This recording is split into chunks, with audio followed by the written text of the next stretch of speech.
Opa, bom dia, Lu. Tudo bom? Como é que você tá?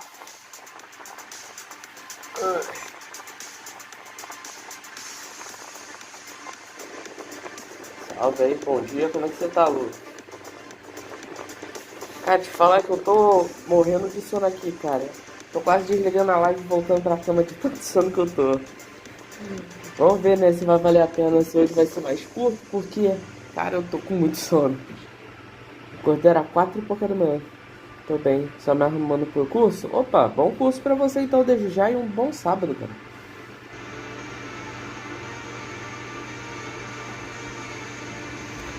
Só esperando aqui. Acho que eu vou dormir durante os jogos. Aí eu vou ver se o chat, conforme o chat vai entrando, aí eu vou falando com eles. Ou eles vão ditando a live.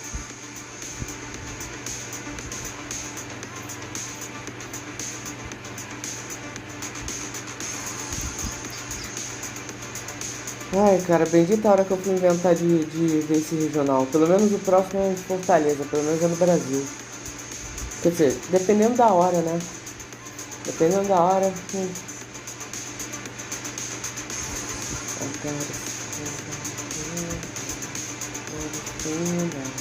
Somebody's watching me. Tu é o que? Curso de inglês, Luffy? Agora? Mas acho que é melhor você dormir. Conselho de amigo. Cara, o pior é que eu falei que eu ia fazer a live do dia 2 do regional. Esse é o problema. Entendeu? Curso de informática? Oh, nice, pô. Aí sim. E dá canudo isso aí? Porque, assim, sinceramente compensa mais aqueles cursos que dá canudo, né? Que aí pelo menos você tem alguma coisa a mais pra colocar no teu currículo.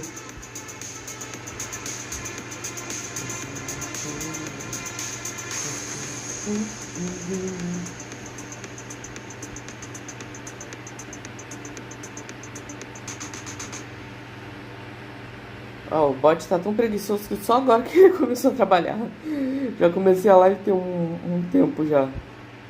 Mais especificamente, há 13 minutos eu comecei a live aí já.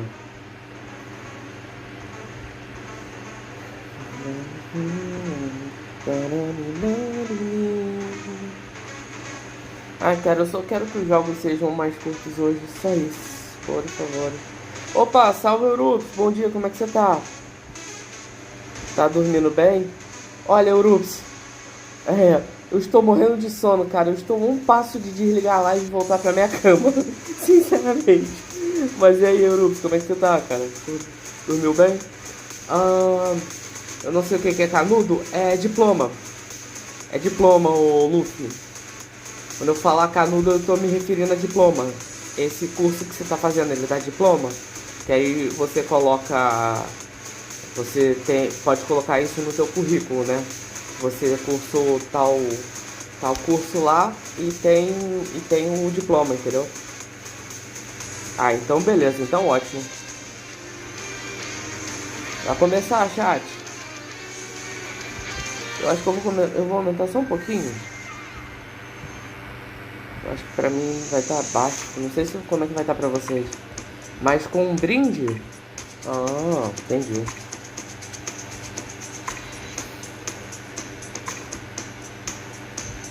Vamos ver se hoje vai ter menos jogos. Welcome to the 2025 European International Championships.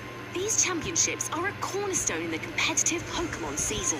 We're bringing you the world's top trainers for a weekend Não of repare se electrifying de battles. vez em quando der uma bocejada, chat, porque realmente eu acordei era 4 e pouca da manhã e ainda tô com sono, cara.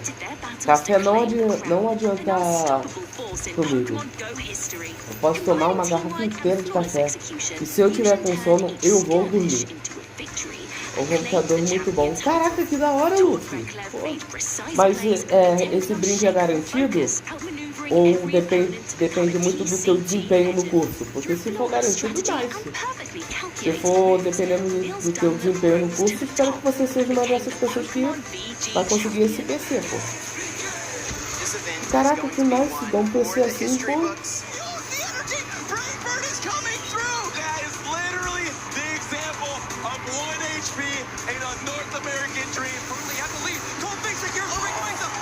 É garantido? Caraca, que nice, ó. Eu quero passar esse curso pra nós, não, tô precisando de um PC.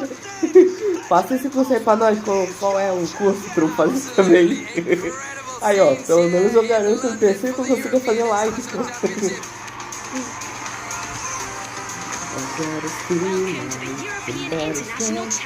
Bom, Jack, lembrando, quem tá aí, desde já bom dia a todos. Não esqueçam de beber água, tá? Bebam água, não esqueçam de se hidratar. Viewers, trainers, and Pokemon fans tuning in from around the globe. I'm Adam Watson, and this is Sierra Dawn, and we are absolutely thrilled to welcome everyone to Day 2 of the 2025 Pokemon European International Championships here live at the Excel Center in O volume tá bom, London, gente? O volume da transmissão tá bom? O volume do meu mic tá bom pra vocês? The energy here, like Pikachu, is electric, and I know we all can't wait to jump right into the Day 2 action. The Pokemon community has been phenomenal this weekend. Eu espero muito que hoje seja menos jogos porque eu quero dormir. Mas nós vamos fazer a cobertura? Vamos fazer. O volume tá bom, só não tô entendendo nada. Tu entende inglês se tiver legendado, Europa? Porque se tiver legendado, ó. In Pokemon Go, V-Tenacity, the hometown hero, powered Porque não through Day tem. 1 with tenacious energy management. And after defeating the reigning EUIC Infelizmente não tem champion, tradução. Arceus Aurelius Então, is firmly ou é on the ver hunt for his a crown. legenda, aí eu entendo. Ah, então beleza. Champion Tauntaun Batuz has returned, folks. This time with Steelix to match his steely resolve. Pokemon Unite teams will be competing in a single Tonton elimination Batos. bracket today. Eu acho que a legenda não tá muito sincronizada não, mas ok. Will Peru Unite defend their EUIC title, or will a hometown hero Tá atrasado? Will a hometown hero in Kabai Esports, Noun Esports, or BH3 bring the title back to EU? Meanwhile, in the Pokemon trading card game, Grant Shen emerged as the only undefeated TCG Masters player, but Jeremy Gamillo is not far behind at 8-0-1 with his Miraidon EX deck. And five-time EUIC caster Joe Bernard took the last win of the night to finish out Day 1, moving into Day 2 with a respectable 22 match points. Eu não sei se tu tá entendendo alguma coisa, tá, Urux? Mas é a legenda que tem tudo aí, basicamente. Undefeated in Day 1. Joining him, Joji Kaida and Joseph Ugarte, all heading into Day 2 now with an impressive 8-0 record. And Day 2 is where anything can happen, folks. Who knows who will be left standing as we make our way towards the final showdown on Championship Sunday. Making it to Championship Sunday isn't the only thing on the line today. Every trainer competing today has the chance to earn crucial championship points to help secure their invite to Worlds 2025 in Anaheim, California this August. And of course, the opportunity to claim their share of the massive $500,000 plus prize pool. But before we get started, I'd like to take a moment to acknowledge the incredible effort of everyone working behind. So let's join together and give a huge round of applause to all of the staff, judges, and production crew who has worked so tirelessly to make this event an unforgettable experience.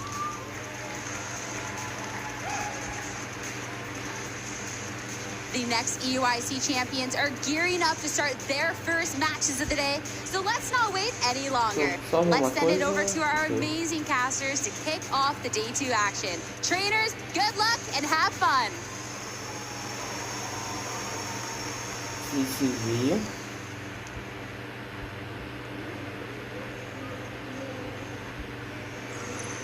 VG. morning, Pokemon trainers. We're here in day 2 of the European International Championships.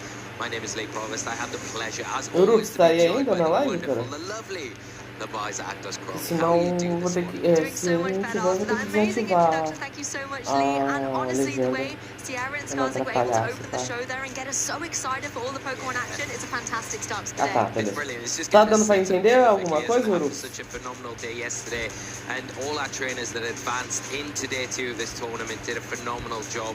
And we got 181 players that advanced into day 2, which is just a crazy amount of players, but very exciting because we've got an array of teams, an array of talent, and the action is only getting started before we are going to crown our champion tomorrow. From over 1,200 competitors now to just under 200, it's incredible what this international has been able to bring us. And of course, on the roadmap of the 2025 season, you can see all the other internationals still to come. And when I say that, I mean just one. It is North America in June. We've already had LAIC, the Latin American International Championships. We're here at my personal favorite, the best of the best, the European International Championships. But you need to mark in your calendars as well, June for NAIC, and then of course the pinnacle of Pokemon play, the World Championships in August. Yeah, very exciting and lots to look forward to as well. But you know what, our players come to these events for not just the experience, but the points that are up for grabs every single time. Players will be able, depending on how they finish, able to grab themselves a bunch of championship points, which goes towards getting that all-exclusive Worlds invite. You can see the placement here first grabs themselves 500 championship points, which is a huge amount there. Exactly, and these trainers all want to be able to make it all the way to Anaheim, and you need to do that by getting championship points and being in those top divisions within your region as well. So it is highly competitive this season, as always, but you really are battling it out for a limited amount of spots. Now, you might be wondering kind of how things are going in these tournaments and how the format might be shaping up. So in case you're new here, check it out and see what the format has to offer. Yeah, and you can see each different region as well. European International Championships, broadcasting live from the Excel Centre here in London, UK. Pokemon VG trainers have travelled from around the world to compete for a $500,000 prize pool, a heap of booster packs and prestigious championship points. Points that will get them one step closer towards qualifying for Worlds 2025 in Anaheim, California. This tournament is a 3-day event that kicks off with Swiss rounds. Trainers whose total match points exceed the threshold for their division will advance to Day 2. On Day 2, trainers continue battling in Swiss rounds. After all Swiss rounds are completed, the top 8 competitors and up to 24 competitors with the same match points as 8th place will advance into an asymmetrical top cut, battling through a single elimination bracket until only 2 trainers remain. These finalists will face off on Championship Sunday, where they'll compete for the EU IC trophy and try to claim their piece of Pokemon glory. Every match is a best of 3 and uses an open team sheet format. That means each Pokemon's Terra type, ability, held item, and moves are fully visible to the opponent, making every decision crucial. It's anyone's guess who will be crowned the European International Champion and receive invites to Worlds 2025 in Anaheim. But we'll be here to guide you through all of the action as we find out who the last trainer standing will be. Let's send it back to our casters and get this tournament started.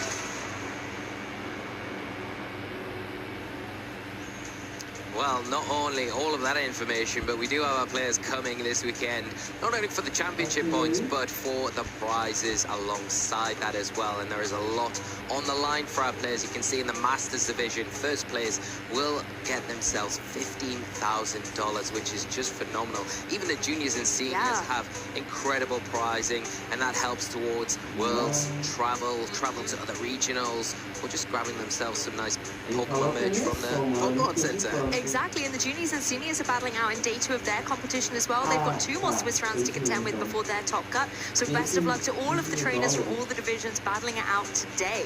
Yeah, and you know, I think even if you're finishing down in 32nd, you're probably at this stage of the tournament not wanting to finish there, but look at the pricing that you can get if you are in that Masters division, $2,000. So the pricing is incredible along with the championship points, but it's all about the glory, really. You know, it's getting those upper echelon places and getting those trophies as well that come along with it, that, you know, are renowned at these international championships. Everyone wants a Pikachu trophy.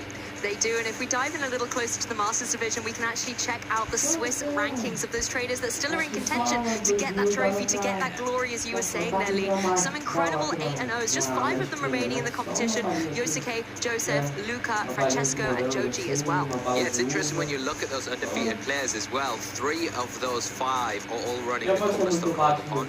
There are 2 Ice Rider Calyrex, 2 Miraidon, and 1 Terapagos between the 5 players undefeated. 2 Grimmsnarl, but 4 That's cool.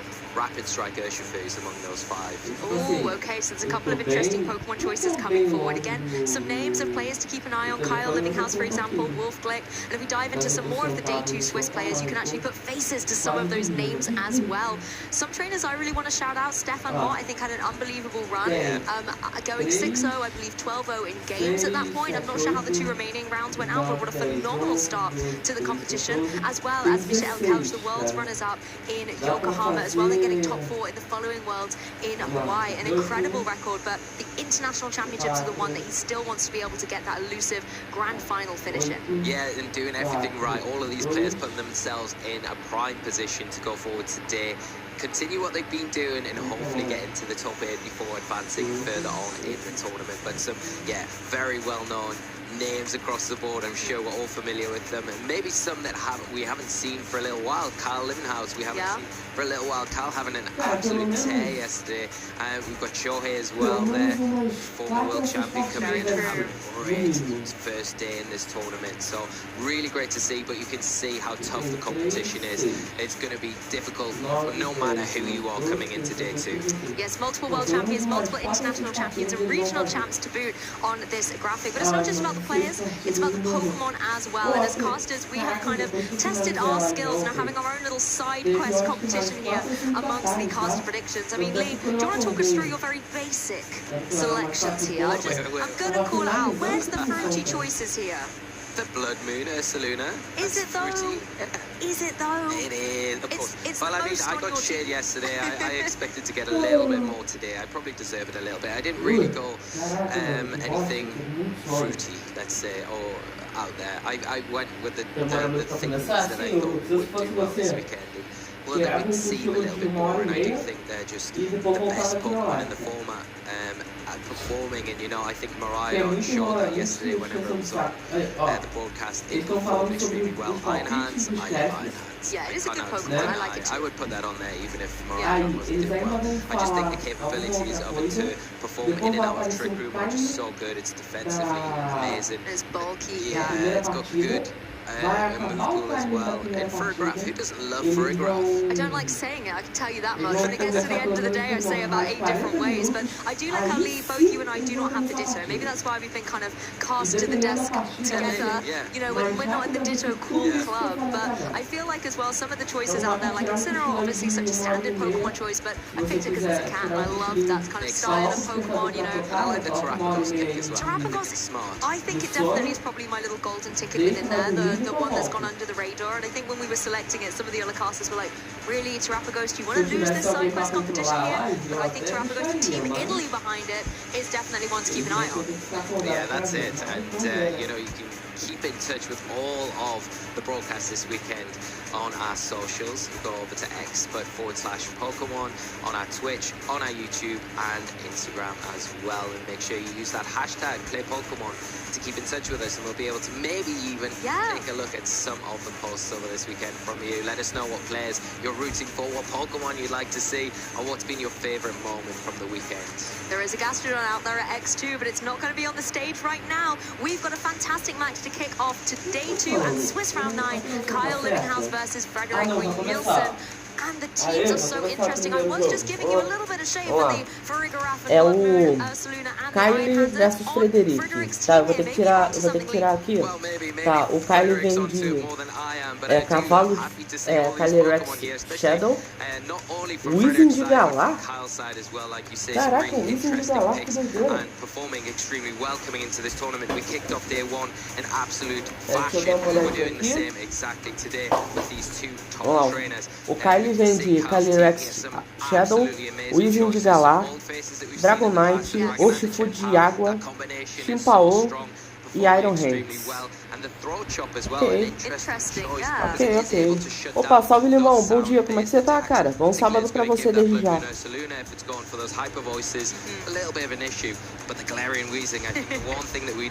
Estamos aqui no dia 2 do regional de Londres.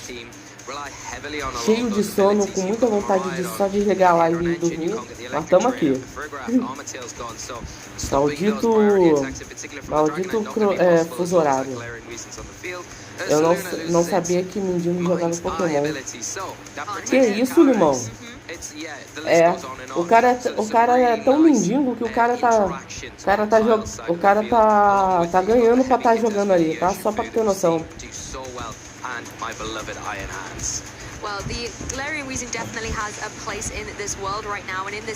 Agora vamos ver o time do Frederic. O time do Frederic, ele vem de Miraidon, Sneasler, Farigiraf, Blood Moon, Ursaluna, Tornados e Iron Hands. Time diferente. Esse Sneasler veio de coaching. Electric Seed, né, pra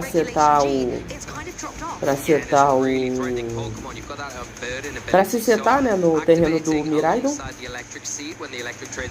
Farigiraf Triquilum, Ursaluna, Blood Moon Ursaluna, pra quê? Ok. Tornado GT Winder, né? Isso. Sim, time diferentão, pô. Não que o do outro maninho não seja diferenciado, mas esse tá bem diferenciado. É que faz tempo que eu não vejo Sneasler nem Blood Moon, Sneasler, né? Sneasler e Blood Moon Ursaluna, cara. Faz muito tempo que eu não vejo. Faz muito tempo mesmo. Acho que desde que o regulamento H veio, eu não tenho visto Ursaluna nem Sneasler, né? E como no Regulation H tava restrito todos os lendários e os paradoxos, o Sneasler acabou ganhando muito destaque, né? Tanto ele quanto a Ursaluna. Essa Ursaluna Blood Moon. Isso embora pro primeiro game, gente. Farigiraf Blood Moon Ursaluna e Cavalo em Chimpao. Provavelmente o cara já vai querer setar Triple aqui no primeiro, provavelmente. Ele vai querer setar logo o Triple aqui, chipar.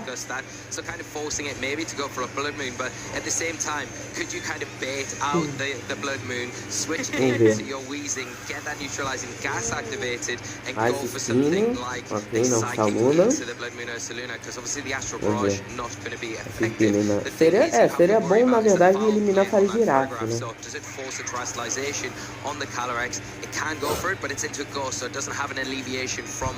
Porque a Farigiraf aqui, ela é ameaça para Triple 1.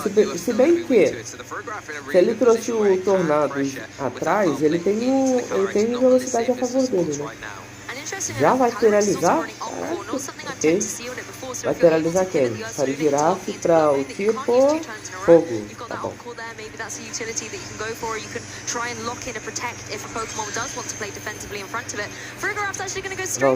Psyche, ok. Nossa, essa Luna tomou muito dano. Já era. A Ursaluna só deitou aqui.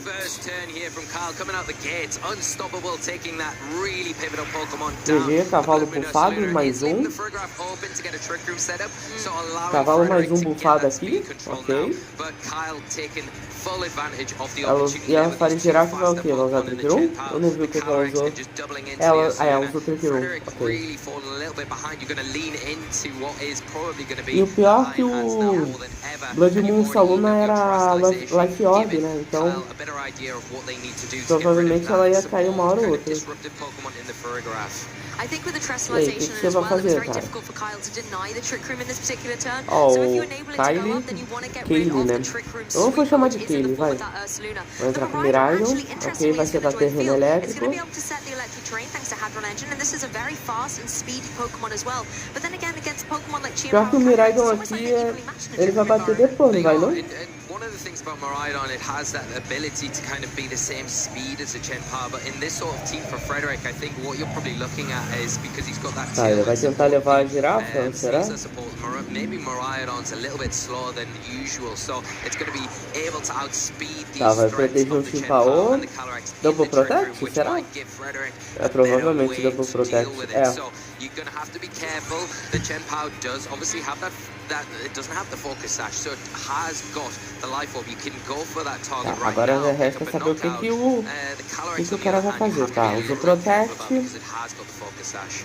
And interesting Tá. enough, Chien-Pao, like you said, running the Life Orb instead, it doesn't have that Calyrex defensive usou o support we often see Protect. Agora Chien-Pao vamos ver o have. que That que focus o sash is on the Calyrex. Frederick So a usou. nice defensive play by Kyle, A stalling out Farigiraf one of his usou full critical play times in Trick Room, and also no scouting out what Frederick Calyrex, wants to mas não go for. funcionou. The E o foul play would Miraidon have usou o been quê? doing Vamos ver. significant chunk of damage, but critically breaking the focus That's sash on that doing, Calyrex. okay. So really nice defensive play, and the Miraidon also cannot Ué. get any damage out on the field in this particular turn. Ah, tá. Eu já falei, ué, o Protect não pegou? Tá, ele vai tentar o Double Protect ou vai tirar o cavalo aqui? E a Chien-Pao de Life Orb, cara.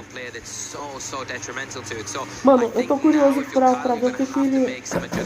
Ah, tá. Eu entendi agora o Galarian, o Weezing de Galar. É pra counterar terreno do Miraidon aqui, provavelmente. Porque como esse Weezing provavelmente vem de neutralize de gas, né? Então provavelmente é pra tirar o terreno do Miraidon aqui. Pro pessoal, pros Pokémons do Frederick não se setarem no terreno do Miraidon, tá vendo? Ó. Vamos descobrir agora. The abilities on the field. No more Armor Tail, no more Sword of Ruin either, as Chien-Pao does go for that Sucker Punch. Significant chunk of damage into that opposing Miraidon, weakening up a little bit, maybe for a KO in a future turn. Ué. As Farigiraf manages to land the foul play onto the Weezing, not very Não effective, and tirou? this is a much better target than that Ah, não, Calyrex na would have verdade been. é habilidade, né? Nossa, o Chien-Pao foi de vala. But that interaction's really interesting because, Ué, you know, normally in front of a não Farigiraf entendi, you pô. can't lock into those O neutralize de priority gás não moves, tira a but habilidade, pô? Então era pra ter tirado o terreno elétrico do Miraidon. last-ditch damage off before you lose that Chien-Pao. Now Iron Hands can come in fresh. It's definitely going to be Ou não é a habilidade de terreno, só a habilidade que usa no próprio Pokémon. Alguém sabe? Alguém que tá aí sabe dizer? Low kick. Usar low kick. Right now, but it has taken enough damage where it might be able to go down from a double from the Vamos usar low Weezing from that kick Iron no Hand system, Miraidon and it hasn't got the e ability to desce no protect. Gleam Also em because quem? Armor Tail has Nos been dois. neutralized, Iron Hands has the capability to go for Oh, something like a fake out na here, verdade, and just eu burn se through fosse one of ele those, dava Trick Toxic Room Fight. turns, right? But at the same time, as you said, Iron Hands likes being Eu a dava Trick Room. Toxic Maybe he just wants Fight. to go on the offensive, Dá pra try and segurar mais capitalize on turno the com o situation Weezing that it's e in. com Iron Hand. Farigiraf isn't going to be doing too much damage necessarily. You know, yes, there's Dá psychic Toxic noise, that's Fight, something that the Weezing has to worry about, but it can always try and go for a protect. Ô, Sky. Miraidon might be your target instead. Sky, So ele I tirou can o see it leaving the Miraidon, field. vai Iron Hands colocar is o also Iron going to Hand join pra on se Frederick's bufar, side, maybe né, trying por to causa do capitalize on these terreno. last remaining Trick Room turns. As Low the Iron Hand goes straight for the low kick, kick, it's going to be going into its nossa. counterpart Pior que ele não and se doing about bufou, né? 50% damage as Psychic Noise follows up, but to Qual ataque ele minimal usou? effect. Peraí, eu não vi. Yeah, and I think if you are Kyle now, O your Psychic main Noise, tá. idea is to pile Das pressure on as much Last as Gleam, possible ok. and put Não that pegou Farigiraf in range não é to be nenhum able dos to be dois taken aí, down, because efetivo. I think once that's removed, the Calyrex has a much easier É, time, crazy. especially now you've got a better idea of the speed interactions with the Miraidon and the Calyrex. Cara. You know, as long as you've got that sash, you can bring it in onto the Ele field podia and ter, really ele podia ter pressure, setado maybe even pick up a knockout os onto that Miraidon os with that spin sucker punch toss. damage Pô, that it's just taken. ia ser Iron Hands muito coming melhor. in, taking that low kick, you can see the value of that move there, doing some really detrimental damage, and which player has the slow, the Vamos ver Iron o que ele Hands, vai because fazer coming aqui in, agora, então, can né? you Só utilize resta fake out here esperar. if you're Frederick? That might be an option that you go for onto the opposing Iron Hands to prevent yourself from getting knocked out from another low kick, but is a wasteful Tá, turn. usa o Doesn't fake out, look like it's going to slow that tirou. Pokemon down for at least one more turn. Yes, utilizing the fake Fechou, out on Frederick's tirou Iron Hands here as the Psychic um Noise outro goes Psychic into Iron Noise, Hands once ok. again. I think another Ah não, one with fake maybe out a little bit na chipped out KOF, will be né, able to get the taunt, KO, but Weezing going straight for the taunt. I beleza. really like A Faria Girafa está presa no Psyche Noise, ou seja, não vai dar tanto dano. O Trick 1 acabou. Yeah, it is, and I think Frederick's still got a Vai dar little, Protect com Easy? something in the bag here where the É, ele quer preservar esse Easy pra alguma coisa. Provavelmente deve ser porque eu falei pro terreno do Miraidon. Eu não entendi por que o terreno não saiu. Ah, eu acho que eu sei porque que o Iron Hands não se buffou. Então, se pá, realmente o Easy tirou o terreno. E aí por isso que ele não se buffou, porque ele entrou não tem nada, a gente tá vendo, visualmente a gente ainda tá vendo. Oi? Mas eu acho que ele não tem nada, entendeu? Nossa, ele foi esperto protegendo o Easy aqui, Trimpante, tchau Iron Hand. Não ficou muito de vida, é por causa do Fox Session, né? Foi por causa do Fox Session? Não. Pera, não é Fox Session, não? Não, o Iron Hand é assalto e veste. Ok. Agora ele caiu. Tá, o cavalo entra. But the survival there, just to get that additional damage off, is really, really key in this part of the match where, you know, you are wanting to get as much damage as possible. If you weren't able to get that, the Frigorap's sitting in a much better position. E definitely, vamos ver se vai levar os dois, porque por enquanto só levou o Saluna. Enquanto o Frederic levou o Chimpaô e o Iron Hands do Kayle. O Kylie, né? Que doido, né? O Kylie tem um Kylie Rex. Tá, ele vai terrorizar quem agora? O cavalo o fantasma com tipo... Ah, é o tipo fantasma, né? Cavalo fantasma com tipo fantasma. Astral Barrage, vamos ver quanto vai dar de dano. A girafa cai, né? Nossa, o Iron Hands sobreviveu. Tá, mas o Iron Hands ele cai aqui. Aí só sobra Miraidon.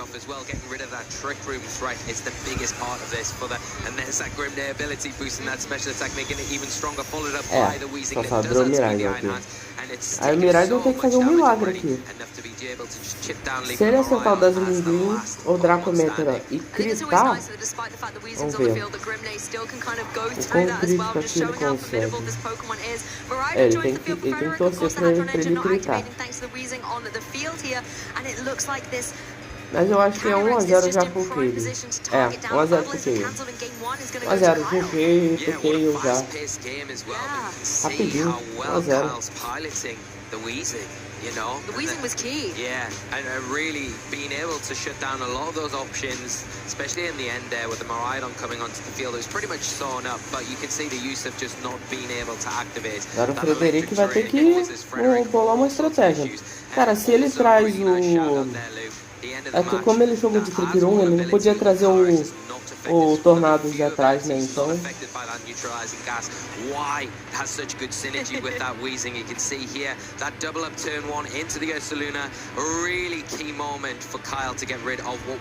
Uma coitada, a Saluna entrou pra ser Pokémon pra cair, né?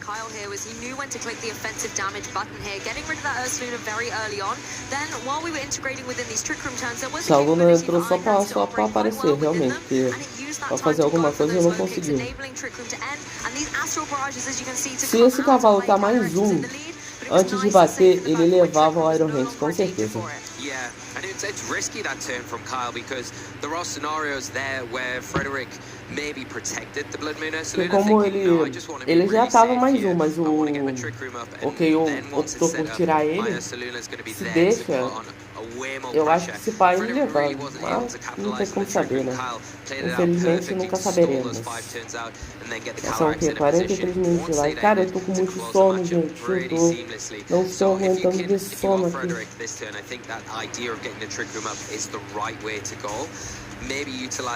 Eu não estou suportando mais. better in tying this matchup. The problem is the Iron Hands on the opposite side of the field. Carl's got access to that. Once that comes in, the Blood Moon can only terastallize into a normal type, so you still have that fighting E é só o weakness. primeiro. Vai dormir? Não dá, pô. Eu tenho que fazer a transmissão aqui, pô. Vou fazer a live. Se eu pudesse deixar aqui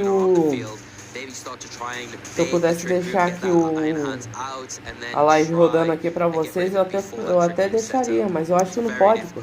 It certainly is, and Frederick has told our lovely judges that Ursaluna Blood Moon is his favorite Pokemon in this particular match, and so I think O problema é eu esquecer e deixar a live aí pra sempre e acabou. showcase the potential that it has. So I would love to see in this game too it being utilized a little bit more safely if it is indeed brought to the match. But the leads have changed up. It's going to be Miraidon and the Tornadoes out front and center for Frederick. Não posso, eu tenho que, infelizmente, quem dera eu pudesse, Urus.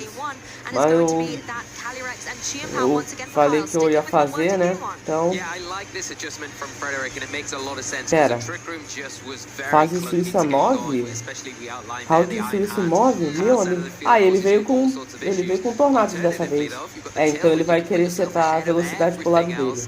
You don't need to worry about the Iron Hands so much. The Miraidon able to function a lot better, can volt switch out pretty freely in this situation. Ele vai querer usar esse Tailwind a favor. Agora resta saber se o Tornado vai ter espaço pra isso, né? You can't ignore that Calyrex either. That's the problem with this lead. It's so offensive on Carl's side that it is providing, you know, you can't ignore one of these targets. You kind of got to try and pick the right vai dar Terra já? 50-50 because Protect is available on both of these targets. Once again, Terastallization Terra is going to take Ghost, the né? stage. It's going to be that Calyrex going for that Ghost Terra type once again. Just wanting to make sure Caraca, these já Astral vai Barrages dar are going to be Terra? able to Que hit isso, cara? even harder in this gameplay. I really want to see what offensive Aí, vamos capabilities are ver. coming through. Chien-Pao Cadê is o going to be playing Protect? defensively E on ele this vai one, dar just Astral keeping Barrage, né? It's sort of ruin on the field. It doesn't really matter with special Tailwind, attackers all around. It just wants imaginei. to have that so it can apply pressure going forward. Tailwind comes up on Frederick's Agora side. The speed has torcer. been doubled. The Miraidon Tá. capitalizing on that straight away with the Eu volt switch. vou But it's switch no targeting slot into the errado. Protect. So now both these F. Pokemon are vulnerable targets for the Astral Barrage is going to come out. It Mano, will já connect pensou on se both o of them. Tornado cai? Como um crítico cai? Astral Barrage, and it's going to be into the Tornadoes. The Miraidon getting caught out. Nossa, se ele toma um crítico ele caía, tá? Se ele toma um crítico ele caía. Agora, se eu sou o Frederic, eu recuava o Tornados, porque ele é um Tailwind, né, querendo ou não, e colocava outro Pokémon em campo. E se bem que seria bom recuar o Miraidon também, né? Tá, o Weezing vai entrar em campo. Super Punch é prioridade, né? Então, por mais que ele tente trocar, o Miraidon vai tomar esse dano. Só não sei se vai ser o suficiente para levar. Aí, falei, tirou o Tornados, imaginei. E colocou para girar. Cara, ele vai... Tailwind e Trick Room? Caraca, que louco. Tá.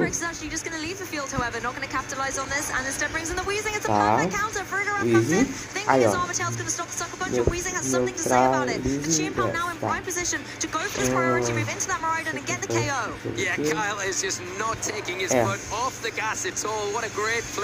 Só que o Punch levou o Miraidon.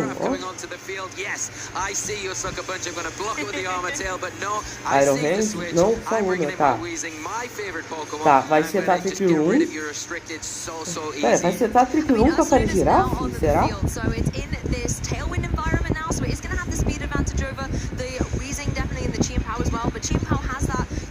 Again to go for these sucker punches. I feel like as well the fact that it's got the capability of O that segundo throw turno shot de tries to Tailwind, stop some viu? of the hyper Eu não sei o punches que ele vai that querer can fazer go com essa Kyle Saluna has to aqui não, work cara. within the speed here. You don't want to be caught off guard. No, you definitely don't, and I think the Ursaluna now in a really prime position where it is going to be able to apply a lot of pressure to both of these Pokemon, in particular the Weezing that has that ground weakness, the Chien-Pao as well, one of those frailer Pokemon defensively, not going to be able to stand up to any of these Eu não big entendi por que ele trouxe o Saluna se ele trouxe o Tornados, pô. Essa Saluna talvez só jogaria no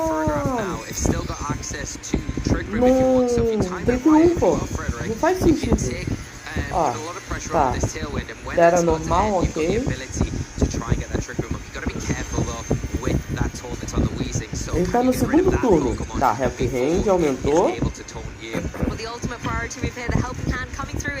Beleza, ajudou, né, no caso. Chien-Pao protegeu.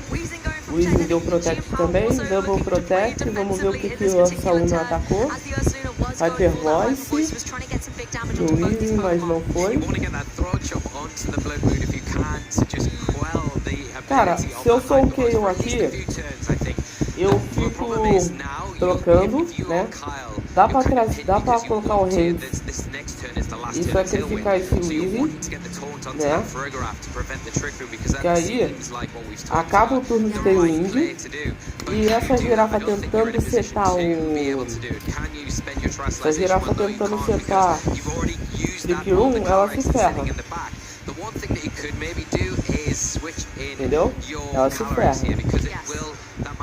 Isn't active, so you still have the immunity with the ghost typing because of the neutralizing gas for at least one turn. You've got to be careful though. For foul play is into that zone of the switch in. Can be the difference between maybe winning and losing this set. And even if your Calyrex is able to get in unscathed, if the Hyper Voice is able to take out the Wheezing, not only then does Trick Room go up, but also then your Calyrex will be exposed to Mind's Eye going forward. However, it looks like Trick Room is off the table for the moment. Vai colocar o Tornado, vai tentar. Vai sacrificar o Tornado?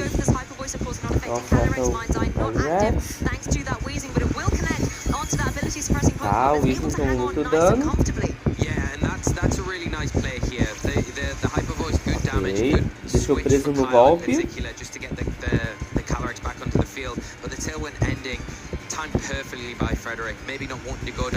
Cara, ele não tem mais o Miraidon, não tem por que ele segurar esse Weezing. Ele tem que tentar atacar aqui o máximo que ele puder.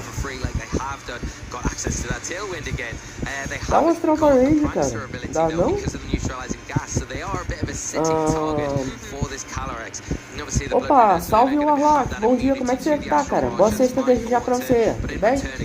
Isso sim é um jogo brabo. É, tamo aqui acompanhando o segundo dia do Regional de Londres. Estou morrendo de sono, mas eu tô aqui, o Arlock. Falta um tico de nada pra eu simplesmente finalizar a live e dormir, mas não, tamo aqui.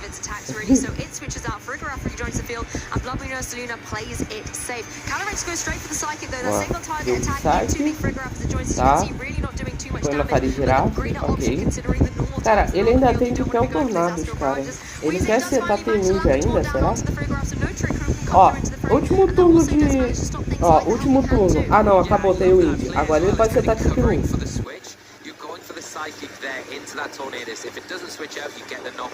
Agora ele pode setar Trick Room com essa Fire Giraffe e essa Saluna bate. Agora o Kayle...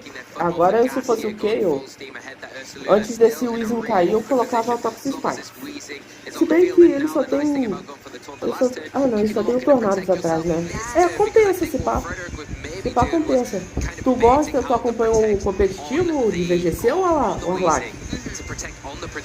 Eu vou pensar aqui no... A Saluna.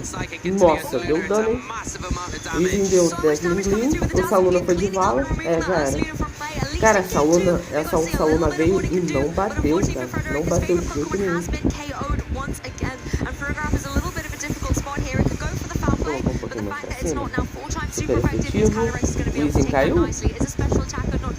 Vamos ver, tá. Agora o Tornado entra. Ele vai... Será que ele vai tentar ser Tailwind? Strava Rage, hein? Pezinho e Strava Rage. É isso. GG. 2-0 pro Kayle. Cara, o Kayle jogou bem pra caramba. Não deixou essa Saluna jogar. Se o...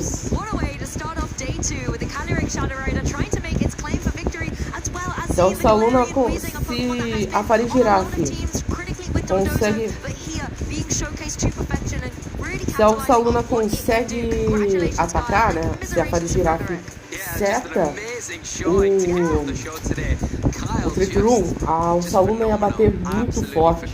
Ela ia ter dano e ia bater muito forte. Então, é isso.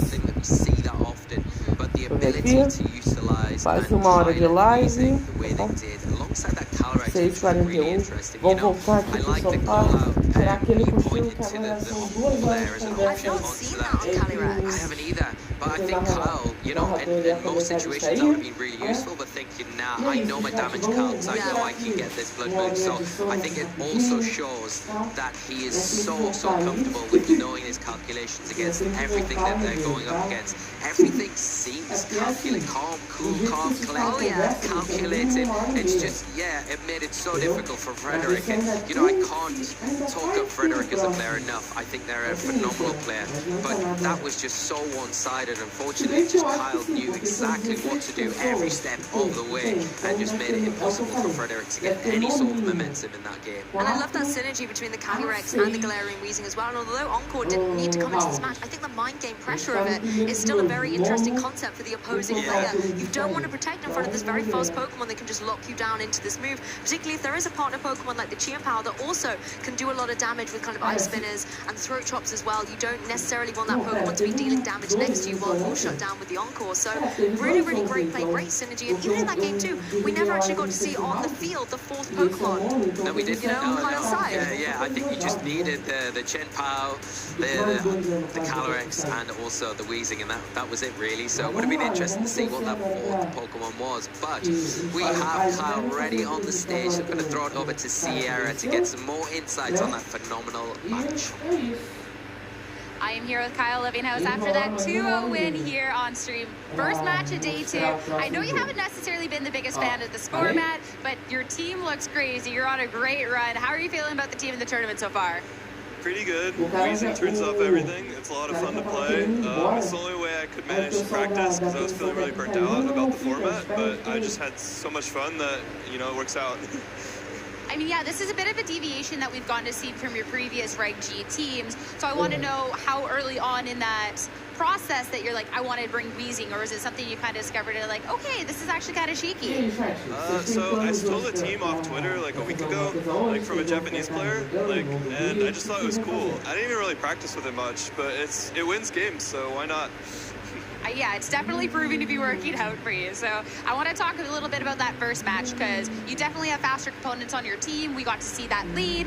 Your opponent sets a trick room, but you still seem to be fine in handling it. Was it a situation where you just feel comfortable in that sort of situation? Was it that Iron Hand's 1 HP survival? Like, talk to me about that match. The 1 HP survival definitely helped. It made it a lot easier. I still think I had it. I was planning on just letting the hits go down there, and I think Weezing Shadow Rider was like enough, just clicking Astral, because he didn't really have many protects. So I think the Astral Barrage was just kind of cleaning. Once I forced the Terra earlier in the game with the Chiapao, that's why I wanted to lead it. It just kind of lined it up the end game either way. Depending on whether he went Tailwind or Trick Room, like how I responded like changed a lot, but it was still the same plan. That 100% makes sense. And then we got to see that game plan for both of you to switch up there in game 2, and then we got to see the Weezing in full force action. You get off this sucker punch, able to quickly take momentum. Have you found that the Weezing has been catching people off guard, or are you just being able to play so heads up that they can't really counter it? Yeah, they know it's there. I think he thought I would switch in, like game 1, turn 1. I thought I would switch and try to Ice Spin or one of the two before Tailwind went off. So I thought I would just double stay in because I thought he would hit the POW, which he did. And then it's like, he's like, okay, did he bring the Weezing? And then it's like, yeah, I did bring the Weezing. And it's just like, you have to cover for it at all times, but I don't even have to bring it to every game. So it's really tricky. Now that you have this tricky team that people, you know, can't quite get a grasp of, how are you feeling going into the rest of day 2 as you try to make your way to the finals? It'll depend on the matchups. I definitely have some really rough matchups, so I think I'm pretty good overall in the field, so we'll just have to see how it goes. Fingers crossed that the good matchups are going your way. Last but not least, of course, opportunity for any shout-outs, any thanks? All of the guys I'm staying with, Rob, Pearl, my partner Zach back at home, anyone else cheering me, thank you so much. And thank you for chatting. Best of luck going on for the rest of the day. Great victory by Kyle. A lot more VGC action, but for now, back to our casters. it's always great to hear insights from these trainers after they've just had an amazing victory on the stage. You know, tied together with a smile in that interview as well, knowing that they're one step closer to becoming the European International Champion. Yeah, I mean, Kyle has got to be one of the top contenders coming in this weekend after that performance. Just amazing. We can have an overview and a quick look at Kyle and some of their accomplishments over the years, being a player that's been, you know, playing for a very long time and had some great accomplishments along the way. Yes, and I really did love the composition of this team because you had those classic duos of the Chi and Pao and the Dragonite that was so iconic. You know, as soon as the Chi and Pao kind of got released, being able to use that Sword of Ruin ability to help out Choice Band Dragonite, for example, dealing a huge amount of damage as the Choice Band variant that Kyle is running. So you have that mode on the team, as well as then having this beautiful synergy between the Galarian Weezing and the Shadow Riding Calyrex that we got to see in that match. It's a brilliantly put together team. It's really smart, and I think especially into the format at the minute where we have so many Pokemon relying on those abilities that are very strong and make them what they are and how they perform. Really, you kind of take that away and you say, well, no, I'm not allowing you to do that. I'm going to do my game, and you're going to have to adapt to that. And unfortunately for Frederick, the reliance on the abilities in that game was heavy, and because they were taken away, it just made it so hard to get around the big threats on Kyle's side of the field.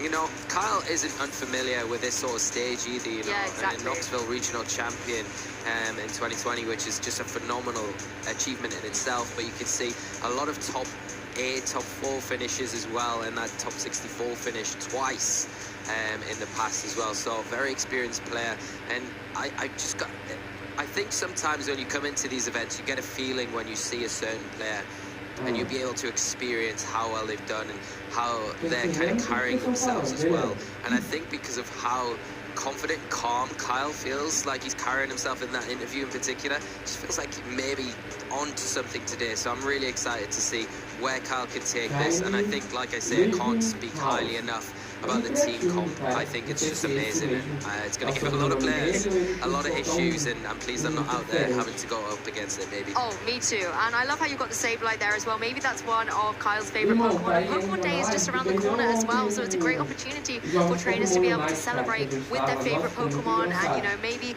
get involved with some of the drops that we have going on here at the European International Championships. Starting off with the video game, we have the incredible Jumpluff, which was the LAIC winning Jumpluff from Marco Silva for his second LAIC victory. You can redeem it now using EUIC 25 Sunny Day. Just make sure to get the 1 on the EUIC in there as well. Yeah, what a great giveaway while it's running. You've got till the 28th of February to pick this up again. So a good amount of time. Make sure you get it while you can, because it's a really iconic Pokemon from that championships and a great one to add to the collection, of course, and one that you might be able to use even in this format or future formats in Scarlet and Violet and beyond. Pokemon Unite have also got some awesome Twitch drops available for you. You can watch and earn some of these Twitch drops at the 2025 European International Championships. We can literally see the Unite casters from where we're sat, and they have got the energy. Their tournament is getting so intense right now on the stage. So if you're watching, you can also earn some rewards as you enjoy. Again, once you've got your Twitch drop code, your passcode, you've got until the 28th of February again to redeem these items in Pokemon Unite. So a good amount of time, but you've got to tune in to get the drops on Twitch and get those passcodes to redeem in game. Yeah, I think it's 200 of those that you can get, which is pretty exciting. But of course, it's not the only game that we've got going on here. The Pokemon trading card game is also in action with this adorable terrestrialized EVE-X card. You can redeem it now on Pokemon Trading Card Game Live. Yeah, you've got a little bit longer to redeem this one, trainers. So you've got until the 3rd of March to redeem this. So like I say, a little bit longer. Make sure you use the code EUIC25 Rainbow which is a real throw to that ability on that lovely Eevee card. These are such incredible cards, and I know they're going to be such hot commodities. They are not pictures to burn, they are pictures to collect. You really want to be able to get all of these evolutions in your deck. We were talking a little bit earlier about our favorite evolutions. Mine's the Leafeon. I think you had a soft spot for the Glaceon. So if you have a favorite evolution out there, it might be one that you're able to pick up here at the Twitch drops. Yeah, and I wonder if you get those Ogopon sleeves as well, because they're lovely. That's cool. I love them. Yeah. They're really nice, yeah. So make sure you pick up all of these great you know, drops and mystery gifts while they're running in your respective games or across all of the games. If you kind of do a little bit of TCG, do a little bit of Unite, and of course, more importantly, if you're not, you should be doing a little bit of PTC. Exactly, and of course there's Pokemon Go to round things off as well. And hey, we started the drops with a Jumpluff, we're ending them with a Jumpluff as well. It really is kind of the icon here. You can earn a timed reward via Twitch drops and maybe see that Jumpluff on your journey as well. Yeah, and again, you've got a little bit longer than some of the other ones to redeem the codes, the passcode. Once you've got it from the Twitch drops, you've got until the 8th of March to get yourself a lovely, bouncy, fluffy Jumpluff in your version of Pokemon Go. Yes, it does look like our song here at UIC is all about the Jumpluff and the giveaways here. Everybody's really happy to see it, and it's been enjoying the tournament so far. As I was saying earlier, though, Pokemon Day is just around the corner, and it's really nice to be able to see how people can get involved with the community. And during this Pokemon Presents as well on Thursday, February 27th at 6 a.m. PST. Lock it in your diaries, people. This is something you want to see to get some new insights into the future of Pokemon. I am so excited. I know you are. I am so excited. I cannot wait. I am counting down the sleeps until Thursday, the 27th of February. It's going to be so exciting. Do mark it in your calendar, trainers. Get those alarms set on an hourly basis so you do not miss. Get your popcorn ready. If you're over in PST time, it's an early one, like Charlie said yesterday. 5 a.m. wake-up call, get the popcorn going. Yeah, it's going to be so worth it because it's going to give us some real insight onto what we've got to look forward to for the rest of the year and beyond. I think as long as you have a cup of tea at that time of the morning or a cup of coffee, depending on your preference, it's going to be fine. And the news is always really exciting every year. It's highly anticipated, and I definitely want a front row seat to that action. I know, I can't wait.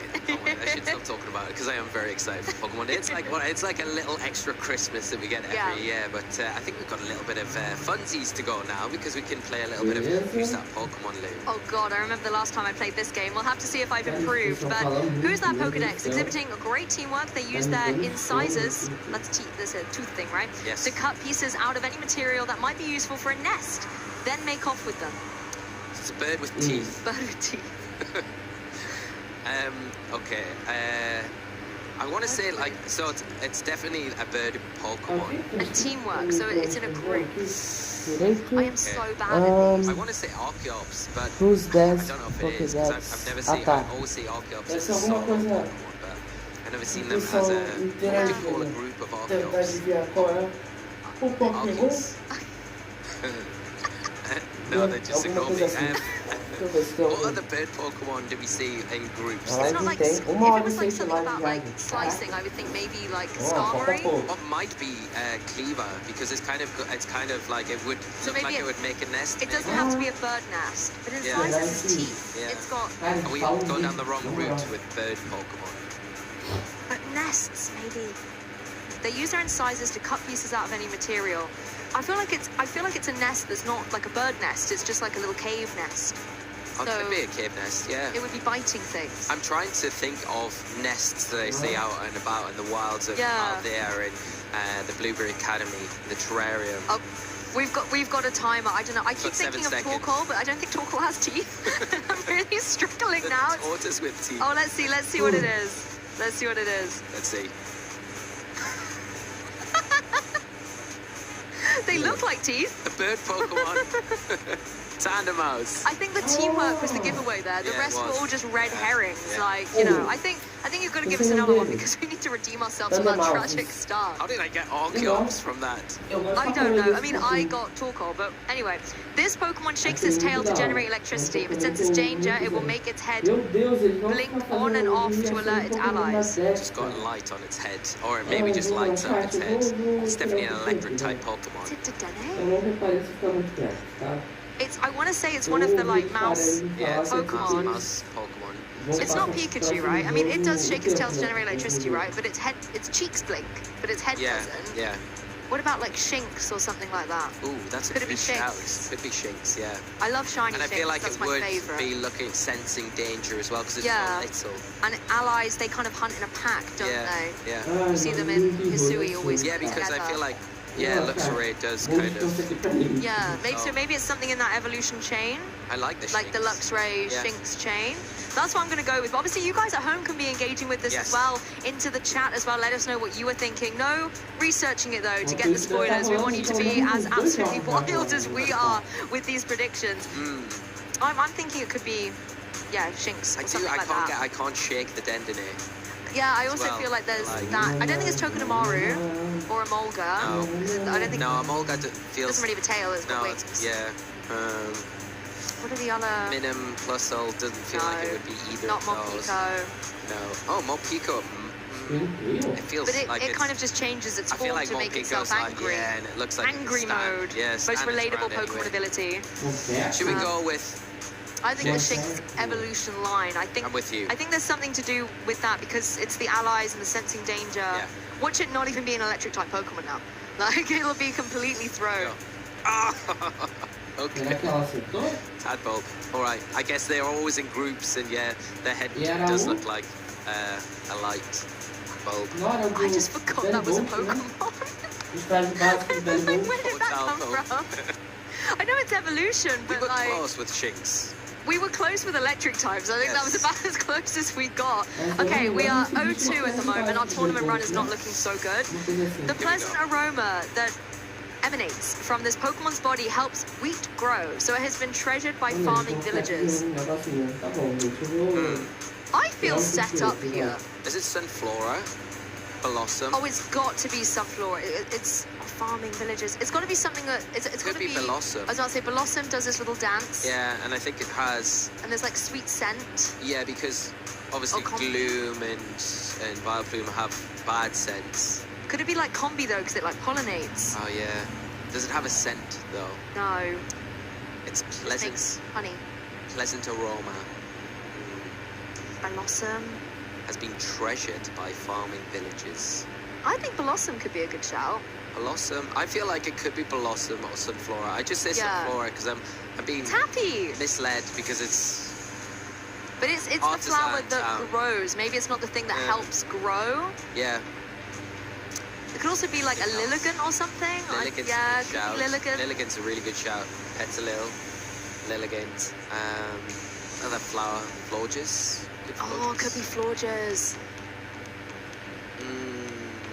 But again, Florges is like the flower that grows. I mean, is the wheat something? Is there a bread Pokemon? I mean, there are bread Pokemon, but... There's Dashbun. I know about that from yesterday. I mean, Dashbun surely smells good.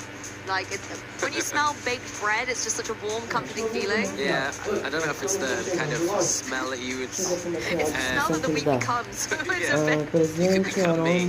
Grow. Blossom, I think we're out of time. I think Blossom. Oh, it was Dashbun! It was Dashbun! All along you got it. We did say it. You said it. I think we get a point for that. Yeah, we at least get our half mark. Please, production. I can't believe the logic that we took to get there. Yeah, I wasn't really being that serious, but maybe that's the strategy. You just went Galaxy Brain on that one.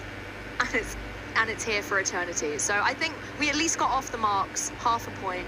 I'm quite happy with that. Yeah, I did not help one little bit there, but... No, I said Archeops, and it was Tandemaus. That Tandemaus, I didn't want to understand the path of it being a bird Pokemon. I thought it was a bird too. Honestly, I feel like we got some tough ones there. If Ben and Charlie get easier ones later, I'm calling a judge. Yes, it's we'll be keeping an eye on it, but do keep an eye out for these throughout the day. Because I'd love to see and look back and see how everyone else has done. I'm sure they're doing better at home than maybe what we're doing here. But I'm going to give you all the credit, Lou.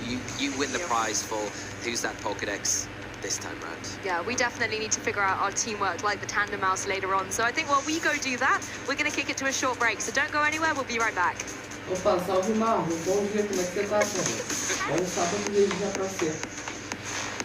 Estamos aqui dormindo enquanto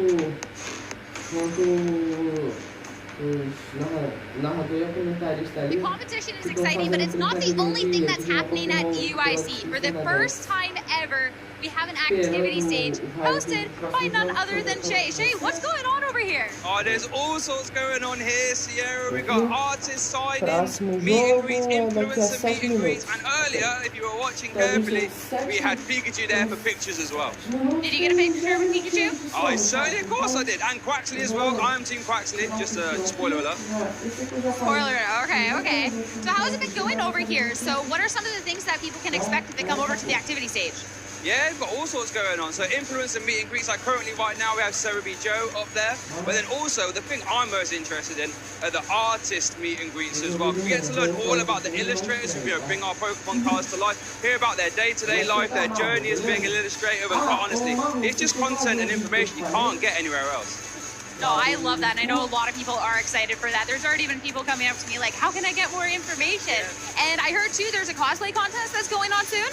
Yeah, now that right there, the cosplay showcase, I'm so excited for that. I've seen the list, we've got about 20 people in the cosplay showcase all coming out, and that's going to be like a Pokemon fashion show. That's going to be top content. Cannot wait for that one. And you're certainly already dressed the part for, right? Yeah, I am this weekend. I am Terra, Burt's BTCG, so I'm dodging all the bench damage, and I'm hitting for all type of Terra Stella. Perfect. I love it. So if you're here at EUIC, definitely make sure to come by the activity stage. It's only one of the exciting things, but for now, back to the competition.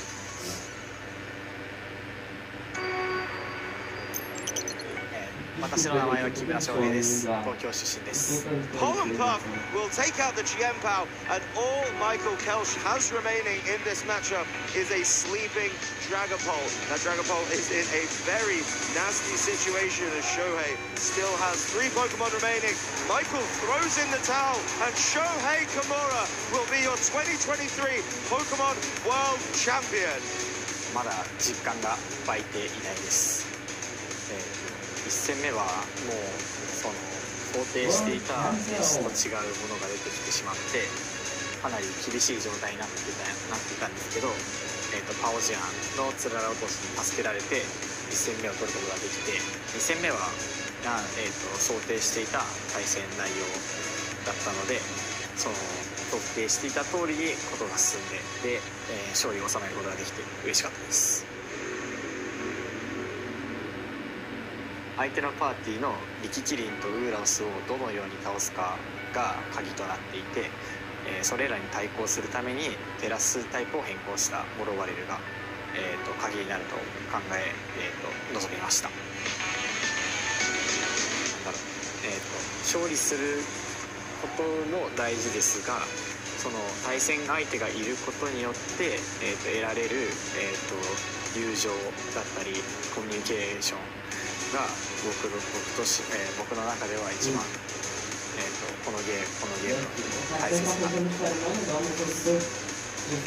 次の大会も、参加して、もう一度2度目の、ワールドチャンピオンを目指して頑張ります。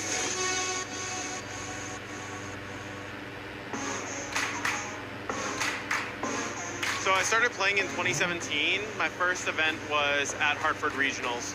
First competitive event was actually a PC or Premier Challenge in, it was in New York, in Brooklyn. I still remember this because it was like my first tournament ever, and I got to meet a ton of people. It was a lot of fun. It was, it went okay for your first tournament, I think. So my favorite Pokemon, it's kind of been contentious over the past couple years. I think my favorite right now has to be Lunala, but King Gambit and Yveltal are kind of up there for me as well.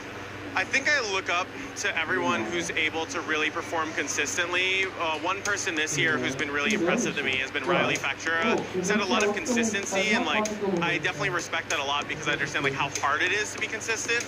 Even having to do that myself in previous years, it takes a lot of work and effort, and it's just something that I think is really cool when players are able to show they're consistently good at the game in a game where there's a lot of chance. I would be a Dark type gym leader for sure, no question about it. I think Dark types have some of the coolest Pokemon by far. So this has been kind of a tough question because there's so many good players you'd like to play versus. I feel like the one player I haven't gotten the opportunity to play versus that I want to is Naoto Mizobushi. He's actually a really insanely good Japanese player. He won in 2019, so I'd love to get the opportunity to play him at some point. I think my favorite part about Pokemon events, so I've been going for a while, and the competition was always the main driving force for a while, but I really do think the friends that you make and the ways that you can learn things in ways that can impact your own life outside of the game are really important. I think Pokemon's actually really good in a lot of cases of teaching you life lessons, how to get back up when you have a bad tournament, how to keep pushing through, how to get through adversity. And I think it's actually really, it's a really useful ability to be able to take these lessons and kind of take them into real life. I think the go-to, I actually don't really eat anything during events for the most part, but if I'm ever getting a snack, it'll probably just be like a cookie or something. I don't typically like to eat too much just because like, I feel like it can kind of distract me sometimes, or like, you know, your stomach gets a little like worked up because, you know, you're nervous or something. So if I won the World Championships, I would definitely call my mom and my dad first. They've been some of my biggest supporters, and, you know, I love them. I wouldn't have to call Sierra because she'd probably already be watching. So then, you know, mom and dad would definitely be the first for me. Am I Team Rocket? Maybe.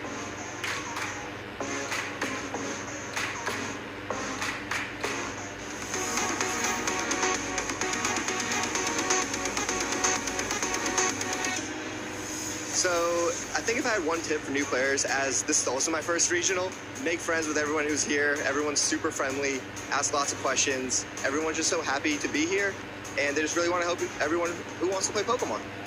If I had one tip for a new player, it'd be to practice, to scrim a lot of people and just keep practicing. A tip I would have for new players would be if you just pick a deck and you practice it a ton and you just play it, then you can do well. It's a game that you learn by doing, so getting in as many matches as you can and learning from your mistakes, making note of any misplays, any ways that you could have played better. One of the things that I did to prep for this tournament was practicing with my friends, and playing some friendly sets and just kind of sharing feedback with each other. And so really having that community helps a lot. Practice is the biggest thing, really. If you're not practicing your events, you're not going to know your matchups, you're not going to know what to play, and you're going to have a bad day. But if you pick good decks, practice lots, you'll do well eventually. Watch streamers and play popular teams. A tip I'd have for a new player is to play whatever deck you're comfortable with and what deck you like the most, because you'll have the most fun that way.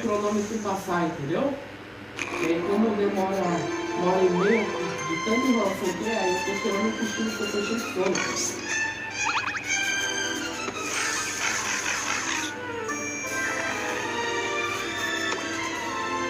Aí eu tô encostado aqui no canto, no sofá no caso. The first round here at day 2 at EUIC is starting to come to a close. So much Pokemon action for today, but a lot to discuss. Figure out which trainers are leading the pack, what Pokemon we can expect, and how the competition is shaping up. As we're waiting for the round to conclude, I thought it would take a moment to talk a little bit about what we've seen and what we can expect going forward. And joining me, we have Marcus Dion. The competition so far, it's interesting because we're going back to a regulation we know, but people are still kind of expanding off of ideas, and we're also seeing a lot of comfort out there, so you never really know what to expect. Yeah, I think that in this format particularly, the build expression comes down to how you can build around your restricted in creative and innovative ways. And we're seeing a lot of that with like Calyrex Shadow is certainly leading the pack in terms of restricted building. And we just saw Kyle on stream there with the Weezing. Just such an innovative way to use like with the Sash Calyrex. There's so many creative things you can do. So yeah, I think that this format is really cool for very certain types of building around different restricted. You have to do it very differently. Let's talk a little bit about the restrictions and stuff, and let's start with that Calyrex Shadow Rider, because that's something that we did get to see today, and we're going to see a lot more of, because it is the highest represented. Over 50 players here in Day 2 have this Pokemon, and it's a Pokemon, too, that the first time we had Regulation G was, like, the terror, and then it's been kind of up and down in terms of performances, because it's been pretty respected. Nobody wants to really have a loss to this. Yeah, Calyrex is, like I said, dominating the field right now. It has its ups and downs, right? Because as soon as Calyrex comes back into the field, everybody's like, oh, I have to deal with Calyrex now. Let me use my Terrapagos. Let me use my screens, all my Terra Normals, right? And then Calyrex falls down. And then they're like, oh, there's no more Calyrex? Let me just like take a little bit out of respect away. And then Calyrex comes back. So it's very much just revolving metagame wheel there with Calyrex. But I think we're certainly on the right side of the wheel for Calyrex this tournament, because Calyrex Shadow is doing very, very well right now. 100% is, but a couple of other Pokemon that are doing well. I want to go to one that we're seeing really good runs with, but maybe not the highest in the usage, is this Terrapagos, because it's something too that I feel like are kind of connected. They can kind of match up. I don't know, one rises, the other falls type of thing. But currently we do have an undefeated Terrapagos in the field, and so that's really close to making it to top cut. Yeah, Francesco Pio-Pero is having the run of his life. He's been doing incredible this season. Really, really happy for him. And he recently won an online grassroots tournament with this exact Terrapagos team that we were seeing with the Heatran there. So it's not super surprising to see that he's putting up a really good tournament run, but it's really cool that we've gotten to this point with Terrapagos where, especially when it matches up into things like Zamazenta. Zamazenta was a very negative matchup for Terrapagos in most cases, but you have these players doing this really innovative thing with Heatran that kind of flips that on its head, right? So again, another thing with build expression in this format, there it's like very specific niche tools on different restricteds that can kind of flip matchups, and Heatran's definitely one of those. A restricted that we've gotten to see a lot of different ways with how it's built has been this Miraidon as well. Because, of course, winning the World Championships, Luca Ceribelli, we've talked about him a million times this weekend. He's 8-1. We're going to talk about him a million times more. But he's sticking to that same World team. But other people are kind of changing up his team or kind of bringing these different builds. Joseph Agarte bringing his World team as well. A different build of Miraidon, also undefeated at this time. Yeah, like as you said, Joe is on this Screens Miraidon team with the Ditto, and there is a lot of people on that in the field right now. Grant Laird's also on a very similar version of that team. I think this is the most Screens Miraidon we've seen in a tournament for like quite a bit of time, so it's really cool to see that it's gotten to that point in the metagame where for the longest time, like you were saying, the Worlds team with Luca Ceribelli was kind of just dominating when it came to Miraidon. There wasn't really anything better. You kind of just ran that team, and now players are kind of saying, okay, what can we do to kind of get around that or make it more creative? And we saw that with Hoj as well up there earlier. He didn't win the stream game, but the Tornadus Sneasler is super innovative. Yeah, it is cool too because the Sneasler, obviously in our last format, absolutely like wrecked having. And it was like the conversation of, is it going to be good going back to Reg G now that we've had a little bit more experience with it? So it's cool to see that there's a little bit of it kicking around. Yeah, Sneasler, you know, it was a demon last format. It went on a lot of deep tournament runs, a lot of tournament wins as well. And, you know, a conversation that actually Joe started at the beginning of this format was like, hey, I think Sneasler is super underrated in Reg G now that we know how broken it was. And there was a lot of discourse around that. People were like, no, you're wrong. You're trolling with that take. And then Hoj pulls up to like the first online tournament and the first regional with that team and does so well with it. And he's like consistently top cutting these online grassroots tournaments. So it's like, Sneasler's real. It's real. It's real, which is terrifying. I know there's definitely a couple people that wish it wasn't, but if we're talking about terrifying Pokemon, a terrifying restricted that we've gotten to see a lot of success with, especially recently, has been this Calyrex Ice Rider. Joji Kaida also right now undefeated with this team, but we get to see, I believe it's the second most represented restricted that we get to see, if not the third. But yeah, that is a terrifying one. A lot of respect needs to be put on this. Yeah, the horses are on top this tournament. There's a discrepancy in the usage rates, but Calyrex Ice does fall second there. We saw Justin Tang win San Antonio with the Calyrex Ice. We saw the second most recent Latin American regional get won by Calyrex Ice as well. It's just so consistent. You can't really go wrong with the Pokemon. I would say that, to be honest, when it comes to how creative you can be with a restricted Pokemon, Calyrex Ice is probably the Pokemon that you're least limited with in your building, because you can just put anything with that Pokemon and it's still going to be good no matter what. You can click Glacial Lance no matter what your partners are. So Calyrex Ice, really, really strong. We're seeing Joji Kaida with still undefeated, I believe, with the Calyrex Ice Grimmsnarl. A common thread there, Joe and Joji both using Grimmsnarl on different restricted Pokemon.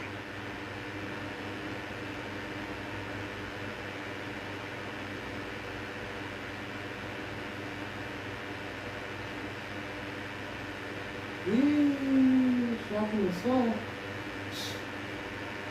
Já começou valendo a transmissão, chat. Ooh, that's a difficult question. I think there's a lot of creative things out there. One that is pretty obvious to mention at the moment is Wolf is out there with this Koraidon Parish team that's just like going insane. So that's something to keep your eye out on if you're in the audience here. In terms of what I expect to be like the best conversion rate in Top Cut, probably Calyrex Shadow has so many representatives that it's impossible for there to not be like a bunch in Top Cut. But kind of in terms of like a deeper tournament run, if there's a lot of Calyrex Shadow in the Top Cut and Terrapagos makes its way up there's a very positive matchup waiting for the Terrapagos players in a lot of their Top Cut rounds. So Terrapagos players definitely looking at that Calyrex Shadow Rider usage and just nodding over here. So last question to put you on the spot. Two trainers are going to make their way to Championship Sunday. Who do you think is best poised for that? It's a very difficult question. I think this is Francesco Pio-Perez's tournament. I think that he's on a killer run right now, so I would not be surprised to see him up in finals. Oh, then I want a sleeper pick. Let's say, you know what? Let's just say Wolf. It's a safe pick. I lied. The most sleeper pick of all. Yep. Wolf Glick. Yep. Yeah, no, I changed my mind.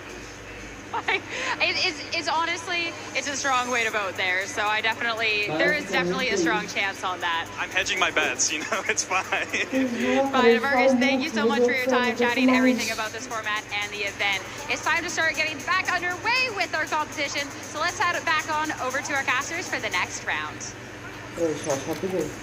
The eagle-eyed viewers of you might have spotted who's on the stage behind Sierra and Marcus there at the end of that interview. Those of you who didn't, you're going to have to wait a few more seconds, but I can promise it's going to be an epic showdown of a match.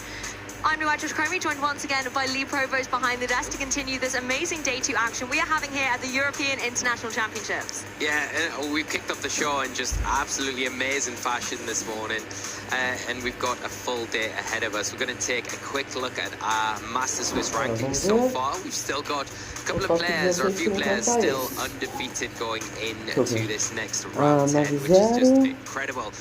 Georgie, Francesco, and Joe, all 9-0 at the moment. Yes, and you can see as well that we have whittled down these kind of X and O players. Earlier at the beginning of the day, we had 5 of them. Now there's 3, and with each round, that's going to get less and less. But there are still so many incredible battlers out here. Gavin Michaels, Yosuke Takayagi. We've got Galio Fasati, as well as Wolf Glick and Luca Cherubelli, Matt Maynard. So many incredible names here. All X and 1 records. Yeah, not only the standings, but we are obviously heading into round 10, so we can have a look at some of the notable matches and also the match that we will be featuring here for round 10 next at the European International Championships. It's going to be the battle of the world champions. It is Wolf Glick versus Luca Cherubelli. Luca is our reigning world champion from the 2024 season. Wolf Glick, the world champion from 2016. Both of these trainers so well versed within their teams. I am so excited for this match, but it's not the only epic match we have. For round 10 out there on the floor as well. We have trainers like Francesco Pio-Perez versus Joseph Ugarte. Again, X and O players really looking like they're on a tear to take this championship. What an incredible match that one is in particular. You've got Georgie Kaeda getting head down against Tara Birdie representing the UK, and there is a few UK players in the field still representing in their region. So we'll see how they get on, but like you say, we're going with 2 world champions for this next one. And Lou, can I steal it? Oh, go for it. I know you're so excited for this one. Let's go. Cherubelli. Tá, o Wolf vem de Miraidon, Among Us, Incineroars, Quintail. Eu esqueci o nome desse bicho, Fluttermane. Outro time do Luca, Miraidon, Zicote, Paris Giraffe, Chifu, Orgipão de Fogo, Iron Ranger, como é que é o nome desse bicho? Dark aí é a... It was the Fluttermane, the Gothitelle, the Screamtail, and the Amogus. It's just the Corridor and the Incineroar that have changed because it was a different regulation back then. Eu não lembro agora. Eu esqueci o nome dela. Caraca, eu esqueci o nome dela. Wolf is so well versed with Parrish. I think it's one of his the things that Wolf's known for. He can pilot it so well. Eu não lembro agora o nome dela, cara. Que bosta. A gente vai ver agora, né? Então não vai ter. Não vai fazer muita diferença. I do think a little bit differently coming into this one in particular. We know what Luca's run because we saw Luca on the broadcast yesterday, and o time do Wolf vem de Luca doesn't have a single ghost type, Horizon, Among Us, Incineroar, Quintail, Gothitelle e Fluttermane. Se o Wolf perder, o regional se chama Satoru Metadinha. Ô louco, tem que aceitar o Marrom se ele perder. Se bem que eu não entendi o time dele. Tá, ele tem um Miraidon que serve o sol, mas eu não tô entendendo quem aqui se beneficia do sol. Tá, ele tem a Gothitelle pra prender alguém, se quiser. Tem 2 de fotossíntese, só que a proteína tá de foco 7 e a screenplay tá de bushine.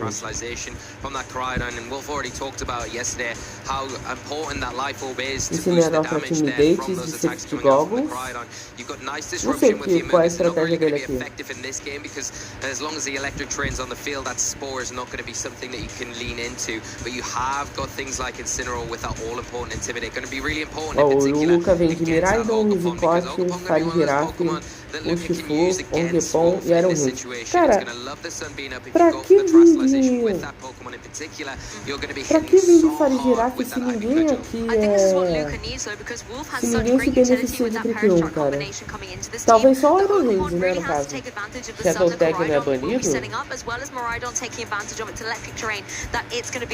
Não, se fosse banido, o cara não estaria nem no palco, Marlon.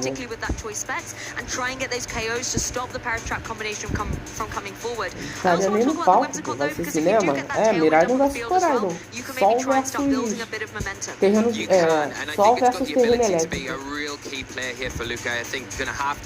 A única diferença é que o time do Wolf tem o Screamtail para se beneficiar do Sol, eu acho. Por ter terreno, né, no caso. Eu acho. Vamos ver.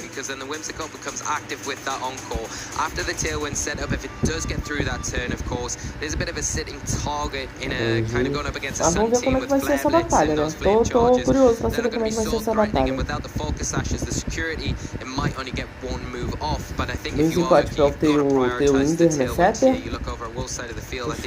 Eu acho que ele vai entrar de Miraidon e Iron Hands pro Hands aproveitar o buff.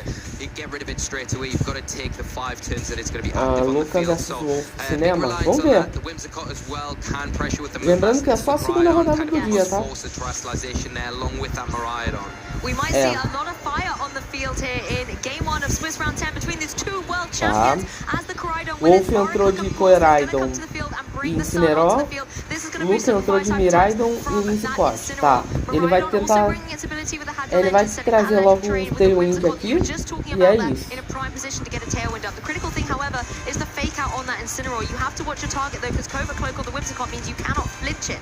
No, but you can shut down this Miraidon for at least a turn. Eu não vi se o Rizicote é Prankster. Eu nem cheguei a ver. Into it. What is going to see played out? We're going to see that Coraidon put a lot of pressure onto the Whimsicott. Of course, it has to be careful around the Miraidon. Tu chegou a ver, Marlon, se o Rizicote é Prankster? Tá, ele vai proteger, não vai dar Paring Shot no Miraidon. E quem vai fazer o que ali, que eu não vi? Tá, se esse Rizicote não cair aqui de primeira, ele vai fazer, ele vai ser Tailwind. Então é Miraidon com Terra Fada, né? Provavelmente, Miraidon de Terra Fada. Boa, fácil, previsível demais. Protect, ok.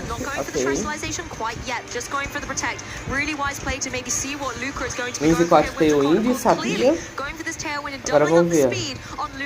Ele usou para Electrodrift. Caraca! Levou.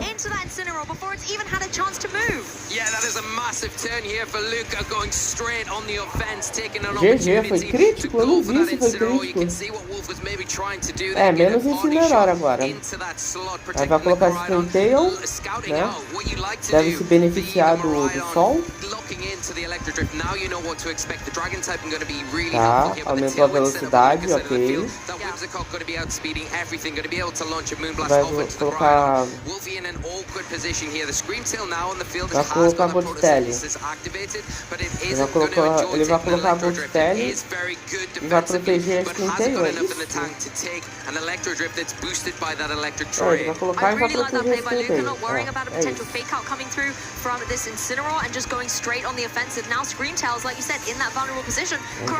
Ele vai prender quem?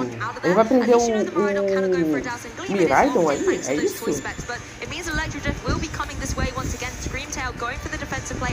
Ele vai querer levar logo esse Miraidon, então, se pá. Zicote usou Encore e falhou. Miraidon usou Electro Drift e ainda bem que ele pro Wolf protegeu esse Screamtail. Vai usar Disable do Miraidon?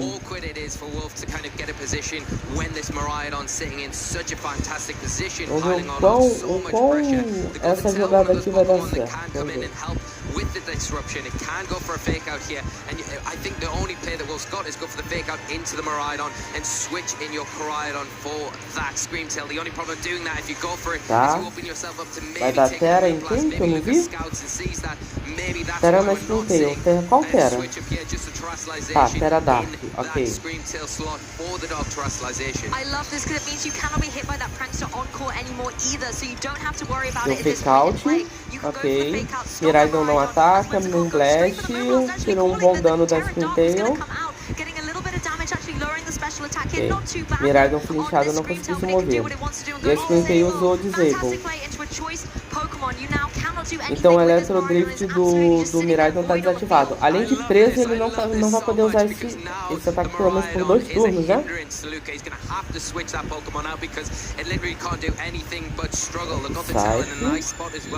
Tá. Encore. Ele vai focar em Zicote, será? Ele vai dar taunt no Zicote. Cara, o Wolf tá jogando bem. Tá usando tudo quanto é condição no Miraidon e no Zicote pra ele ficar preso.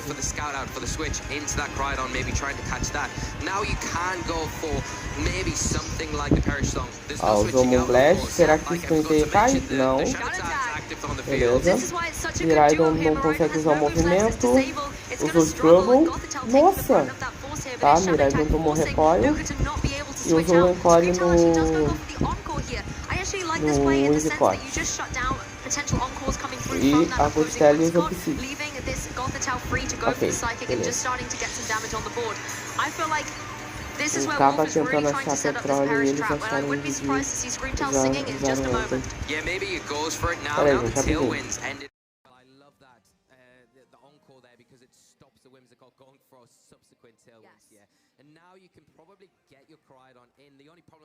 The Whimsicott's locked into the Moonblast, so it's going to be into one of these slots. More likely into the Screamtail here, but could it open the door to get the Crydon in? The only problem with doing that is if you have to take the Gothitelle off the field and get the Crydon onto the field, you take away that Shadow Tag, and then the ability for Luca to switch out those Pokemon is open. O pior que a gente de ontem, cara, eu acho que nenhum Indy ganhou, tá? Se eu não me engano. Tá, o Moonblast tá desativado. O Zicote...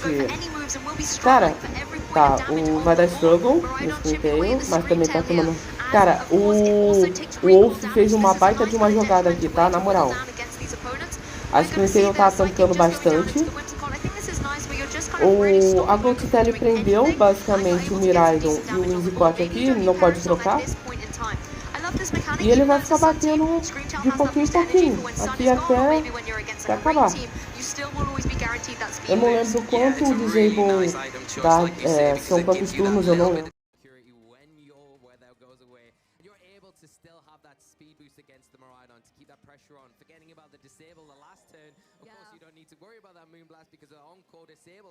Tá, são 4 turnos de Disable, agora que eu vi. Wolf é o melhor jogador de Pokémon da história. Tu já conhecia ele, ou Marlon? Struggle, toma, o Whimsicott caiu. Miraidon também vai cair agora, né? Não, falta pouco pro Miraidon cair. Taunt. Ah, tu conhece? Ah, beleza. Será que ele vai levar isso então, esse regional, pô? Achei interessante. A Gothitelle tá de leftover, isso é legal. Tá. Agora vai dar Disable. Vai continuar de Disable. Vai tirar esse Screamtail, não quer perder o Terra da Screamtail, acredito eu. Né? Cara, se eu sou o Luca, eu dava surrender aqui, sinceramente. Into this match, even though the numbers are looking a little bit one-sided at the minute for Luca's literally unable to do very much. Não, nossa, ele tirou o Gothitelle. Tá, e entrou por Idol. Mas agora o Miraidon pode sair, pô. Tá, aumentou a velocidade da Screen Tail aqui. Vai usar Disable, mas ela falhou. Nossa. Aqui ferrou. Easy usou Struggle. Caiu. Miraidon vai usar Struggle, não sei se ele cai. Sim. Ele vai lavar. Vai levar. Tá, Miraidon usou o Struggle. Meu, cara, só com a Gotelli e com a Screen Tail. O Wolf levou o Miraidon e o Winscott, as duas maiores ameaças que ele poderia ter.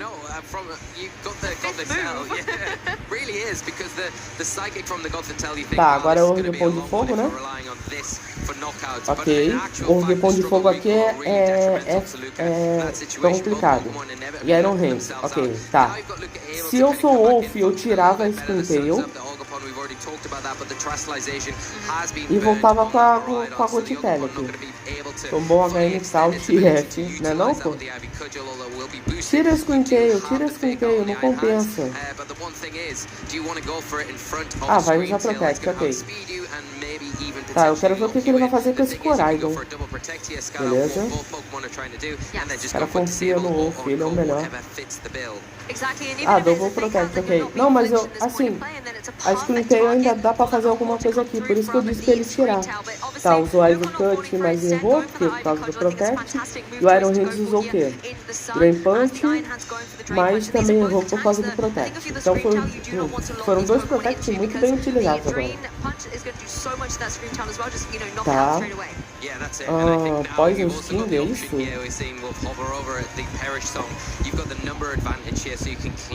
Tá, ele... vamos ver. Follow me, ok. É, porque a maior ameaça agora é isso. Ah, Perish Stone, ok.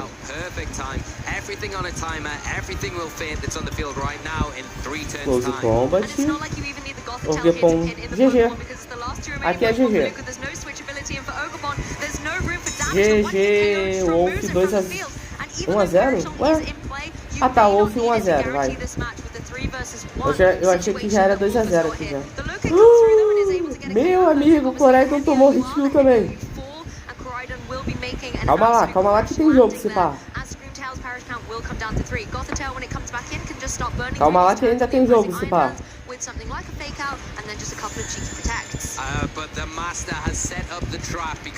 Tá, fake out e disable, ok, vamos ver.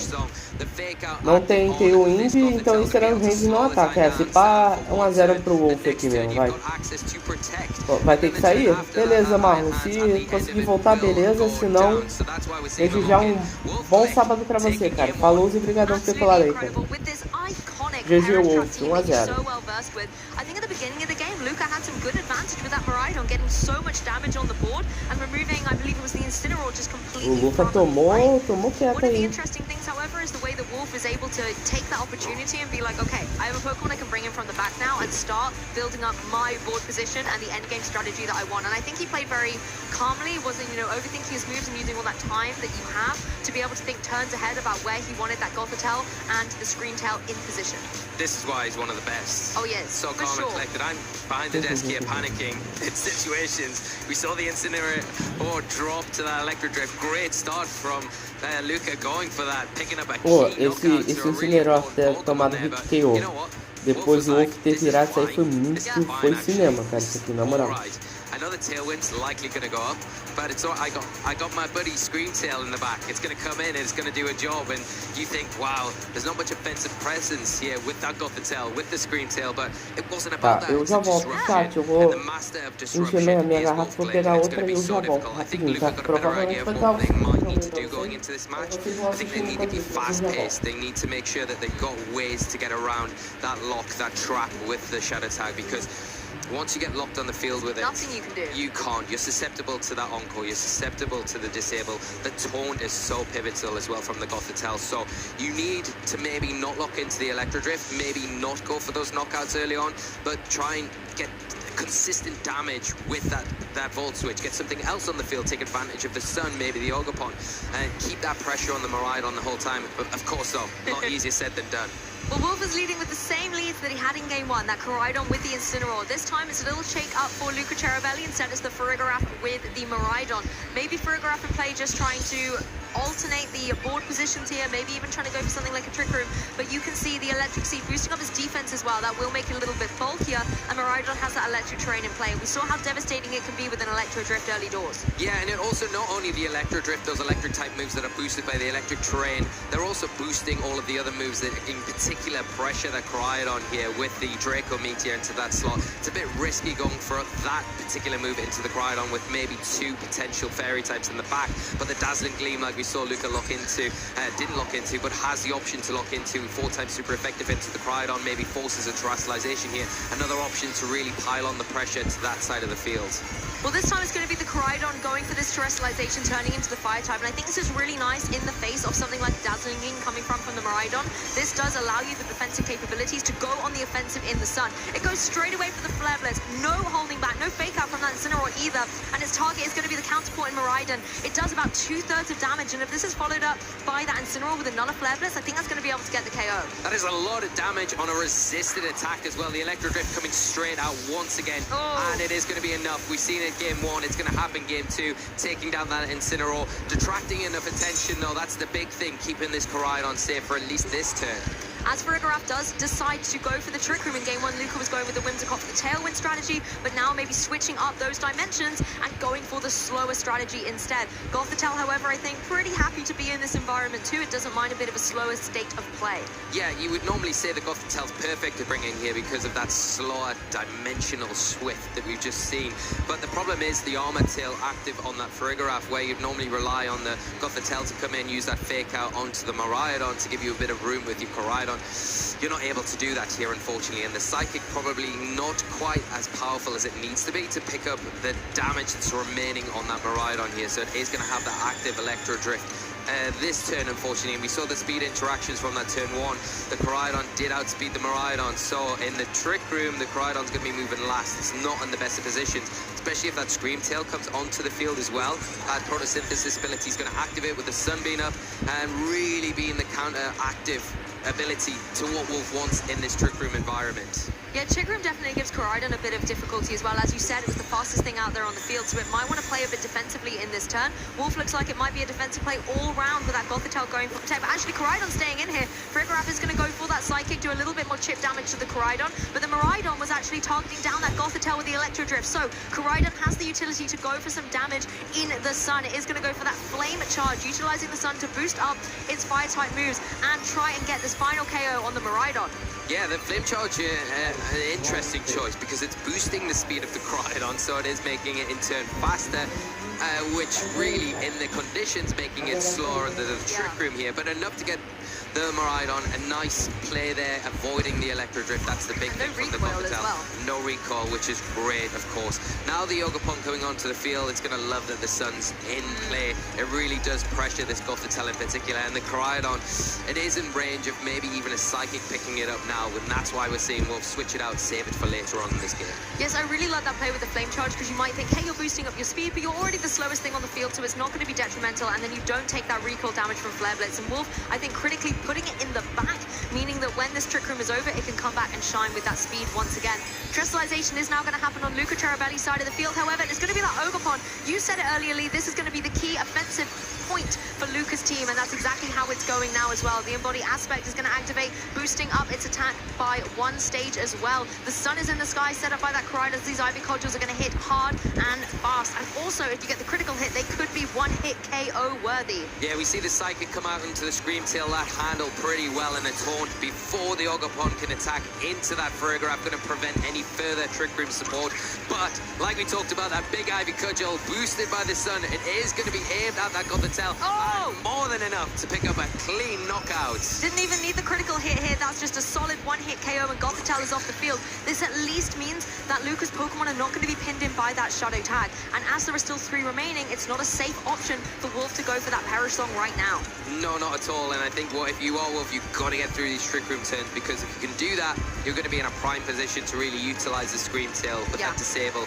The key thing here is, do you protect the Koraidon? Because it's an obvious protect, right? I think both of these are obvious protects, but if you don't, you could be susceptible. We are just seeing the protect from the Crydon. Does this open the door? Can the Scream Tail take an Ivy Cudgel if it is a target? Doesn't come into contention here. Another protect. Yeah, Wolf just playing very defensively here, not wanting to take any unnecessary damages for Igoraf, just going on the offensive, and I am sure an Ivy Cudgel will be coming out from that Ogre-Pon as well. Let's just see who it was trying to target into. Oh, they were crossed the field there. The Psychic was going into the Crydon, the Ivy Cudgel into the Scream Tail, and I think that's why Scream Tail has the more bulk and the more HP right now. That's what you want to leave from the field. This might be the last turn of Trick Room though. Can Wolf get double protect? You need it. I think Wolf desperately needs this double protect. If you can get this, pull this off, I think the game flips around, and then the advantage is definitely back in Wolf's favor. But Luca doing it does. Crydon gets here one. We go. Crydon gets one here. Stranger things have definitely happened in competitive Pokemon. Screamtail doesn't manage to get it, however. So if Ivy Cudgel is indeed going down into that slot, it's, I think, going to be able to get the KO. We're going to see the Psychic just hit that protect one more time. But this Ogre-Pon really is the key point for you. It has all of the attack power behind it. As the Ivy Cudgel will come down straight onto that Screamtail and get the knockout, leaving just Crydon as Wolf's last remaining Pokemon. Se pá que o Luca empatou. Ivy Cudgel in the sun. Been a bit of a double-edged sword here for Wolf, and Luca really taking advantage of the sun just before it disappears, just before that Trick Room ends. Vamos ver se o Horizon vai levar aqui, vamos ver. Pokemon on Luca's side of the field, a much better adjustment from Luca here, showing that he's not ready to give up this fight, taking us to what looks like it is going to be a game 3. And I mean, Wolf made the perfect play there. If he was able to get the double protect, then it would have been perfect timing with Trick Room ending as well. The Follow Me coming up on the Ogre-Pon as Crydon goes on the offensive with that close combo, but it's not enough to be able to get the KO, particularly with its low HP and the defenses being dwindled even further. Farigiraf is going to be able to go for that Psychic and try and get the knockout here. Even if it doesn't, there are still 2 Pokemon in the back ready to clean up, but it's able to do the job. We're going to a game 3 between these 2 world champions. This is what we want. We want it to go all the way, and that's exactly what we're being dished up here from both of our trainers. It's been fast and furious all the way through, and we are going to take it right down to the wire to decide who will come out on top in this round 10. And I think if you missed the 2024 World Championships where Luca Cherubini was the victor, you are now getting a fantastic showcase as to why this team is so incredible. It's so versatile. Game 1, we saw that Tailwind mode, and even though it didn't work out for him, you can still see the flexibility in the team when you transition into Game 2 and see the Farigiraf take it on that Trick Room journey. This is what I love about Luca, you know, as a player in general.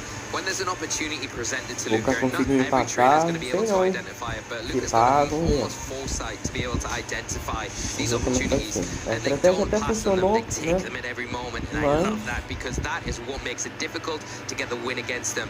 The Electro Drift, it maybe didn't seem like the optimal play in that first turn, but again, the Incineroar on the field, it wasn't able to do much except use a parting shot. Let's go for the Electro Drift, let's get rid of it. The Crydon didn't have enough in the tank to take down the Miraidon in one hit. Didn't mind it going down with that flame charge. Mas o fato da Bottitelli ter caído também foi complicado. Ai, ele conseguiu penalizar. Foi crítico? Pior que não. All over that side of the field, picking up knockouts. I feel like the Incineroar as well has had a really tough time in this set. Obviously, in both games, it's gone down straight away to the Electro Drift. In Game 2 as well, with the Farigiraf on the field, it's not like it could even go for a fake out here. It was really stuck into going for an offensive move, either the parting shot or, I suppose, the Flare Blitz here, and then it just was a prime target for that Electro Drift. Going into Game 3, though, obviously, Luca's done this trick, Games 1 and 2. Do you think he's going to go for it a third time? Potentially, because it does eliminate one of those options on Wolf's side of the field, and I think if you're playing against Wolf, you want to try and eliminate the options that Wolf has to be able to switch around their Pokemon, because I think one of the things that makes it easier to get through something like Trick Room in particular is the number of Pokemon you've got. You can switch around a lot more, you can protect a lot more, you can disrupt with your supporting moves a lot more, whereas with the Incineroar out of the fray, it kind of makes it a lot easier for Luca to kind of guess what's coming in and pick a move appropriately to punish that switch and keep that pressure on, and that's what it's all about, keeping the pressure on. So everything for Wolf to do in this match, I think Luca adjusted perfectly in that last one with the Miraidon. Farigiraf lead. Are we going to see a repeat, or are we going to see a few switch-ups? Well, we're jumping into Game 3. If anyone's left the room, get them back in here. You do not want to miss this action between these 2 world champions. Wolf sticking with the tried and tested lead of this Miraidon and the Incineroar. But then Luca also running back Game 2 with the Farigiraf and the Miraidon. Miraidon. The electric seed going up, so the defenses are on that Farigiraf, but I want to know what this Miraidon is going to do, and is Wolf going to let the Incineroar go down a third finalmente vai time? bater ou se ele só vai ficar There is caindo. the play here. If Luca thinks, oh well, the Koraidon's definitely going to terrestrialize, I could go for the Electro Drift into that slot. Vai dar Instead, Protect it will be enough to pick up e the Close knockout, Combat because no it will Miraidon. lose its Dragon type, and it will be then Vai susceptible proteger. to taking big damage from that Passando choice aqui spec rapidão só pra boosted deixar o like. Electro Drift. Opa, bom dia Murilo. Obrigadão por deixar o like aí. E desde já um bom sábado pra você, tá Murilo? Valeu aí por fortalecer no like, Murilo. It does look indeed like this Koraidon is going to stay beautiful and bejeweled on the Era de international fogo stage. no Once again, dropping its weakness Koraidon. to that potential dazzling gleam and going for the fire typing. This is a really nice defensive play to keep it in the game against this opposing Miraidon. Incineroar this time protecting. Wolf says, I kind of want you to have a moment in this match and keep you on the field. As the Koraidon goes straight up for the close combat. No flare blitz this time. Nossa! Não So caiu. close, but now Koraidon leaves herself vulnerable with the special defense and defense drop to a follow-up attack from something on Luca's side. Bom dia, fui trampar. Bom trabalho aí pra você, Murilo. Obrigadão por ter colado aí, cara. Nossa, o Koraidon caiu aqui, GG. Quer dizer, ainda tem a Gold Tele, né? E a Spring Tail.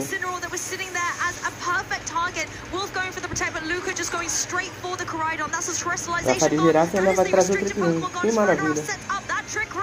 Fast-paced first turn in game 3 here, but it's not over. Wolf still has 3 Pokemon at their disposal, and the one advantage that they've got going into this turn is Trick Room has just been set up, and that Incineroar is still active. Now this is going to be able to do the damage necessary to that Miraidon. It cannot protect, and it can switch out, of course, but no, of course it can't switch out because the Shadow Tag's on the field, so that Miraidon's pinned.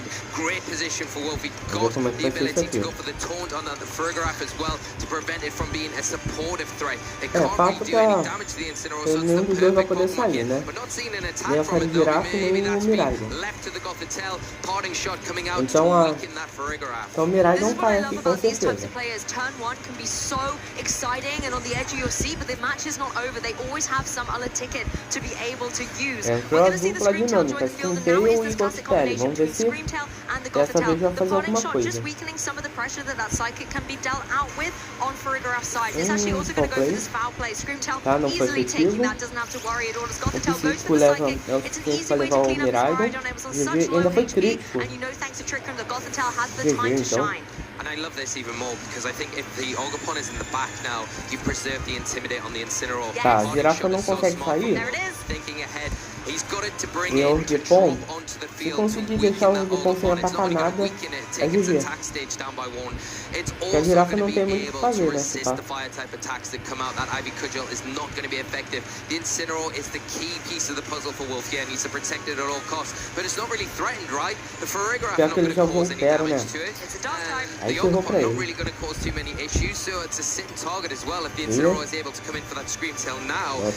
But it's not going to be. It's the Gothitelle. It's going to be kept nice and safe going into this next turn. Incineroar has gone so under the radar in this set so far, and now in game 3 it's really rising to the top and showing why it is one of the best Pokemon out there. The Intimidate critically going down against the Ogapon, like you said, Incineroar tem chance de cair aqui, né? to get that critical hit, but if the coins do go in Wolf's favor here, he's going to be able to gain the advantage. The follow me comes through on Ogapon though, it wants to try and protect its Farigiraf, so it has the utility to keep going for these foul plays, but with Screamtail and the Incineroar, there's really nothing Farigiraf can do, even if you're not having to perish or encore disable it, it's not doing much anyway. No, not at all, and I think like we've already mentioned, the parting shot going to be an easy target in the Ogapon. Doesn't really want to go for a spiky shield in front of that Screamtail, probably not, because it's already -1 attack. Will that be enough, especially not if you're not terrestrializing here, the Ogapon? I think if you are Luca, you probably want to hold off that terrestrialization till that Trick Room's ended, till you can maybe reset those drops, switch it off the field when you've got the opportunity to do that now, but then it reveals Luca's 4th and final Pokemon.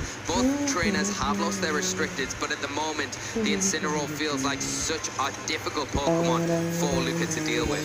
Well, Luca is finally going to click that terrestrialization button, this time on the Ogapon once again, so even though it's in a detrimental spot with something like the on-call going down into that follow me, you have the potential, if that doesn't happen, to try and get a KO. We've seen the embody aspect boost, that will now bring it back up to neutral thanks to the Intimidate that it took earlier from that Incineroar, and Farigiraf giving it a helping hand because everything is on this Ogopon right now to get a KO and bring Luca out of the danger zone of a parent trap situation. The parting shot, however, adds insult to injury to this poor Ogopon, where it's now going to be back down at -1. It's going to need a critical hit to get the damage dealt. Sun is still active, that's the only problem. It is -1, but it hits so hard. And I know the Scream Tail is one of those big defensive units, but the helping hand boost there, it's going to be very close. That's true. Nossa, torcer. And it isn't into the Scream Tail here, it's into that Gotha Tail. Nossa, a Gothitelle sobreviveu, boa. Scream Tail goes for the Parashot. This is exactly what Wolflick wants. Gotha Tail, Scream Tail on the field. Parashot is in the air. Atacou top 7, né? Não, leftovers, né? Gothitelle leftovers. Now the Gotha Tail back on the field. Now that trap is activated. You've got active. Protect this next turn so you can go for it. And then the Trick Room's not going to be in effect that much longer either. You can see one more turn left. And then you know what? That Scream Tail becomes an active threat. It is going to be able to disable, on-call, disrupt, and make sure that everything is just unable to move. But we're not seeing it going to be utilizing that just yet. We're going to see the Incineroar come onto the field. It is going to provide another Intimidator, take that Ogopon down to -2, and likely to see a protection from that Gotha Tail. Yes, I think this is nice though, bringing that Intimidate back onto the field and maybe waiting for Scream Tail to be in a position when that Trick Room is over, and it doesn't even need the Sun to get that speed boost anyway. It has that boost energy to play with as well. Gotha Tail just going for this defensive play here as Ogopon can go for the Ivy Cudgel, but it's going to find his mark on the Incineroar. Of course, that's not going to be doing too much damage at all, able to take that so well. Yeah, it is now. The big thing for Wolf is the Sun disappears. That Ivy Cudgel becoming way less effective. Now you feel a lot safer switching in the Scream Tail. And you know, the thing is, I think, yeah, we've got 2 Perish counts left. Do you keep the Gotha Tail in for this turn? Well, if you do, even if you do, desapareceu o terreno elétrico desapareceu e o negócio desapareceu. Tá, time shot.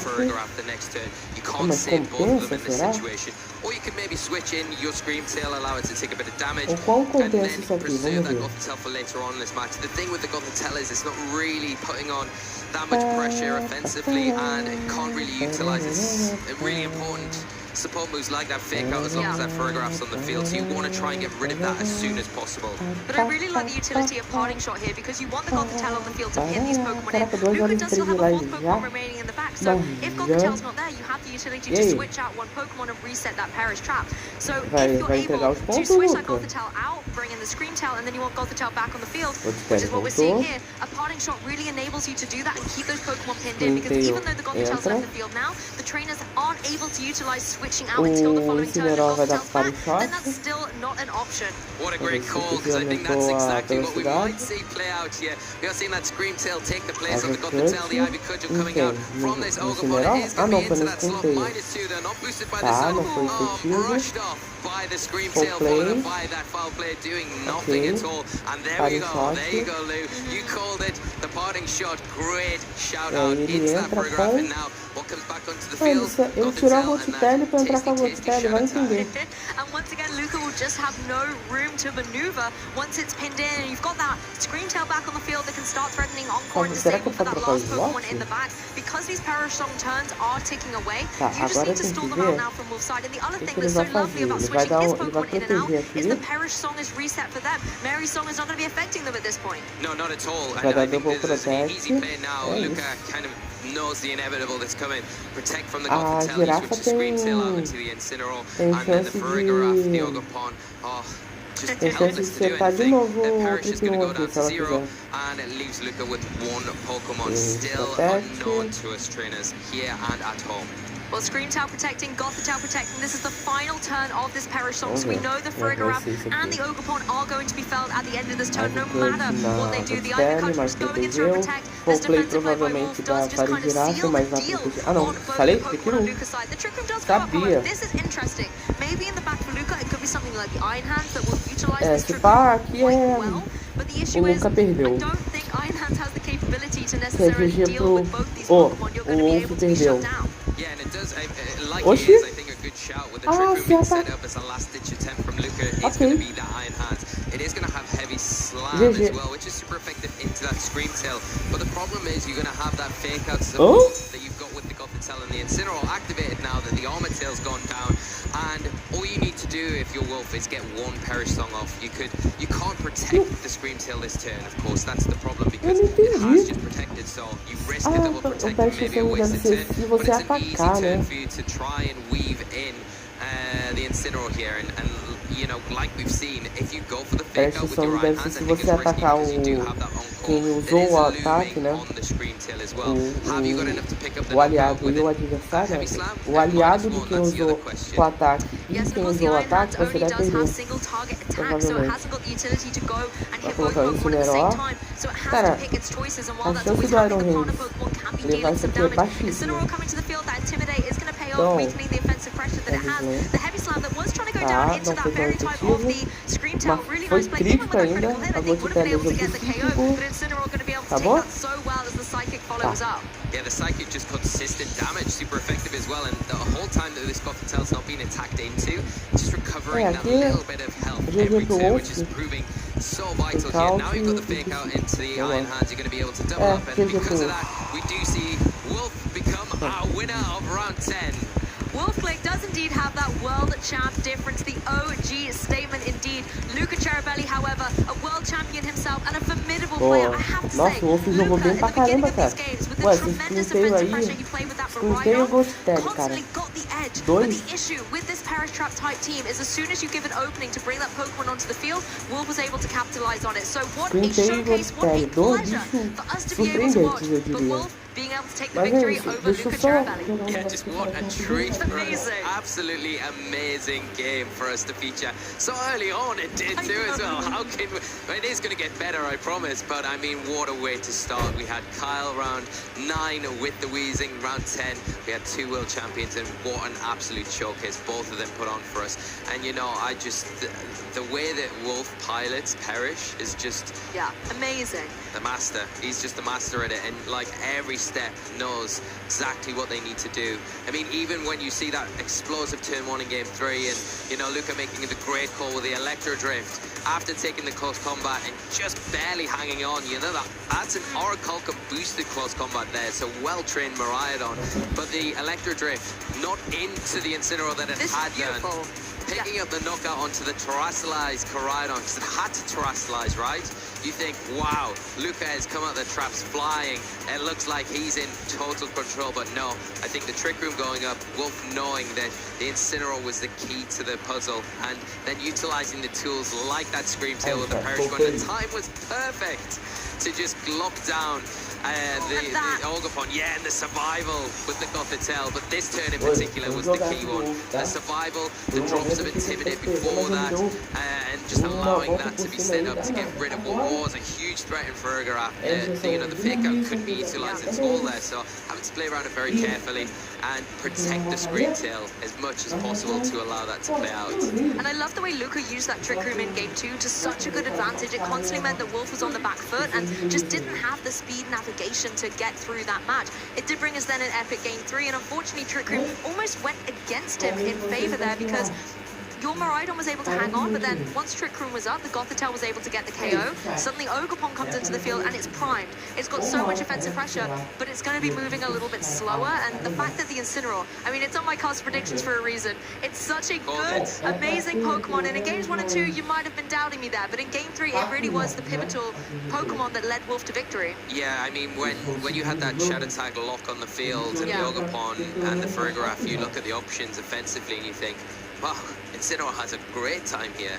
And yeah, I mean, that was just what Wolf exploited so well in that game 3, and I think why it's still such a valuable Pokemon to be used in any format that's available. It's an interesting moveset. It's a bit different from the kind of standard Incineroar sets that we see. Opting for that Protector, but it plays so nicely into that Perish Trap combination, and it can come in handy even if you're not using that Perish Trap as the main mode to your team, because it can throw players off in positions where, well, I can get something in to support it a little bit better here, maybe that Scream Tail. I mean, I can't talk highly enough about Wolf or Luca, really, both extremely just amazing players, but the way that Wolf piloted what is probably one of the most scary teams in the format right now, and that Miraidon, probably by the best trainer using this particular team, is just incredible to see. Exactly, and Wolfglick using this team that is not easy to pilot. You might look at him using Perish Trap and think it's so effortless, but it takes so much utility, thinking turns ahead to be able to execute it. I mean, if I'm bringing something like this musical number with Perish Song to a tournament, there will be teardrops on my guitar by the end of it because I cannot use it well at all. I end up KOing my own Pokemon, and Gothitelle goes down, and then everything is absolute chaos. So the fact that he could masterfully pivot in that Incineroar in and out and constantly mean that Gothitelle was on the field, constantly resetting the Perish Trap on his side, I think was really beautiful play. His accomplishments really do speak for himself. I have this fun fact about Wolfglick, where he has won one of everything. He has won regional championships. He's won 10 of them, by the way. He's won national championships. He's won international championships, Players' Cups, and Worlds. Yeah, it's easier to say what he hasn't done, really, you know. Instead of the scroll list of accomplishments that Wolf has got to his name, I mean, just incredible. And I'm just going to say this, right? This still of Wolf, this moment, the hair flowing, it's a beautiful shot. It's giving me some Tim McGraw vibes, that for sure. I mean, it's a look, definitely, and it's a confidence. Plus, look at the Magikarps. The Magikarps are adorable. I do love the shirts, yes. Yeah. They are beautiful. But getting back to the team and the accomplishments, of course, I think, you know, it's a really unique kind of classic Wolf team. And, you know, I think Koraidon, one of those Pokemon that's seen a little bit of usage coming into this event, where you think, oh, well, grassroots level, it's had some success, won some tournaments. Is that going to be the Pokemon that kind of surprises everyone?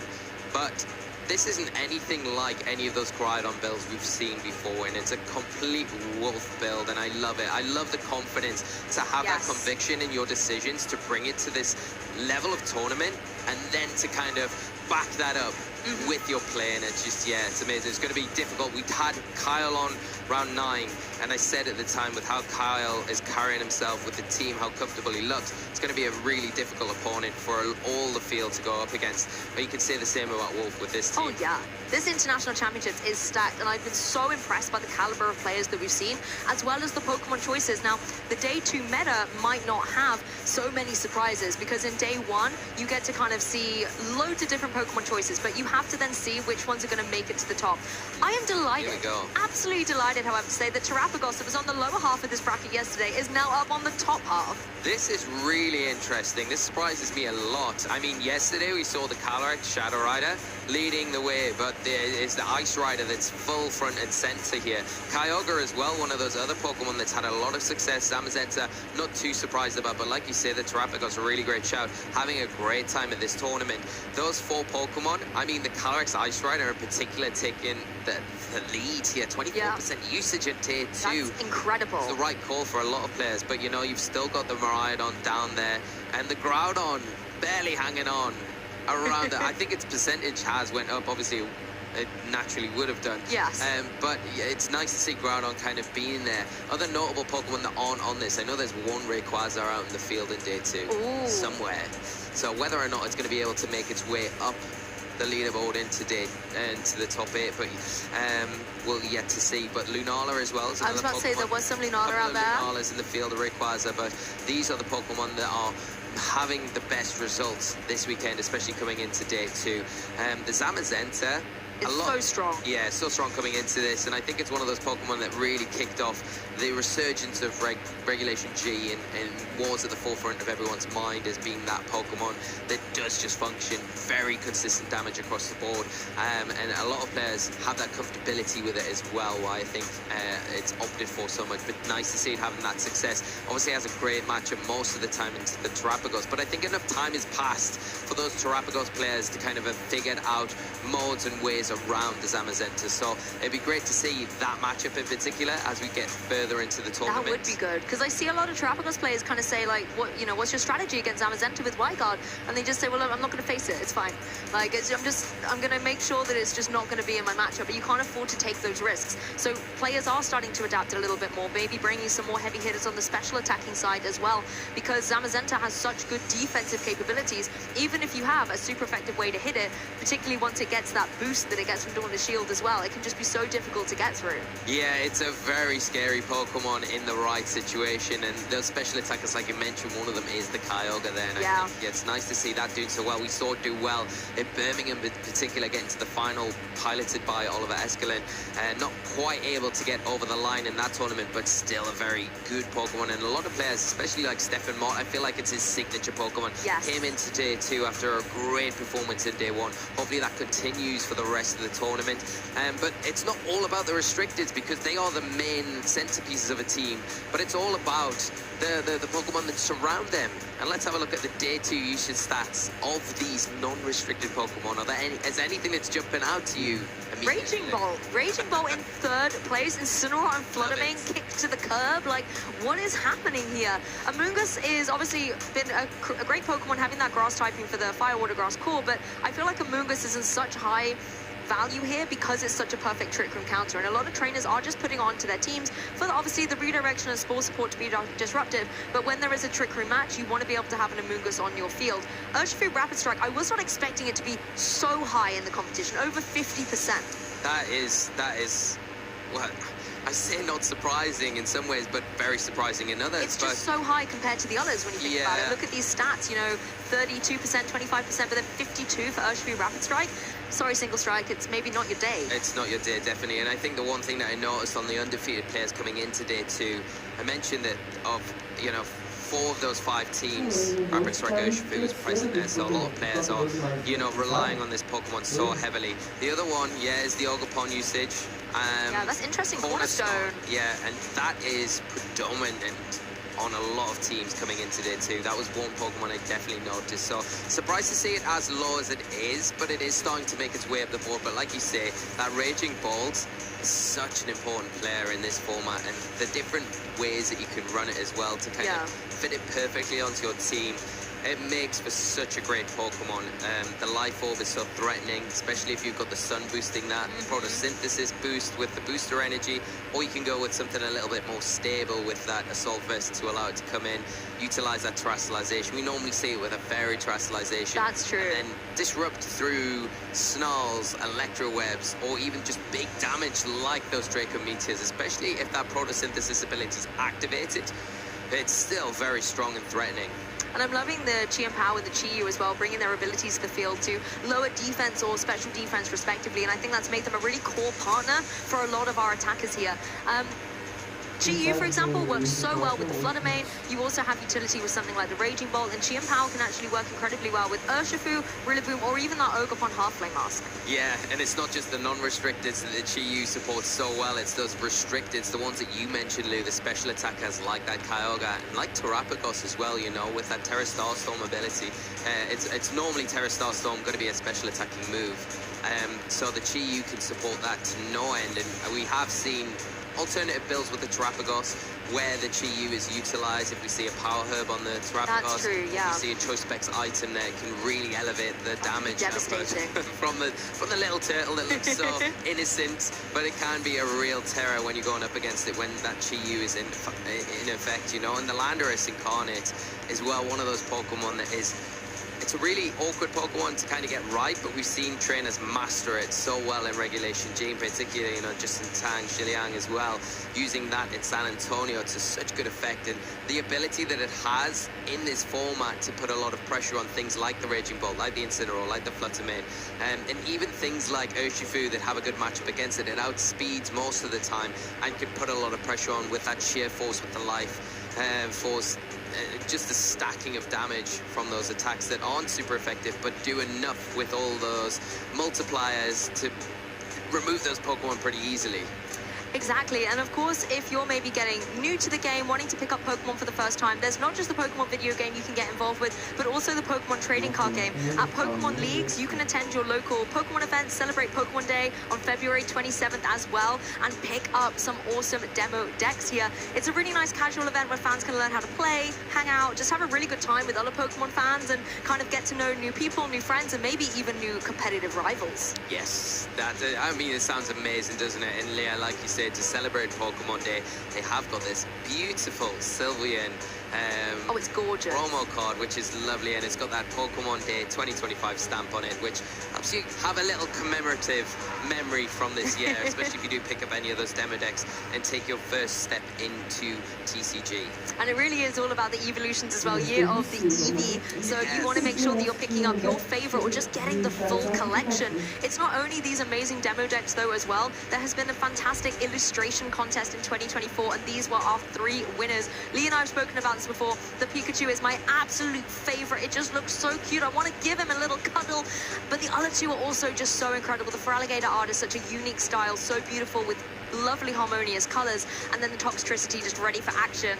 Yeah, jamming that electric, the lightning bolt there like a guitar. I love it. I love that design. And I just, like I said yesterday on the broadcast, the way that it kind of, the opaque design of it going all across the card, I really love that. But I'm with you, Lou. I think the Pikachu takes the star of the show for those. But amazing artwork, absolutely. You cannot say highly enough how much these people are that have done this, how talented they are. Talented is indeed the word, not only in the craftsmanship, but also in the battles that we've been able to showcase across this entire weekend.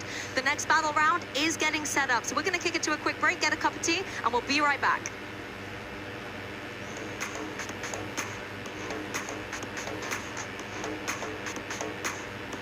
Okay, 7 minutos, né? 7 minutos para o jogo, sai. Let's hear it for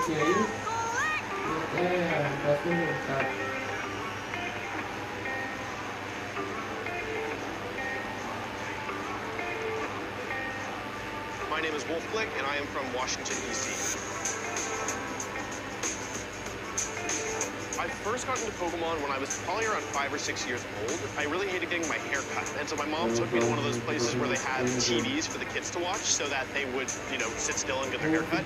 And they had an episode of Pokemon on it. My mom and I watched it, I loved it, and I was just obsessed. Like, I had the Pokemon cards, I had, action figures, I had pretty much everything. I eventually was able to play the games when I was a little bit older, and I really fell in love. And, ever since then, I've just kept playing, and it's just, turned into something so much more than I ever could have expected. When I was in middle school, I found out that you could play Pokemon against other people, and that really got me hooked because I have such a competitive personality. And so I was playing online. There were these forums, and you would go and you basically schedule a battle over Wi-Fi. And on one of these forums, I saw that there was a sub-forum that said real-life events, tournaments in real life. And I thought, that sounds cool, so I clicked on it, and I saw that there was one in Chantilly, Virginia, 30 minutes from where I grew up. And yeah, so I ended up winning that first event, and it kind of snowballed into everything. I think some people, when I talk about, I'm still playing, I've already won Worlds, I've, won every level of tournament, I think some people are, surprised, or they're thinking, okay, well, why? Why are you still playing, right?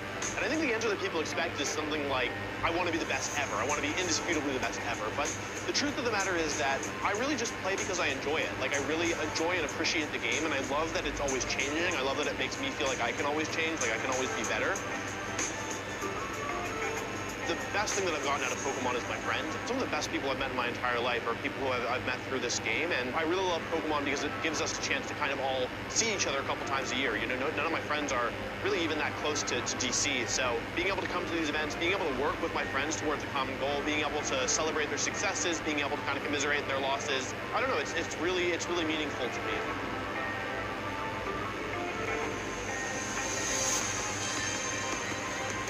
I think the game's also taught me a lot about failure, People look at me and they see, all the trophies, all the accomplishments, right? But there's a lot more failures than there is victories. It's really hard to kind of truly try to be the best in the world at something, because when you fall short, been kind of told pretty directly, you are not good enough, you are not the best. And so one of the best things that I've got out of that is just the ability to cope with failure, to say I tried my best and I wasn't good enough, and I'm okay with that. Well, I'm a little biased. I think winning Worlds for me will be probably one of my favorite moments in competitive Pokemon history. I think there's lots of other great moments, but personally, if I'm being honest, the fake out Swords Dance play in the finals of my Worlds, it'll always kind of have a special place in my heart. Wolfblick is your 2016 World Champion after so many years of hard work. I can barely stay in my seat right now. Probably my favorite player is Shoma Honami, the 2015 World Champion. When I watch him play, I feel like he sees the game in just such a completely different way that I do. I just think it's so cool. Aaron Traylor is another one. He just is so willing to break apart the way that the game works at a higher level, and I think he's doing something that nobody else is doing. My starter Pokemon? That's a tough one. My first starter Pokemon was Charmander, but I really like Emboar. He's one of my favorites, so I feel like I have to kind of represent my boy. My goal every season is to win Worlds, just plain and simple. It's a lofty goal. It's one that I've achieved before. It's also one that I failed much more than I've achieved. And barring that, I would love to see one of my friends win the World Championship.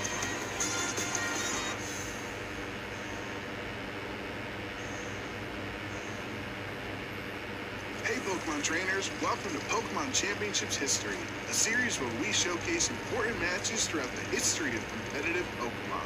It's time to flash back to Championship Sunday at the 2023 North America International Championships. Welcome to the finals in the junior division of the Pokemon video game. Most iconic moments in Pokemon come from trainers in the Masters division, but this time around, the juniors stole the show in Columbus. The trainers in the juniors division often show the purest form of passion for the game of Pokemon.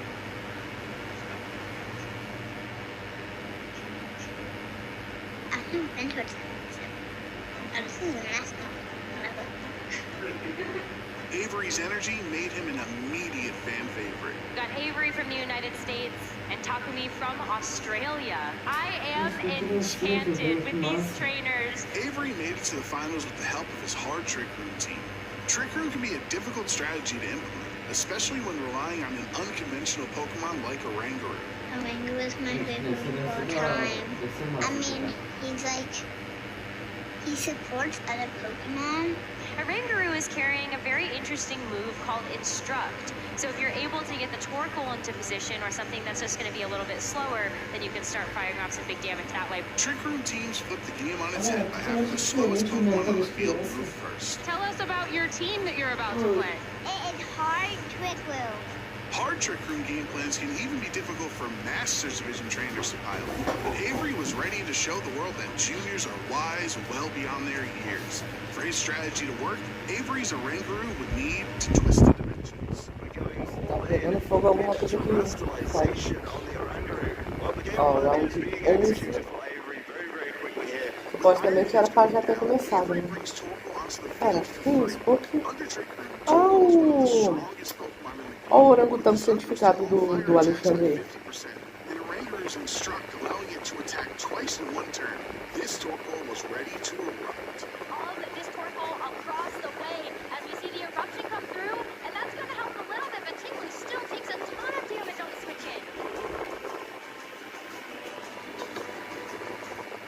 In Avery's favor, Takumi's savvy defense turns the tides of Game 1 and punishes Torkoal, putting the Australian youngster in a winning position. Despite properly setting up... Opa, salve Zuli, bom dia, como é que você tá? Desde já bom sábado pra você, cara. Como é que você tá, tudo bem? Estou morrendo de sono aqui, mas estamos há quase 2h30 aqui, esperando os jogos. Avery's Torkoal was ready to take over, which meant it was time for Oranguru to do it again. Avery once again has the opportunity to bring in the Torkoal. Let's do it again. Yep, that's the Instruct. Learning from his mistakes against Team Blue in Game 1, Avery made an adjustment to keep momentum on his side. This was where last game got a little bit different because he went the overheat instant attack. Let's see if Avery goes for it again. See you later, GU. Mano, os molequinhos são bons, tá? Terrifier Oranguru was the star of the show. The ability to instruct your teammate to attack again would lead to more offense than Takumi could handle. Does it hit this time around? It's going to be another overheat from the Torkoal. Avery's confidence was back, taking down Takumi's team 1-1. This championship... Caraca, os molequinhos são bons pra dedéu. Como é que você tá, Azul? Cara, a live tá tão atrasada porque toda vez que eu pergunto vocês demoram uma cota pra responder. Estranho.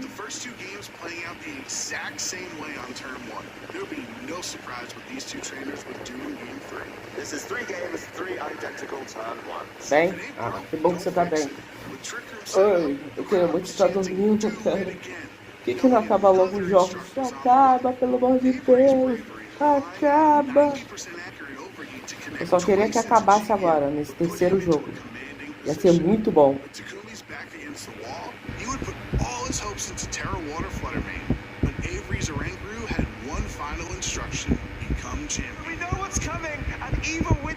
Reigns of Terror. Avery is getting another bite of the cherry. Avery will be a well-deserved champion, showing a crazy strategy. I think people had forgotten about it too. Que legal. O molequinho comemorando, que da hora. Captivating the audience's heart with his charming personality. As for the Oranguru that clicked and struck 13 times in the finals, Avery summed up its role on the team perfectly. Mano, o tamaninho. Gente, o tamaninho do serzinho. Olha isso, cara. O tamaninho da criança, cara. Que coisa fofa, mano. Who knows what the future holds for Avery? And who knows what Iron Hands is going for in all 3 games? But we can be sure that Avery's future will be bright in Pokemon as long as he remembers to do it again. Thank you for watching. Let us know some of your favorite competitive Pokemon moments by using the hashtag O Oranguru, né? O famoso orangotango santificado do Alexandre.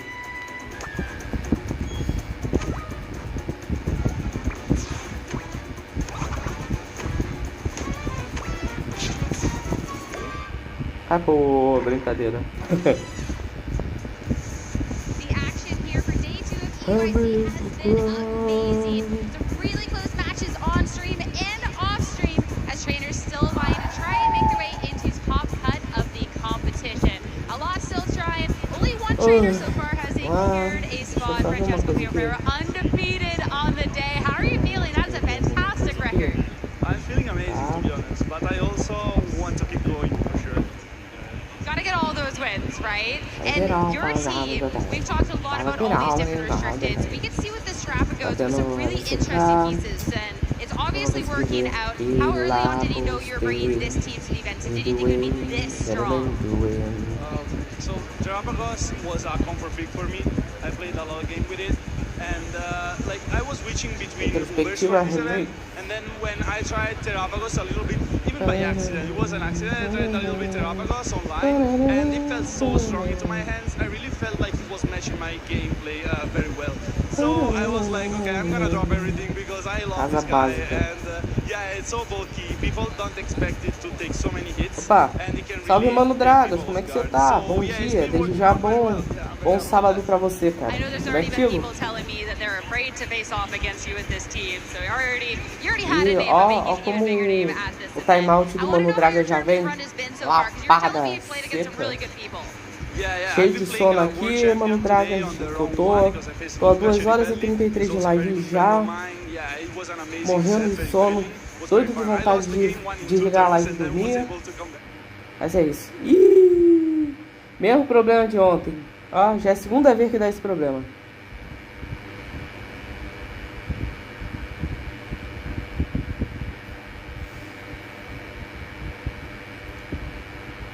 Será isso um sinal, chat? Eu simplesmente desligar a live e dormir?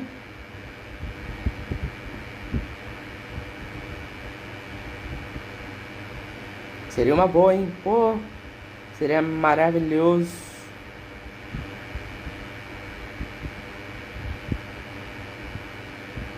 Seria maravilhoso, diria meu mãe.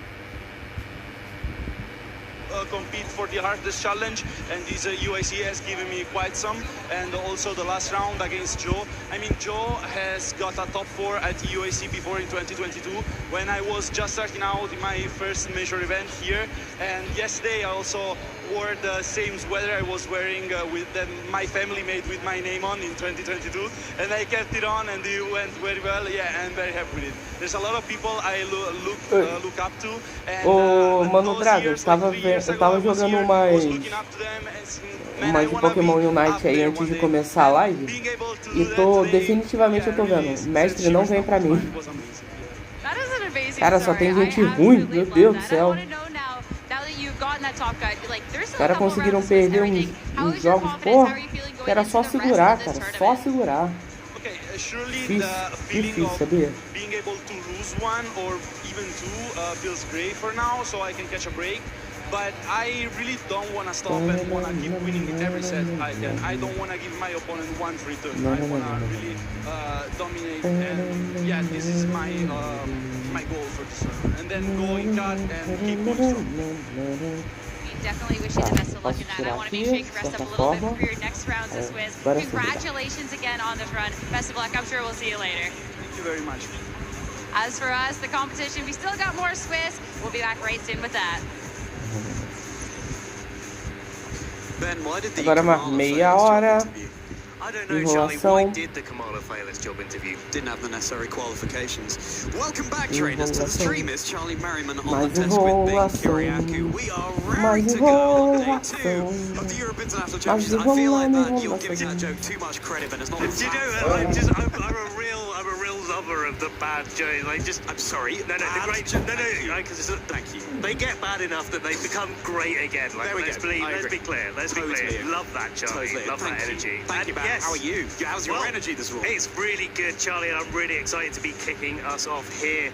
We're getting into the business end of our Swiss. We have 10 rounds already completed. Of course, Francesco was just there with Sierra on the floor. He's got 10 wins, basically guaranteeing his spot in our asymmetrical Top Cup. And now we have 2 more Swiss rounds before we get to see what other players will be joining Francesco. Francesco was kind enough to give me a little bit of an insight into how he was feeling, his approach to the competition this weekend, and shared a good number of fun stories with me.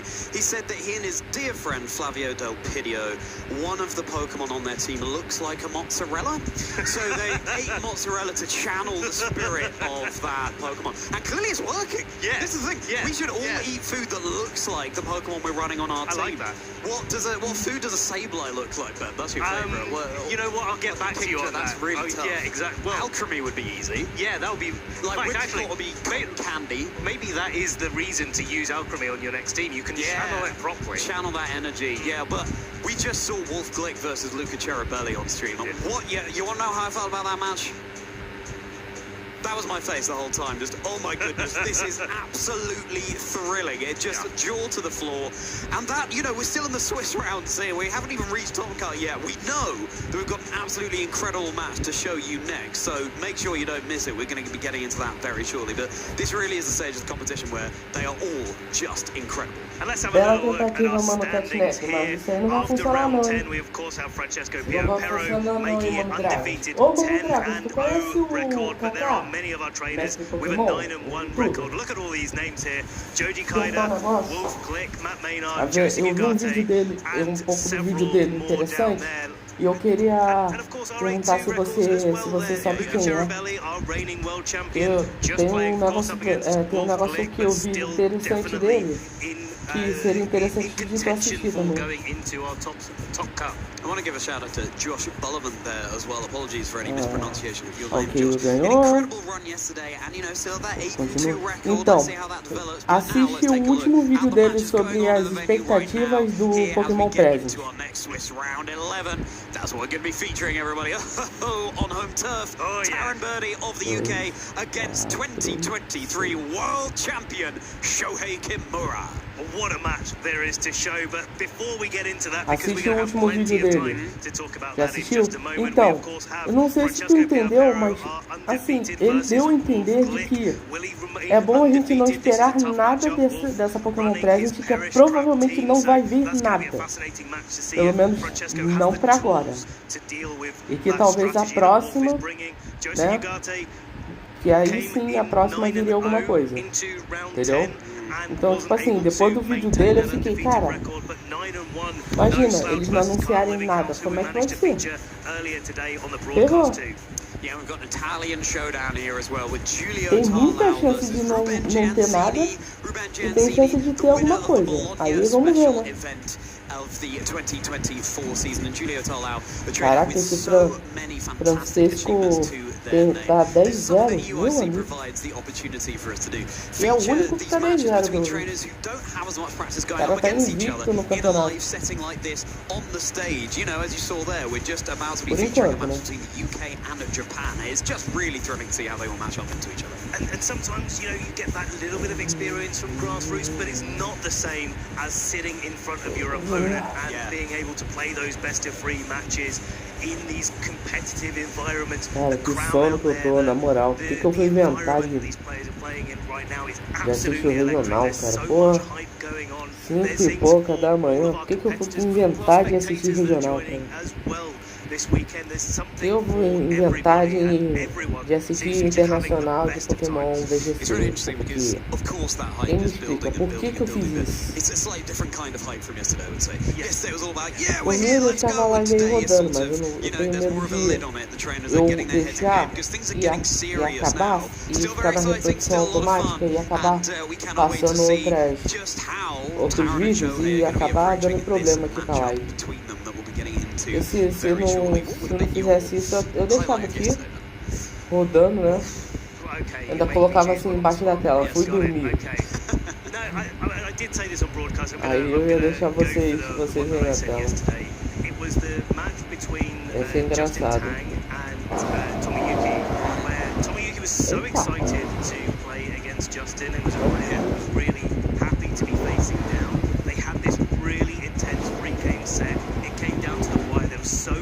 Estão cortando madeira aqui.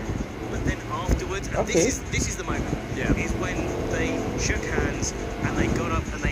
Eu acredito que seja madeira. Não sei o que é. Justin's face, he'd just taken the loss in that match, but he was still really happy to be seeing Tomoyuki, and they were having a great time. And it just makes you think, like, this level of competition, it's difficult. It's really competitive at the highest level. You know, we're all friends here, but you know, you go into the match and sometimes, you know, you've got to turn that friendship up a little bit to be able to play your best and play in that competition. But as soon as the match ends, we're right back to it. Yeah, exactly. I think it's a really tough. Aí na tela qual vai ser o confronto, né? The idea of the rival in Pokemon games. Peraí, gente, rapidinho. You're playing through the your rival isn't an enemy by any means. It's someone who inspires you to do better, just achieving more, and your friends at the end of the day. Yeah, really fantastic moment to call out there, Ben. The Minun to my Plusle. Absolutely. We're just charging each other up. We don't see them in VGC, do we? Not so much. It's a shame, unfortunately. Because they get follow me, don't they? Have access to follow me. They've got some nice support options. Yeah. You know, definitely some formats. If you took away all of the really powerful Pokemon, maybe like a friendship cup, something like that could be pretty cool. Yeah. Yeah, that's true. Yeah. Well, we love that little support, and we're here to support you through the action today, trainers. I asked Lee this question yesterday. All right. Of all the Pokemon that could have a place in the metagame right now that we haven't yet seen on stream, that we might not expect to see, what would you like to see? See, I would have said Oranguru. Oh yeah, we've seen it. We love Avery. You see that little segment? It's so good. The Oranguru instruct, adorable. You know, speaking to someone, there has actually been an Oranguru in our... Yeah, there has. I believe it was Billy Kuo, Hsuan-Chi Kuo running the Oranguru. A really incredible team. Qualifying for day 2, now I believe out of the competition, unfortunately, but Oranguru is on that team with Scary Face. Really nice, so you can reduce not only the speed of your opponent, but your own partner Pokemon in Trick Room if you like, so that they are then outspeeding, reversing those speed orders. Yeah, you're right, yeah, Oranguru brought, and I love that Pokemon too. What about you, Charlie? Obviously my mind immediately goes to Kenko, which I feel like doesn't not have a place. You could activate Switch with Kyogre. Yeah, absolutely. But I think we know there's Alchemy, or there was yesterday anyway, with Diego Fierro running Alchemy. I think that might have a place in the format. I think... It's a hard one, isn't it? It is. A hard one because I'm thinking Clodsire.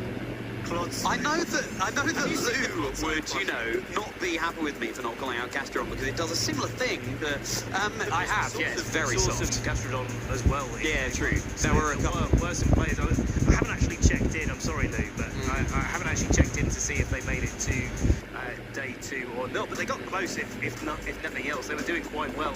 Charlie Donnelly, I think, was the player that was most notably running that yesterday. So be interesting to check in and see how he got on. For day 1. Charlie Donnelly, yes. Well, I met Charlie in Birmingham, the regional championship recently. Costa had that idea where, oh, you're both called Charlie. Let's pit you against each other. Let's do some Pokemon. I want to see animation impressions. Should we do that right now, man? Anyone that didn't see this, I want to see your Incineroar impression again.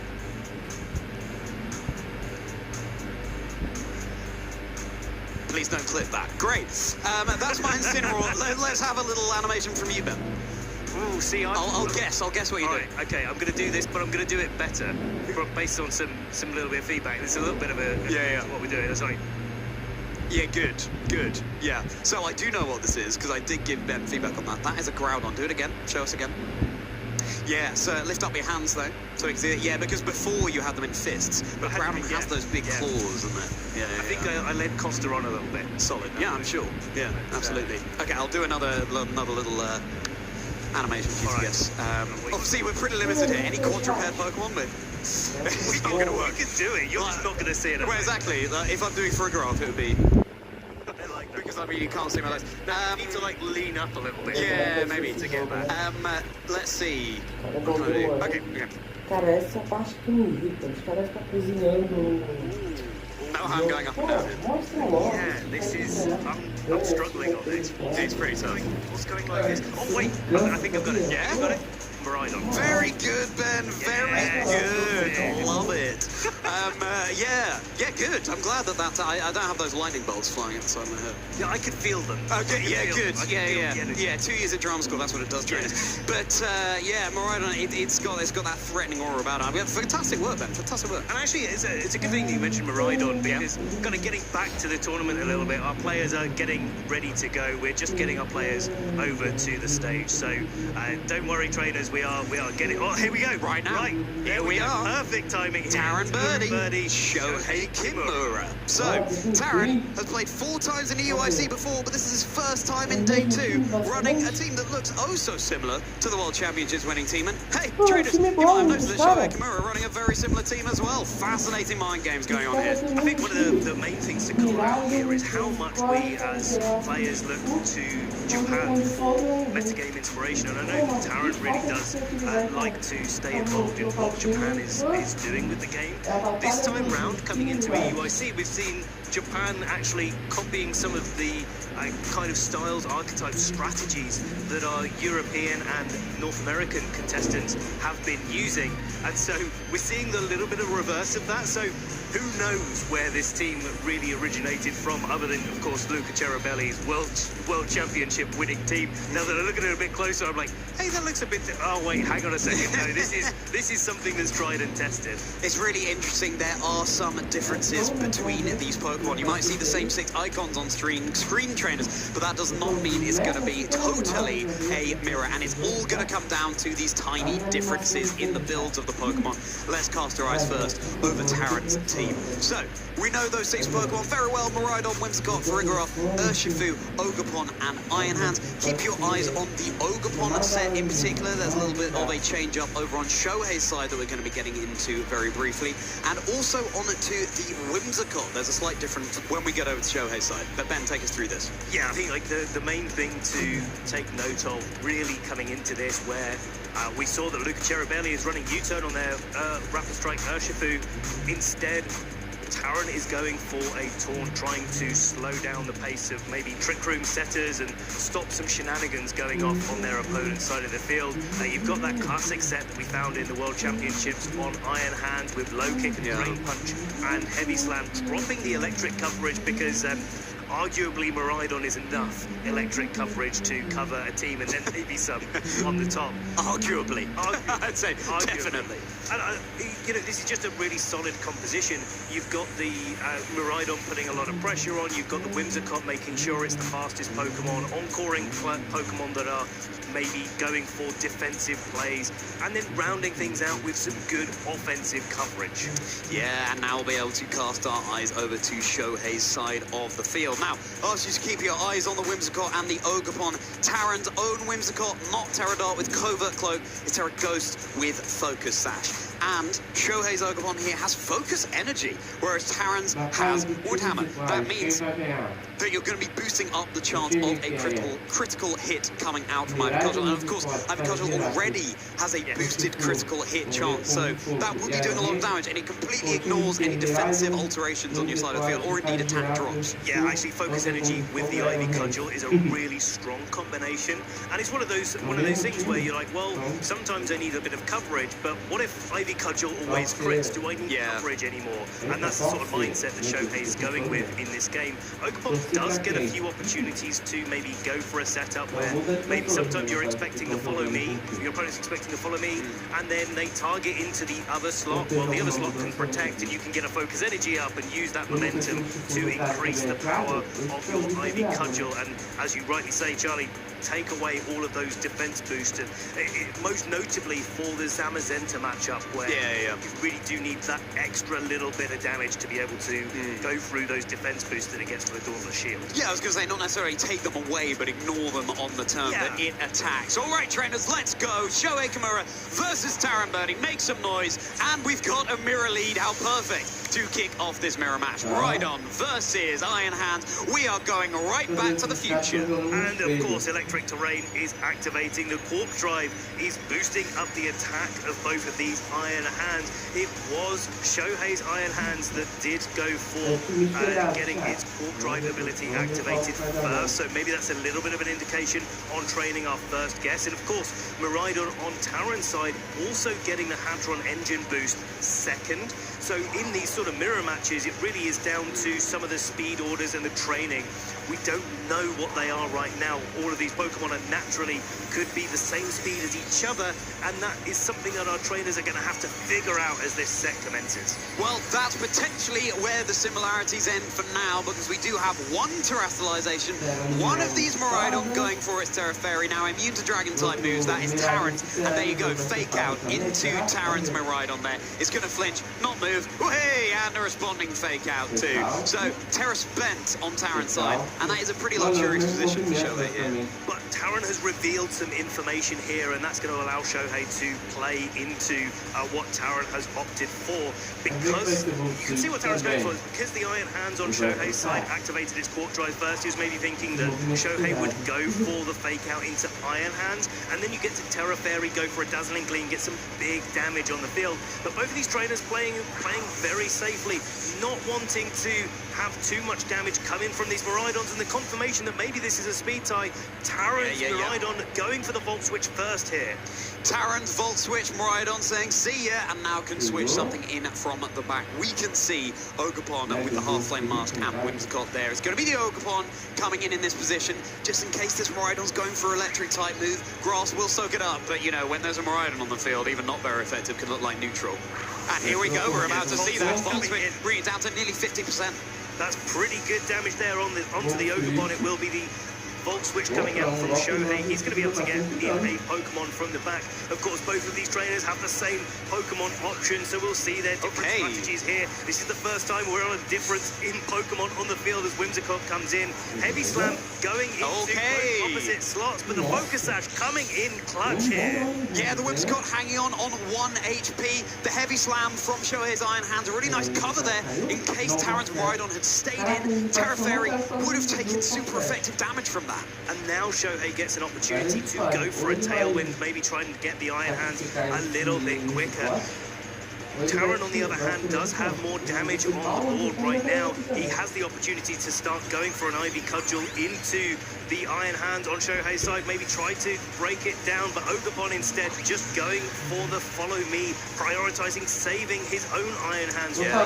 Damage. So important here because the Iron Hands has the Quark Drive boost. It's going to be dealing a lot more damage than otherwise, and at the end of the day, you need to claim knockouts in this game. That Acompanhando having been solo already. Look at that low kick. The weight of the Iron Hands really quite bulky and boosted by that Quad Drive as well in the Electric Terrain. So Iron Hands brought down really low, and it's such a bulky Pokemon, you don't often see that much health taken away. But this is a pin here. Miraidon coming in. It's going to be faster than the Iron Hands, even in Shohei's Tailwind. And so Miraidon on Taran's side of the field gets a turn to just go for a Terra Fairy Dazzling Gleam and either knock out the Whimsicott or knock out the Iron Hands. If Shohei decides to switch into Miraidon, it didn't Terra Fairy, so it's going to take a super effective Dazzling Gleam. And this kind of pins Shohei into maybe losing 1 to 2 of their Pokemon this turn and puts the momentum back a little bit more in Taran's favor. Taran in the driving seat, potentially knowing when to switch in, when to switch out, deciding here that Iron Hands needs to switch out, keep it preserved. Here comes Scott, really nice. You can stagger that tailwind so that you have an extra couple of turns in this case to work with. Light Screen coming out, bolstering the special defense. And Dazzling Gleam coming out from this Miraidon. Will the Light Screen be enough to save Oh no, it's not. Absolutely not. Not in electric terrain. Double KO over on Shohei's Pokemon, reducing Shohei just to the final two Miraidon, and an as of yet unrevealed one from the back. I'm loving the look of this Whimsicott just chilling on the field here for Taran. Tailwind could be online soon. It certainly looks like that's going to be the strategy here for Taran, getting that offset or deferred tailwind that we like to say. It's going to be a little bit of a couple of turns where Shohei and Taran both have that tailwind in play. We're back to that sort of neutral thing where, well, it's kind of like both players don't have tailwind in play because the same modifiers are acting on both of their fields. But then Shohei's tailwind is going to expire at some point in the next couple of turns, and there's no Whimsicott on Shohei's side to be able to set it up again. Yeah, and whatever move you lock into here with Miraidon, if you're Shohei, that's it. That's going to be it for the rest of the game. With that choice specs, you're only able to use the first move you lock into, and it's going to be tough for Shohei to lock into something like a Draco Meteor in this position. It does nothing to the Terra Fairy Miraidon or the Whimsicott on Taran's side. Now Whimsicott and Half-Lame Ogerpon coming in, that puts a lot of pressure on the Whimsicott that it's only going to be able to get up a Tailwind, or if Taran decides to go for a Light Screen to try maybe take a little bit less damage from the Miraidon on Shohei's side. But of course with the Iron Hands in the back and the Terra Fairies you just mentioned there, only the Draco Meteor would be doing lots and lots of damage to the Iron Hands. Dazzling Gleam would be a great shout to be locking into for Shohei in this position, but then you're not taking as much advantage of that electric terrain and the extra damage, and it would be an Electro Drift that would be the only way to KO this Terra Fairy Miraidon at this point in the game. This is really interesting because Taran's Miraidon is much more vulnerable here to something like an Electro Drift, but as you say, the Iron Hands takes it so much better. You do have the option for Dazzling Gleam just to get consistent damage on both slots, and that would ignore an Ogerpon to follow me too. It's now time for Shohei much later in the game, but to go for the same play, terrestrializing Miraidon into its fairy type. This is the end game, trainers. Get your eyes on this stream because this is going to be absolutely fascinating. See how this shakes out between Taran and Shohei at EUIC. There's a gust in the air as Whimsicott goes for its Tailwind. Miraidon follows. A critical hit on that Miraidon on Shohei's side. I mean, I assume that's going to be crucial, Ben, even though we have that electric terrain boosting up the Hadron engine there. But that is a key piece removed for Shohei. And a key piece going to be removed here, potentially. Taran, but no, it is the Miraidon that's hanging on with that Terra Fairy. The extra little bit of damage that the Miraidon would have been able to dish out with a Terra Fairy Dazzling Gleam on Taran's side of the field was definitely enough. Of course, let's not forget, there was the Light Screen further bolstering. And so that critical hit sort of double matters in that position. Whimsicott just going for the on-call, making sure that this Ogerpon is locked into an Ivy Cudgel. Yeah, sometimes it's not so much that it's locked into a completely useless move, but it's like, yeah, no, I wanted to do that again. I wanted to do that again because it buys me more time with my Pokemon in the back. But having said that, Ivy Cudgel does have a critical hit chance. So the Iron Hands, it can be slightly risky, but as we know, Iron Hands pretty bulky defensive Pokemon. That's Miraidon down, but you get a fake out coming in here, keep chipping away. You can even reset Tailwind if you would like. And Iron Hands gets to come in here, of course. We know that the Ivy Cudgel is going to be the selection of choice. But now Iron Hands gets an opportunity to get a little bit of extra damage with a fake out. Of course, Whimsicott can follow that up with a Moonblast. And there's nothing the Ogerpon can do to play defensively in this spot. So Taran playing that sort of consistent game. This special attack drop from the Moonblast, of course, doesn't make any difference. And the Ogerpon flinching there. Mano, ia ser muito engraçado se ele critasse um Light no... Yeah, of course, cannot go for that spiky shield. No having been Whimsicott, mas não. Perdi into aqui. the Ivy Cudgel. Hugely well played from Taran there. I do not envy either of these players in this position. A mirror match, such incredible trainers Cara as do time well. do Miraidon, pera, os dois têm Miraidon. 5 turns ahead here. Desviou a zero aí, pro Taran.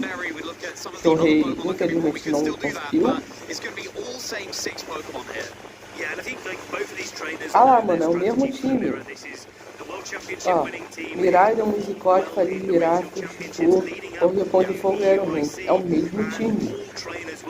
A diferença é a pessoa que tá jogando com.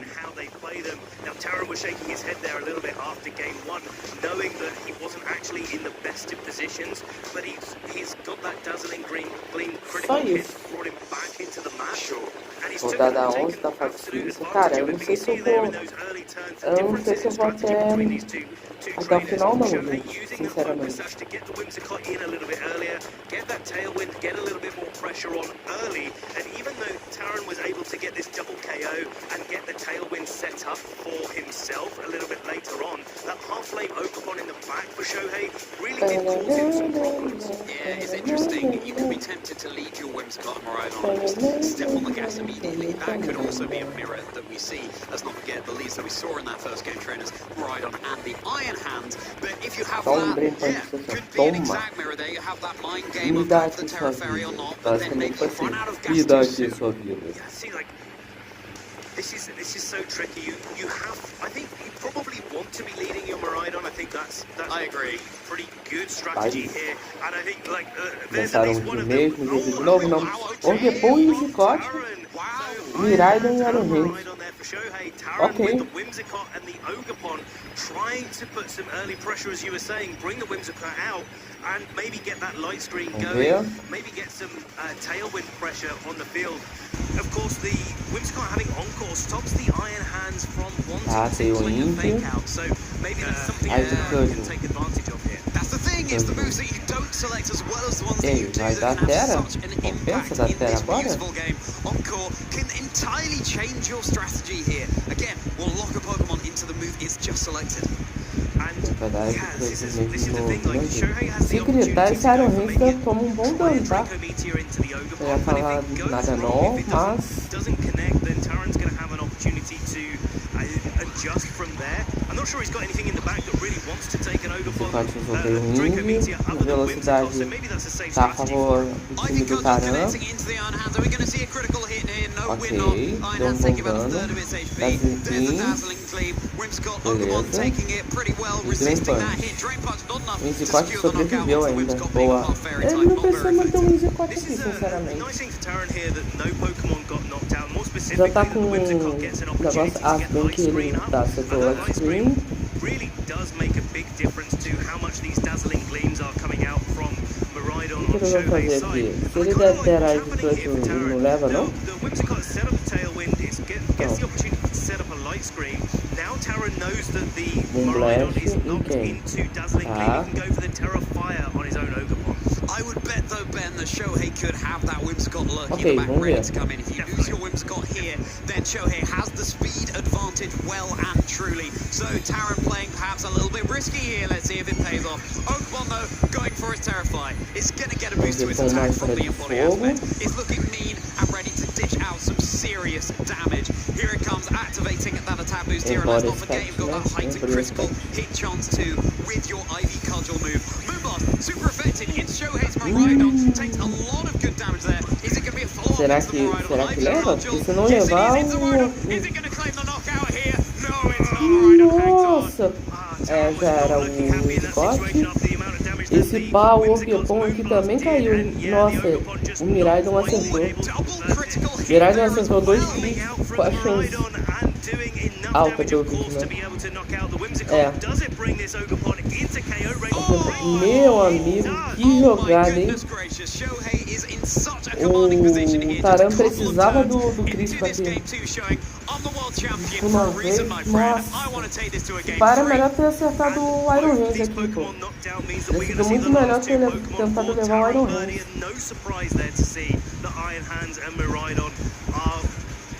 Waiting in the wings to be able to come in here. Iron Hands is going to get, of course, its boost to its attack from Quark Drive. Hadron Engine is going to activate, and now Taran has to decide on what move to lock into. And the only safe move to lock into for Taran, really, is the Dazzling Gleam that he used in game 1. Será que Miraidon cai aqui? Maybe that he doesn't need to go for the Terra if his Miraidon is in fact quicker than Shohei's. It outsped a couple of times in game 1, but that's absolutely no guarantee that it's going to outspeed again.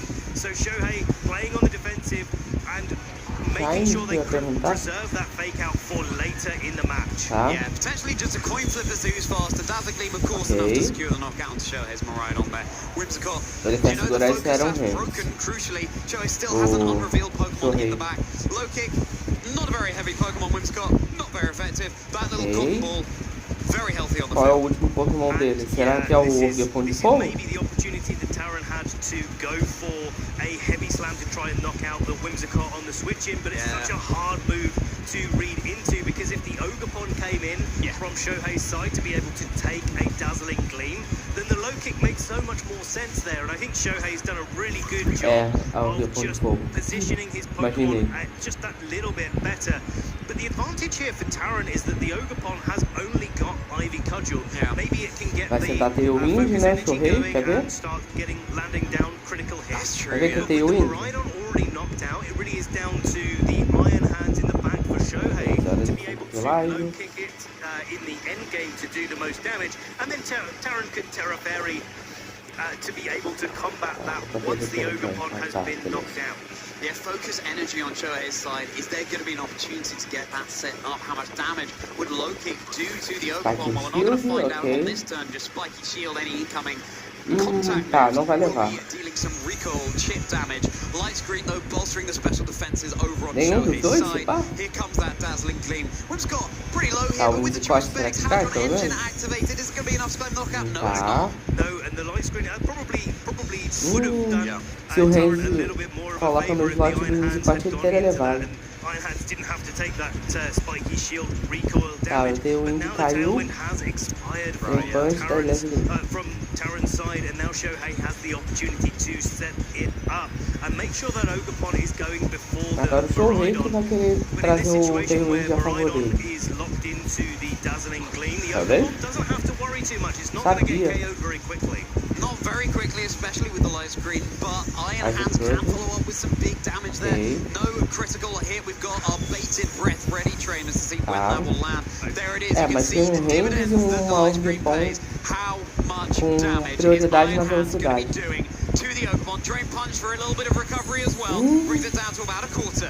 And if I'm not mistaken, we're in that situation in the end game where Electric Terrain has been on the field for a little while. If it expires this turn, yeah, there we go. There it is, okay. Então, o Terreno Elétrico apareceu. No Miraidon left to come back. I was thinking it was in the back, but I'm looking at the Miraidon where I should be looking. Agora tem um Renzi e um Orgepon de prioridade. The Quark drive not active on either side of the field too, so the damage mitigation are really in play here. Absolutely fascinating endgame. Shohei has an active fake out, and none of the Pokemon on Taran's side can protect. Vai dar Terra Máscara nessa Orgepon? Damage for Shohei to go for an Ivy Cudgel into the Miraidon, followed up by a fighting move, or do you try to go for this sort of heavy slam scenario into the Miraidon Não, and é try no to do Renzi. more damage that way?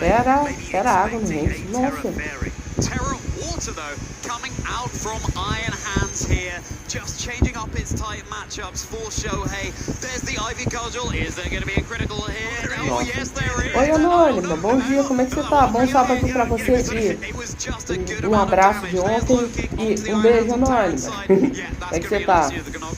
Desejar um bom sábado, espero que seu sábado esteja bom, espero que você tenha dormido bem, porque eu ainda tô com sono, eu tô doido pra acabar logo esse jogo. Eu tô achando que depois desse jogo eu vou fechar a live, e é isso, porque eu não tô aguentando de sono.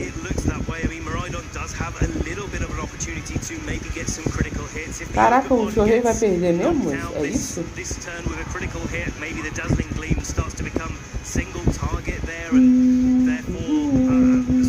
É um Renzi. É um Iron... Ah, não. Pera. Deixa eu ver. Se pá, é. Aí, vencemos favela. Como assim vencemos favela? Ei, ele se rendeu.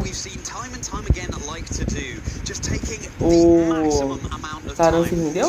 Não, mais de coisa. Tá. Não é proibitivo. Da Levinho. Meu amigo. É.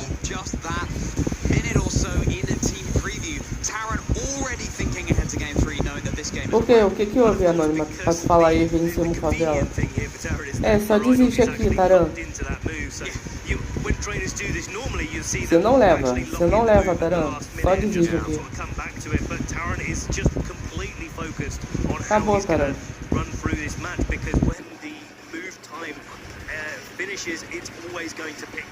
Eles têm um speed a favor deles, caramba.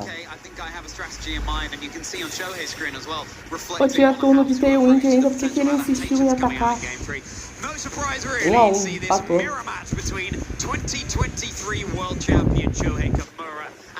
Regional champion from a couple of seasons ago, Taran Birdie, go to a third decisive game. I'm looking at these team lists, and we might as well be looking at the same team list, trying to work out os times são iguaizinhos, cara. Como é que podem? É muito doido isso. Because it's those micro decisions, it's those little things.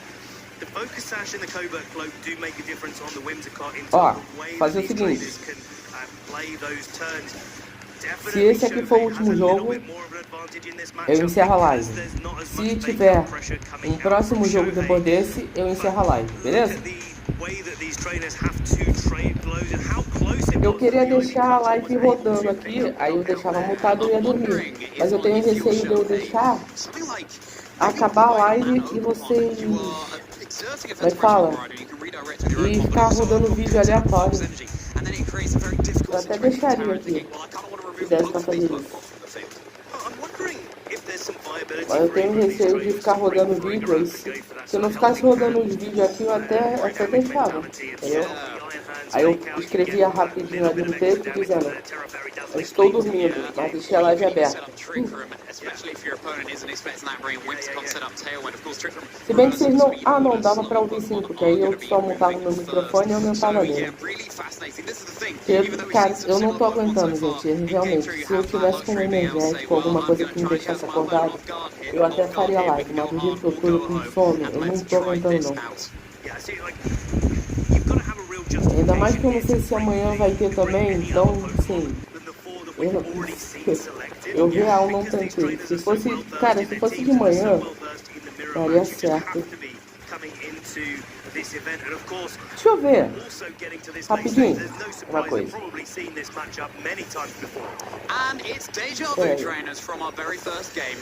Tá, reprodução desativada. Então vamos fazer o seguinte.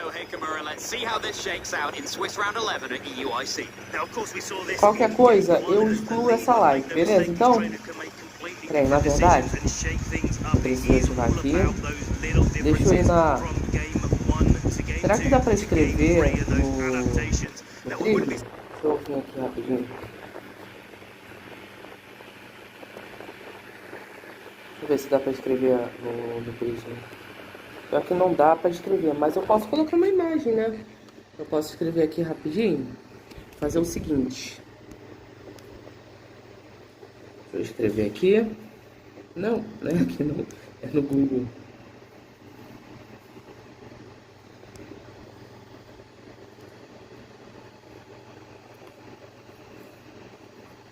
Vamos lá. Essa vai ser a live mais engraçada de todas aqui. Vai ser a live de eu dormindo enquanto tem live. Aqui. Eu tirei rapidinho do jogo, mas eu já volto, peraí. Aqui. Foi.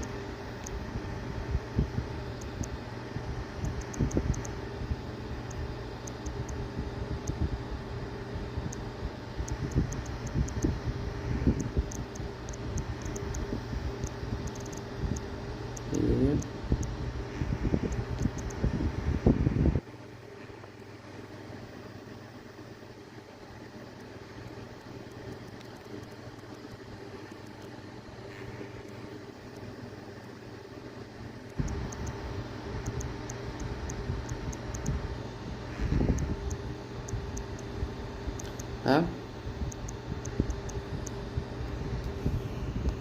Beleza, energia transparente. A live acabou, foi? Não, bom dia, Gabriel, como é que você tá? Eu tô colocando uma frasezinha aqui bem inspiradora aqui, porque eu vou dormir. Mas eu vou deixar vocês aqui com uma frase muito inspiradora enquanto eu vou deixar a live aberta, basicamente.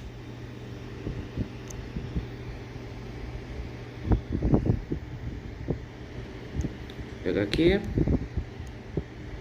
To be a little bit more defensively orientated Pronto. than Taran's and is able to hang on from this onslaught. Oh goodness, you're restricted down, your terror option down. It Aí, ó. hasn't worked for Taran in game 3 so far. Olha aí embaixo, See gente. what adjustments can be made here. We have seen Linda a it time frase and que time tá again, a trainer escrita. coming back from when their back is against the wall. And Taran's really got to be adjusting here, and Shohei's got to be pretty happy with the Desde situation. já, He's bom managed to dia, manufacture this Gabriel, situation pra when você. Maradon just Bom goes sábado straight e back on the é offensive. isso. Mano, 5 horas da manhã que começa a live. Não, eu só comecei a live 5 horas da manhã, Gabriel, por causa que era o regional, entendeu? Internacional, no caso. Enfim, chat, se alguém aí for ficar, se alguém perguntar, ué, cadê o Lindras, porque não sei o que, pede pra ler a mensagem que tá aí, beleza? Eu espero que não dê ruim na live, tá? Eu espero que fique parado até eu fazer alguma coisa aí, bloqueia e tal, que não sei o que. Quando eu acordar, eu acabo a live, beleza, chat? Então, bom sábado a todos e tchau pra vocês. So low, boosted up with that choice specs, and of course the electric terrain. That's the Ivy Cudgel. Focus Sash coming in clutch on Shohei's Whimsicott there. Again, it's around for a good time, not a long time. Able to threaten a tailwind on this next turn. Taran doesn't have much wiggle room either. I really like this strategy, though, from both of these trainers. Shohei bringing in the Whimsicott to try to get the tailwind up, knowing that the Iron Hands was probably going to come out for the Whimsicott, and give the opportunity for Taran to get a light screen or a tailwind going, and Shohei responding in kind. But that extra bit of damage really does matter onto the Whimsicott, because now the Dazzling Gleam coming out from the Miraidon isn't going to do too much to the Ogerpon. The Ogerpon's going to be able to knock out the Miraidon this turn, but Taran set up this board state where there's light screen on his side of the field, Ivy Cudgel knocking out Miraidon, and now you can play this game where you've got Whimsicott on the field not doing too much, and you can target down into the slot next to Whimsicott on Shohei's side. It's not doing too much, but it does have the threat of the Encore there, but it's on such low HP. Probably not going to come into play in this game. Here comes the Iron Hand. You could just fake out that Whimsicott and remove it from the field. It's going to go down. It's just on 1 HP. Yeah, I mean, the fake out going into the Whimsicott could be good here, but then you leave it open for the Ogerpon to be able to attack with an Ivy Cudgel. And so even if you, but then if you go for a fake out into the Ogerpon, then you're opening up for Encore next time, and you really do have to try to knock out that Whimsicott. And of course, Whimsicott can go straight for the Encore onto the Iron Hands. The fake out would go first. So a very difficult position for Taran. Shohei's been playing this fantastically. Okay, it seemed like Taran on that turn locked both moves into the Whimsicott slot, covering for a switch into the Iron Hand. It's such a bulky Pokemon. It's one you really need to try and deal with sooner rather than later. Seems like the momentum is in Shohei's favor here, but we are 2 Pokemon apiece. Just those health bars are dwindling slightly more over on Taran's side. This is the effect of having your Miraidon go down that little bit earlier. The one extra turn that Shohei was able to get with his Miraidon and Dazzling Gleam really did make the difference in the way that these health bars are interacting. More damage on the Whimsicott, more damage on the Iron Hands, more damage onto the Ogerpon. And I think Taran's Pokemon are both in range of this Ogerpon's Ivy Cudgel, and now Shohei getting this delayed fake out coming in. Iron Hands going down to an Ivy Cudgel, and an Ivy Cudgel can be responding, of course, from Taran's Ogerpon, but it's going to need to have a little bit of work to be able to play this mirror match into the Half-Flame Ogerpon on Shohei's side of the field, especially because it's in Tailwind. Oof, yeah, Ogerpon here on Taran's side, really just a 50% HP. This is the end game here, trainers. This is the denouement of our Swiss Round 11 at EUIC. Shohei Kimura's Ogerpon delivers the Ivy Cudgel and is going to be your winner in Swiss Round 11. Congratulations to Shohei. This is his window into our asymmetrical top cut. He now has 10 wins to his name. Now, Taran is definitely not out of the competition right now. He still has another Swiss round to try to get that 10th win to get himself into top cut. So definitely commiserations to Taran, but he still has his opportunity. You can't spell window without win. They both played so very well there. Shohei Kimura, your 2023 World Champion, showing, yeah, I've still got my head in this game. I'm showing you why I claimed that incredible victory at Worlds in Yokohama. Mirror matches are so fascinating because we could kind of spend the rest of the day dissecting every micro decision going on in our trainers' minds, but we obviously won't be able to do that. Shohei Kimura, though, giving us a little taste of, you know, it still went to 3 games, a little taste of how difficult it can be in that situation. And Taran tried to make that switch up to get Shohei on the back foot in game 2, but it didn't end up working out. Then going back to the lead that worked for them in game 1. And it just, you know, it kind of could have gone either way. It certainly could have done, but I think, like, that game is a story of Shohei just like being a psychic type all the way through, just knowing exactly what to do at the right moments. And these things can backfire, especially in the mirror matches. But he was able to just have those predictions and just have the slightly bulkier Miraidon, like in this game 3, and that really changed up the matchup. Yeah. But every time that there was a call to be made between these two trainers, it felt like Shohei was just one step ahead. He was just making those right calls at the moment. And that's not guaranteed by any stretch of the imagination in these situations, but it's what really does make a champion at the end of the day. And it's no surprise to see our World Championship just being able to just make that little bit of an edge in those situations. And we can't ignore as well the fact that Taran did get that pretty lucky critical hit with Dazzling Gleam through light screen in that game 1. That game could have gone Shohei's way as well, but that's the game we play. It could have been that in that 3rd game, Shohei got some bad luck, for example, and Taran, then becomes the winner. But it all balances out over the course of 3 days. And of course, there is that sort of the coin flip mentality in terms of like, what decision do I make and what move do I lock into? I saw in game 3, Taran really hovering over that Electro Drift.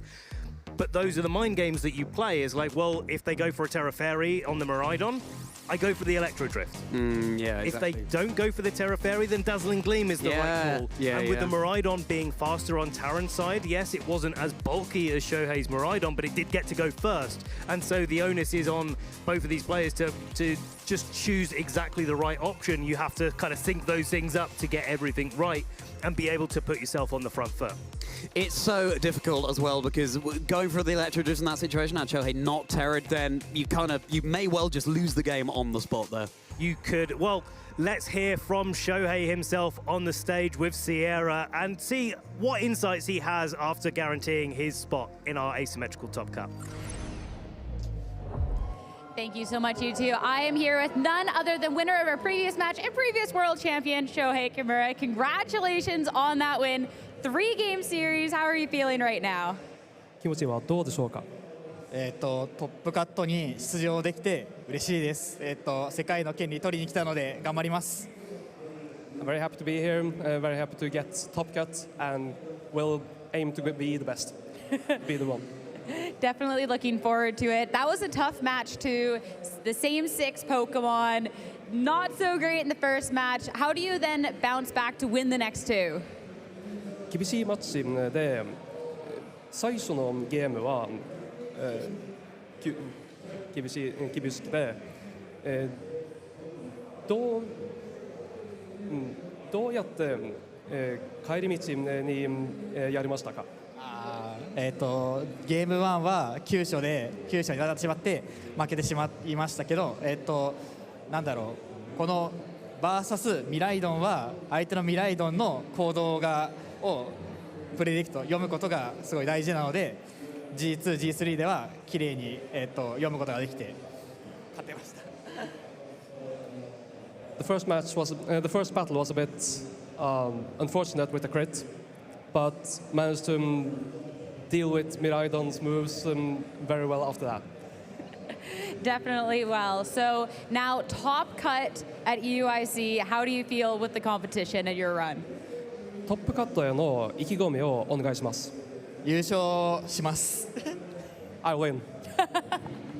Amazing. Love to hear it. Last but not least, do you have any shout outs, any thanks? 言いたいことは、どうでしょうか？オーガポンありがとう。Thank you, Agapon. Thank you, Ogrepon. Thank you, Shohei. Congratulations. Best of luck going on forward. Love to see all these great matches, and we're going to still have a little bit more, but for now, back to our casters. Shohei Kimura proving that he really does want to be the very, very best, like no one ever was. Very nice, Ben. Very nice. We've got our Pokeballs ready. What's in yours? Mine's a Sableye. Of course Always, it's a Sableye. Always a Sableye. I'm going to surprise you here, though, Ben. You know what's in mine? What's in yours? Ladybird. Well, it would be, except it's kind of out of the Pokeball. Yeah, I just saw it in my outline and I grabbed it. But yeah, well. Here's one we brought out earlier. Yeah, exactly. Exactly. What a thrill to get the insight of a world champion there from Yokohama, no less, in 2023. And to see Shohei have a deep run at EUIC this weekend just goes to show, you know, you put the time in and you can get those consistent results. And I love the way that Shohei really presents themselves. Look at all of their achievements. Of course, the 2023 world champion, but I love how Shohei comes to our events and just has that sort of humble energy and just really still enjoys the community, the game, and being able to play up against top trainers. You can really see the love of the game going on there and the love of Grimer as well. Yeah, you might want to take a shower after that one, Shohei, with that Grimer on your head. But yeah, we've been talking about this World Championship, but look at those other achievements as well. In LAIC top 16 just a few months ago, but stretching back on this graphic at least to 2017 Tokyo, Japan national finalist. So someone who has a real pedigree at the game, just continuing to get better and better. It's a craft, trainers, it really is. Once you feel like you're perfect, you're wrong. There's always more to do. Definitely, and just, you know, seeing the achievements over time as well for Shohei, being able to develop and be more consistent over time. I mean, going back to being the Tokyo, Japan national finalist, and that's a really difficult format that they play in their Japan nationals. It's not a best of 3 like we play over here. It's typically a best of 1 format, and sometimes this is online, not even coming to a venue to be able to sort of look your opponent in the eyes. You don't get any little bits of extra feedback there. And of course, back then it was all closed team sheets instead of open team sheets. So we're seeing that sort of development from having to figure out the information and play that sort of guesswork and really try to figure out what the best option that you have with limited information is, to be able to get those sort of open team sheet format situations where you can look at your opponent's team list and say, hey, I know this is the right way to play this matchup. Yeah, exactly. It's a mark of a fantastic trainer to be able to adapt to any playstyle.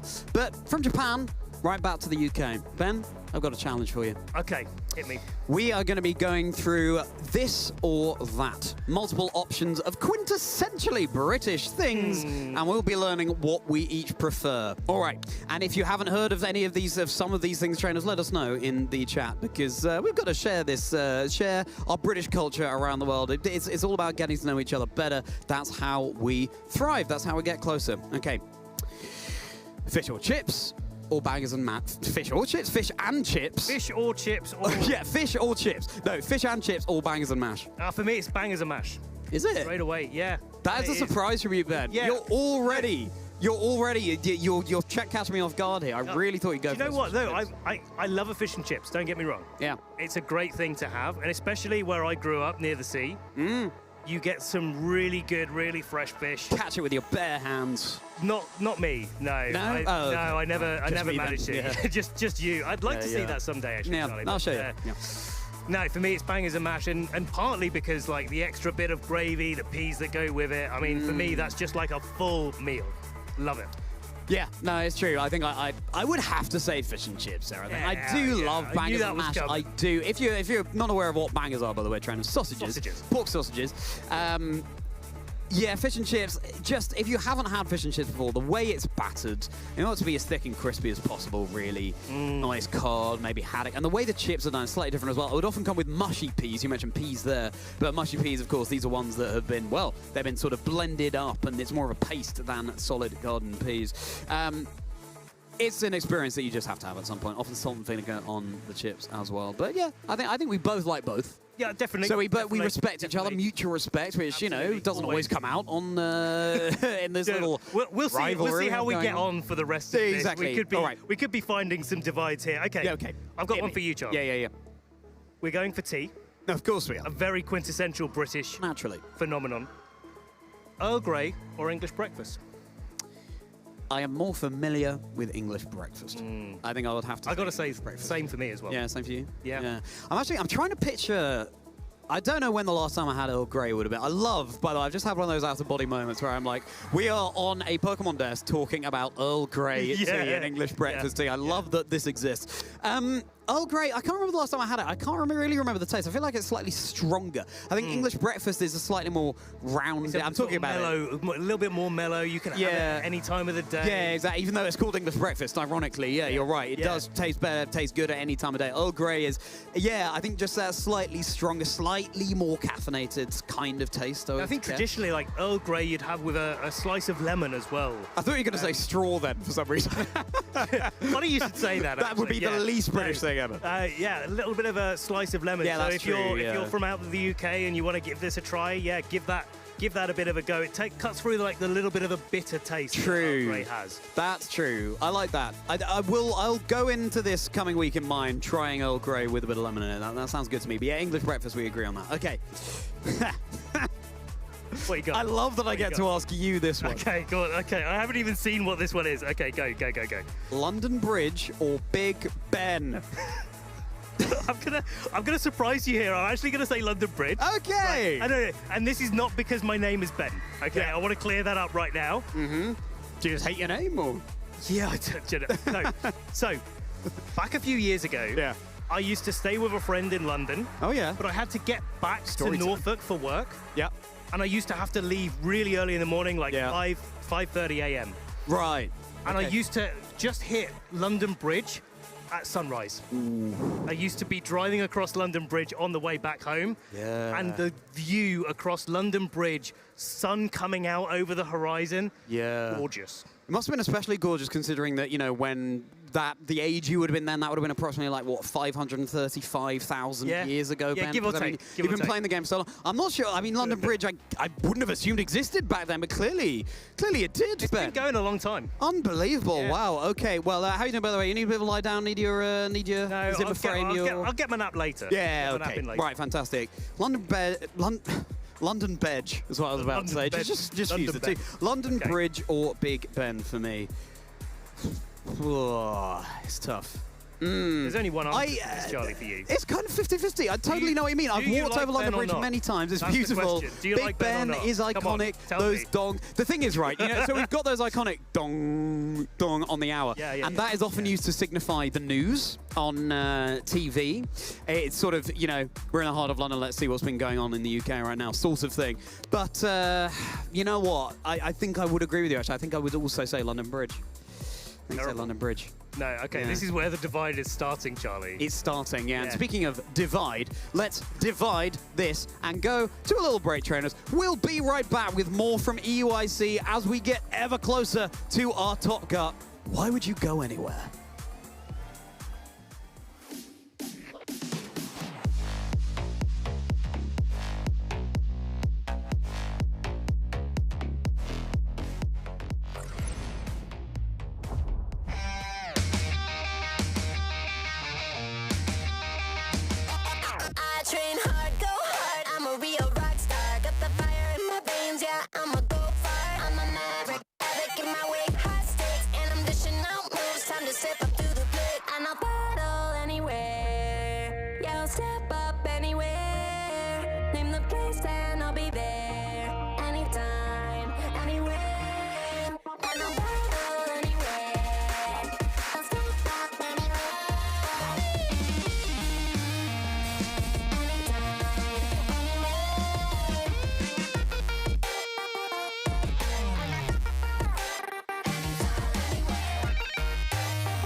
Share a love of the game while the island sunset glows.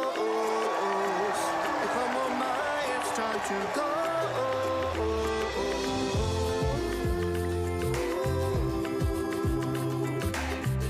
Come on, my, it's time to go.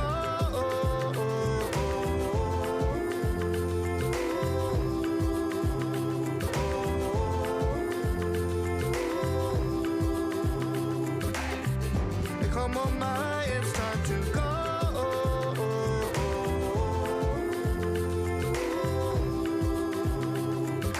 Come on, my, and let the games begin.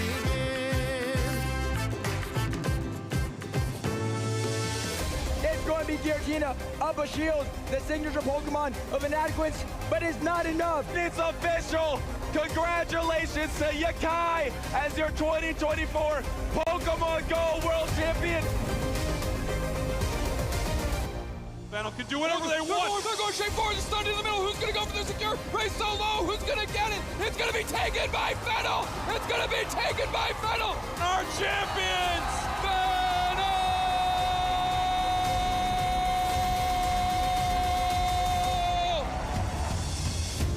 One final count, as careful as possible in this highest of stakes moment. And this is what Sakuya needs in order to become the Pokemon TCG Juniors Division World Champion.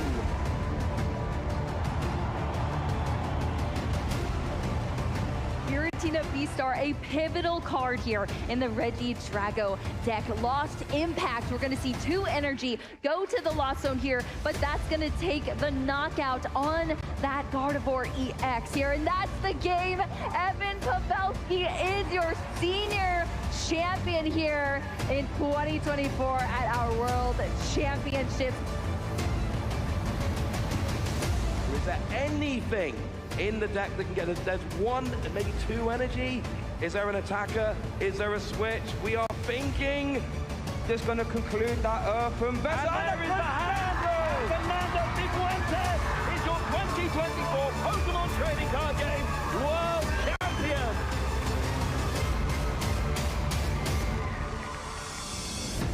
The grass and bug types on the field right now are not threatened by super effective damage. Drake.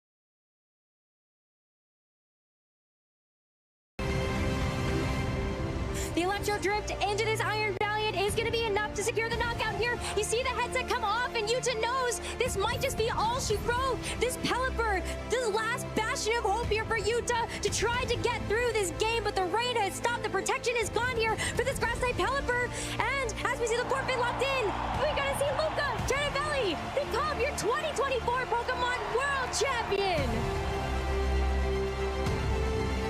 After winning the World Championships, really I haven't still kicked in how much these things mean for me. 世界大会を優勝できないと思っていたので、とても驚いているし嬉しいです。I'm feeling very happy that I won Worlds. I did not believe in myself after day 1, but my brother pushed me through it. 世界一取ったぞ！最高です。優勝できたからです。我感觉非常的开心、兴奋以及自豪。下位チャンピオンになって、あまり実感はないんですが、すごいことをしたなっていう気持ちがあります。感謝したい人は、ここまで連れてきてくれた家族と練習を付き合ってくれた父です。Right now I'm feeling very good. After this, I'm gonna show up to Worlds next year since I got my auto invite and see how that goes. Realmente bien, no sé cómo explicarlo, se siente increíble.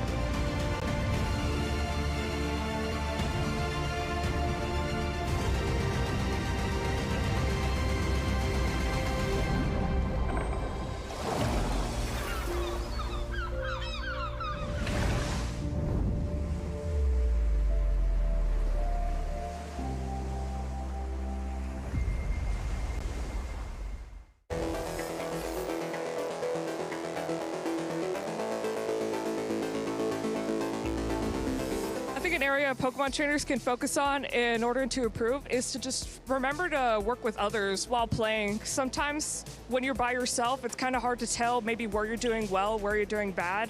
And also just playing with other people makes it a lot easier to, feel confident, and it just makes it a lot more fun in general.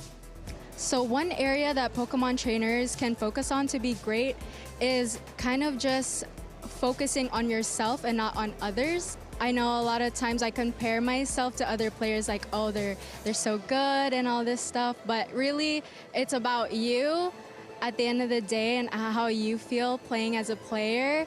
I think community building is probably one of the biggest things. You need a community, you need people to bounce ideas off of, bounce play styles off of, bounce all types of things off of, just to have really a successful career as a Pokemon trainer. One area Pokemon trainers could focus on to be great would be kindness. This is my first time at regionals, and everyone here has just been so kind and helping me out, giving me tips on how to make my deck even better and how to just play differently. Even just like supplies, like card sleeves and other stuff to just be a better trainer. Focusing on yourself in Pokemon Go is so important. A lot of players might play the game differently, but going at your own pace and finding your own play style, whether it's in grinding, in raids, Stardust, XP, or Go Battle League, or the Show 6 Pick 3 format, it's so much fun. And going at your own pace, learning it your own way, and playing your own way is the absolute best thing you can do.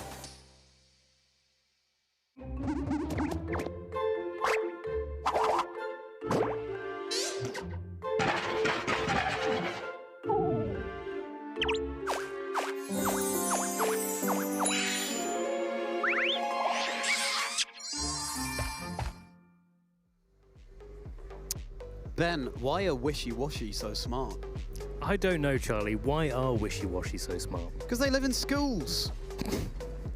Welcome back, traders. We're at EUIC. Top Cut is fast approaching, but first of all, it's going to be Swiss round 12. Yeah, Ben, that one was groan-worthy, wasn't it? But, don't you worry. They've been coming out thick and fast all weekend.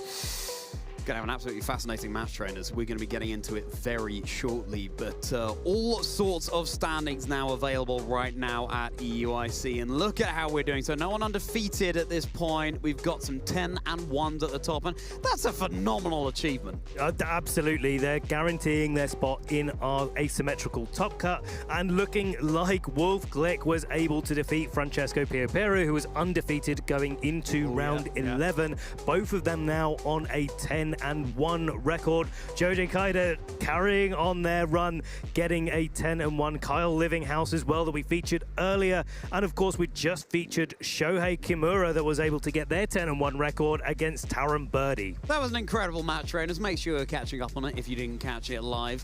A mirror match between essentially exactly the same world-winning team, but a couple of little variations over on both sides. Yeah, a list of trainers from around the world here. Really fantastic to see so many players from Japan. Ooh, we've got our such pairings. showing, and there we go. Speaking of Japan, Go Tsukide versus Mao Harada. That's what we're going to be featuring next. Going to be a fantastic match, and of course, not most of the rounds we haven't featured two regions that often this weekend that have been from the same region, and so we get to see how they're playing up, and they're probably familiar with playing each other as well, so really good to see them paired up in this round. And of course, this round is the winning in for all of our trainers here. If they win this round, half of them will be continuing on, half of them will have their tournament journey ended. Yeah, it really does all come down to this. None of these 9-2s want to become 9-3s, but it's just the way the competition works. They will have to. Want to shout out Christopher Hahn versus Paul Chua there as well.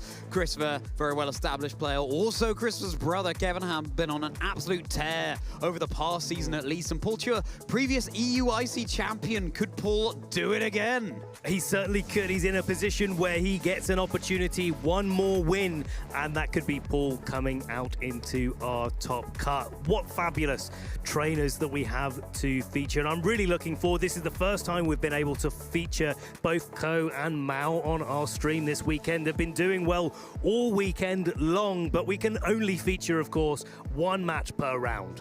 Yeah, and a real rare treat to be able to see two players from Japan here competing on stream. The Japan circuit, slightly different, of course, broadcast, very different times of day given the time differences there. So to be able to showcase this here at EUIC is really, really special. You're going to want to be tuning in. Definitely, and we've got some really high caliber Japanese players here that have been able to compete in their circuit and then make it to the World Championships. Of course, worth noting that our Japanese players have a slightly different qualification structure to us in EU, NA, LATAM, Oceania, etc. They have to go through a different process to get to the World Championships, but of course, make no mistake, when they do arrive at the World Championships, they really are some of the strongest trainers that we have going. And of course, Ko is our 2019 senior world champion, so the caliber of player that we have that we're going to be featuring up next is just so high. Phenomenal, and we've just had word of each of our trainers' favorite Pokemon on stage, and they couldn't really be more different. For Ko, Tapu Fini. For Mao, Paldean Wooper. And I would argue that actually Paldean Wooper has a pretty good matchup into Tapu Fini. Yeah, kind of. You're threatening with super effective poison. I believe it gets water absorb as an ability as well. Yeah. Would love to see that play out, actually. That could be a really good, like, side stream match for us. Like, see how that matchup went. Tapu Fini, it's one of those Pokemon, of course, from the Alola region that was introduced. And we don't have access to it at the moment, but I'd say Misty Terrain would be pretty useful against things like Miraidon in this format. So, yeah, I think that's definitely a really cool Pokemon. Or going back to regulations at age. Sneasler. That'd be very useful there as well. Ah, yes, the Tapus. Yes, so many Pokemon that we are delighted to welcome onto the roster. More than 1,025 Pokemon now, Ben. Absolutely crazy. And what a thriving community it is. They provide so much joy for all of us. Which do you prefer out of the two? Out of Tapu Fini, Paldean Wooper? Yeah. We'll have to come back to that later because we've got our players on the stage here, Charlie. Ko on your left and Mao on your right. And I had to look at these team lists for a little while just to make sure that we weren't playing another one of those mirror matches between that Miraidon team that Luca Ceribelli piloted to the World Championships. That's exactly what Ko, or the composition that Ko has been opting for. But Mao taking quite a lot of the similar Pokemon and doing something slightly different, opting for Calyrex Shadow Rider here. Calyrex Shadow Rider. It can deal big spread damage with those astral barrages. It'll be really interesting to see, just slotting a Calyrex Shadow Rider in the place of a Miraidon on this particular team. How successful that is, I mean, I say that, but clearly it's pretty successful for Mao, having a fantastic record so far at EUIC. And Whimsicott there for Tailwind support as well. Of course, Calyrex Shadow Rider, as soon as it claims a knockout, it can really get snowballing. Both these teams, they like to hit fast and they like to hit hard. Definitely, and they sort of do it in a slightly different way. Miraidon likes to go fast on the offensive straight away, the Hadron engine on the field and boosting up the power of its moves, and that's something that Ko, I'm sure, has been using to great effect all weekend long. Here is the team on your screen right now, and looking down the list, it looks quite similar to those that we have seen before, but we are seeing that focus energy on the Ogerpon Half-Flame and the Terra Ghost Focus Sash Whimsicott being the move of choice. Exactly what we saw with Shohei Kimura in the match that we just featured. This clearly is a take from Japan on this world's winning team here. Electric Seed on the Frigoraph, that would boost the defense of that Pokemon. As long as it's on the field, if it switches out and back in, then it would lose that boost. It wouldn't be able to get it back if you're not familiar with that item trainers. When you're playing the Miraidon mirror of this team, Frigoraph isn't the likely Pokemon that you bring to this game, but because there's a Calyrex Shadow Rider on the field, maybe we'll see a little bit of the Frigoraph in play. It's foul play, putting a little bit of extra pressure, of course, onto Calyrex Shadow Rider. Because Calyrex Shadow Rider does outspeed Miraidon naturally. Yeah, exactly, and that's probably what Mao has been thinking about partially in the way that they're constructing their team. And of course, it's really nice, especially going through into this format where Miraidon has been so popular. You've got the opportunity to take advantage of that with a Quark Drive on your Iron Hands. You've got the opportunity to make sure that you're not getting put to sleep, but also that you're outspeeding it with a Calyrex and you can nasty plot up, you can get those big astral barrages going.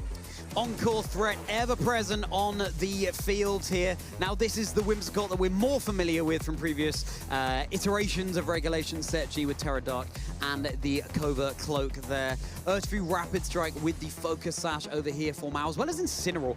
Rocky Helmet, dealing a little bit of recoil damage for any contact move that comes in, and Terra Poison there as well. Not a Terra type we see that frequently. Nor Incineroar has been like, it's been on the broadcast, but it hasn't been as prevalent as maybe you would have expected coming in. But the thing I want to call out here really on Mao's team is this Terra Stella on the Rapid Strike Urshifu, and the choice of Terra Fairy on the Iron Hands. And that's not necessarily the common Terra type of choice there. It allows it to play a little bit more defensively into a lot of different threats. Absolutely. Iron Hands with the Assault Vest bolstering its special defense as well. Really crucial in the face of something like the Miraidon, a special attacking Pokemon, just like the Shadow Rider Calyrex. So, approaching this game, Ben, I mean, Miraidon versus Calyrex Shadow Rider, it's going to be fascinating to see how they match up to each other. I think I'm leaning more towards the Calyrex Shadow Rider here. I think it could be, but this is definitely a close match. Let's get into it right now. Calyrex Shadow Rider and the Ogerpon, Whimsicott and Miraidon leading out for Ko. And I really like this way that Mao is approaching this matchup. Of course, this is something that Mao, I'm sure, has practiced many times before, but potentially Ko has been able to practice against Mao with what they're running since they might have been playing up against each other in local events. Now, the Ogerpon and the Calyrex Shadow Rider gives a lot of opportunity for Mao to get up a nasty plot, redirect any big attacks away from the Calyrex Shadow Rider, so it gets a chance to set up. Once it has set up, it has the opportunity to go for Astral Barrages, but that Whimsicott from Ko's side does throw a spanner in the works with the opportunity to get Miraidon faster with a Tailwind. Tailwind ever present on the field as this Whimsicott is alongside Miraidon. It's gone for its Terra Fairy. Immediately, is that going to be an early terrestrialization that comes back to helping hand, though. Immediate helping hand on the Ogerpon into Mao's Calyrex. Bolstering the damage that this Astral Barrage does, but the light screen mitigating it. Fascinating to see how that damage calculation comes into play. Wow. That is the Whimsicott brought solo. Miraidon, about a third of its health taken away. Dazzling Gleam connecting to both slots, and look at that, a Calyrex brought down pretty low as well. This is off to an explosive start. Ko, knowing that the light screen, the Tailwind isn't necessarily the top priority in this spot, actually just getting the light screen off, making sure that the Miraidon on Ko's side is taking less than 50% damage, means that next turn the Tailwind can come out, and the Miraidon is going to be able to put a lot of pressure onto the Calyrex, probably get it knocked out. But now you have to worry if you're Ko about that Ogerpon Half Flame, because it can follow that up with an Ivy Cudgel, and now that the Miraidon is a Terra Fairy, it's not going to be resisting it. Ko is hovering over the Encore button here, trainers, potentially locking the Ogerpon into helping hand. Really, really risky play, getting the Calyrex even more boosted, starting at the last minute not to do that. Whimsicott sets up that Tailwind. Now Miraidon is the fastest thing on the field. Goes for another Choice Specs boosted Dazzling Gleam into these slots. Calyrex Shadow Rider just down. No protects coming out there for the Calyrex whatsoever. Going down there, and Ogerpon is going to get an opportunity to resist that hit and go for a big Ivy Cudgel. Miraidon hangs on! 8 HP, Ko's restricted is still intact. There's no critical hit to speak of there. Even more of an opening for Ko now. This is the power of going for that Tailwind on the second turn. Now you have more opportunities for Tailwind to be in play when the last Pokemon when the Pokemon in the back on Mao's side come into the fore. That Iron Hand is going to be threatening Fake Out though, so Ko has to really think about repositioning, and I'm sure Mao didn't want to lose their restricted Pokemon of choice, but I think we saw that in the last round with Tara and Shohei, that the Ogerpon Half Flame against a Dazzling Gleam Miraidon is actually a really good game plan. The switch is so telegraphed here though. Miraidon cannot protect. It would go down to just a Fake Out. Maybe Mao is considering a different play. Catching Ko off guard is the sort of thing you have to do when you're down at a disadvantage in a game to try and get it back. And of course, Iron Hands doesn't necessarily want to go for the Fake Out either because of that Encore pressure, unless you're faking out the Whimsicott and knocking it out on the same turn, but that would allow Miraidon to do a little bit of work. Well, terrestrialization time, trainers. A responding Terra over on Mao's side of the field. It will be the Iron Hand, and it's now embraced the Fairy side of things as well, just like Ko's Miraidon did on the turn before.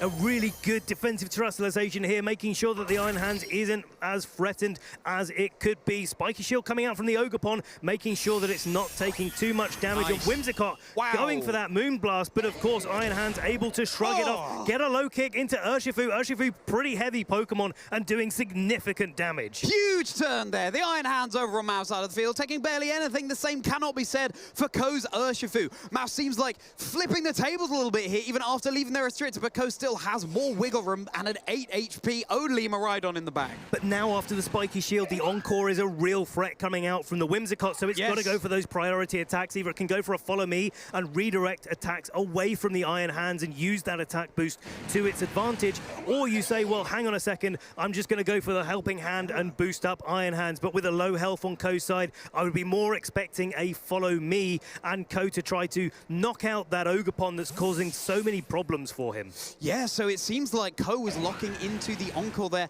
onto the slot that was the Iron Hands that just has switched out, thinking that perhaps the Spiky Shield on Mao's Ogerpon would have been too telegraphed. Incineroar coming in now, also reducing the physical attack of the Urshifu, and there it is. That's the Encore failing, trying to catch the Iron Hands, but no, it was the Incineroar coming in. But of course, this is going to be a knockout. Intimidate drops don't matter when you're doing a critical hit every single turn. Yes, you're taking some Rocky Helmet recall damage here, and the Urshifu is brought down very low. Oh no, that's it. Yeah, that's two it. surging strikes. Down now, just two surging low kick strikes, did enough. and you're out. So the Incineroar is hanging on here. Wow, the margins here are so fine, and I didn't see the hitboxes there, how much damage each Rocky Helmet was, but it was just enough. This Ogerpon going for the Ivy Cudgel, knocking out this Whimsicott. Now the Incineroar has come in. It's got Fake Out in play. Ogerpon can come in with Miraidon for Ko, but this Fake Out from Incineroar is probably going to be enough to knock out the Miraidon, and then it's 3 against 1. And then you can't follow me a Fake Out, trainers. It just flinches before that would even happen. This Miraidon could not be more vulnerable right here. All of a sudden, Mao's showing us how, yeah, you lose your restricted, but your supporting cast, your Plusle and Minans, they are there in order to claw something back. Now, the one advantage that Ko does have is that Mao has carved themselves out an advantage, but in doing so has traded away lots of their hit points already. And so this Ogerpon is at full coming in. You have to go for the Fake Out, I think, into the Miraidon if you're Mao, but that opens the door for the Ogerpon to go for an Ivy Cudgel into the Ogerpon on Mao's side, maybe knock it out, maybe even knock out the Incineroar, and then of course you are able to get multiple Ivy Cudgels out onto the Iron Hands potentially. And the more Ivy Cudgels you go for, the more chance there is to critical hit. Ogerpon getting that Spiky Shield off. There it is. The Telegraph Fake Out into Miraidon. There's no reason not to go for that play. You cannot protect yourself from the Fake Out there. All eyes on Ko's Ogerpon. And it's going to be dependent on whether or not the Ivy Cudgel goes into the Spiky Shield or not, and it does. But Ivy Cudgel, of course, is not a contact-based move, so it doesn't take any recoil from that attack. Yeah, if it had been into the Incineroar, it's on such low health, even though it's a not very effective hit, would surely have secured the knockout there, especially with something like a critical hit. But yeah, this Iron Hands in the back seems like a mountain that Ko's Ogerpon might not be able to climb. It's only taken a Moonblast so far from a Whimsicott, and that really didn't do too much damage after it went for its Terra Fairy. Of course, Terra Fairy doesn't make any difference to Ogerpon as to whether it's in its normal electric fighting type or its fairy type. It's still going to do the same amount of damage. And I think it really all comes down to whether or not Ivy Cudgel is going to be able to get the critical hit. But first, Ko is going to be able to get the first Ivy Cudgel. That's a lot of damage that Ko doesn't have to take an Ivy Cudgel in reply before getting that Ogerpon knocked out. Parting shot coming out onto Ko's Ogerpon, reducing its physical attack. That's what Ko does not want to see, but where there's a boosted critical hit chance, there's a way. We saw it earlier in the game. The Urshifu with a critical hit, surging strikes into the Incineroar, ignoring the Intimidate drops. This Iron Hands comes in, a Spiky Shield pretty safe on this Ogerpon here, but, you know, Mao probably not wanting to go for the Fake Out as a result, because he would take a little bit of chip damage from that. Well, Charlie, what's better than one Fake Out?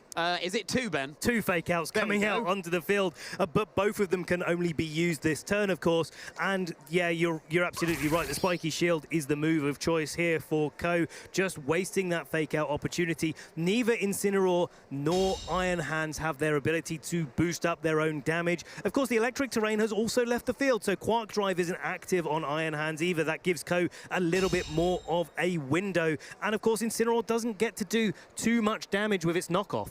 You do have to cover for it, though, in case the Ogopon doesn't go for the Telegraph Spiky Shield there, just in case it does go on the offensive and then flip the tables once more, and Ko comes out on top. But now that fake-out double turn has been burned. What can this Ogopon achieve? Here comes a Scorching Firebrand to the Iron Hand. It's not going to be doing much damage at all. Not at all. It really does need to get a critical hit now that this Ogopon has been intimidated twice. Drain Punch, of course, is going to recover a little bit of HP from the Iron Hands and take it further away from even a critical hit Ivy Cudgel being able to knock it out. I think you really did, if your Ko really did need to connect that critical hit onto the Iron Hands to have a window into this game. Otherwise, you're just taking that too much damage, and even a critical hit at this point might not have been enough. It didn't get it anyway. The knockoff coming out into Ogopon, and it is Mao Harada that's going to be taking this game 1. Unfortunately, that Ogopon becoming a bit of a punching bag in the end there. A drain punching bag, an absolutely fascinating game. Losing their restricted so early on over on Mao's side of the field, but showing that it doesn't matter if you can get your supporting pieces in the right positions. I think like both of these trainers played so well in that early game. I think the foresight to go for the light screen in the early game for Ko, rather than go for the Tailwind turn 1, really made a difference, because that helping hand Astral Barrage would have probably put the Miraidon into knockout range. So a really well-played early game for Ko. Definitely got on the front foot. Mao looked like they were kind of struggling in that situation, but they just having the ability to get the extra damage off from the Quark Drive boosted Iron Hands really did absolutely put them into a great spot. If they weren't in a Miraidon matchup and the low kick went off into the Urshifu on the switch in, it would probably only do about 50% damage, and that wouldn't have put it in range for anything else. There it is. That is the Calyrex Shadow Rider going down so early on for Mao there. That Miraidon, with his little cry of victory, is just stepped on the gas maybe a little too soon, and Mao just able to chip away at the remaining Pokemon on Ko side of the field. So, the Calyrex Shadow Rider has emerged victorious in this very first game, but heading into game 2, how can Ko adjust? Well, I think the thing for both of these trainers is actually knowing definitively how much that Terra Fairy Dazzling Gleam from Miraidon does to the Calyrex. You kind of have to go, if these trainers lead the same, have to go for that, and I think Mao understood that board state. I think there could be some adjustments in the way that Mao was able to protect their Calyrex Shadow Rider and save it for the end game and play that slightly differently. But I think, like, looking at this game, it really is about those small calls that they're going to be making throughout the match. You know, does the Urshifu get in a good spot? Can Ko navigate to a point where Ogopon might be able to have that a little bit of extra support in the end game to be able to put the damage onto Mao's side of the field that he really needs to? These trainers are looking locked and ready. Everything on the line here, Pokemon trainers, at the European International Championships. Which of these will be progressing through to our top cut that will be happening in moments' time? Let's get into it. Incineroar, Calyrex Shadow Rider against Whimsicott and Miraidon. Now, we saw the effect of a fire type with this Calyrex, but it's a different Calyrex joining the field for Mao and getting that fake out pressure onto Miraidon. Mao sort of getting a little bit ahead of the damage race here, knowing that instead of having to deal with the Whimsicott going for the light screen and Calyrex Shadow Rider having to take 2 attacks with no way to avoid that Dazzling Gleam, instead they can just go for a fake out and get an Astral Barrage landed onto the Miraidon. Maybe they play defensively after that, bring the Ogopon in and try to use that redirection to stop an Encore being a problem and take away any electric attacks if the Miraidon goes for it. But this is a much stronger start here for Mao. I love it, Ben. That was such fascinating analysis. All of the micro decisions racing through our trainers' minds right now. Mao taking a little bit longer to decide how to approach this from Ko because of all those mind games there. Do you just immediately switch out that Miraidon? No, you don't. You go for the fake out here, leaving an opening for Whimsicott to get that light screen up.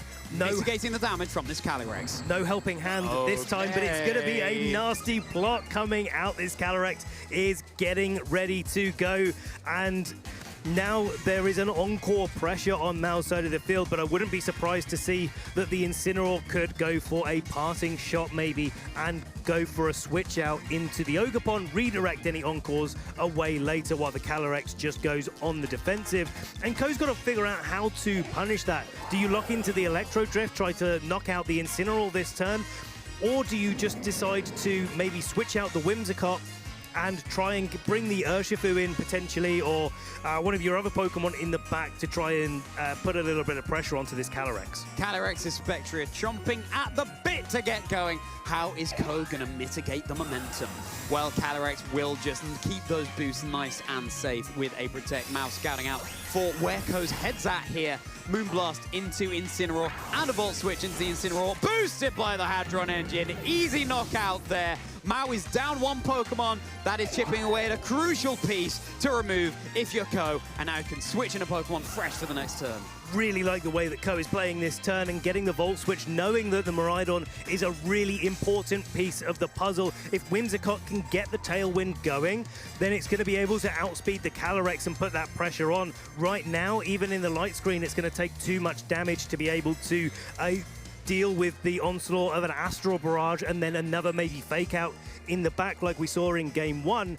But now Ko gets to adjust, knowing that it's likely going to be the Half-Flame Ogerpon that joins the field.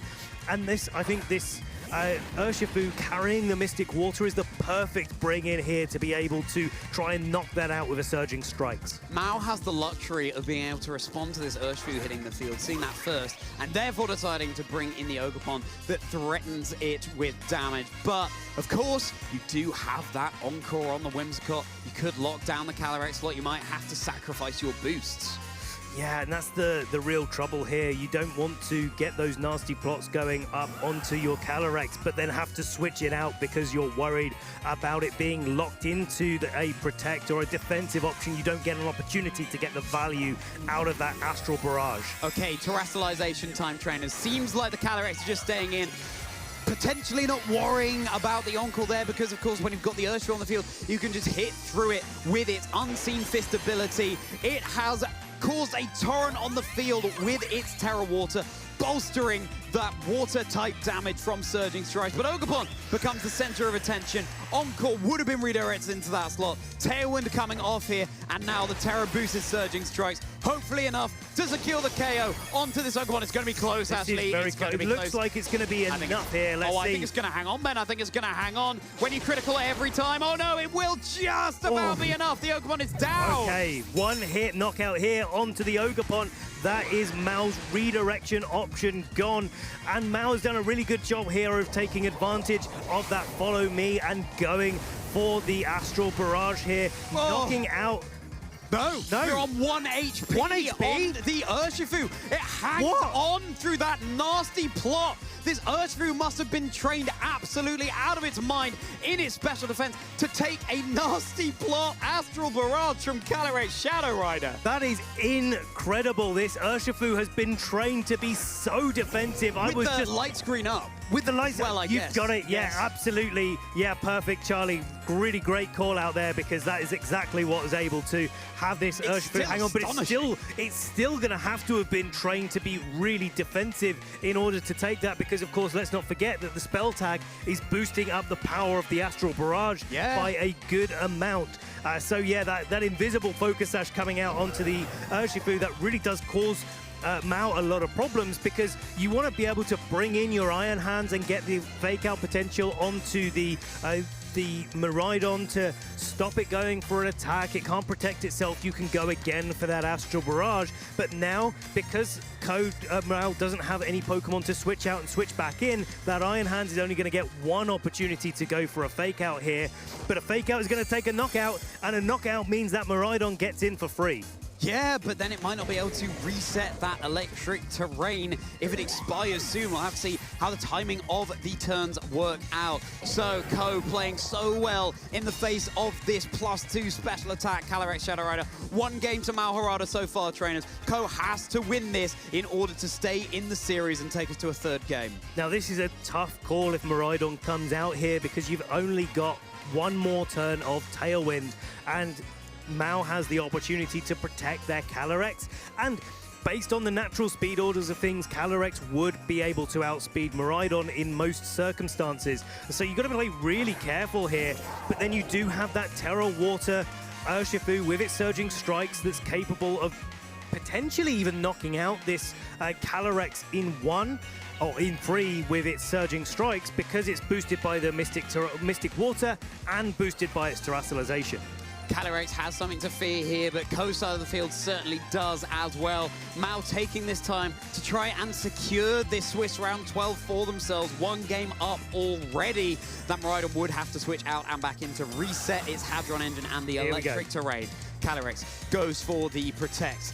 Now coming into the Miraidon, going into that Calyrex's Protect here, but the Dazzling Gleam, super effective onto the Iron Hands, absolutely massive damage. All eyes move to the Urshifu. It's going for a Terra Water boosted Surging Strikes. It's all down to this, Charlie. If this Surging Strikes is able to get the KO here, this is going to a game 3. It's looking close to the Ogobot. It will! Does. The Urshifu secures the KO onto Mao's Calyrex Shadow Rider. 3-hit knockout, 1-hit knockout, whichever way you want to cut it. That is a KO. Mao just down to Iron Hands and the Ogobon Half Flame. And with a knockout from the Iron Hands onto Urshifu 2, Ko now reveals the Pokemon from the back.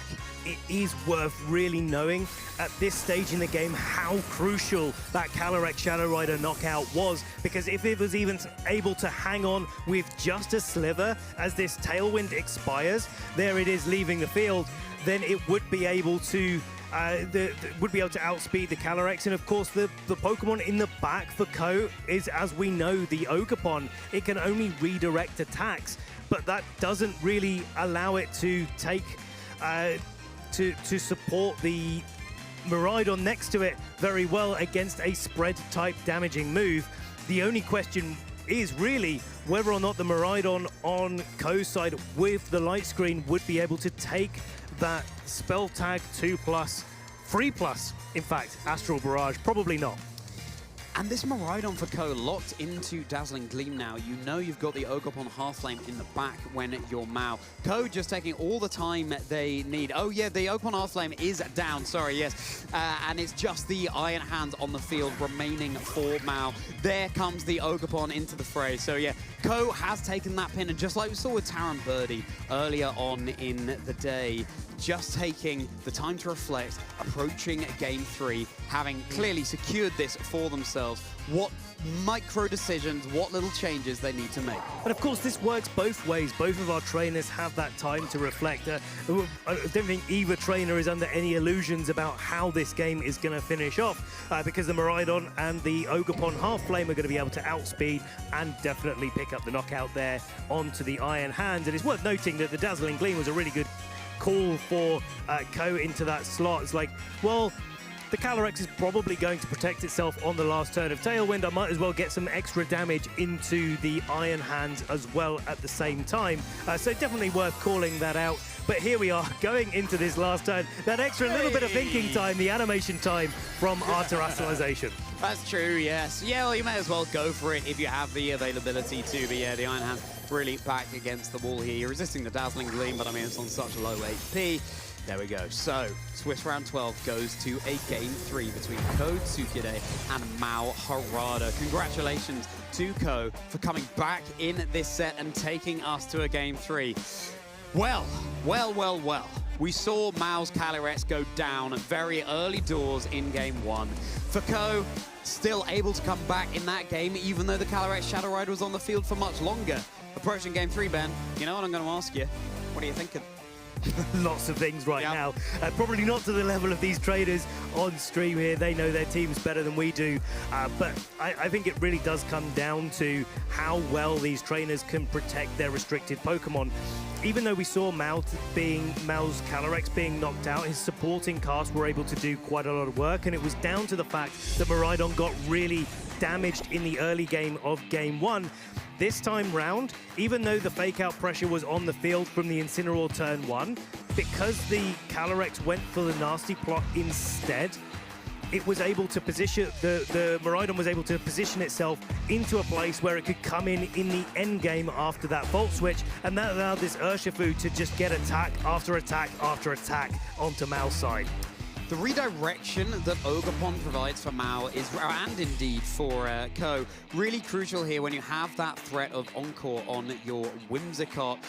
It will lock a Pokemon into the move it's just been for, and that means that when Acompando's on the field, you redirect it, so you can't lock the Calyrex into a particular move, and that is certainly the most threatening Pokemon on Mao's side of the field 90% of the time. I think so. Well, Charlie, this is what you want to see. Last round of Swiss here at EUIC. Mao Harada and Ko Tsutsugay battling it out for their opportunity to get into our top cup. We're going 3 games, very tight sets. I just don't know how this is going to go, Charlie. They've traveled halfway around the globe to be here, trainers, on their quest to be the very best like no one ever was. Top Cut is looming. These players' decisions at the forefront of their mind. They're no doubt pretty familiar with each other's play style, both massive names in the Japanese Pokemon community. It all comes down to this, trainers. A decisive Game 3 in Swiss Round 12 of the European International Championships. Get tuning in. Let's get our leads on the field. Incineroar and Calyrex for Mao. Ogerpon, Miraidon for Ko. A complete switch up here from Ko, not bringing that Whimsicott to get the light screen on the field, nor to get that Tailwind going, but instead try to put a little bit more offensive pressure onto Mao's side of the field, but Mao is going to be able to neuter that slightly by bringing the Incineroar in and getting an Intimidator that's actually putting in the work in this turn 1. That said, there is the opportunity for critical hits, of course, with that Ivy Cudgel to go through. So there is a choice of fake-out targets here for Mao that he needs to be carefully considering. If you allow the Miraidon to go for an attack, it's going to do lots and lots of damage, but that doesn't mean that the Ogerpon isn't able to do lots of damage too. Yeah, you can also remove that drop if you were to want to terastallize your Ogerpon, but it might be too early to make that decision in the game. Of course, it gets an attack boost if it goes for that terastallization option. Mao taking their time, not a surprise to see here. Lots on the line as Incineroar switches back out, ready to provide an Intimidate later in the game. And racing in from the back, here comes Mao's own Ogerpon. Ogerpon coming in and offering some follow me support, now the Calyrex protecting, so I think a wise turn there for Mao, just saying the fake out is not really cutting it this turn. I'm going to bring the follow me support that has done so well for me so far in this tournament. Now the Volt Switch coming out from the Miraidon, so holding firm and not allowing the threat of fake out to stop Miraidon from trying to do something, and it's sort of this low-risk, high-reward play where Miraidon's not likely to take a lot of damage this turn, and if it doesn't get faked out, then you get something done. Now Ko deciding what to bring in from the back, and we have the reveal of the Farigiraf, not Whimsicott lurking there. Ko wanting to trip Mao up, bringing in a Pokemon that we haven't seen thus far. Is that gonna be what secures this 3-game thriller for Ko? The time is ticking down, every decision crucial. What's it gonna be coming in from the back? It's going to be Farigiraf. It's a bold strategy not bringing Whimsicott to this game. How important has it been with that light screen, allowing the Urshifu to survive in Game 3, and what it did for that Miraidon in Game 1, but also that Tailwind support as well. It kind of leads you to this place where maybe Ko is opting... Focus energy there coming out from the Ogerpon on... Looked like that was on Ko's side of the field, but now critical hits, heightened chance, more in line, and of course this Farigiraf is immune to Calyrex's Astral Barrages. Where in games 1 and 2 there was Tailwind, now there's Trick Room on the field for Ko, and opting for a slightly slower strategy, saying, well, if this Calyrex wants to go for its nasty plot boosts, well, it's not going to affect the Farigiraf at all with Astral Barrage, and sort of understanding that that's a really difficult thing to be playing up against without a normal type Pokemon to be immune to it. And I really like this combination of things where you get the, especially in this situation where Mao didn't take the opportunity to go for a nasty plot, Ko's gotten to an opportunity to get a Trick Room up, but also still go on the offensive with this now focus energied Ivy Cudgel. Fascinating plays here, of course. The Farigiraf with its defense boosted too, thanks to its Electric Seed. Pretty safe Trick Room. It could still not go Ko's way. Getting this Trick Room up, is that really what they want to achieve here? Is it going to pay dividends? That's a critical hit from the Ivy Cudgel onto Mao's own Ogerpon there. Redirection down, and as the Twisted Dimensions are going to be going up here, that redirection that Mao no longer has access to could prove crucial. At the same time, Ko has removed the ability for Follow Me to be in play, but also set it up so that the Farigiraf is on the board, and now Fake Out isn't able to be an option to protect this Calyrex. And now Mao is going to have to be thinking about, one, how they get through these Trick Room turns, especially Miraidon is pretty threatening in a Trick Room environment in this matchup, because it's now going to outspeed the Calyrex on Mao's side of the field. You have got the Iron Hands, you have got the Incineroar. Well, you're likely to have the Iron Hands on Mao, so you've definitely got the Incineroar, and they can do a little bit of work, but also you've got to be thinking a little bit about that foul play threat from the Farigiraf, because it's quad super effective against this Calyrex, and there's no Fake Out from either Incineroar or the Iron Hands that has just joined the field. That can be something that really puts a lot of pressure onto the Calyrex. Ko priming their opponent in games 1 and 2. Feel that they have to bring the Iron Hands. Farigiraf, so good here. Armortail preventing priority moves from damaging your side of the field. It's not often that a Miraidon will thrive under Trick Room, but when you're up against a Calyrex Shadow Rider that outspeeds it under normal conditions, it certainly is able to do that. This is just the first turn of Trick Room here, trainers. And of course, you can't forget the threat that Ko's Ogerpon is putting on the field. It's got a 50% chance to land a critical hit every time it launches out an Ivy Cudgel. So while Mao is trying to deal with that, he's also going to have to deal with the Farigiraf putting out a little bit of damage. But Farigiraf going to be leaving the field this turn in favor of the Miraidon. Miraidon comes back in, still an unrevealed Pokemon for Ko. We know it's going to be that Urshifu in the back, as switching out for Mao and switching in will be the Incineroar here. So dropping the attack stat, but as you say, with that heightened critical hit chance, the Intimidates matter less and less. And seeing that Mao is very willing to bring the Incineroar in this matchup, really great opening to be able to set up that focus energy earlier on. Both of these trainers playing defensively and sort of whittling away the turns of Trick Room, but not wanting to remove the threats that they've been able to set up on the field. I think Mao had the opportunity there to maybe go for a Terra Fairy to be able to deal with a foul play potential from that Farigiraf. But I like the way that Mao is holding off, not wanting to commit the Terrestrialization too early and maybe holding it for the Iron Hands, allowing it to go for a Terra Fairy to stop it taking super effective damage from a Dazzling Gleam. Decisions, as both trainers taking every single turn to think as carefully as they possibly can here. Miraidon the Restricted has hit the field. It's still a very fast Pokemon, and we're in dimensions where the fastest Pokemon move last, so it might have to take a parting shot, for example. Double Spiky Shield! But the Ogerpon gets a double Spiky Shield off. Not so likely to get that off on successive turns. An attack connecting into the Ogerpon there. Will it be dealing a little chip damage? Yes, it was. That was the Iron Hands attacking into the Ogerpon. But it's just going to be knockoff. Coming out into Ko's Miraidon now. This is really interesting because you've mitigated the damage output from your Miraidon, even though it's still got the Electric Terrain up. But you can now vary up the move you choose. It could actually help Ko later on. It certainly could. It allows him to go between Dazzling Gleam and Electro Drift as to what the situation really requires of him. And some of the end games that Miraidon finds itself in is, well, like, hey, I really want to lock into Draco Meteor, but I've got a Fairy type and a Ground type in front of me. It's like, well, I want to lock into the Electric type move as well. One of them is immune on the opposite side of the field. And yeah, now Ko doesn't have to worry about that situation happening this game.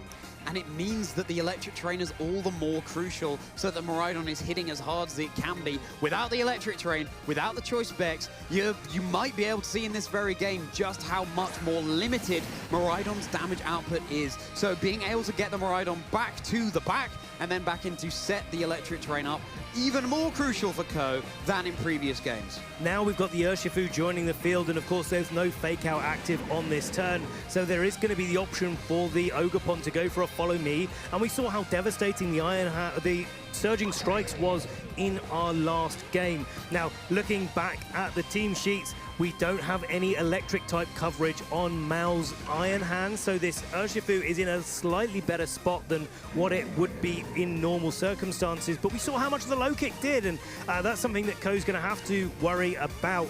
But if you're Ko and you can get that Calyrex onto the field this turn, maybe you've got an opportunity to put some damage onto it before it gets set up. That's a lot of damage onto the Urshifu there from Drain Punch, and a follow-up knockoff, not enough to secure the knockout, not very effective into the fighting type there. And the Mystic Water removed, so the Surging Strikes not hitting as hard as they were before. It's a real pin here for Ko. You set up the Trick Room because your Miraidon's going before the Calyrex, but as long as Calyrex is in the back, you don't have the luxury of giving Ko the game plan that they're aiming for. Ivy Cudgel, are we going to get a critical hit there? Likely to in this situation with that Focus Energy set up. And the Ivy Cudgel's boosted critical hit chance, yes, securing the knockout onto the Iron Hands. Calyrex forced out onto the field, and we're still in Trick Room. This, I believe, is the last turn, if not the last couple of turns of Trick Room, and that's definitely not where Calyrex wants to be. And certainly in front of an Urshifu as well, where you're not able to protect in front of it because of that Unseen Fist ability. Now, after the knockoff that this Incineroar's landed onto the Urshifu, the knockoff is going to be doing even less damage than it did before. It's resisted in both ways.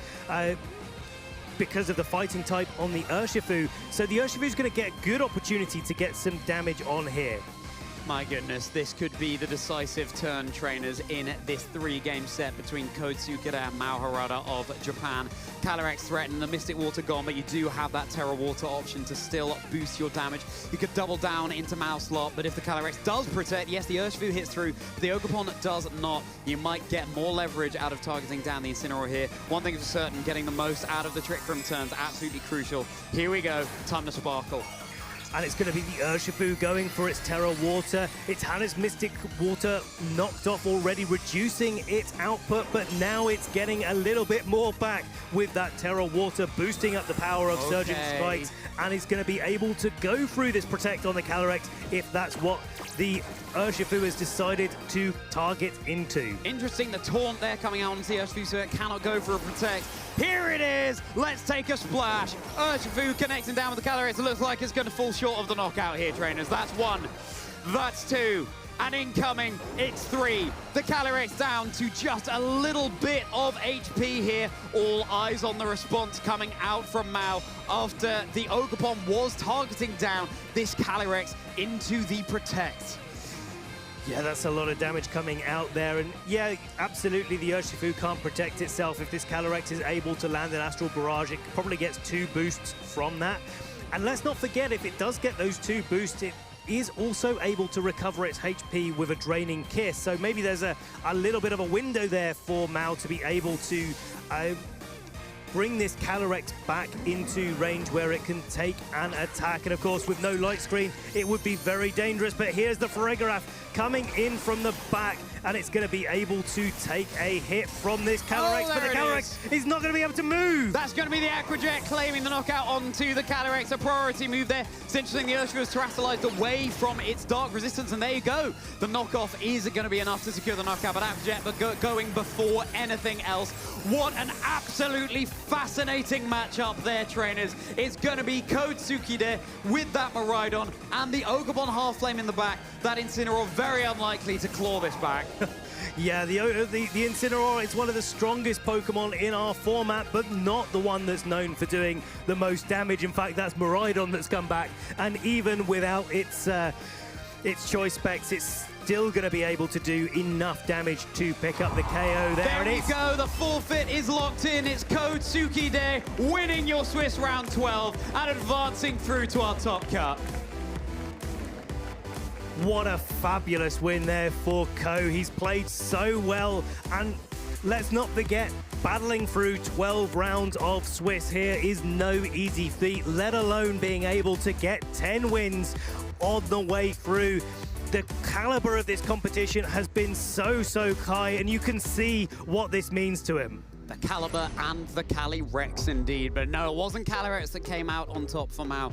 Ko's Miraidon, wow, well, guys, turns out that Luca Cherubelli might have been onto a winner with that world's winning team in 2024. Who would have guessed it? Miraidon, the winner of the Birmingham Regional Championships as well, driven by William Basilino. But huge congratulations to both of those trainers for those plays. Focus energy on the Ogerpon was really crucial. I'm delighted that we're able to showcase for you on stream just why that adaptation can be so big, especially in the face of something like Incineroar dropping your attack. It's always a nail-biter when you're trying to get that Ivy Cudgel crit that you really want to have, and you've only got a limited chance to be able to do it. When you boost that up, it really can change the flow of the game. And I think that's really a lot of what this Game 3 did come down to, the extra pressure that the Ogapon was putting in after it got that focus energy set up, and it boosted up the critical hit chance of the Ivy Cudgel. Frigoroth was such a good call here. Massive. Calyrex did have access to Draining Kiss. If it had been able to go for one of those after getting a nasty plot off, then yeah, you're threatening the Frigoroth, but otherwise, Calyrex can't really do much into that Pokemon, and it's just it suits the team so well as well, because as you said, you have the double fake out over on Mao's side of the field, but Armatail, nope, sorry buddy, you cannot go for those fake outs. Masterful adjustment from Ko. You can see what Mao was doing in that situation as well, trying to knock off the Mystic Water, maybe get the Calyrex away from the being KO'd by a combination of Surging Strikes and Aqua Jet. But it just speaks to the decision to run this Terra Water Urshifu. And if you take us back a few regulations and you said, well, Terra Water Urshifu is really not as much of a common pick. It tends to maybe go for a Ghost type or a defensive Grass type Terastallization, that sort of thing. But now seeing it come back into the fore and you're like, oh yeah, I remember that did lots and lots of damage.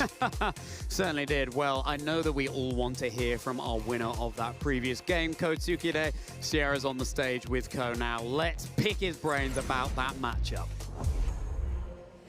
Thank you so much, you two. I'm here on stage with Ko Tsukide after a wonderful match, securing a spot here in Top Cut at EUIC. Huge congratulations. How are you feeling after that set and making it to Top Cut? 気持ちはどうでしょうか。すみません、もう一回いいですか。気持ちはどうでしょうか。EUIC に参加するのが初めてだったので、まずはトップカットまで行けて嬉しいです。It's the first time I'm at the EUIC and I managed to make top cut. I'm very happy. It should be. That is an amazing run. And about this match, that was really close. Where were you able to find the way to be able to win this match, to make Top Cut? 本当に近かったんですね。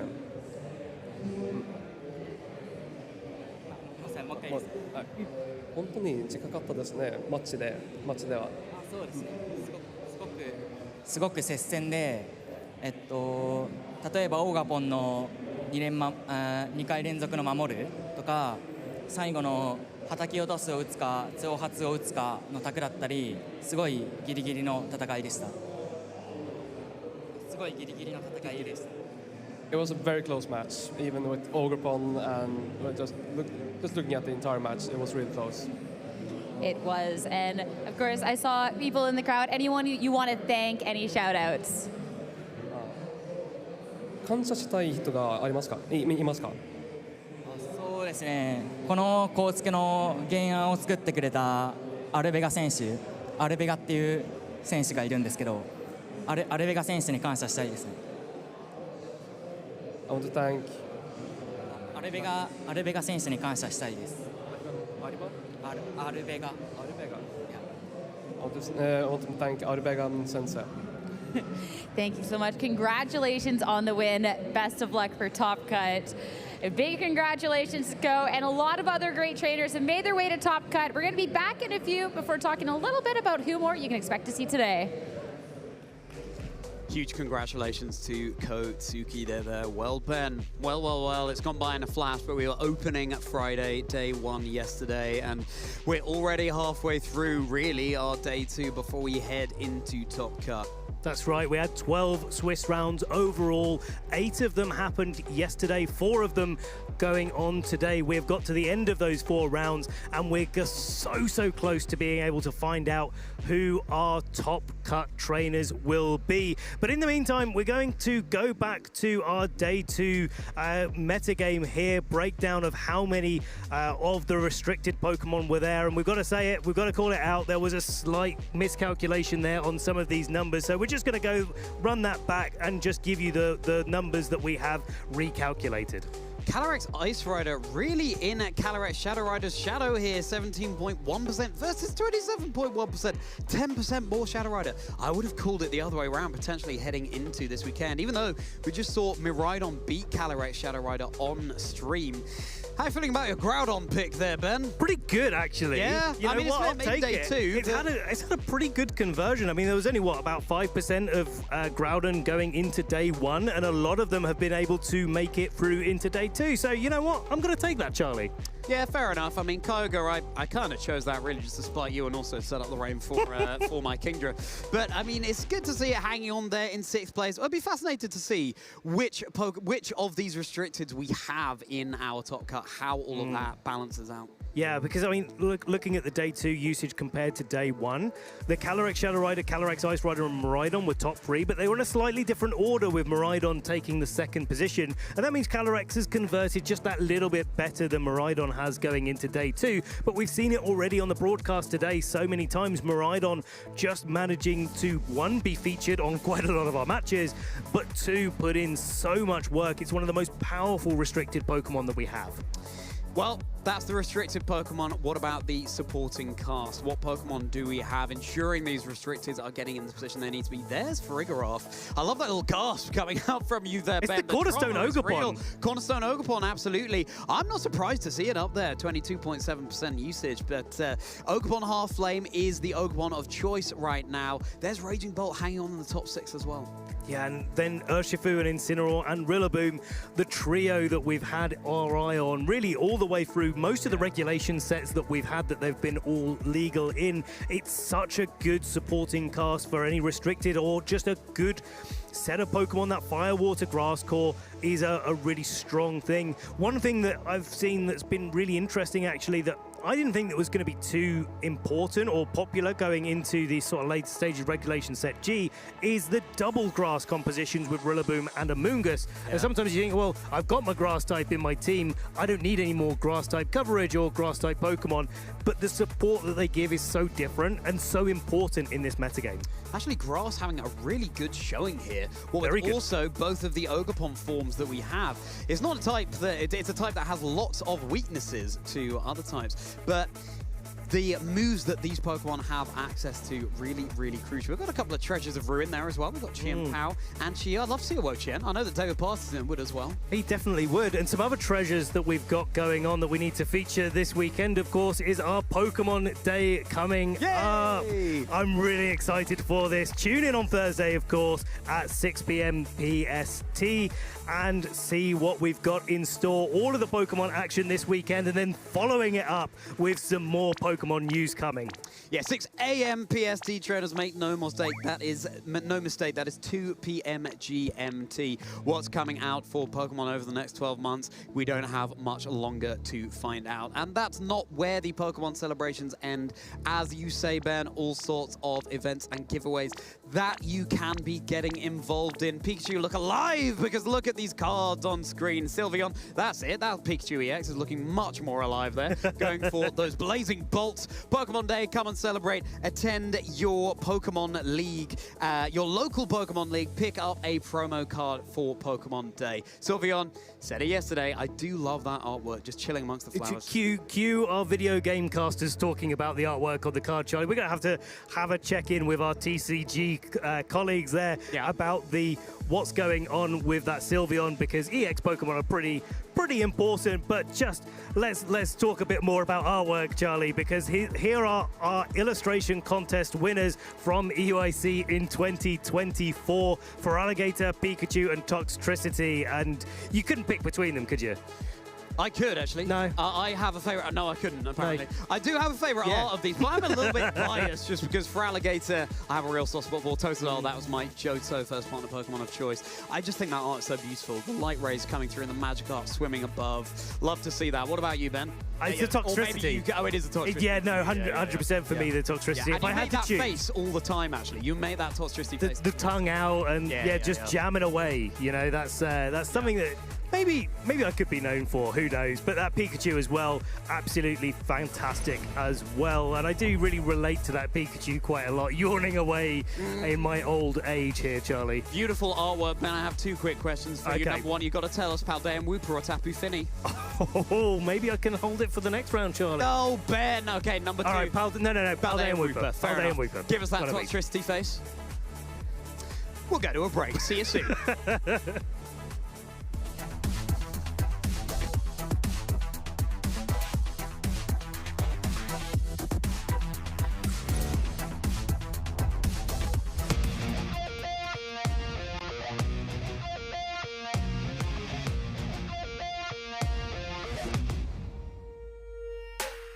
All it takes is a moment for everything to change. We can turn the tables, we can win the day. In the heat of battle, we won't be undone. Let them come for the throne.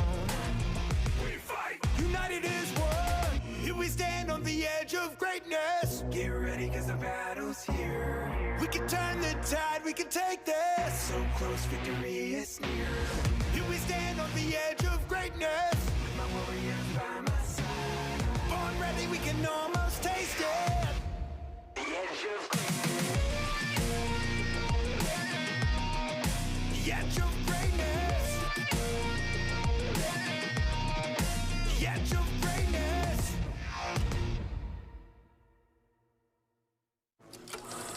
Hey Pokemon trainers, welcome to Pokemon Championships History, a series where we showcase important matches throughout the history of competitive Pokemon. Let's flash back to the 2015 Pokemon World Championships in Boston, Massachusetts. This classic moment happened in the Seniors Division Championship match between Mark McQuillan from Great Britain and Koki Honda from Japan. VGC 2015 was a season most remembered for two things: Mega Kangaskhan and Japanese trainers dominating the metagame. Japan this year came in full force. I mean, they really did. Yeah, they just took the junior division championships in the Masters division. They're pretty much guaranteed. I mean, 7 out of 8 top cut players in the Masters division were Japanese. So Japan's here to play, and I'm pretty sure Koki wants to be able to try to set up a clean sweep. This will be what all three decides the divisions. clean sweep. Oh my goodness. Mega Kangaskhan was the queen of VGC in this era, as nearly 67% of all top cut teams across all 3 age divisions had Mega Kangaskhan on their team. Mark was the last trainer who could stand in the way of Japan claiming all 3 VGC titles in Boston. Mark was also aging up into the Masters division for the 2016 season, so this would be his final match in seniors and his final chance at redemption. Mark had been on the world stage before. At the 2014 World Championships, he fought through the tournament only to lose in the seniors finals match. So with the weight of the world on his shoulders and the fear of finishing second 2 years in a row, Mark had to find a solution for Kangaskhan, and his answer was Machamp.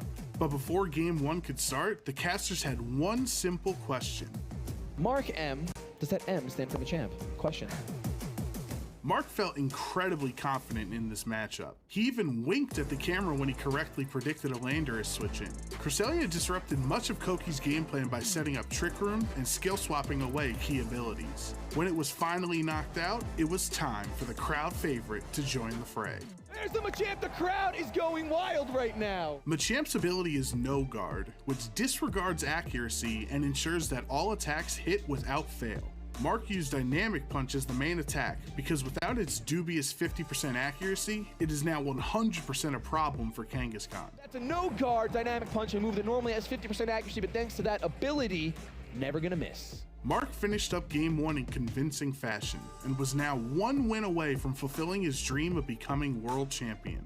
The crowd was captivated by Cresselia and Machamp, realizing they were the ideal brains and brawn combination that was capable of defeating Kangaskhan in a format ultimately warped by its success. Did you ever think that you'd see a Parental Bond Cresselia and a Machamp in the Senior Division Final Championships here? I don't think that ever crossed my mind once. As game 2 progressed, Mark built up momentum by making all the right plays. The will of the crowd had been determined, and Mark was eager to give them the Machamp sweep they so desperately wanted. We're going to see Dynamic Punch into that same slot. Ladies and gentlemen, will it pick up the knockout? It picks up the knockout. It's a crit. That is a critical hit on an incoming Mega Kangaskhan. Lost its parental bond and now lost its will to fight. Dynamic Punch is just going to punch this Heatran right in the dome. Is it going to pick up the knockout? It picks out another knockout. Mark breathed new hope into VGC by showing that no Pokemon can exist without counters. The match was forfeited. Ladies and gentlemen, say hello and congratulate, applaud, give a huge hand to your new Seniors Division World Champion, Mark Machampion McQuillan. Mark and his Machamp played a flawless set in the finals and brought a title back home to Great Britain. He also redeemed himself from his 2014 loss and gave VGC trainers around the world one of the most dominant and memorable Pokemon matches of all time. Thank you for watching, and let us know some of your favorite moments in VGC history by using the hashtag #PlayPokemon. Well, hello trainers, fancy seeing you here. We are in London for the European International Championships, and so I've gathered two of the least British people that I know to test them on their Britishisms. These turns of phrase that might not mean anything else around the world. Let's see. Spriggles, Dupsnax, Pokemon Unite. How good is your knowledge? We're going to start with cracking. Cracking. Could you use it in a sentence, please? That was beautiful. That was such a good lean in. Slightly intimidated. That was a cracking film. Could you use it in one more sentence, please? That's unnecessary. That is very unnecessary. We're trying to get through this quickly. Production told us that. Cracking, I'm going to say that means great, terrific. I'm going to say I actually know what cracking means. So good that it hurts. Wow, okay, very specific. You know what, you're both right. It just means very good. Okay. Excellent. That was a cracking film, cracking joke you just told there. Nice. Good job, guys. What's next? Faffing around. Faffing around? Faffing around. Could you please use that in a sentence? I was late for my train because I was faffing around. Faffing around is like fiddle farting around, which is something we say in Kentucky, so I'm going to say fiddle farting around. So it's a What does that mean? it means like dragging your heels, procrastinating, farting around. Yeah. Okay, yeah, no, you're right, yeah. Knows what fiddle farting around is. You heard it here first. They don't. I don't. But anyway, yeah, you're right. Just sort of wasting time, doing unnecessary things, not really having a decisive plan. So very good. You didn't even get a chance to answer. Yeah, okay. Well, we're going to go on to Spraggles. What, for that one or the next one? Wouldn't I be famping or whatever if I did that? Now you need to define what fiddle farting around is. We are defining faffing around right now, trainer, so perfect. Thank you for helping us with that. Okay, moving on. Bagsy. Bagsy? Bagsy. A very popular artist. You'll see some of his works selling for millions of dollars. Bagsy's incredible. Yeah. Oh, wait. Could you use it in a sentence? A cartoon bunny often hunted by Elmerfoot. Okay, right, okay. Bagsy. Oh, I love that t-shirt. I Bagsy it. Great. Moving to the next one. What do you think? I love that t-shirt. Okay, another example. Criminal behavior. Stealing a shirt is what you just described. You are stealing a shirt. Interesting, yeah, you're right. You do have the bagging in a shop. But no, Bagsy actually means I reserve it for myself. You know? That's mine. Everyone else hands off. Bagsy. I would like to, for those at home, that was a terrible sentence use for that word. We would have never been able to guess it based on that. Come up with a better sentence. I will stop fiddle farting here, dude. Well, it's your word. It's not like we're supposed to guess based on it's whatever. All right, moving on. Next word. Whinging. Whinging. Whinging or to whinge. Okay. To create incredible art, something that would be selling for millions of dollars. You mean like a Bagsy? Like a classic Bagsy. Yeah, classic Bagsy. Okay, what about you? Whinging to me feels like it's also or similar to wincing, like wincing at something. Oh, okay. You're close. You're close. Flip the script here. It was jokes, but now it's a real guess. Wait, hold on. Can you use it in a sentence with all the other words? Sure. All the other words so far. Yeah. That was a cracking question, Jake. I'm going to start faffing around and Bagsy the answer right now. Stop whinging, dude. Look alive. It's complaining, right? Yeah. Very good. Very good. Good job, Jay. Yeah. He's won. Mic drop. Mic drop moment. I wasn't even complaining. You are now. You are. Okay, let's move on. Quit. Quit? quid. Like a pound. It's a form of money. Exactly. Well, not a form of money. It's a currency. It's an alternative currency we have here in the UK. Yeah, quid. Yeah, that costs 5 quid. Great. Exactly. Yeah, I like fine. that. Okay, last one. Last one, everybody. Have a kip. Have a kip? A kip. K-I-P. Have a kip? Would you like a sentence? No. Okay. Hard mode. Sure. I think I do know this. Yeah? So I will, is it to rest? Like to have almost like a bit of a nap? A nap, exactly. Let's have a nap. And we're going to need a bit of a kip after all that, Trace. How many of those did you know? Let us know in the comments. Doob, Jake, Spraggles, thank you so much for being here with me. And goodbye. Continue your cultural education. All right, bye then. Just going to say, fine.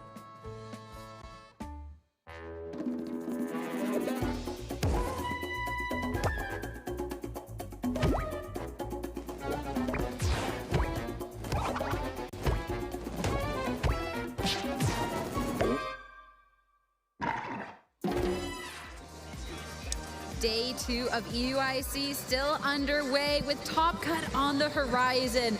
It all comes down to this. 24 trainers remain out of 1,255. Crazy stuff. And we're getting that much closer to getting EUIC champion. I can't wait, guys. This field out there is absolutely stacked. Like this EUIC has been crazy. I don't envy those players one bit. I mean, the action has been so intense, and the way these tournaments work is, you know, a long day on Friday. They've just had more Swiss rounds there, about halfway through day 2. The mental fatigue is setting in, the physical fatigue as well. So I hope these trainers are staying hydrated, just taking care of themselves, making sure they're well fed, because at the end of the day, all of these little decisions really count. And those little decisions are making so much difference in just our Swiss rounds already. We've seen so many of these trainers having to make these big calls, having to play slightly differently to maybe what you would expect to try to find out and carve out a win condition to stay in the tournament, because, you know, we're getting to those late stages where there isn't any more tournament left if you don't win your match. And of course, going into our top cut, we're going into our single elimination bracket. Yeah, which is always the most intense part of the competition. I feel like, too, knowing that, okay, once I beat this incredibly insane player, I'm up against another incredibly insane. You kind of have the journey mapped out a little bit. Or you can be sitting along on the side like, okay, I won my match. Now I'm kind of hoping this person wins so I have this better matchup, etc. I don't know, it's just so much interesting because it's such a different tournament. But I was hoping we could take this time while we're getting all the players ready, etc., to talk about some of these players that have made their way into the top cut. Because we have a lot of players whose journeys we've gotten to follow, and a couple that haven't necessarily gotten to be showcased quite yet. Yeah, we only get the opportunity to feature 1 round per match. So 1 match per round. Yeah, that way around. And, you know, we don't get to see every single player that we want to be able to showcase. If we had the opportunity, we would, I think, showcase quite a lot more of those, but the tournament must go on, of course. So it's going to be a really good opportunity for us to see those trainers that we haven't got to broadcast, what they're using, and how their journeys have been.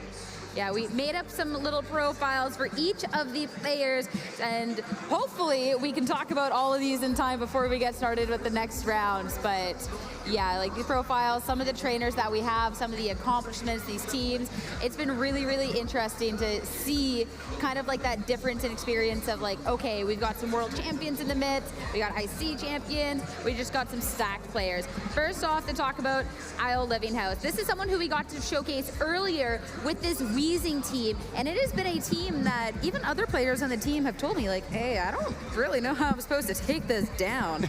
And clearly it's worked out well for Carl. Carl is a trainer that likes to go for slightly off-meta picks, and you can see right there with that glaring Weezing. Dragonite, I mean, a very popular Pokemon in Regulation Set H, not so much Regulation Set G. Carl potentially deciding that's the source that people have been sleeping on here in Regulation Set G. Knoxville Regional Champion in 2020, and Buenos Aires Special Championship top for 2025. Going back to 2029 there with NAIC top 8 and 2 times World's top 64, is a trainer with with recent accomplishments as well as ones that stretch back, and so many of them. Excited to see it. And Ben, there's a Sableye for you. I'm glad you pointed that out, Charlie, because if you didn't, I was going to point out that Sableye there that Kyle was holding. And I think this is like a real opportunity for Kyle to get another shot at the World Championships. Every year it's more and more competitive, and you really do find the top echelon of players there, not just at our international championships, but then when all of them qualify for the World Championships, seeing them battle the way out. And it was really cool to see this different team that Kyle was able to bring to this event in comparison to what he brought to Worlds in previous Right-G tournaments. So it's working out well. Best of luck. Going on to our next player, who's made their way into top cut here at EUIC, none other than Francesco Piopero. Undefeated for the first 10 rounds, by the way, and absolutely cooking it. And it was really cool to get the opportunity as the first person to lock their spot in cut. And hearing the story earlier, super heartwarming. Francesco Piopero with that Heatran. I know another UK-based caster who's bringing Heatran to compete at EUIC this weekend. Jamie Blight thinking they locked in the source, but then other people are cottoning onto this Heatran. You can lock opposing Pokemon in with that Magma Storm. Had the opportunity to get some thoughts from Francesco heading into EUIC and had plenty of fun tales to share. I was saying to Ben earlier, there's a Pokemon apparently on his team and Flavio Del Pidio's team that represents a mozzarella, and so they were eating mozzarella to channel the energy of that Pokemon. I'm trying to see which of these Pokemon is mozzarella. I think it's Heatran. It's Heatran? Kind of, like it's got some spots on it. It's got maybe, yeah. You know, I mean, Francesco also said to me that he and Flavio are coming into this weekend. He made a bet that if he'd reached the finals of Stuttgart, that he would be coming with a British haircut. I don't know what that style is. I think he was wearing a cap when he spoke to you earlier, Sierra. So we didn't get the opportunity to see that haircut, but intrigued. Hopefully, this is someone that we will get the opportunity to see going on a little later in cut. I think, of course, we've got people that already got that buy into top 16. Probably see someone more so with that top 32 first. So maybe a little later. Spoilers of what's maybe to come.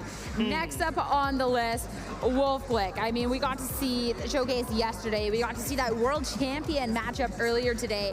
And this Parish Trap team, terrifying. Really, really terrifying. It's something that Wolf has been piloting for many, many years. And back when he first started using it back in 2015, really successfully, I think he won his first regional championships with Parish Trap in 2015.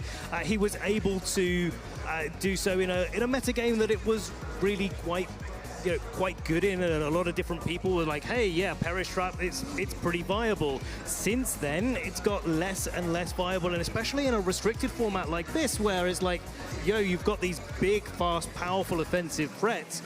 It's really difficult to hold your Gothitelle on the field and block them from being able to switch out so that Parish Trap is working. But Wolf, yet again, finding another opportunity, another composition where he's able to do that and just showcasing his absolute mastery of the game. It's exciting to see a couple of Screamtail in our top cut as well. I mean, Francesco running a Screamtail too.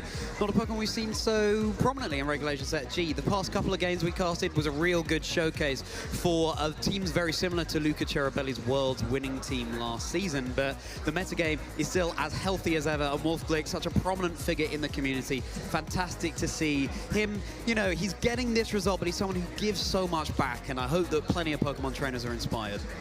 Yeah, and seeing the opportunity to maybe go ahead and take down EUIC with the team unlike anything else in the field is absolutely amazing.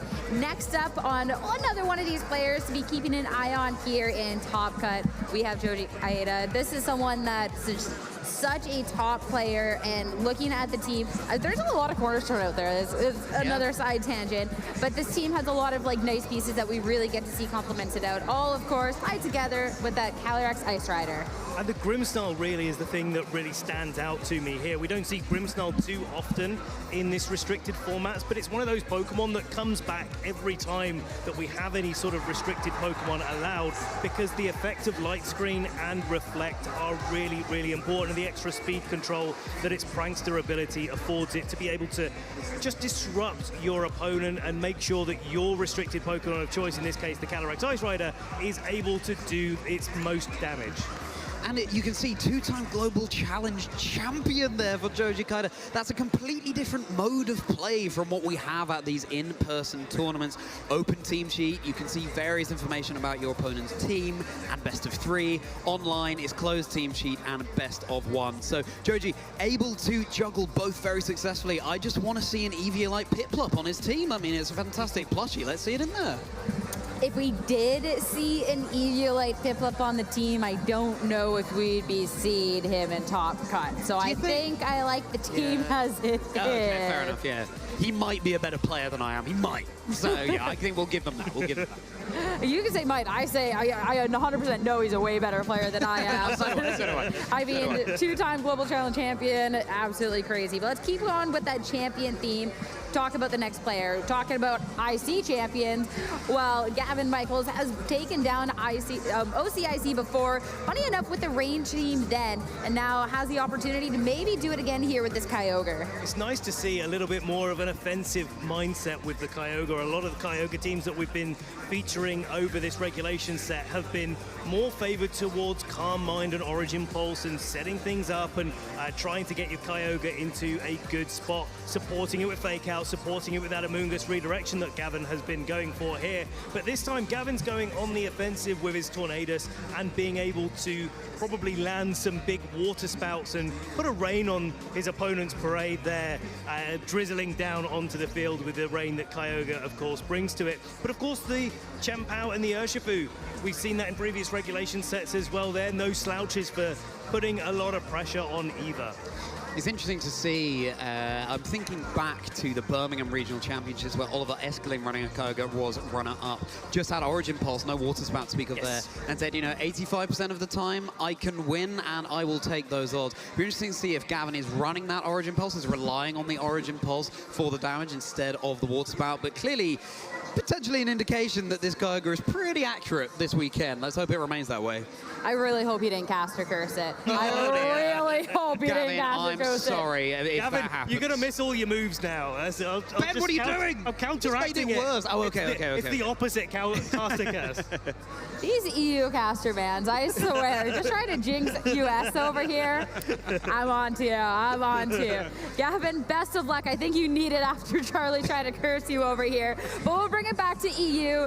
Talk about, you know, trying to defend the EUIC crown, or at least keep it in EU here. Talk about Julio Tarlau, someone who has been able to have accomplishments at past iterations of EUIC, looking back at 23 at top 8, and being able to go on quite a few good runs across the board, different tournaments. Julio is a player who really rose to prominence during the online era of Pokemon, and look at these recent achievements here. Again, the online era, that would have been best of 1 and close a team sheet, or sometimes best of 3, but a lot of best of 1 play there too. So to be able to have both of those play styles up their sleeve, no stranger to doing well at EUIC 2023 EUIC top 8 right here in London back then. So Julio potentially feeling that familiarity coming to greet him. And I think this team really is reflective of Julio's play style as well. A lot of the teams that he's run over the years have been those more consistent strategies. He's not trying to really change the game too much. He's just like, yeah, I know I've got the stats behind me. I know I've got the best Pokemon behind me, and I know that I can pilot them to success. So why try to rewrite the rule book when I can use the things that I know are good? And this Terrapagos here has been quite popular this weekend. It's not top of our usage stats, but it's definitely showing that a master of Terrapagos is able to battle up with the best of them.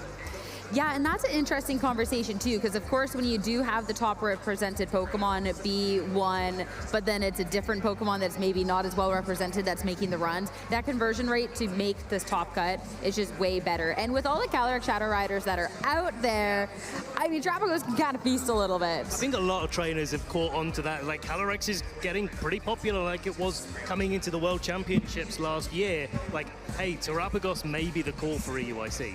And Calyrex, of course, was topping our usage stats for day 2 for restricted Pokemon. So yeah, an interesting call.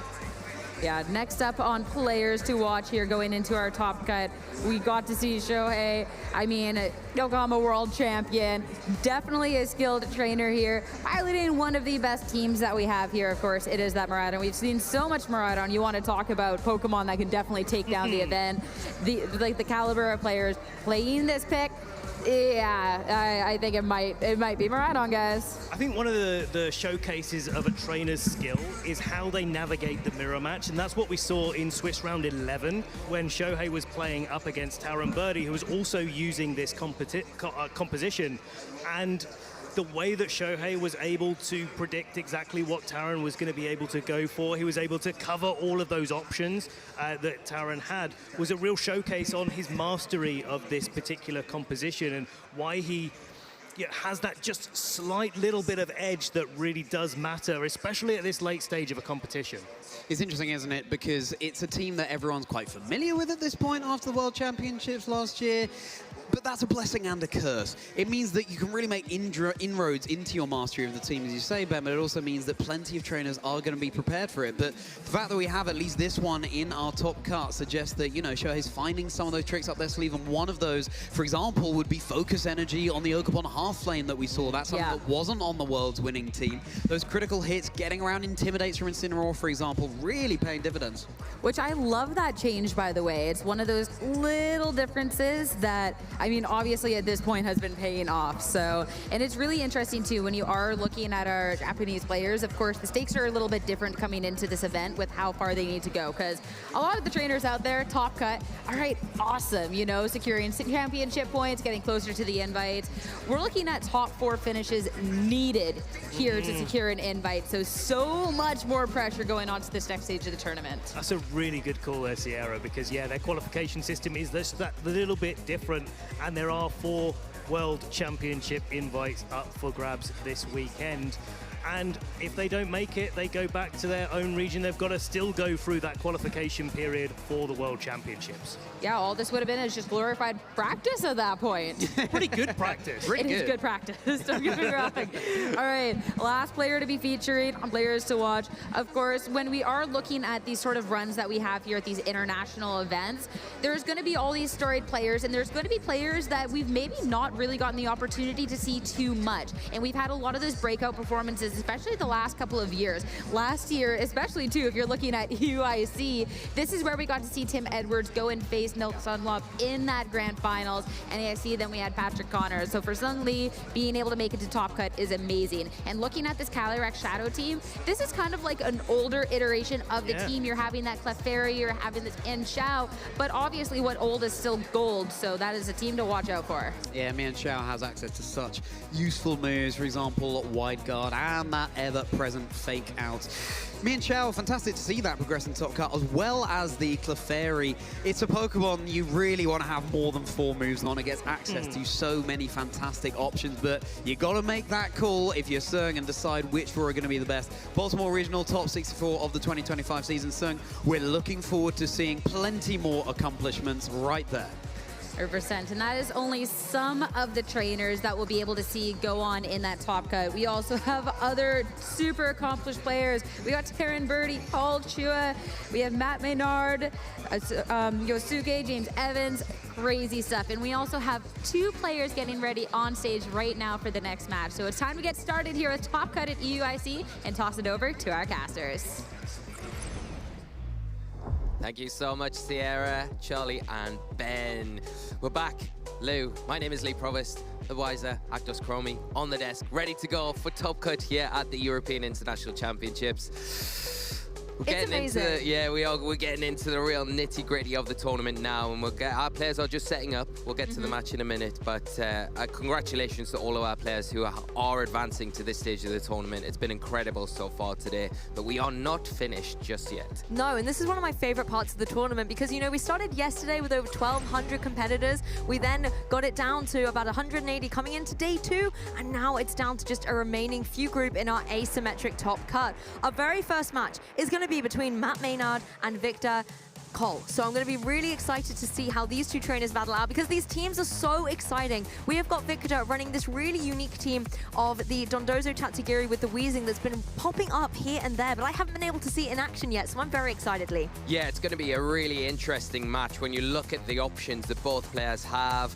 You've got the Sun from that Koraidon. It's going to boost things like the Chiyu's ability to do extra damage with that Beads of Ruin boosted fire-type attack. You can set up the photosynthesis as well on things like that Fluttermane that are going to allow it to be disruptive, supportive, and a bit of a menace. But let's start with Matt's options. What are they looking at with that Calyrex Shadow Rider? Interesting Terra type on there with the Dark and the Life Orb to boost the damage output. It's going to be a bit of a thorn in the side for that Galarian Weezing, because the Psychic single target into that will hit for super effective damage, might almost force a Terastallization, depending on how much you want to value keeping that on the field. Of course, the Neutralizing Gas doesn't affect or turn off that As-1 ability. That's one of the bonuses that Matt's going to be able to utilize in this matchup. Of course, the Nasty Plot, you can't give it too much room as well, because once you get that set up, it's going to be hitting for a lot of damage, especially when you combine it with the Chi-Yu. I love the Chi-Yu in this play because that Beads of Ruin ability going to really help out the special attackers on that side. And when you're thinking of formidable special attackers, Calyrex and Fluttermane are two of the strongest out there, particularly as that Calyrex is running the Nasty Plot. If you can get into a position where you can set that up and get +2 special attack, unless you're a normal type, that is going to be able to hit incredibly hard. And that's something that Victor is going to have to worry about. Yeah, it's a very scary prospect indeed. When you look at Victor's side of the field, though, we have outlined that there is a Dondozo and a Tatsugiri there. The one thing that Matt does have in their arsenal to kind of help against that slightly is going to be that Rillaboom and Amoonguss combination that we've seen have success in the resurgence of Regulation G, especially that grassy terrain. When you see the Earthquake on that Dondozo, at least getting that onto the field will quell the damage from that Dondozo, especially if it is boosted by the Tatsugiri and that Commander ability. The Order Up is another question, and then the Amoonguss becomes less effective when you see the move Sleep Talk there. Rest as well is one of those moves. I love to see that. You think, oh, you need to be able to have a game plan going into this Dondozo. I mean, Matt's got options, because the one thing that you would say is you've got the Chi-Yu, the Beads of Ruin, and you've got that Calyrex, which is going to help get extra damage onto the field. The one thing that you would say isn't really going to benefit you in many situations is the Nasty Plot here, because of that Unaware ability. So the Dondozo quite happy for that Calyrex to sit and go for as many Nasty Plots as it wants, because it's just going to ignore all of those, and it's not going to take too many Earthquakes or Order Ups to take it down in return. That can make it so difficult to get through the Dondozo if you haven't got a way to be able to hit it for super effective damage. The one thing I like on Matt's side is it is running, you know, double grass teams here. We've got the Rillaboom, we've got the Amoonguss. However, the Terra Electric on that Dondozo will be a really nice way to counteract any of the grass type damage coming its way. At the same time, Victor has so many utility Pokemon to deal with these grass types. The Chi-Yu with the Heat Wave, even a Flare Blitz coming through from the Koraidon can be detrimental. I love this Galarian Weezing though. It's a little bit different to the Galarian Weezing we saw previously on stream today, having so many different ways to cause disruption. The Toxic Spikes to stop the switching being so prevalent, because you're going to be poisoned as you switch in and land on those spikes on the floor. Poison Glass and Strange Steam being able to respectively poison or potentially confuse opponents as well. Yeah, and please you're kind of taking a focus on that, because I think this could be quite a good way for Victor to really start disrupting things early on from on Matt's side of the field, especially with those Toxic Spikes. And because you've got that security blanket with the Focus Sash, yes, you're guaranteed almost in most situations to get that off. I think the big players for both sides of the field are going to be the Chi-Yu though, especially for Victor. The Scarf Chi-Yu is going to give the Calyrex a lot of problems on Matt's side of the field, maybe force a Terastallization there, and also the Chi-Yu we've mentioned can be quite helpful for Matt to expedite the damage for them onto the big threats on Victor's side. Yes, the alignment and the speeds, I believe, are going to be absolutely critical in this match. A Fluttermane apiece, and then the restricteds on the field. Koraidon for Victor, and that Calyrex Shadow Rider for Matt. Yeah, well, we're seeing that Oracle Compulse activating the Sun on the field. Now, this in turn is going to actually activate the photosynthesis on both the Fluttermanes. It's going to be interesting to see which one activates first. It looked like Victor's went off first. Now, saving those booster energies for when that Sun fades away. So maybe that's telling the speed tiering here. Both of them going to be able to outspeed the other one's restricted Pokemon. Koraidon in a bit of a tricky position where they are going to take super effective damage from something like a Moonblast here. So it forces maybe a Terastallization, and if it does go for that, goes for that fire typing in the Sun, it's going to be able to pick up a knockout on either of these Pokemon on Matt's side, so he has to be very careful. Can the Calyrex be in a position, though, to get some really useful damage off, maybe with that speed control that the Fluttermane on Matt's side offers, because it has got Thunder Wave, not the Icy Wind that Victor's opted for. That's the thing, Icy Wind and Thunder Wave can really slow down your opponent and then gain you that advantage. We still don't know the full speeds of these Fluttermanes and how they interact, so we need to make sure, you know, if it is speed tiers or anything like that in play. Calyrex just going defensively on this occasion. Fluttermane on the opposing side. It is the Choice Specs variant, so it is now locked into this Icy Wind, committed to being the supportive partner in this game. Only manages to land on that Fluttermane, not breaking the Focus Sash.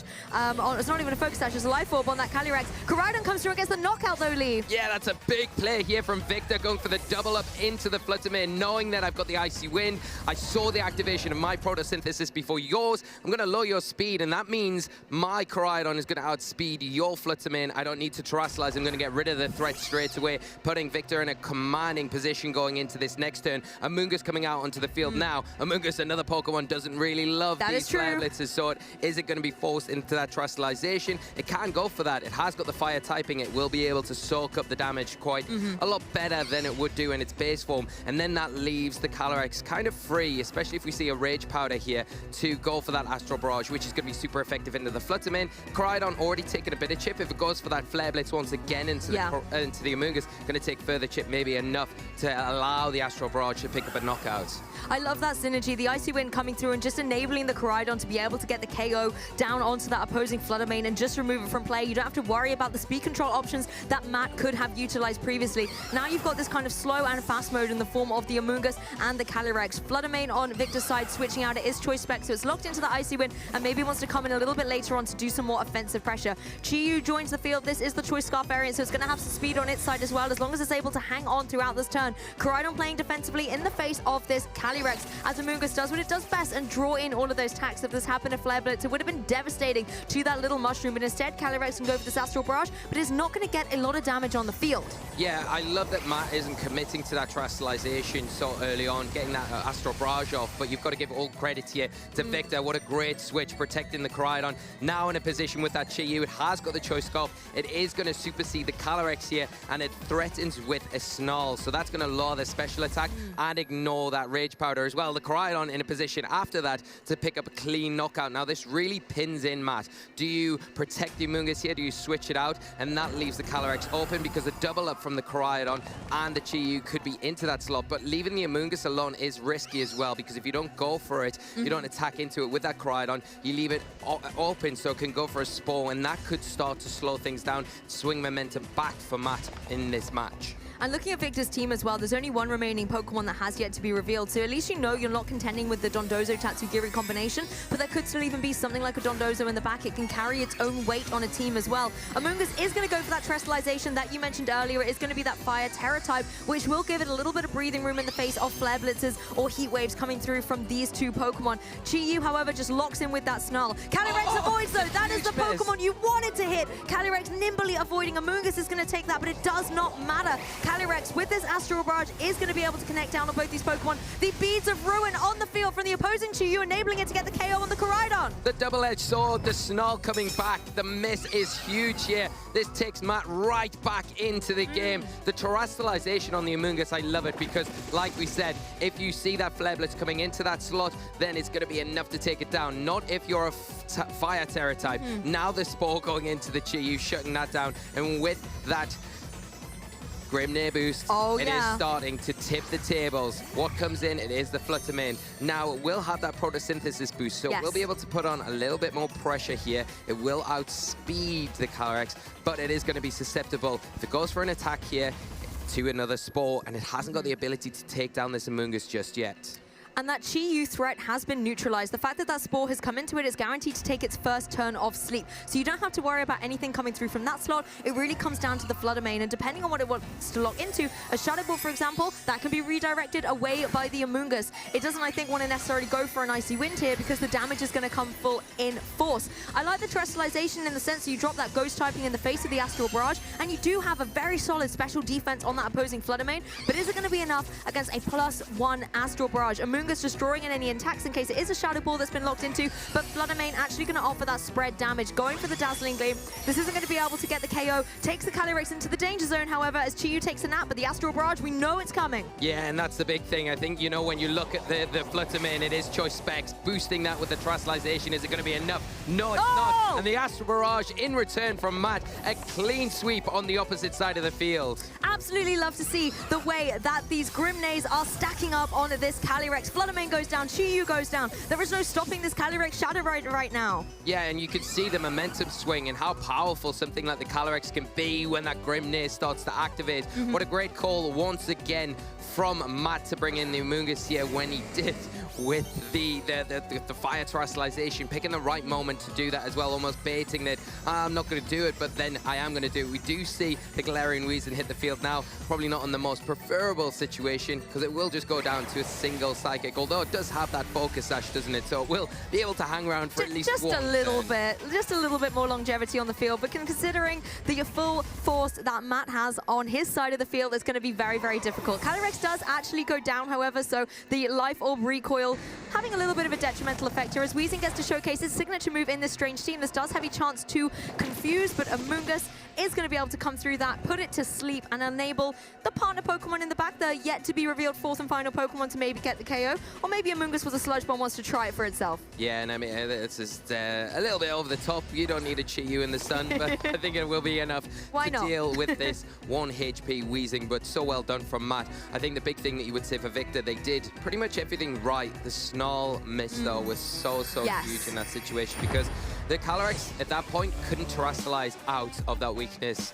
Matt opted for the flare, the fire on the Amoonguss to avoid the Flare Blitz, knocking it out, which was probably the right choice overall in the end, but the Snarl, so pivotal. But that's what can happen with these lower accuracy moves, and it's such an important time in the tournament. That's not what you really want to be seeing. So, you know, everything's still to play for. We didn't see that Dondozo in that match. One thing that we didn't get to call out in the team preview that I'd like to highlight is the item choice that we see on the Koraidon there. Yes, that's interesting. It's the ability shield, so it means that the Koraidon and the Weezing can still come out on the field at the same time, and that sun will always be set, which I really do love. You can see here a run back of the match, the big Flare Blitz from that Koraidon, and the double up early on, such a good play to get rid of that threatened Fluttermane. But after that, here's the star of the show. This was it. Little Amoonguss coming in with the chandelier on top of its head, and just supporting that Calyrex so well. And after that initial knockout onto the Koraidon, the Beads of Ruin you identified, boosting that attack to allow the knockout was enough for the snowball, the momentum swing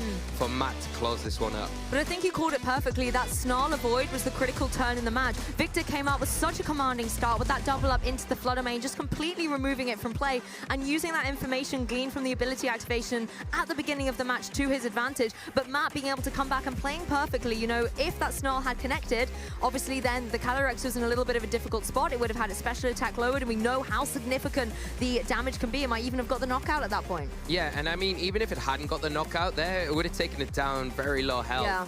But the most important thing was the Astral Barrage in return would not have knocked out the Koraidon. The thing is, the Amoonguss had terrestrialized at that point, so if the Flare Blitz was chosen into the Amoonguss, it wouldn't have been enough to pick the knockup out, so it would have resulted in a Spore going into the Chiyu anyway. That's true. The Calyrex would have been in a much worse position going into that next turn. So, swings and roundabouts. The Snarl definitely helped Matt out in a lot of ways, but you can't detract from Matt's strategy going into this match. They did everything right and really took advantage when the opportunity was there. I think Victor also approached the match well, just didn't get the kind of returns that they were looking for in the move choices that they made. I want to talk a little bit about the Galarian Weezing, because we saw that as the fourth and final Pokemon for Victor, but obviously it came just in at the end. I almost would have liked to have seen it coming forward a bit more, being a bit disruptive with some of the abilities. We know that Calyrex can kind of work around it a little bit, but potentially it could have had some kind of longevity on the field and been a little bit more useful than in the back to just come through and get KO'd. I felt like it just didn't have a purpose in this match, so either Victor leaves it on the bench and brings one of the more offensive Pokemon types, or even tries to rock that Dondozo Tatsugiri combination, or if you're bringing the Weezing, it needs to have a purpose in the match. Yeah, and I think with the Weezing in particular as well, you want to utilize those Toxic Spikes, but it's very difficult when the Amoonguss could be lurking in the back, because you set the Toxic Spikes up, Amoonguss can come in because of its poison typing. Absorb it all up. Yeah, soak them up, and it kind of undoes a turn. It's a wasted turn for you, so you want to try and avoid that. But I agree with you. The Weezing really was one of those Pokemon that didn't have any effect in that match, and at the point that it came in, it was so late, it couldn't. So maybe we do see a switch up. Maybe we do see that Dondozo coming, because I think you get that onto the field, that combination with the Tatsugiri, and although there are two grass types, on Matt's side of the field, I think only one of them comes to this match because of the huge fire threat that Victor carries. And the Dondozo with that electric terror type can work around the grass types too. Rillaboom isn't carrying, you know, one of its potential ground type attacks here as well, so you don't have to worry about that coming your way if you do terrestrialize. Obviously, the Spore is still something that you have to contend with, but you have the Koraidon, you have the Chi-Yu. These are Pokemon that are able to deal with it, and if the Amoonguss does want to turn into the fire terrestrialization, well, you've got Earthquake on your Dondozo to deal with it. Yeah, and that spread move could be the difference between winning or losing, really, especially because how many Earthquakes can the Calyrex take, especially if the grassy terrain's not up? After the boost, probably maybe 2, right? Even spread damage. Well, the grassy terrain's going to help it out, right? Yeah, it would. Yeah.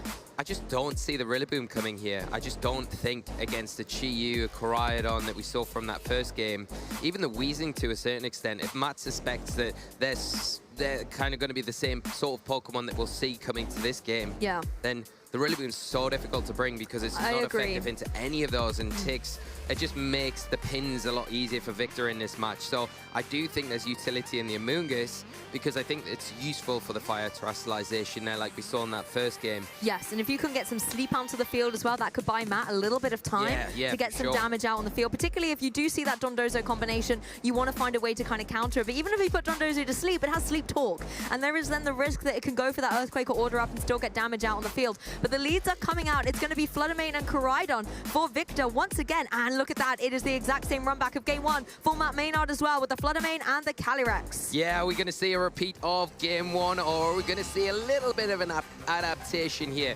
We have already established that Victor's Fluttermane is the faster out of the two with that photosynthesis boost, so it is going to be able to get that Icy Wind off first.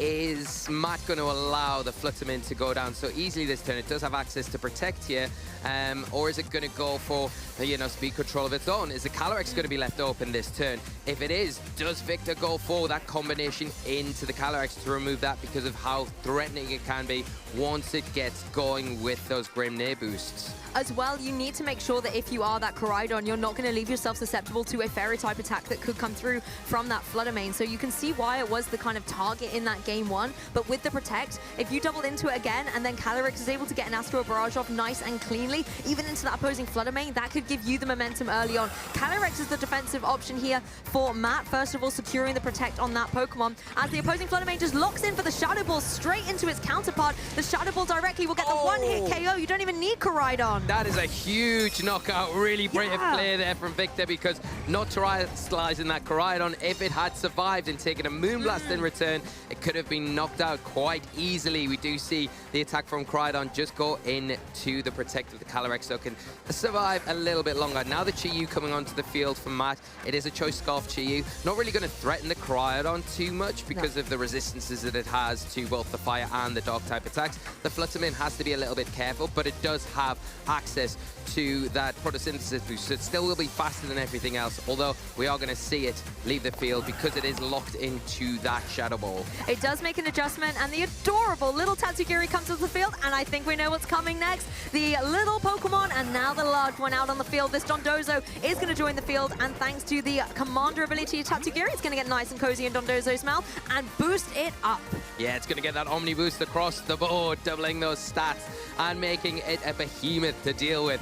It's worth noting as well, this is the curly form Tatsugiri, so any order-ups you do see coming out onto the field will boost this Dondozo's attack in this match. We are going to see a response to the threat of that Fluttermane with that Shadow Ball terrestrialization. It is onto the Calyrex to take away that Ghost-type weakness into the Dark-type Calyrex. Now, it isn't going to get a boost to any of its attacking moves, but it does have that alleviation. It does make itself vulnerable, though, if we see the Koraidon and that Fluttermane come back onto the board later. Heatwave will connect onto the opposing Dondozo, but for minimal damage as Calyrex tries to follow up with the Astral Barrage. Of course, Tatsugiri avoiding both of these spread-type moves, nice and safe in Dondozo's mouth, but the Dondozo, not so lucky, actually takes it down to 50%. Now, most Dondozos carry the leftovers. This one is running the Rocky Helmet. His recovery option is going to be Rest. Yeah, and that's the problem here. I think you see the double up there. The Chi-Yu now is locked into that Heat Wave. So we know another round of the same attacks from the Calyrex, from the Chi-Yu, will be enough to take down the Dondozo. And how the move order works, it does hit. I was just worried there for a minute. Yeah, I panicked for a second there if it was Tatsugiri and Dondozo, but no, Calyrex actually also going for the Psychic Key into Dondozo, but not enough. Survives. Not enough to get the KO. It's just unable to push it over the edge. Dondozo can retaliate with its Earthquake. That is a huge survival there, getting the Earthquake off, and enough to take down that Chi-Yu. It takes Matt down to 2 Pokemon. That is massive here. The Dondozo hanging on just by a thread. And what I was going to say, the move order there was quite important because the Chi-Yu sets it up for the knockout from the Calyrex to get the Grimnir boost, but that is not what happens, although we're in a situation now where the Dondozo can just get knocked out pretty easily from, you know, just a Nair from the Calyrex, and it will get the Grimnir boost there, but it does then leave the Tatsugiri open to going for something. It can go for a Draco Meteor in particular, and that would be enough to go for the Calyrex. So does the Amoonguss kind of scout that, pull it in with a Rage Powder? It doesn't look like it. Might be going for a Spore. Well, this is honestly a beautiful turn. You can, as you say, just go for any kind of damage into that Dondozo, get the KO, and get the Grimnade boost as well. The Tatsugiri thrown out onto the field is now a prime target for a Spore coming through from this Amoonguss, but instead, it's going to be the Sludge Bomb, and this is just going to be able to do a little bit of damage, and critically as well, it is actually rocking that safety goggles, this Tatsugiri, so actually no Spores were a threat to it, so a nice read there by Matt, making sure that he's not going to fall for it. Yeah, that's one of those items that you think, okay, I'm pleased I've chosen this now, because the Amoonguss can't be the big threat that it would have otherwise been without that item. We will be able to ignore any of those Rage Powders and the Spore, more importantly, to allow for something like that Draco Meteor. Now, the Calyrex is threatened here, of course, by the Fluttermane, by that Dazzling Gleam in particular, because you can Rage Powder all you like, but the double target attack is still going to be able to hit, and because the Calyrex has taken so much damage, it is going to be susceptible to going down to a Dazzling Gleam here. The one thing that you would say is the Amoonguss, it can go for a Spore into the Fluttermane, while the Calyrex does go for a Protect this turn.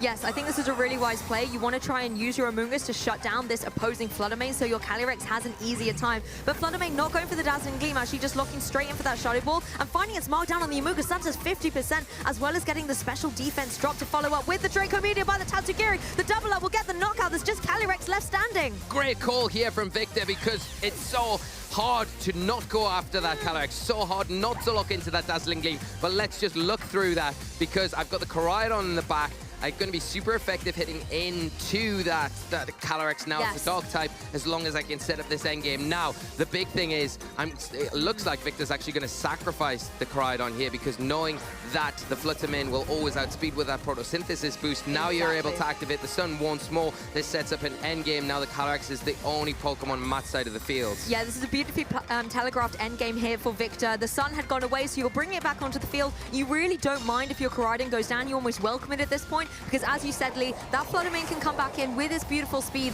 switch up its move to that Dazzling Gleam, and apply the super effective damage. The Koraidon goes down straight away to this Astral Barrage. Yes, you're going to get another Grimnade boost, but the speed is going to have the final say here when Fluttermane rejoins the field. Yeah, and it was so important for Victor that turn, so smart to get that Sun back up on the field. Without it, the Calyrex just wins outright, especially with those Grimnir boosts. Now, like you've mentioned, Lou, the Photosynthesis is going to activate, the speed boost is going to be there, and you're able now to choose a different move because of that choice item, locking in to the Shadow Ball the previous turn to get rid of the Amoonguss. Now you can change up, because you've switched out, switch back in to the Moonblast, which is going to be enough, more than enough, to take down this Dark type Calyrex. I like, Matt, though, going for the Protect here just to utilize the time available to you, because you do play a best-of-3 set. It looks like we may indeed, of course, be headed to a Game 3. So Matt needs to start thinking of a game plan, and buying some extra time, a few extra turns to kind of utilize this, I think is a really good strategy. You've also got the Fluttermane again, applying that pressure with something like the Dazzling Gleam. Tatsugiri is going to try and help out with a Draco Meteor as well. Well, we see a double Protect here, so... Maybe a Ultimate Sunstall could be the strategy. I mean, play to your out. Stranger things have happened in Pokemon. The Moonblast coming through there. I forget it's also got a single type Fairy move. It doesn't even need to go for the Dazzling Gleam here, as the Draco Meteor will, of course, also go into the Protect. Well, if we can get all those Protects, that's all you need to do. If you are Matt, you click this, because if you get the Protect, you stall out the Sun, then you automatically win this match, because then you supersede everything. The Astral Barrage and the third Protect. Here we go. One more turn of Sun after this, and I think if we can see one more Protect, it will be enough. And then the Calyrex will be able to pick up the knockout on both of these targets with those Grimnir boosts. Okay, mathematicians out there, you've got to run the odds for this and let us know. I think there's only that one more turn, like you've said. The odds are so high. Matt looking surprised, but at the end of the day, this is what he's got to do to try and win out this game and not see a Game 3. Can Calyrex do it? No, not this day. No, not this time. It was so close. It was a nice little bit of hype for us to end game 2, but well played to Victor, well positioned. Matt doing everything they could to take it to a win there, but unfortunately we're tied up, and for us, it's a bonus, we get a game 3. Oh yes, and you know I love a game 3, Lee. I have to say, valiant effort at the end there by Matt, and kudos to being able to kind of play to the outs, not just locking in a forfeit, for example. I really like kind of seeing that and taking those turns to think about your game 3 situation. If the sun turns have been a little bit different, that could have been a very interesting endgame. Yeah, it definitely could have, and you know, you've got to credit Matt, because I think in that situation, that was you won out, get through the sun turns. I think it's the first time I've seen triple protect in a very long time. So yeah, maybe it'll be another long period before we see it again. But yeah, I think Victor just came into that game with a lot better of a game plan after that loss in game 1. The Dondozo, the Tatsugiri, the survival was key there. When you saw the damage originally from the heat wave, the Astral Barrage, Matt changed up to the Psychic, which might have been the difference there, because I think an Astral Barrage single target would have done a lot. I mean, I guess it still technically hits the Tatsugiri as well. It just manages to avoid, but just unfortunate there, maybe a roll onto that Dondozo. But I actually feel like the big thing for me was the Flutter Mane pressure, forcing this terrestrialization from the Calyrex into the Dark typing, and then kind of leaving it vulnerable going forward. There was a lot of different, I suppose, strategies coming down with those Terra types and when to utilize them. And the issue, I think, on Matt's team that we even saw in game 1 a little bit as well with the Calyrex is, obviously you only have one terrestrialization. And in game 1, it went onto that Amoonguss, and it meant Calyrex was a little bit vulnerable. In this game, Calyrex took it, but then it meant that the other Pokemon were more vulnerable on Matt's side. Yeah, and that's it. And I think it was baited out almost by Victor onto that Calyrex, like you quite rightly said. And the dog type kind of came back to bite them in the end, really. But I mean, I think the big thing, if you're looking at it, regardless of terrestrialization or not from Matt's side, you need to get rid of that Flutter Mane. You need a better way to deal with it, because it is such a threat, especially with that choice specs, with that photosynthesis boost, and the fact that it outspeeds your Flutter Mane. We saw the same leads in that game too, and I think you're still in that situation where you have to take a gamble. I don't know if that's the right thing to do.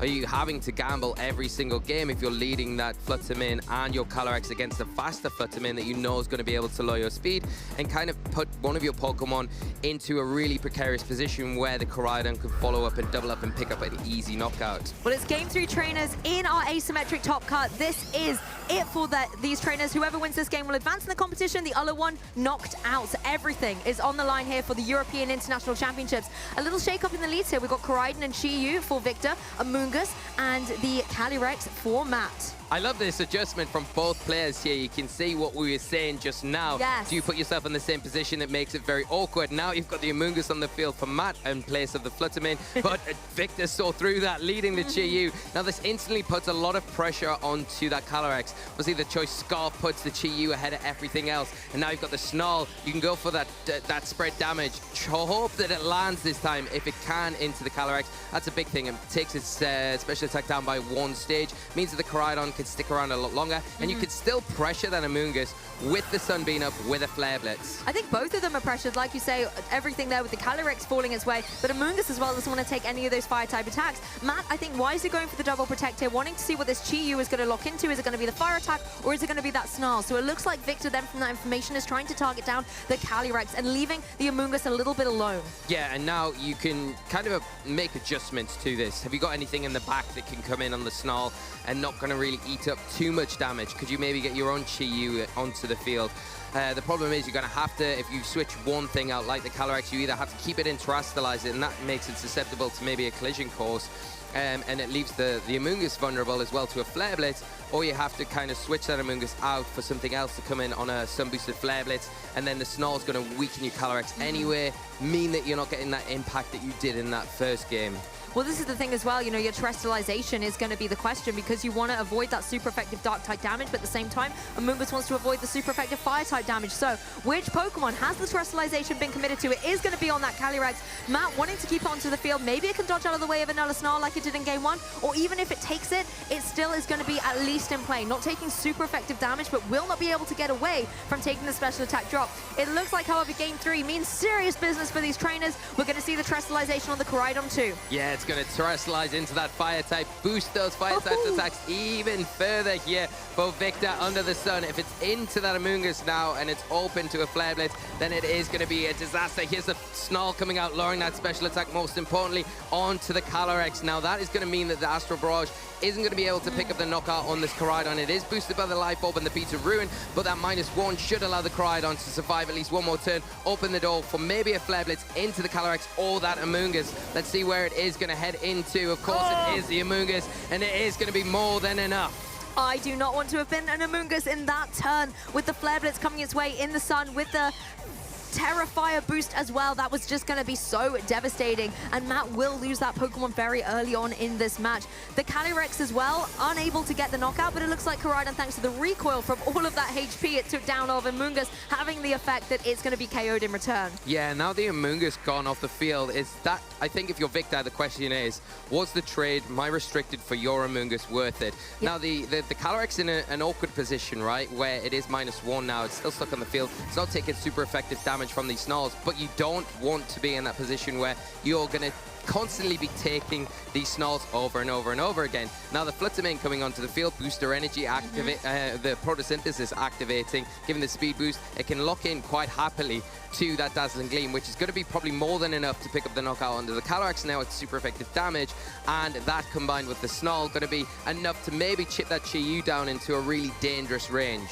You've got to wonder on the Chi-Yu where its speed interactions are going to be against the opposing Chi-Yu. If it's maybe able to avoid the Snarl and then try and get something like an Overheat down into that opposing Fluttermane using the Sun that Koraidon set up to give it that extra boost, could be a nice way for the Calyrex to get out of this unscathed if it wants to protect in this turn. Yeah, and it comes down, like you say, to which Chi-Yu is faster than the other one. They both have the choice scarf here. I'm assuming they'll both be trained slightly differently. First off, we're going to see that Dazzling Gleam, then smart protect from Matt, not wanting to lose that Calyrex too freely. It is going to be a nice amount of damage into the Chi-Yu, and the Snarl follow-up from the Chi-Yu on Victor's side of the field. Not going to hit into the Calyrex, but so important that it goes before the Chi-Yu on Matt's side, because going to allow this Overheat now that is boosted by the Sun into the Fluttermane, and isn't enough! That Snarl paying off for Victor. The Fluttermane able to hang on. Honestly, the speed interactions have been so critical in this Game 3. Now, unfortunately for Matt, his back is fully up against the wall. Something like a Dazzling Gleam coming through from this Fluttermane is going to be devastating into the Calyrex, but also the Chi-Yu is going to take significant damage when the Chi-Yu on the opposing side follows up as well. Yeah, I think the double up now, the pin is there from Victor. Yeah. I think you've got to make a switch if you are Matt. What's in the back? We can see it is the Fluttermane. Does it come in? Not ideal, because you don't want it to come in on a Snarl. It'll take the special attack drop. It'll also take a Dazzling Gleam, and because we know that Victor's Fluttermane is the faster, if one of your Pokemon that you leave out on the field does not survive the turn and can get some damage off into the Fluttermane to remove it, you're setting yourself up just to be pinned the next turn subsequently. Devastatingly, Matt, I think, needs the Fluttermane on his side to be able to go for these Icy Winds and these Thunder Waves to neutralize the speed that is on Victor's side with the more speedier Fluttermane and the Chi-Yu in this case. Fluttermane is just going to go for that Dazzling Gleam again. Chi-Yu not able to hold on. The Beads of Ruin really paying off to deal that extra damage. And of course, the Fluttermane taking a significant chunk, followed up by this Snarl as well. It does manage to avoid. Okay, that's a nice little sigh of relief, but the issue is the speed on Victor's side is still superior. Yeah, that's it. And can you stall out these Sun turns? Because the Koraidon now not an option for Victor. Now, once the Sun does leave the field, you're not going to have that photosynthesis boost any longer, so the Calyrex does become a little bit more active. The only problem is the Chi-Yu still will outspeed with that choice scarf, so these Snarls are still an issue, of course, so that is something to consider, especially the continually dropping of that special attack stat. And you know, one more Dazzling Gleam from Victor's Fluttermane is going to take down the Fluttermane on Matt's side, and it will be enough to take down that Calyrex, I'm sure, with a combination of that Snarl. Well, Fluttermane going for a Protect here. I believe Matt's also going to play with that on the Calyrex. I think you called it out perfectly here, Lee. The Sun is going to be the critical thing right now. You want to try and get it off the field so that you can have that advantage over the opposing Fluttermane. Yeah, but the one thing that Victor does have an advantage over is they have a Pokemon still in the back. We don't know what that Pokemon is, so that could be a Pokemon that you switch out maybe to weaken that Calyrex to the point until you don't really want to give away a free Grim Near boost. That's the thing. So have you got something in the back you can switch in for that Fluttermane and maybe just use the Chi-Yu in a position where it can continue to put on the pressure with the Snarls and lower those special attacks? Yes, the photosynthesis will now fade on both the Pokemon, but the Fluttermane on Matt's side does have that booster energy to get its speed right back up. Also, with the sun gone away now, you know, that's something the Fluttermane that's choice specs on Victor's side isn't going to be able to capitalize on, but it could always switch out, like you say, to whatever that Pokemon is in the back and try and, you know, get a little bit more momentum back. This is the opportunity now for Matt to use his Fluttermane to try and deal with the opposing one. Yeah, and this is the huge advantage now. Matt playing this perfectly, kind of stalling out that sun, knowing that I've got the booster energy, so now I can utilize my speed control. Chi-Yu not wanting to contend with this threat, yeah, so we are going to see a switch out. It is going to be that Weezing coming onto the field. It will ignore the, obviously, the neutralizing gas won't really play any role here, as we are going to see an Astral Barrage. Yeah, the Astral Barrage will find its mark on both these Pokemon. The Fluttermane obviously going down, and the Weezing in vulnerable HP range as well. This will give a Grimnay boost to that Calyrex, as that is, you know, the As-1 ability does manage to work its way around the Galarian Weezing, now leaving the Fluttermane on Matt's side to go for the Icy Wind. This is nice to be able to kind of lower the speed of the Weezing, but I think it really would have liked to be able to hit that into the Choice Scarf Chi-Yu that was nicely switched out by Victor, but will rejoin the field right now. Yeah, and you can see how important that sun was. Now, the Chi-Yu coming back onto the field, it's really tough, because what do you lock into? Do you go for an overheat into that Calyrex and hope that the overheat's enough? You are going to get the jump on the Calyrex, but the problem is if the Fluttermane on Matt's side that has that booster energy boost to its speed, it is going to be able to just Icy Wind, take away that Choice Scarf essentially, and then allow a big Astral Barrage to land on not only the Weezing but the Chi-Yu. And now that it has had that Grimnay boost, it's probably in range to take down, even though it's not a super effective attack. Really, Matt has done everything so well to set up this end game. Yes, you're scripting out here perfectly, Lee. Weezing going for the Protect, the Calyrex also for the Protect here. Looks like Matt with the Fluttermane, however, wants to try and get the Icy Wind off. The Heat Wave comes through. Is the Fluttermane going to be able to hang on, though, if it does connect? But no, it's nimble. It gets out of the way. Again, it's been avoiding so many attacks in this match. The Icy Wind, however, also has a chance to not connect, but no, Fluttermane comes through for Matt Maynard and will be able to get that chip damage, but critically, the speed drop on that Chi-Yu, meaning that his Pokemon can breathe a sigh of relief. That is so unfortunate there. I think, you know, the Heat Wave would have been very close to picking up the knockout onto that Fluttermane. Now puts Victor in an impossible spot where another Icy Wind can come out, or just an attack from the Fluttermane followed with this Astral Barrage will be enough. Let's see if it does survive. The Astral Barrage +1 coming out into the Chi-Yu is enough. Looking like Matt will be moving on to our top 16 here at the EU 2025 Championships. With a critical hit as well for a little bit of style points, this Calyrex has been fighting tooth and nail throughout this entire set to be able to get the speed advantage over the Fluttermane and Chi-Yu combination on Victor's side, and it finally, at the very last turns of this Game 3, is able to do it. Yeah, really unfortunate. The Heat Wave miss is just the big crux. Victor not having luck with those low accuracy moves, but taking nothing away from Matt Maynard. Victor in our asymmetrical top cut match here.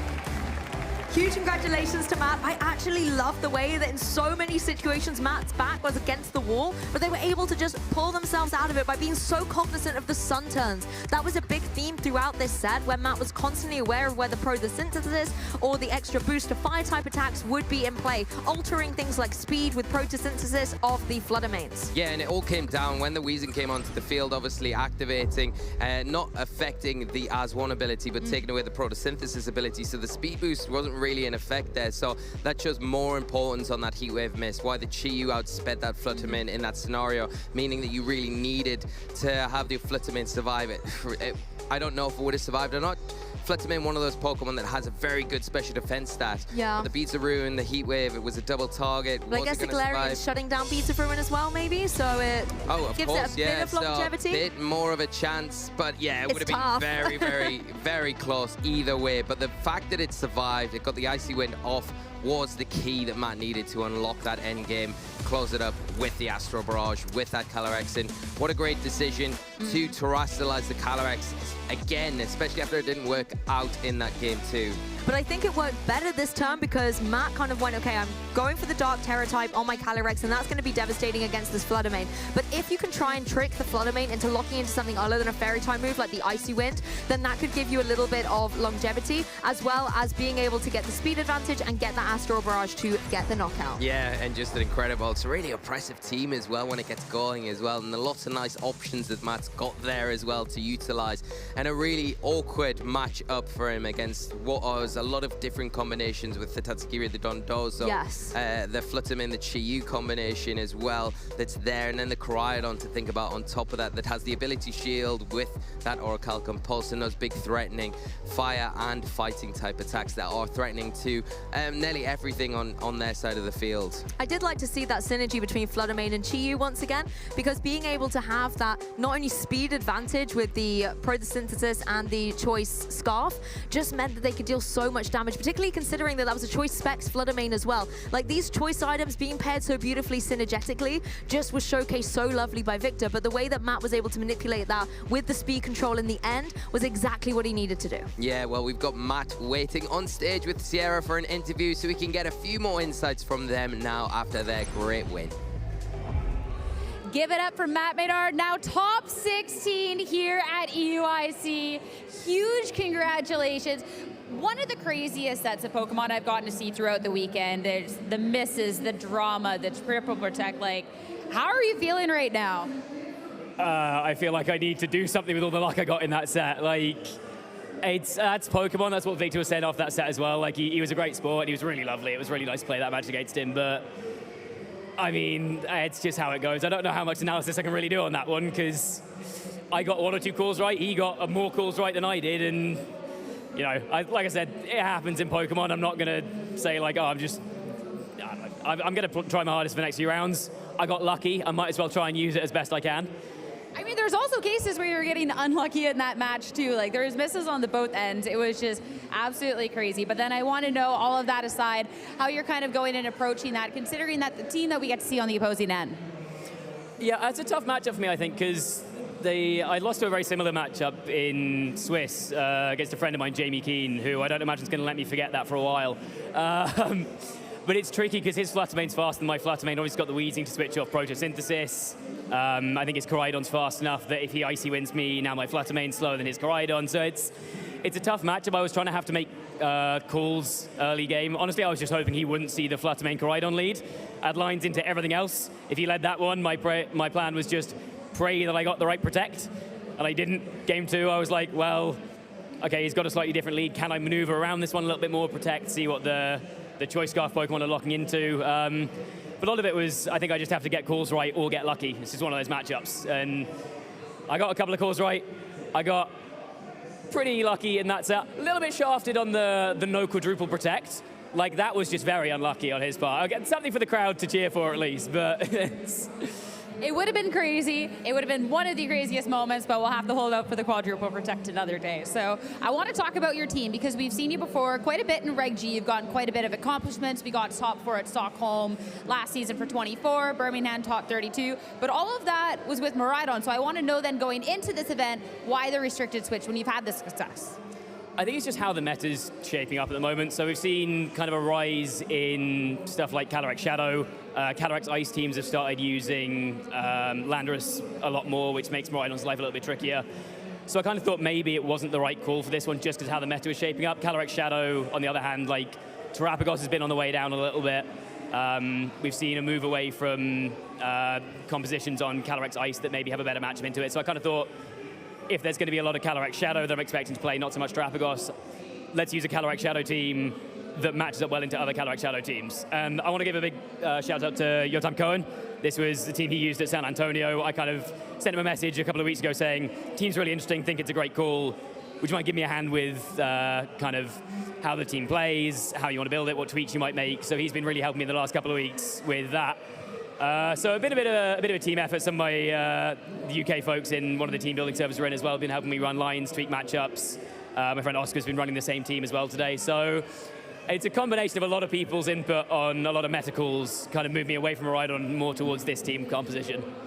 I love that you're able to credit these people in the help, and I mean, it's obviously help that's really, really worked out with this, and now you're on to top 16. I don't know how much of an opportunity you got to look at the bracket and the other people that are in there, but how are you feeling going one step further in this tournament? I'll be honest, I didn't look beyond my next opponent for this round. I thought this matchup was hard enough as is that I needed to really prep for this one. And like, obviously you don't know who you're going to play next. If there are people who've got to play rounds before, you don't know who's going to go through it. It felt easier to me to just kind of prep for the next round as they come. Like, I'm playing well, team's doing well, so I'm feeling relatively confident. Obviously everyone who's here is an incredibly good player, but I think take the matches as they come, play as well as I can, see how it goes. Well, then I'll get your first-hand reaction. Next up, you're playing Wolf in top 16. Thoughts? Who's that guy? Never heard of him. Yeah, I mean, it's an interesting matchup because Wolfie can perish, obviously. He's, I think, far and away the best user of that archetype. I think I do have tools into the matchup, which I won't spoil. But also, like, he's got a lot to play into me. He'll have a lot more practice into, like, my team archetype than I will into his. I've not practiced, I'll be honest, any Perish Song, Scream, Tail, Gothitelle matchups. So, yeah, this is one of those ones I'll just have to take it on the fly. It's... You can't get intimidated by big names. You've got to play the matchup in front of you, right? No, I love that. I love that mentality going into it. So I'll let you get prepared, but the last thing before, I know you already thanked a couple of people, but is there anyone else that you want to give credit or give shout-outs to? Like I said, the whole UK team building server that I'm in, been a big help. Your time again. My friend Jade has come down, been my wingman and my PR person for this. She's been sending links for streams to everyone that we have a shared group chat with, which has been lovely. Also nice to have like just the whole UK gang who have been cheering me on. They've been helping me decompress as well. I think a couple of them are also, I don't know how the first round's gone, but I know a couple of them are also in Top Cut as well. So, good to have a community. Big thanks to all those guys. I think that's about it. Well, congratulations on the run. Best of luck going on in top 16. Hopefully you can keep that title right here in the UK. As for us, I mean, we got top 16 on the horizon, so we'll send back to our casters for now to get that started. Thank you so much, Sierra.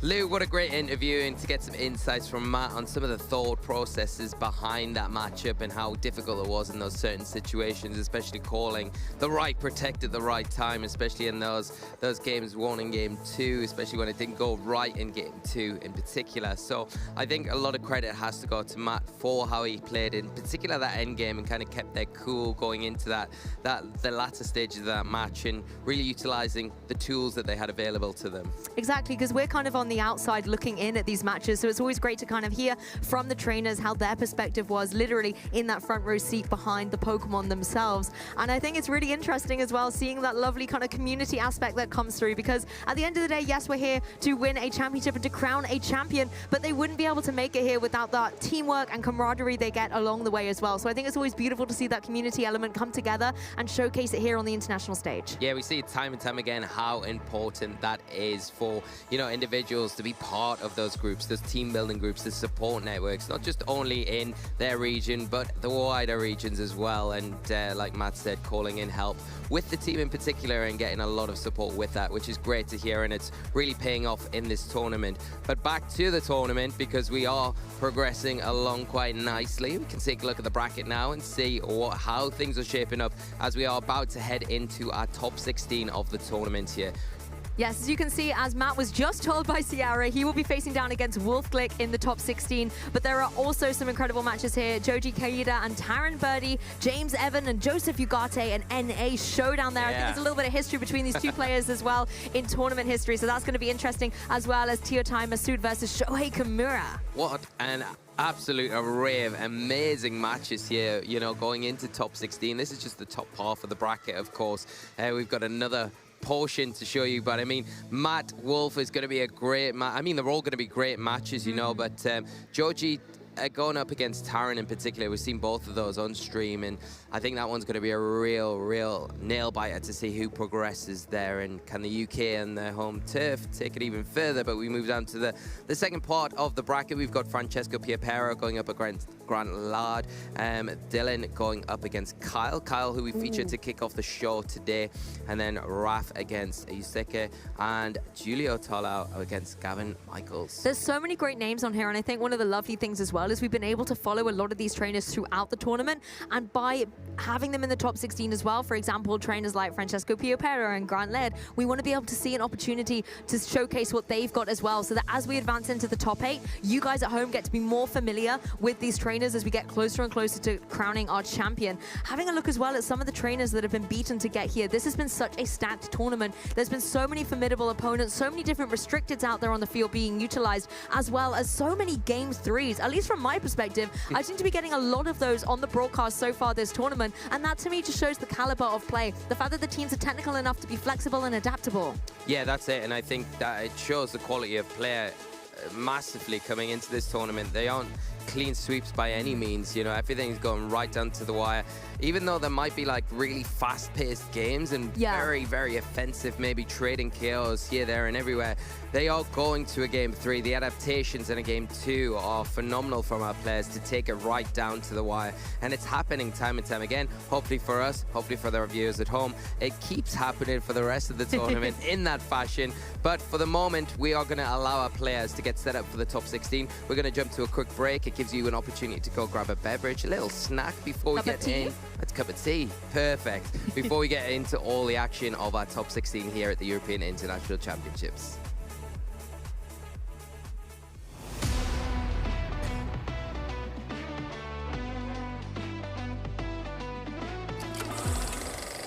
Hey Pokemon trainers, welcome to Pokemon Championship History, a series where we showcase important matches throughout the history of competitive Pokemon. Let's flash back to the 2017 North American International Championships.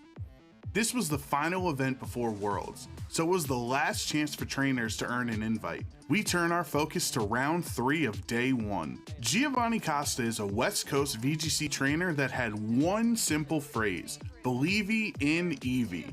For the entire 2017 season, Gio played a team revolving around Eevee and its exclusive Z move, Extreme Evo Boost. But at the start of Game 3, Gio's Eevee plans fell through as Tobias gets a perfectly timed poison. Will knock out the Eevee. And it would only get worse for Gio, because after Whimsicott and Incineroar were knocked out, he was now in a 4-1 Pokemon disadvantage. A situation so dire, even 3-time world champion Ray Rizzo didn't believe in a comeback. Yep, so that is going to be game having 4 against 1. With the whole world counting him out and facing impossible odds, Gio had to place his faith into one Pokemon, Dragonite, his favorite Pokemon of all time. Dragonite was added to his Eevee team just in time for NAIC, and now it was time for Gio to show the world that anything is possible as long as you believe. So Smeargle maybe fake out Spore. But after being put to sleep by Tobias' Smeargle, Put it to sleep. And Tobias now completely free to just relax, play out the last few minutes of this game. and taking a huge amount of damage from Nihilego, things were looking dire for Gio. Not a one-hit knockout, though. Then the unthinkable happened. Dragonite wakes up and goes for an Earthquake, targeting down this Nihilego and this Hariyama. It gets the knockout on Nihilego. It gets the knockout on Hariyama after the burn damage. What just happened? Wow. Dragonite miraculously woke up and knocked out 2 of Tobias' Pokemon with a powerful Earthquake. The Life Orb Hidden Power Ice from the Nihilego, waking up using Earthquake. Tobias was down to his last Pokemon, Smeargle, who still couldn't knock out Gio's bulky Dragonite. The tides had turned, and Tobias could see the writing on the wall. Wow. I don't think Smeargle's able to pick up that victory. So, wow, what a comeback there. Oh my man. Okay, Gio defying all the odds. He believed in Dragonite. And with that, Giovanni Costa's Dragonite delivers one of the greatest comebacks in VGC history. Gio proved that truly skilled trainers can win with their favorite Pokemon. Thank you for watching, and let us know some of your favorite moments in competitive Pokemon history by using the hashtag #PlayPokemon.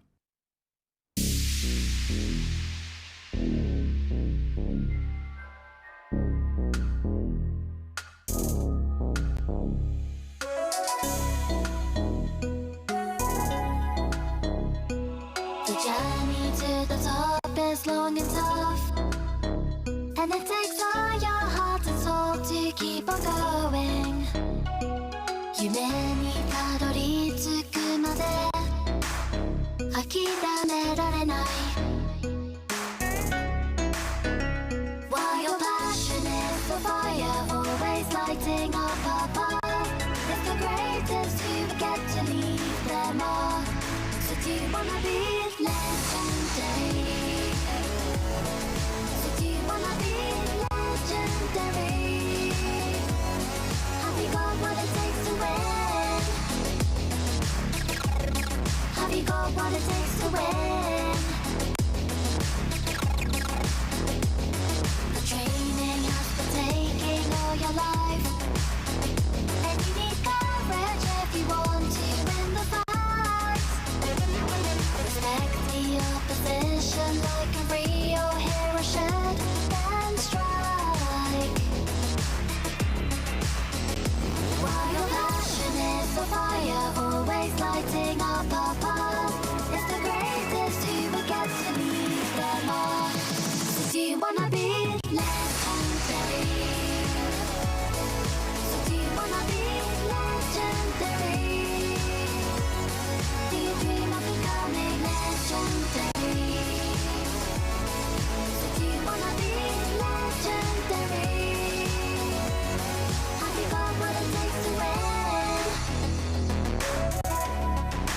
got what it takes to win? Have you got what it takes to win? Have you got what it takes to win?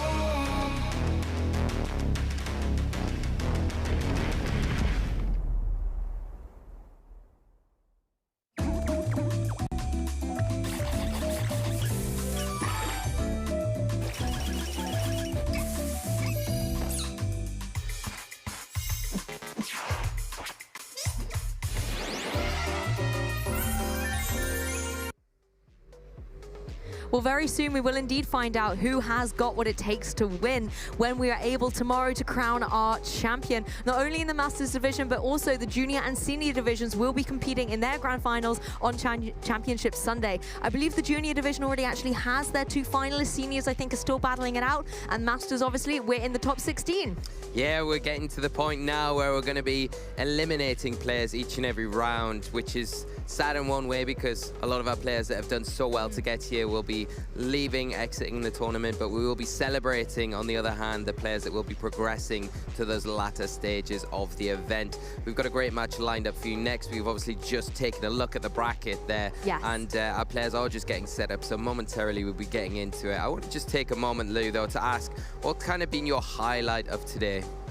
Of today, honestly, Wolf versus Luca. Yeah. As soon as I saw that on the roster, I was like, if we're not casting that, for example, I'm really hoping it's on the side stream and somebody gets some footage of it so that we can go and watch that momentous moment later on. And the fact that we got it on the broadcast, and it was such a tremendous match, you know, really lots of back and forth. Wolf trying to get that Perish trap, pivoting in, and Luca obviously doing everything possible to avoid it. I think was a phenomenal best-of-3 set. Yeah, the fine margins in that, and they still can't believe how they got the Del survived that Oh, it was so close, 7 HP. In the sun. Yeah, so much. Yeah, it was just, you know, 7 HP so pivotal in allowing the execution of that, the Perish song in that moment. And then from there on out, Wolfie just did the game plan he needed to and took the win. It was very well done. But yeah, I couldn't agree more with you. I think that match in particular stands out to me a lot. I think kicking off the show as well with Kyle, I really love that. That was good fun, the use of the yes. wheezing, and I think a really innovative, clever build as well.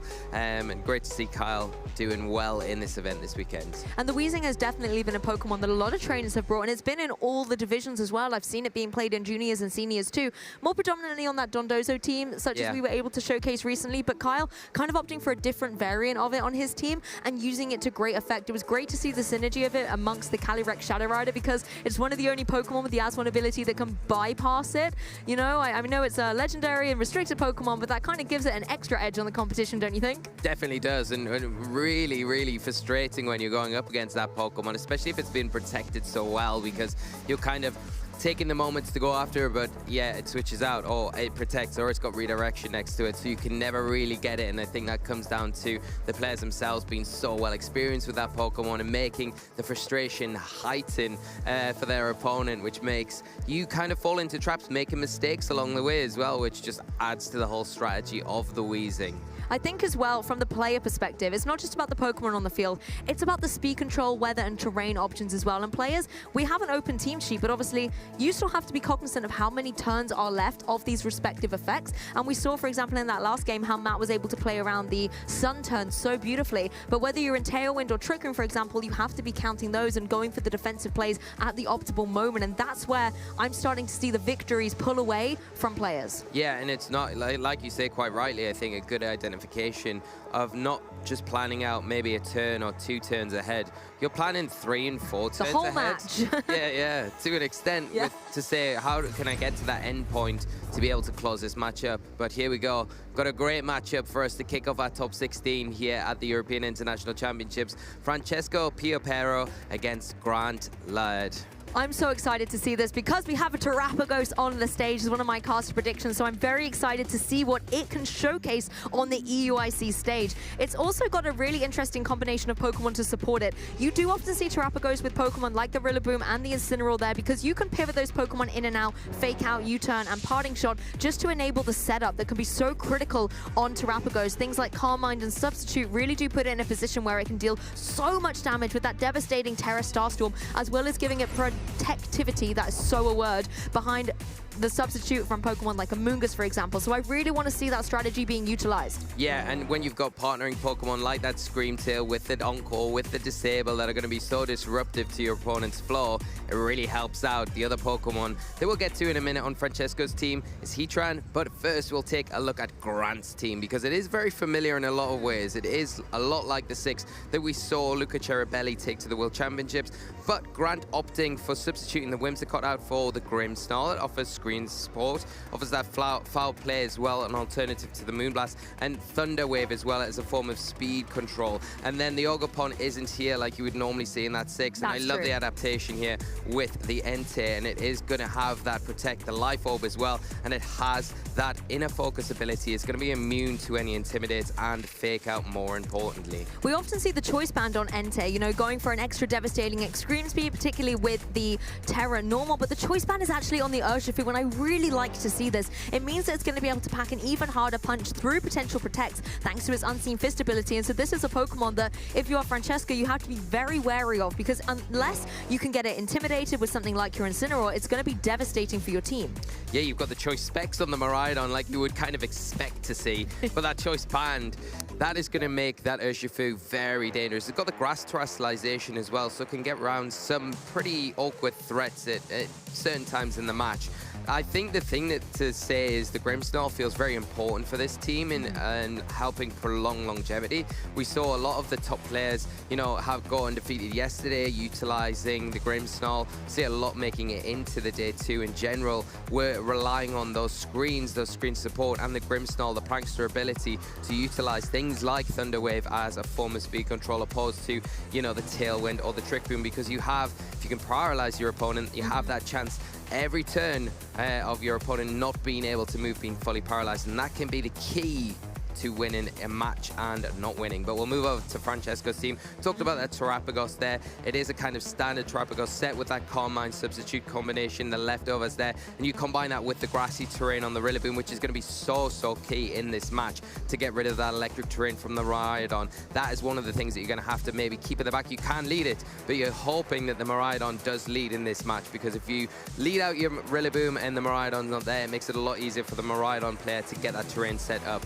So the Rillaboom's a good Pokemon to bring it in to overwrite that terrain. Then you've got that Heatran. It's got the Magma Storm. I love the Heatran. That's been rising in popularity. Yeah, and that Magma Storm can trap in opposing Pokemon. It has got pretty shaky accuracy, so you have to be pretty lucky at most points to trap them in, but it has that residual of damage as well every turn. Heavy Slam's an interesting choice, and the Fairy Terra Blast, if it does go for the Terrestrialization, is really threatening on a lot of targets on Grant's side of the field.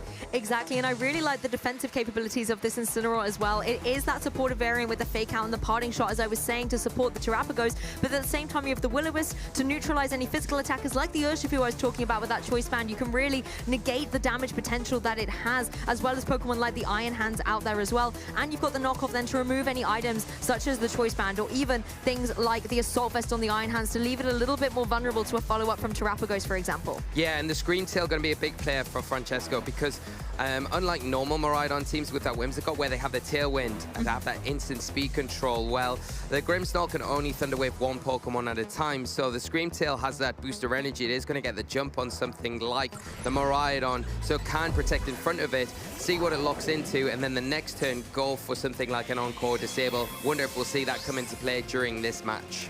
Well, it looks like we have got some big damage dealers out on the field for Grant here, the Miraidon and the Entei. The Francesco's Terrapagos has turned from its little form into its disc form here, and then we have the Incineroar going for that Intimidate. But of course, the Inner Focus on Entei, not going to fall for it. No, not at all. But you do have access to the Fake Out onto the Miraidon, so you can potentially just slow it down this turn, maybe switch out your Terrapagos, get Rillaboom onto the field, but by doing that, it is very, very dangerous, because that Entei, if it does go for something like a Sacred Fire into that Terrapagos, it will land super effective damage, and you kind of want to try to avoid that as much as possible. The Entei is boosted by that Life Orb. It is going to hit extra hard, and like we've already mentioned, it isn't affected by the Intimidate because of that Inner Focus ability, and the Incineroar probably wants to try and get a Parting Shot off onto it if possible, but doing that allows this Electro Drift to come up from the Miraidon.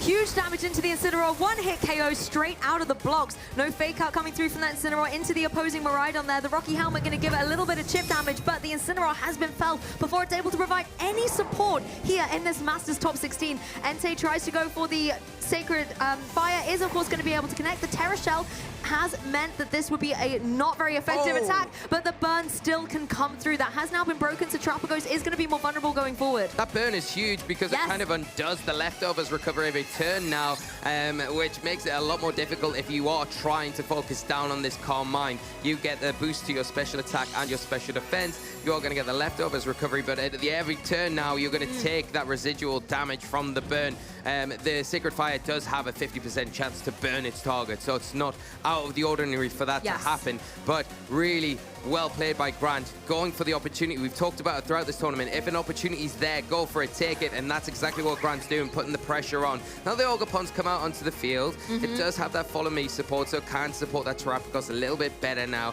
but it still doesn't really want to take something like an Extreme Speed and Electro Drift from this Miraidon that's got that electric terrain on the field. I think it's a shame to have lost that Incineroar as well. If it was able to go for something like a parting shot into the Miraidon and just try and negate some of the offensive pressure it had, it would be so well utilized going forward. Cornerstone Ogopon, as you've identified, can still put in some work to support Terrapagos. That follow me can maybe enable a substitute to go through onto the Terrapagos, but at what cost? It means that the Cornerstone Ogopon will be incredibly vulnerable. It does obviously have a sturdy ability, so it can take 2 attacks, and if it's drawing in all those damages from Grant's side, then that's indeed what it's going to be able to take, but then it could be felled, and Francesco will be 2 Pokemon down very early on. Yeah, you could opt to protect the Terrapagos as well this turn and go for the Ivy Cudgel into the Entei, because then you kind of get rid of that threat. Maybe that's what Grant's playing for, taking it out of harm's way, bringing that Urshifu in that would be taking resisted damage from a potential incoming Ivy Cudgel. We are going to see the beautiful terrestrialization here on the Terrapagos. Absolutely love this form and animation. And this is obviously going to remove all of the effects from the field. So that Terraform Zero removing the electric terrain from play. That's not something Miraidon can count on right now. Ogopon actually just going straight up for the spiky shield, not wanting to take any unnecessary damage here and keep itself in the game. Miraidon going for the electric drift into that defensive play. So it's going to take a little bit of damage here as the Ogopon is staying nice and protected. Yeah, now we're going to see the Terra Star Storm. It is +1. It is going to be a double target attack into both the Miraidon and this Urshifu that's switched in. How much damage is it going to do? It's not quite enough to pick up a knockout on either target, but really useful damage. Now the Urshifu coming onto the field, I think the big important thing here for Francesco was making sure you protected that corner Ogopon this last turn, because now you've got access to that follow me. You can pull in the Electro Drift that you know the Miraidon's locked into, and also more importantly pull in whatever that Urshifu is going to lock into to potentially pick up a knockout with a second Terra Star Storm.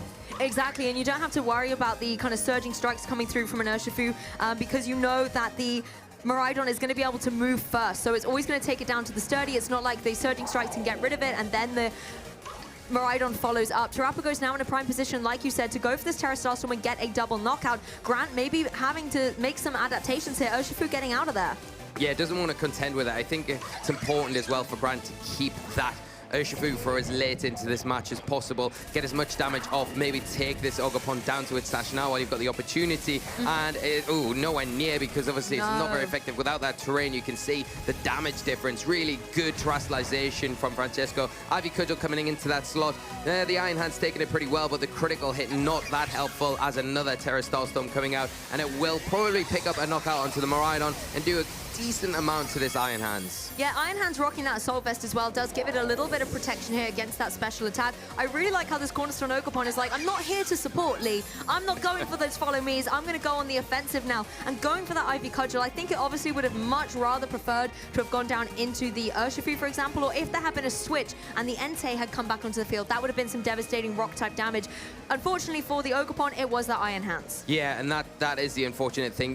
The nice thing for Grant now is that they've got the Iron Hands onto the field. They have taken a lot of damage in the process, but they do have access to fake out. So they can go for that into the Ogopon to potentially get around any redirection that would be coming out from that side of the field, and then focus down with the Urshifu into the Terapagos. Now with the Unseen Fist ability, you will likely always be outspeeding the Terapagos anyway, just because of how fast Urshifu is naturally over the Terapagos, and you'll be able to get that choice band boosted close combat into that slot to pick up potentially a knockout even from this range. No Intimidate in the back either for Francesco to switch in to lower the attack power of that close combat, so you're sitting in a pretty nice position if you are Grant to try and deal with this Terapagos. Whether or not Francesco sees through that because of the fake out pressure, switches the Terapagos out for something to come in, sponge that damage, and allow the Terapagos to function a little bit better later on. It will mean losing those Calm Mind boosts that you've got access to, but I think in the overall grand scheme of things, you want to keep your restricted for as long as possible. Yes, and the speeds are going to be interesting as well, because that Cornerstone Ogopon, nice and speedy out there on the field, it could try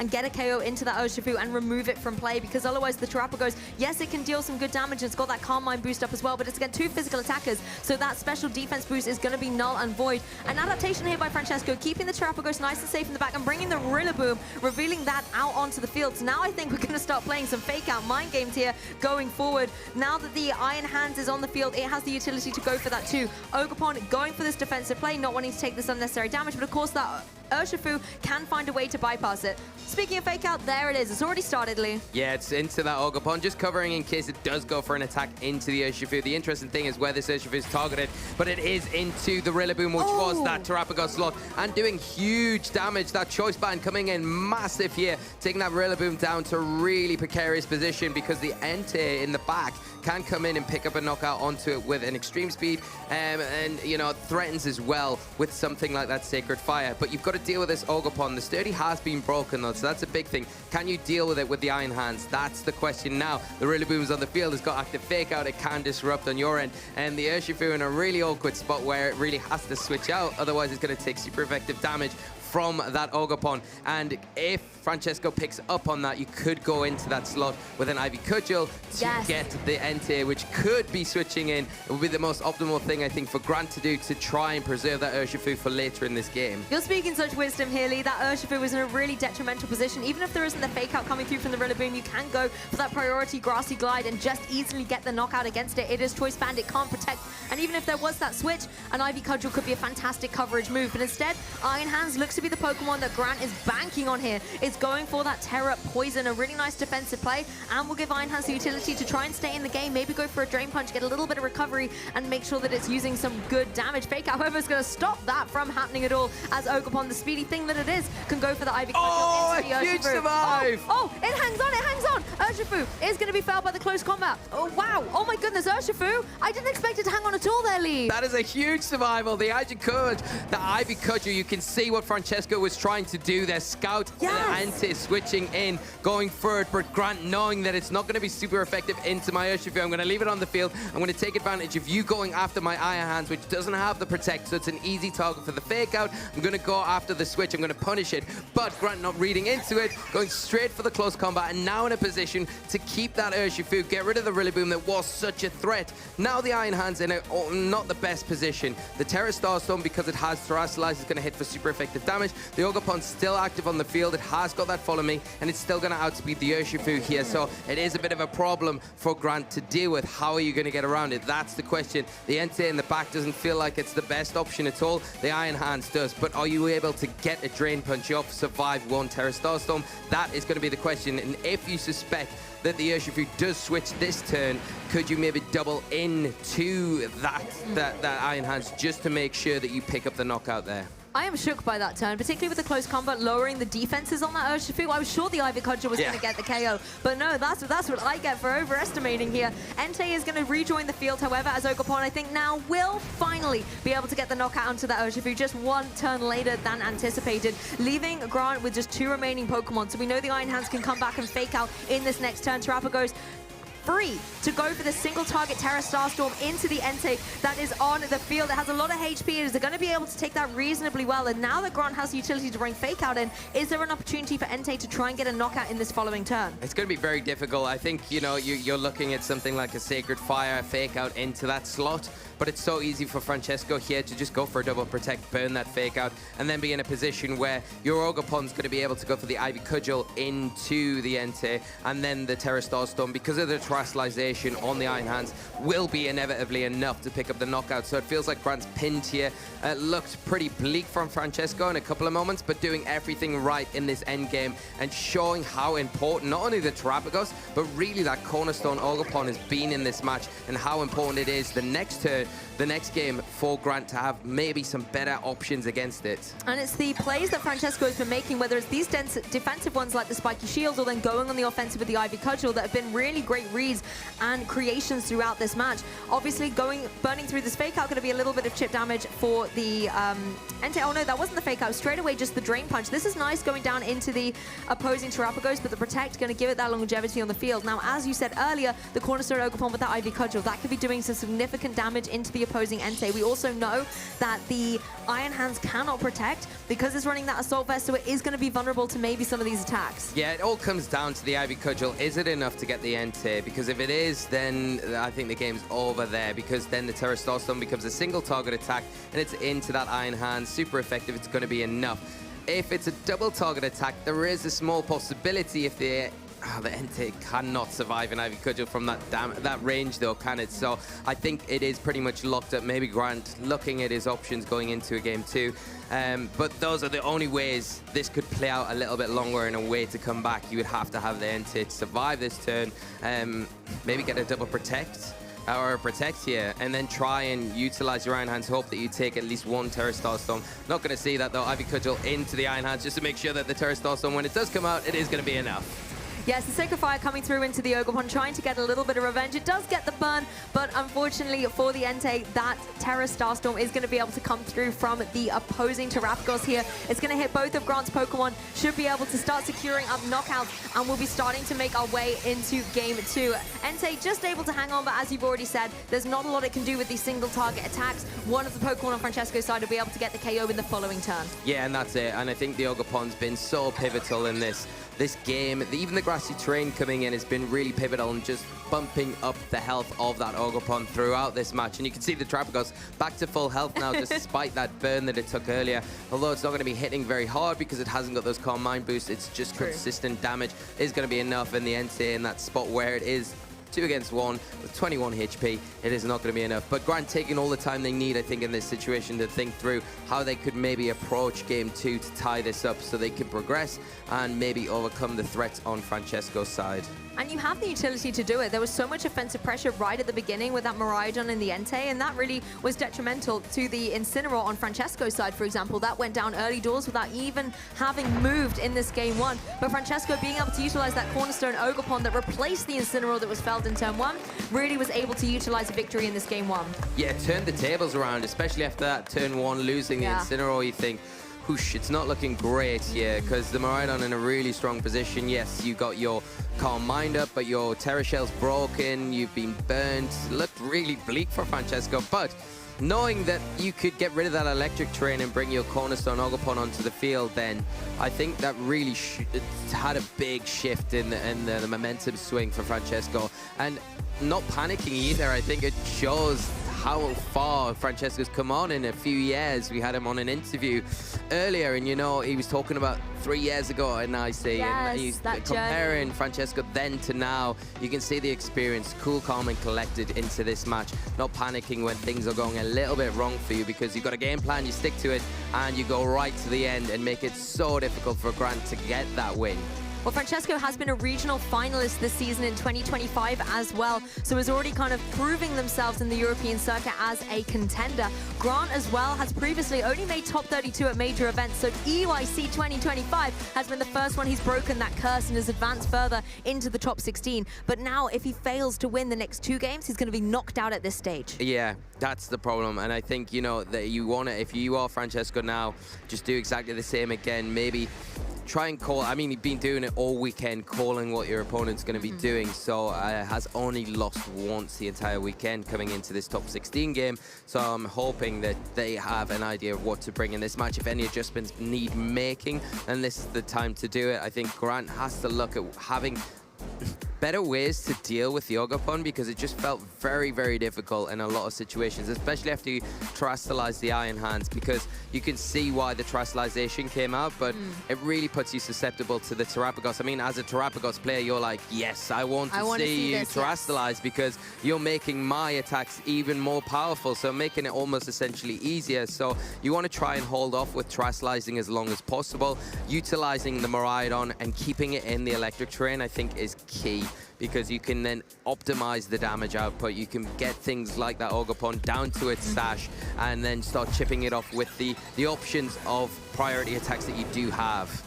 We're going to see an adjustment on Grant's side. However, the Grimmsnarl has now joined the field. This is a Pokemon primed to do a little bit of defensive support. It could always go for something like a Reflect or a Light Screen to mitigate some of that damage you were just talking about there, Lee. That was an onslaught from Francesco's side. Yeah, I like the Grimmsnarl introduction here, because I think the Thunder Wave is the one thing that you can do to really disrupt the flow on Francesco's end. You can go for the Thunder Wave into the Ogopon. It allows then the Urshifu to come in. It doesn't worry about going after the Ogopon, so you can hit it with one of those Choice Band boosted moves. And also you can get the Thunder Wave into the Terrapagos. It's not something that the Terrapagos really wants to deal with, because, yeah, it's not really hindering it too much from an attacking point of view, but it's the turns that it is fully paralyzed that you don't really want to have to contend with. So the Thunder Wave, a nice option. It puts a lot of pressure on which Pokemon are you going to target with it, if that is your option this turn.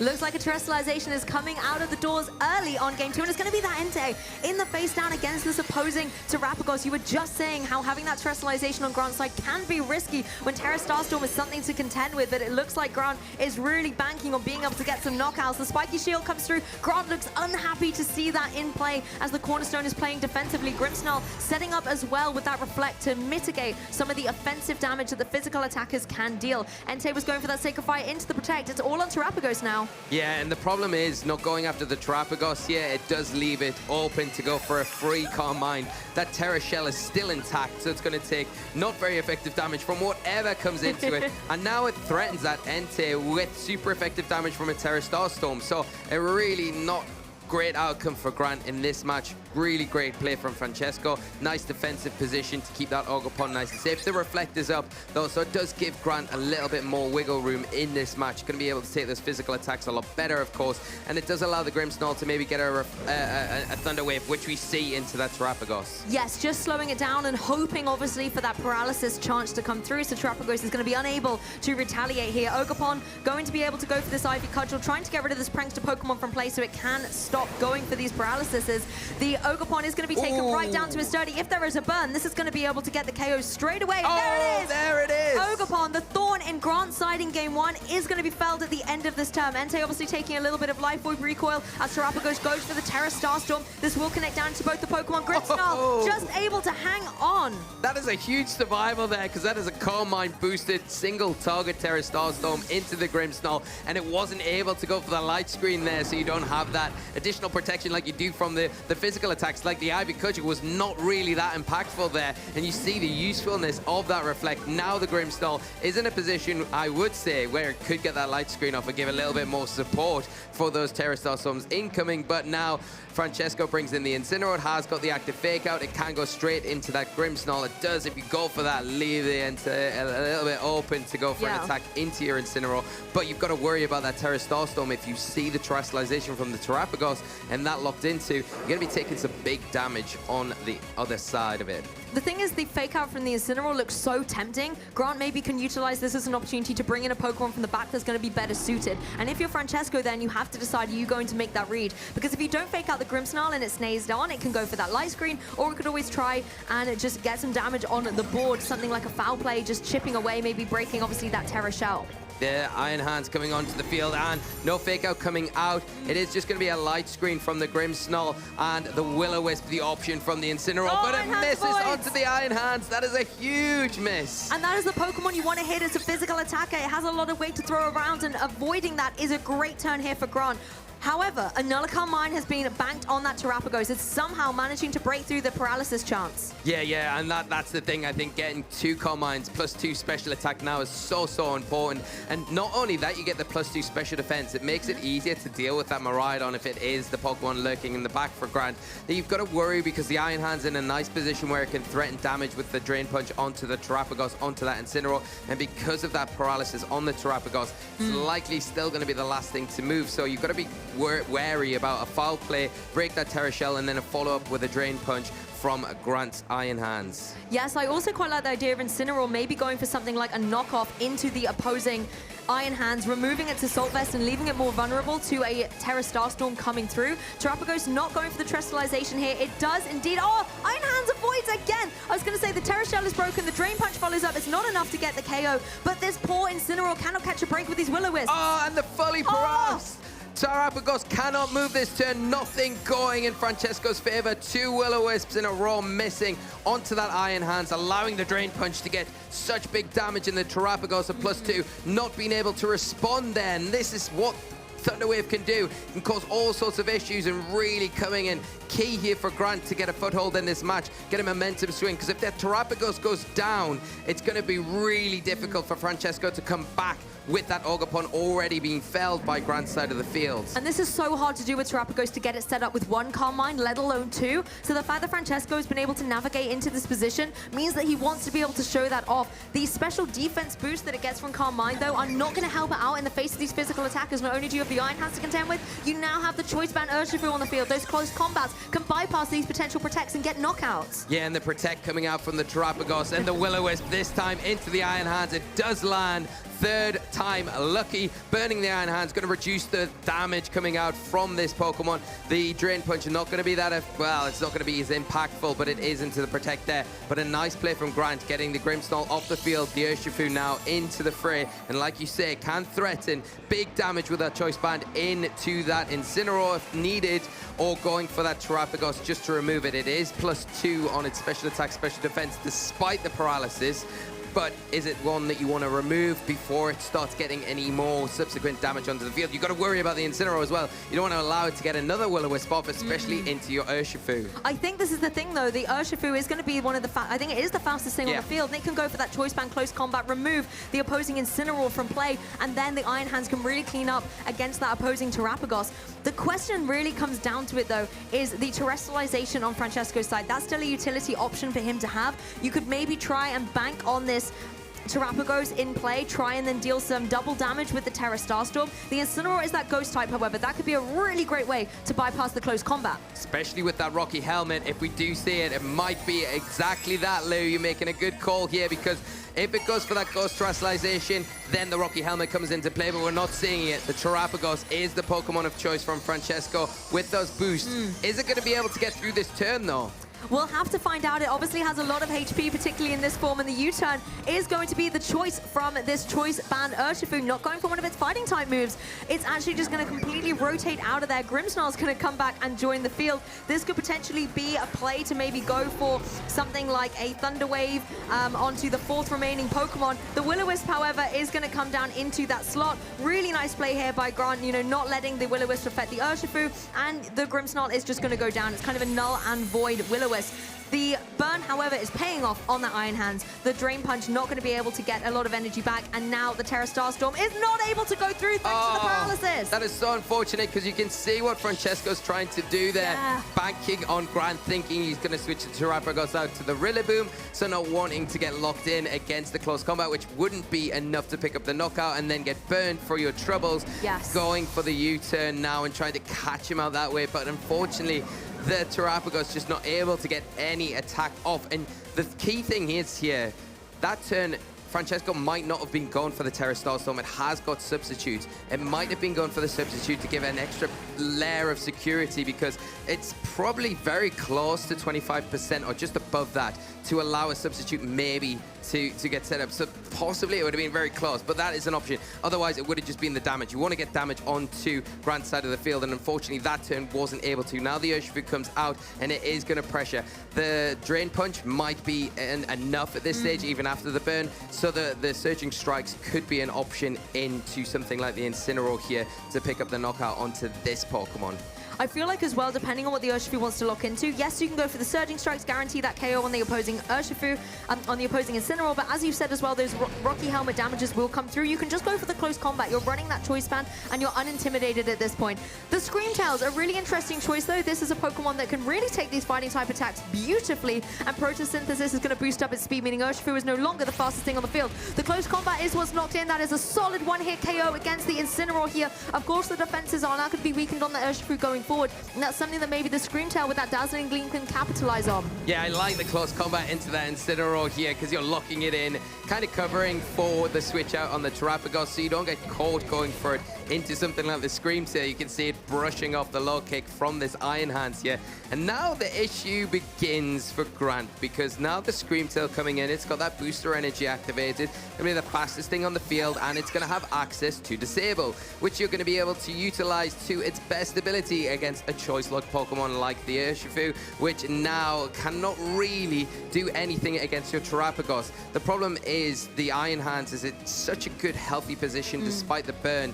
Are you able to get the damage you need this turn? Because you've probably got one turn before the Screamtail disables you as well. Yes, that's very true, and taking advantage of the fact that the Urshifu is choice locked could be a prime target for that disable. Grant obviously going to be cognizant of this. Maybe he's going to make the adaptation to bring in the Entei from the back, try and apply a little bit of physical pressure going forward, but the Terapagos still needs to be put in check by that Iron Hands. I think another Drain Punch is going to be able to get the knockout, but it's going to be very, very close. Oh, I mean, Terapagos, I think, obviously trying to go for a Protect here is going to be vulnerable, so we may find out if Drain Punch is going to be enough. Dazzling Gleam, not enough to be able to do too much to Iron Hands, and Urshifu hanging on there as well. And actually, Urshifu's like, I'm going to fail the Terrestrialized Pokemon, thank you very much. Yeah, we just see the close combat come out. Really unfortunate that Terapagos wouldn't be able to protect, but regardless if that Protect had come off or not, it would have been hit through by the close combat on the Urshifu because of the Unseen Fist ability, now leaving the Screamtail against 3 Pokemon. This isn't over just yet because, you know, the Drain Punch, the close combat, not going to be hitting very hard at all into the Screamtail. Screamtail's only got Dazzling Gleam though, so is it going to have enough in the tank to take these 2 fighting type Pokemon down, as well as that Entei in the back that can cause a lot more of a threat going forward in this match? I don't think it's going to be able to do it with Dazzling Gleam alone. I think another Dazzling Gleam will KO the Urshifu, but then you still have to contend with this Iron Hands. Now, a lot of Iron Hands do run Heavy Slam. This is not the case on Grant's side, so if it does want to try and deal with this Screamtail, it's going to have to utilize something like Wild Charge. You do take a little bit of recoil there, but you might be able to deal more damage. However, Screamtail being like, I'm not going to give you the chance, I'm going to just on-call you in, so you're always going to use this really weak attack against me, as the Drain Punch will connect. You can see how negligible this damage is. The issue, however, is going to be the Entei. That is something that can hit very ferociously. Yeah, especially with the Life Orb, Sacred Fire that it's got access to, in particular if it picks up the burn onto that Screamtail, because it'll almost instantly put a counter on it, so it'll start ticking it down. It's got no way to get any recovery, and even if you do disable it, then you can switch it out to the Urshifu, you can get it back in again. There's a lot of things that you can see Grant taking advantage of with the numbers that they've got in advantage, and you are going to see Grant take the lead. The forfeit coming out from Francesco, tying up the match, taking us to a Game 3. Love to see this Francesco being like, Screamtail has not got it in the tank to take down these 3 Pokemon. I want to move on to a Game 3 and get my ball position back where I wanted. A fantastic match from both these players. There were so many twists and turns throughout. Yeah, I love the Terastallization from the Entei. I think from Grant, very brave in front of a Terapagos. Yes. And the choice with the Grimmsnarl to go for the Thunder Wave when they did, I think that in particular was pivotal, and it really paid off for them because of the amount of times that the Terapagos found itself not being able to move, and that opened the door really wide for Grant to come in and say, I'm going to put my mark on this game, I'm going to tie it up, take us to a Game 3. Not only that, I think as well, utilizing the Urshifu quite smartly. Francesco very unfortunate in that match in a number of situations.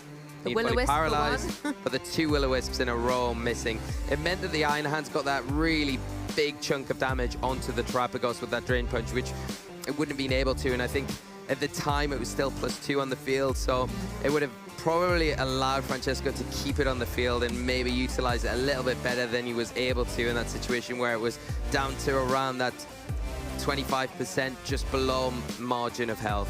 Exactly. I think the second Will-O-Wisp wasn't so bad because the Terrapagos had protected, but that first one, the damage had already been dealt at that point, and it was very hard for the Terrapagos to recover, particularly as there was no Rillaboom here to give that grassy terrain support.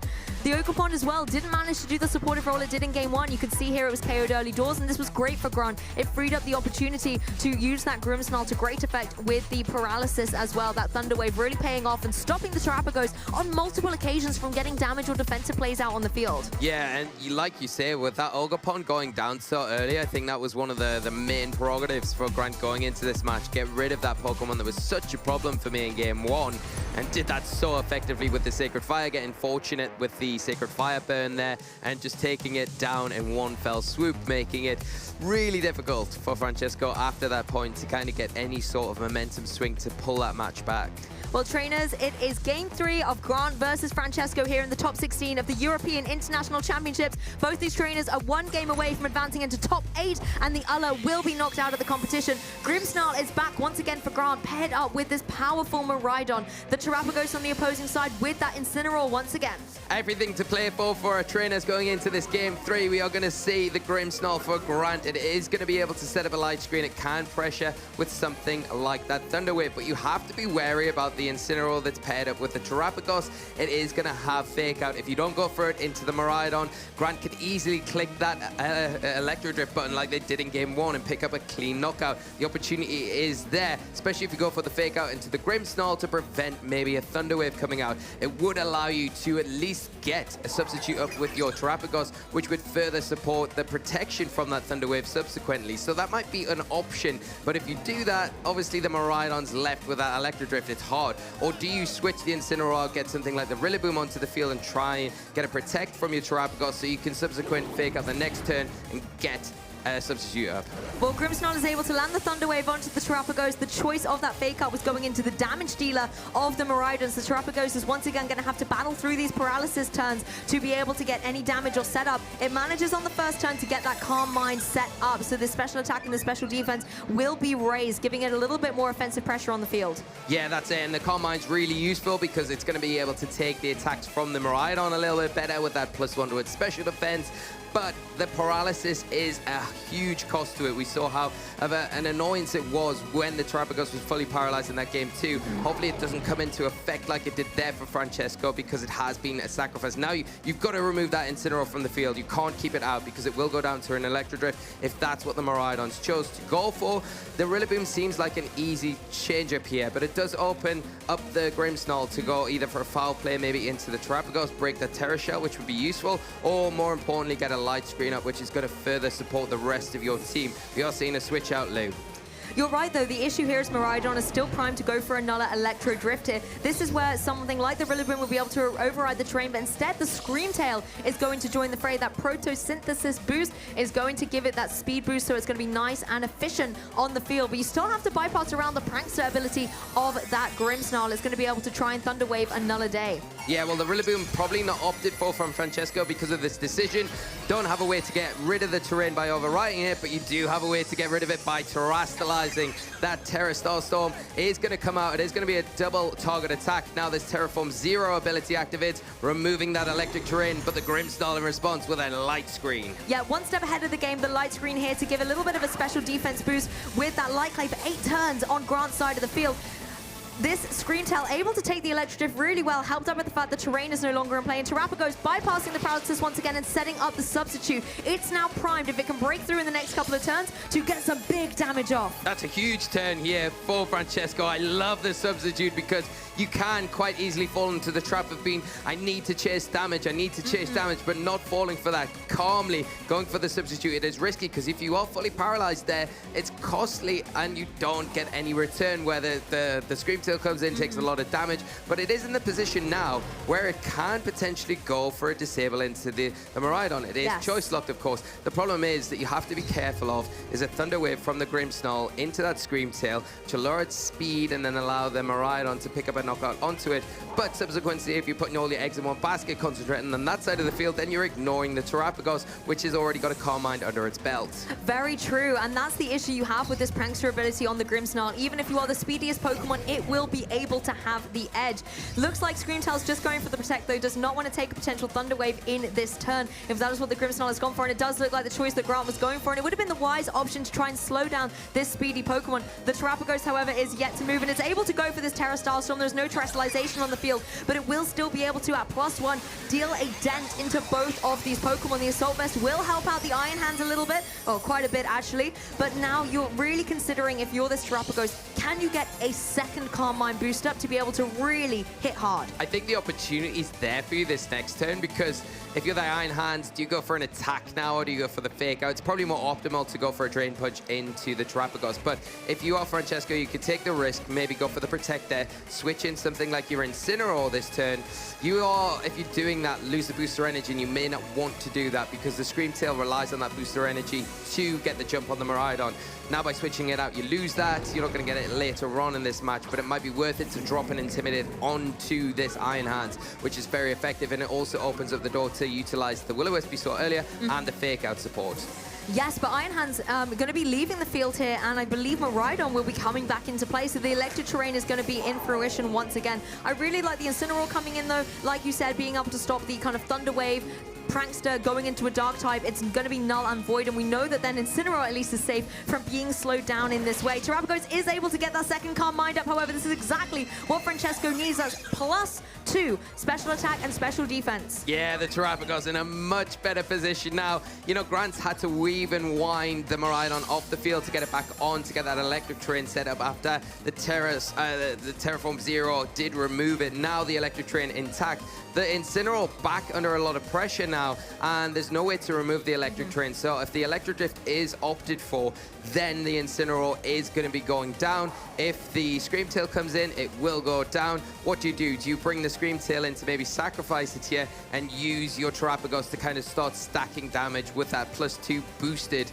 Terra Starstorm that you've been able to set up with the security of the substitute that you've set up? I guess with the Incineroar joining the field, you do have the utility to go for that Fake Out. You can try and stop the Miraidon in its tracks, but the adjustments are going to be made here as well. Grant bringing in the Urshifu as the Incineroar leaves the field. I believe it is going to be that Screamtail coming right back in here, as you said, maybe kind of just leaving itself there to be KO'd, take the damage that Incineroar didn't want to do. Electric Drift will be going down into that slot with the Electric Train back in play. That's going to be a solid knockout against the Screamtail here. Yeah, I think it's a worthy sacrifice in a lot of ways for Francesco, because although you lose that Screamtail, it doesn't have the effectiveness of the Booster Energy, Speed Boost anymore, and the Incineroar is able to come back in. The unfortunate turn, though, the Terrapagos falls afraid of that paralysis, cannot move this turn, cannot take advantage of that +2, get the double target attack into the Urshifu, which would be so important, and the restricted Miraidon on Grant's side. That would have honestly put Francesco right in the driving seat of this Game 3. Yes, you have the utility to bring in Incineroar and intimidate that Urshifu.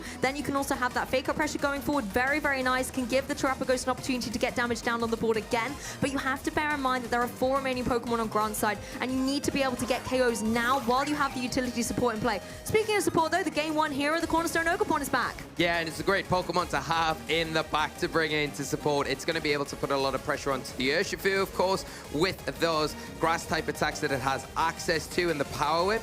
And it can also pull in the Electro Drift that we know the Miraidon's locked into. You can pull that in, make sure that even if it goes down to the Sturdy, you're pulling in 2 attacks that allows that Terrapagos to at least get that +2 Terra Starstorm off onto the opposite side of the field. If we do see a Terrestrialization from Grant's side, then the Terra Starstorm becomes a super effective attack. We talked about it before. It is risky. That Terra Starstorm, if it comes off into a Terrestrialized Pokemon, going to be big damage. We are seeing a switch up, Incineroar dropping onto the field in place of that Ogopon. A lot of these turns really hang on that paralysis chance, whether the effect that Grimmsnarl was able to do very early on, I believe in turn 1 of this game, is going to pay off dividends at the end, is yet to be determined. The Terrestrialization comes through on the Urshifu. It is going to be turning into that grass typing, but as you've mentioned, if the Terra Starstorm was able to come through, it's going to be devastating. Electric Drift will now finally find its mark down onto this opposing Incineroar here. It is going to be felled. No Fake Out coming forward Francesco is banking on the Terra Starstorm coming through from this Terrapagos. Yeah, because no focus sash on this Urshifu will be enough at +2 to pick up the knockout,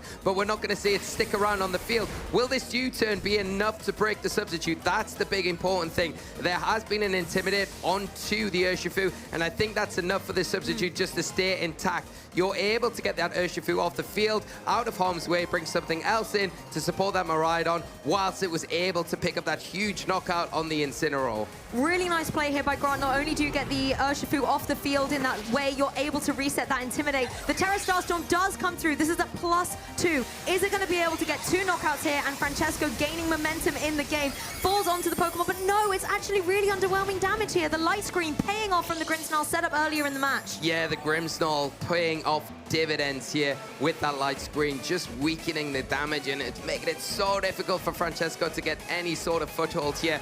Grant's still got all 4 Pokemon left in the bank. The Ogerpon able to come onto the field now. You can set up a Reflector, if you like, with the Grimmsnarl in front of this Ogerpon. And then, you know, you could just try and go after it with a foul play, double into it almost, or switch out into the Iron Hands here. You've got to still deal with a substitute on the Terrapagos, so it's not over quite yet. The Ogerpon is going to be faster than the Grimmsnarl, so we'll be able to drop maybe an Ivy Cudgel into that slot and pick up a knockout. And even if the Urshifu comes in on that slot, you know, the Ivy Cudgel now, it's a grass type, it will be hitting it for at least neutral damage. And you have to be aware that the substitute is still in play as well, and you have to bypass that before you're able to get a KO onto that Terrapagos. And if it's able to get some more Terra Starstorms off, eventually it's going to be able to get the KOs. Miraidon going for that Electro Drift. It's going to be going into the Spiky Shield though, so it will take a little bit of damage, as the Cornerstone Ogerpon will take none. Depending on this Grimmsnarl though, it's just going for that foul play. I think trying to get the edge that U-turn wasn't quite able to get on that substitute previously, and breaking, that's exactly what the foul play was able to do. Now this Terrapagos is exposed going into these next couple of turns, and it's paralyzed. It's not able to get the damage out. That is heartbreaking for Francesco. Yeah, now really difficult because the substitute gone, and once that Urshifu comes back onto the field, it is going to be susceptible to that close combat. The first thing that you've got to do is get rid of this Ogerpon though, because it is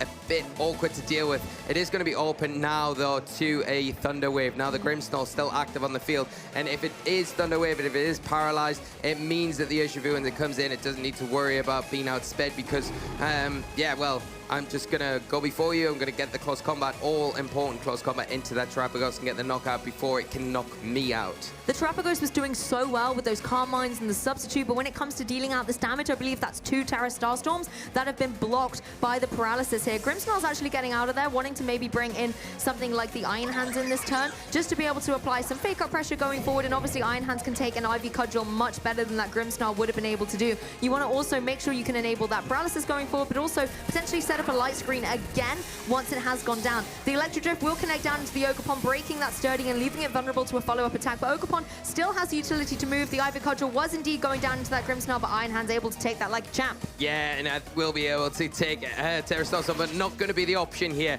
The Terrapagos going for another substitute, just give it that little extra blanket of security, get a little bit of that recovery back with the leftovers, not opting for the damage, and probably the smarter play here. The problem is the Ogerpon now is the last line of support for this Terrapagos. The Quark Drive has faded with that Electric Train fading from the field. You do have the option, if you are Grant, you can switch that Miraidon out if you want. Bring something like the Grimmsnarl in to just get knocked out. Take damage, so you can just bring it back in once again and use the time that you've got now to go for a Drain Punch into the Terrapagos. If it goes into that slot, it can pick up the break in the substitute. If it's redirected by the Ogerpon goes down. This is a nice play though, because the fake out is most likely obviously going down into that Ogerpon. You can't really fake out the substitute, of course, so that could take a little bit of damage, but not falling for it this time. The Electro Drift, however, still constantly targeting down into that opposing Ogerpon here, leaving Iron Hands free to go for the Drain Punch. This is going to be able to break that substitute, but is the Terrapagos going to be able to finally deal some damage with this Terra Starstorm and try and get some knockouts here? This is the big question. It's all going to be down to this, because if this lands, it's going to be enough to take down the Miraidon. And here we go. It is going to finally hit through the fully paralyzed, and it is going to be into the Miraidon. It should be enough to take it down on the little health it had left. The issue is this Iron Hands though. The damage it was able to deal, exposing the Terrapagos once again outside of its substitute, and it can just go for another Drain Punch in this following turn. Ogerpon's really on a bit of a ticker here, because you can bring in, I mean, the light screen's gone now, so you can bring in potentially the Grimmsnarl to reset it up again, or you just bring in this Urshifu to try and deal with the opposing Terrapagos. I guess Ogerpon can redirect in attacks, but then Iron Hands is free to go for the Drain Punch. Yeah, and that's the problem here with two fighting-type Pokemon on your side of the field against the Terrapagos and the Cornerstone Ogerpon. It's not the most favorable position, and the Urshifu with that Choice Band, it is so dangerous. We are seeing a bit of a switch-up, nothing locked in yet. It might open the door for that Terrapagos to get at least one more substitute in this game to try and turn things around. The Power Whip coming out into what was the Iron Hands, into the Grimmsnarl, picking up a knockout, but it leaves the Urshifu unchecked. It is able to lock into whatever it wants this turn. It's the U-turn once again. This does get the KO onto that Ogerpon, which is, really nice, leaving the Terrapagos as the last remaining Pokemon for Francesco. And then you now have the utility on Grant's side to bring that Urshifu back in at the end of this turn because the Grimmsnarl has been felled. So yes, the Iron Hands is going to come onto the field. It's going to take the single target Terra Starstorm outside of the light screen, but it has that Assault Vest in play, and Substitute actually comes through. Okay, this could maybe make things a little bit interesting. It could make it more interesting. I think it was the optimal thing to do there because the single target damage just probably wasn't going to be enough, even though the light screen's faded.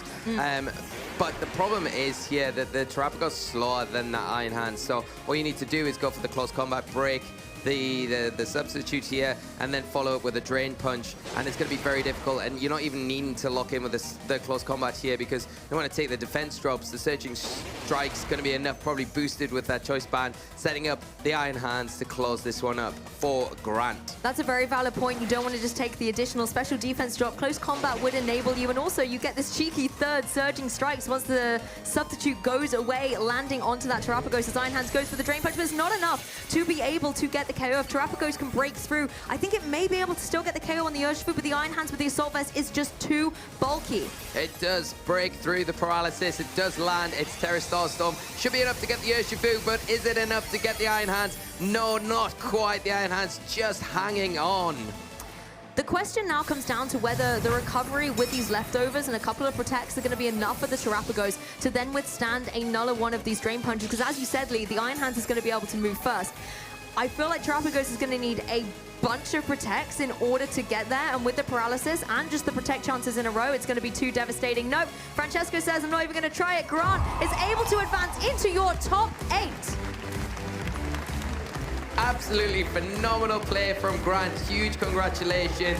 Moving into the top 8 here at the European International Championships. Absolutely incredible. There was a lot of things that could have went their way. They did, but they had to use the moves to get the opportunity for those things to fall in place. So, Grant, congratulations. You will be moving on to the top 8 of our tournament. Grant has indeed broken that top 32 curse and has now gone even further from top 16, advancing into the top 8 of the competition. This is where things start to be really heating up with our trainers when we're only going to have 8 remaining in the competition. I can't believe we're nearly down to our last 8 competitors. That is exciting, isn't it, trainers at home and here in the venue, of course.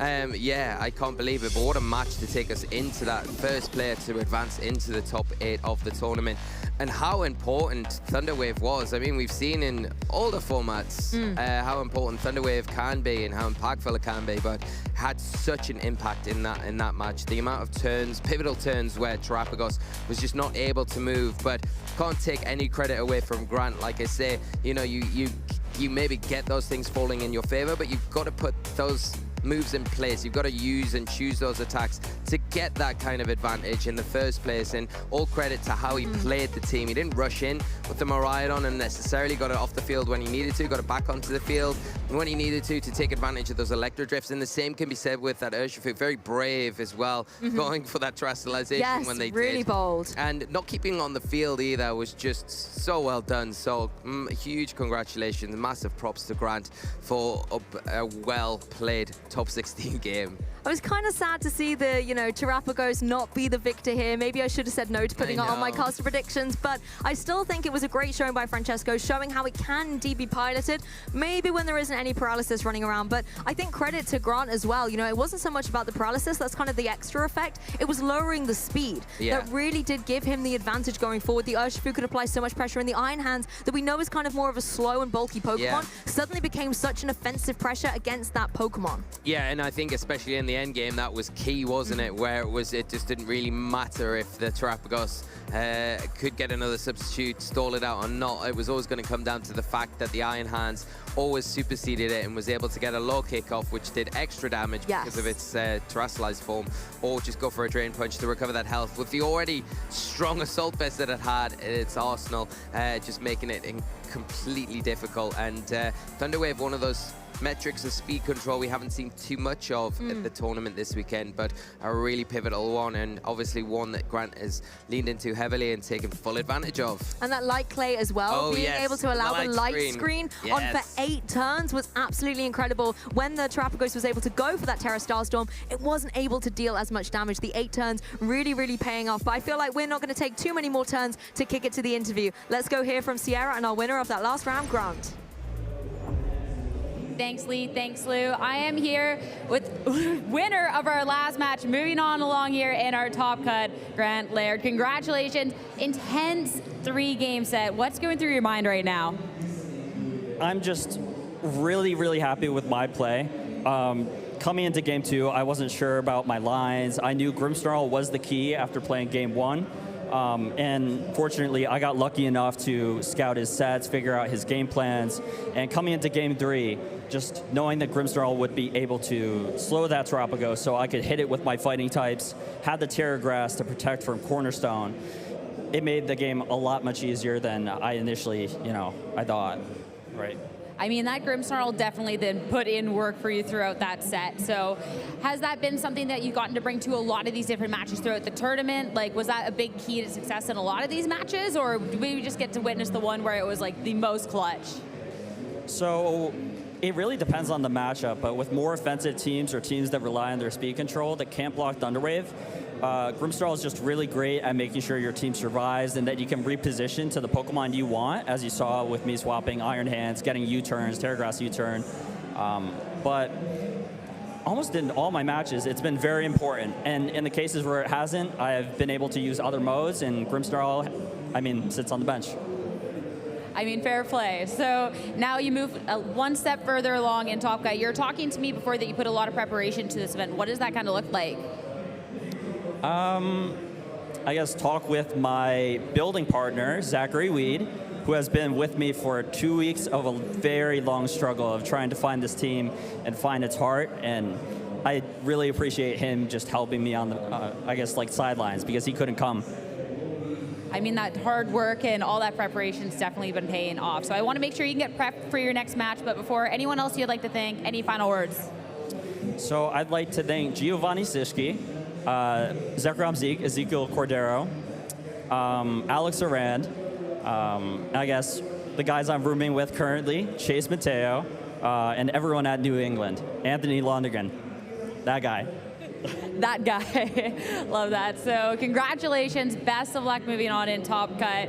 Well, looking forward to some more intense matches, that's for sure. As for us, we got another intense match on the way, but for now, back to our casters. Thank you so much, Sierra. Great getting some insight from Grant after that intense top 16 match.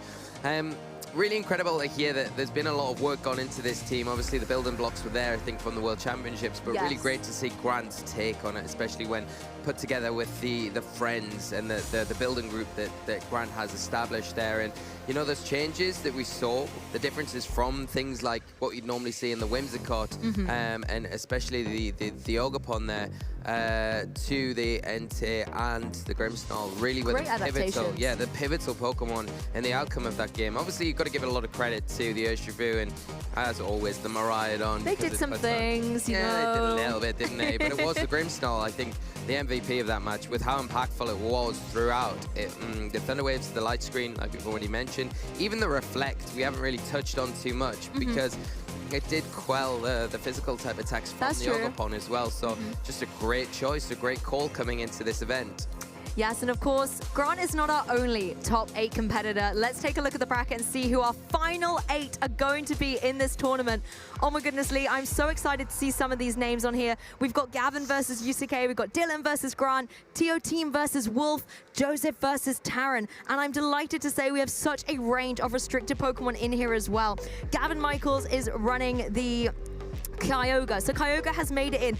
Even though nobody is as cold as you, Calyrex Ice Rider, there's only one of you, I believe, in this top cut with Yosuke. We've also got a lot of Miraidon. We have got a Calyrex Shadow Rider on Tio team side. We've got the Koraidon on Wolf side. It's amazing to see such a variety. Yeah, it's incredible, really, and it's quite surprising in a lot of ways, the variety that we've got here. And yeah, what is going to end up in the finals? Who is going to end up the champion? These are all the questions that we've got, and we're going to get those answered to most part today, because we're going to be getting right up to our finalists, of course, today. We will be featuring each and every one of these top 8 games, which is an absolute treat. So we'll be going through those, getting to the semi-finals, and then to the finals, which is going to be absolutely amazing, and that'll be on Championship Sunday, crowning our champion, and potentially a new restricted champion as well. Exactly, and it's coming up to around 4 o'clock here in London, so wherever you are in the world, wake up. You want to make sure that you are here for our top 8, because we're going to be bringing you every single match, all 4 of them, of showcasing amazing international action, so you want to make sure that you are here. If somebody's sleeping in, wake them up already, get them here. They'll forgive you, because the action will definitely have them on the edge of their seat. Definitely, it's tea time, so it's time to wake up. It's time to get into our top 8 of the tournament, and yeah, I can't wait. Let's go check it out? Yeah, we'll kick it to a break, and we'll get Ben and Charlie here instead.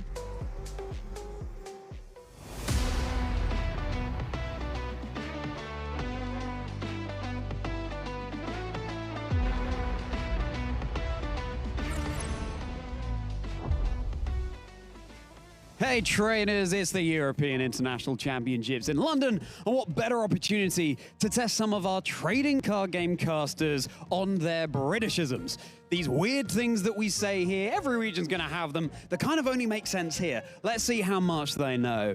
All right, starting off, Adam, Pablo, telling pork pies. Telling pork pies? Yeah. Is that like telling a lie? It is. Yeah, it is. Had you heard that? I had never heard that. You never heard that? Okay, nice. Now, before I tell you more about that one, let's do the second one, because they kind of make sense together. Having a bubble.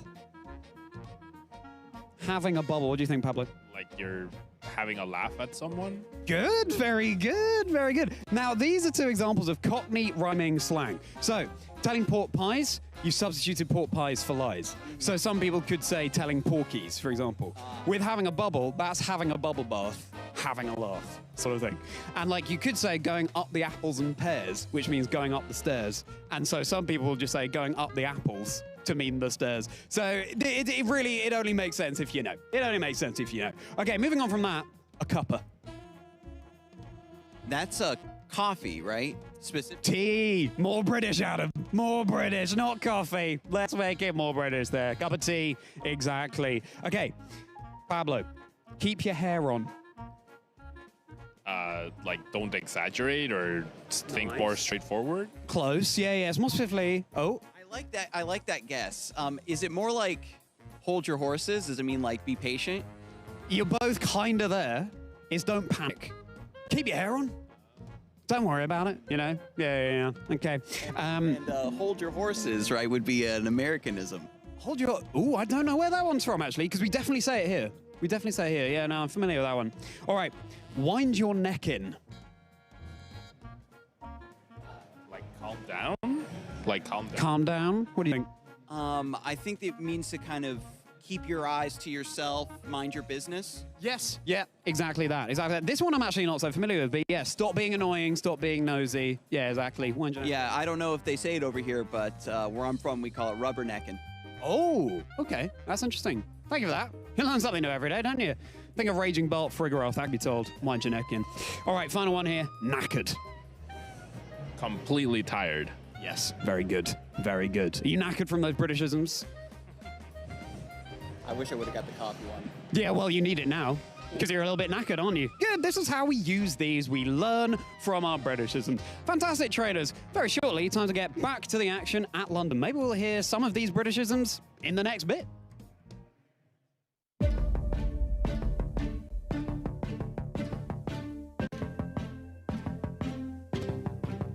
Oh, the legends are told of the heroes who won the hearts of the world. They were born champions. And the weight Mano,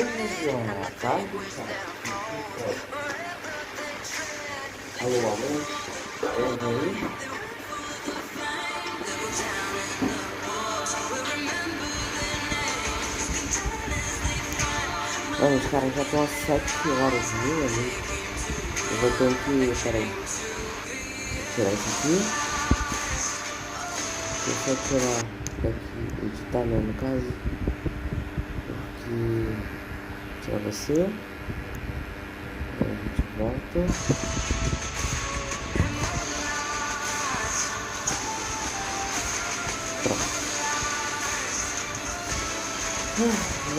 Caraca, agora que chegou no top 8, meu amigo. Então tem muita batalha pelo vídeo.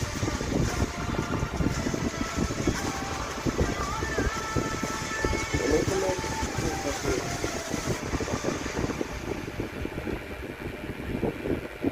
Fácil perder.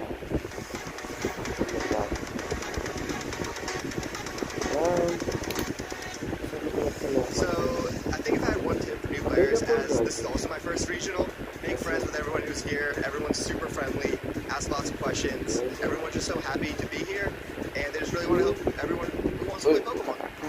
If I had one tip for a new player, it'd be to practice, to scrim a lot of people and just keep practicing. A tip I would have for new players would be if you just pick a deck and you practice it a ton and you just play it, then you can do well.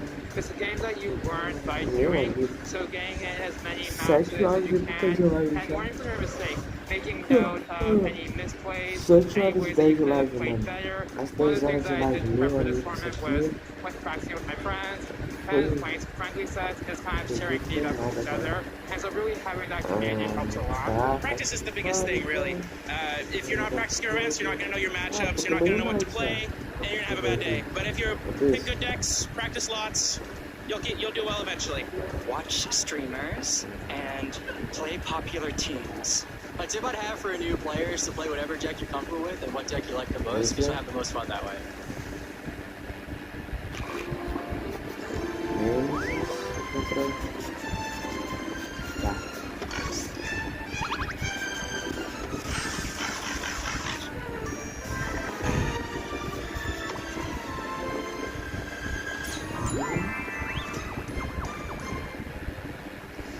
And in the blink of an eye, we've reached top 8 at the European International Championships right here in London.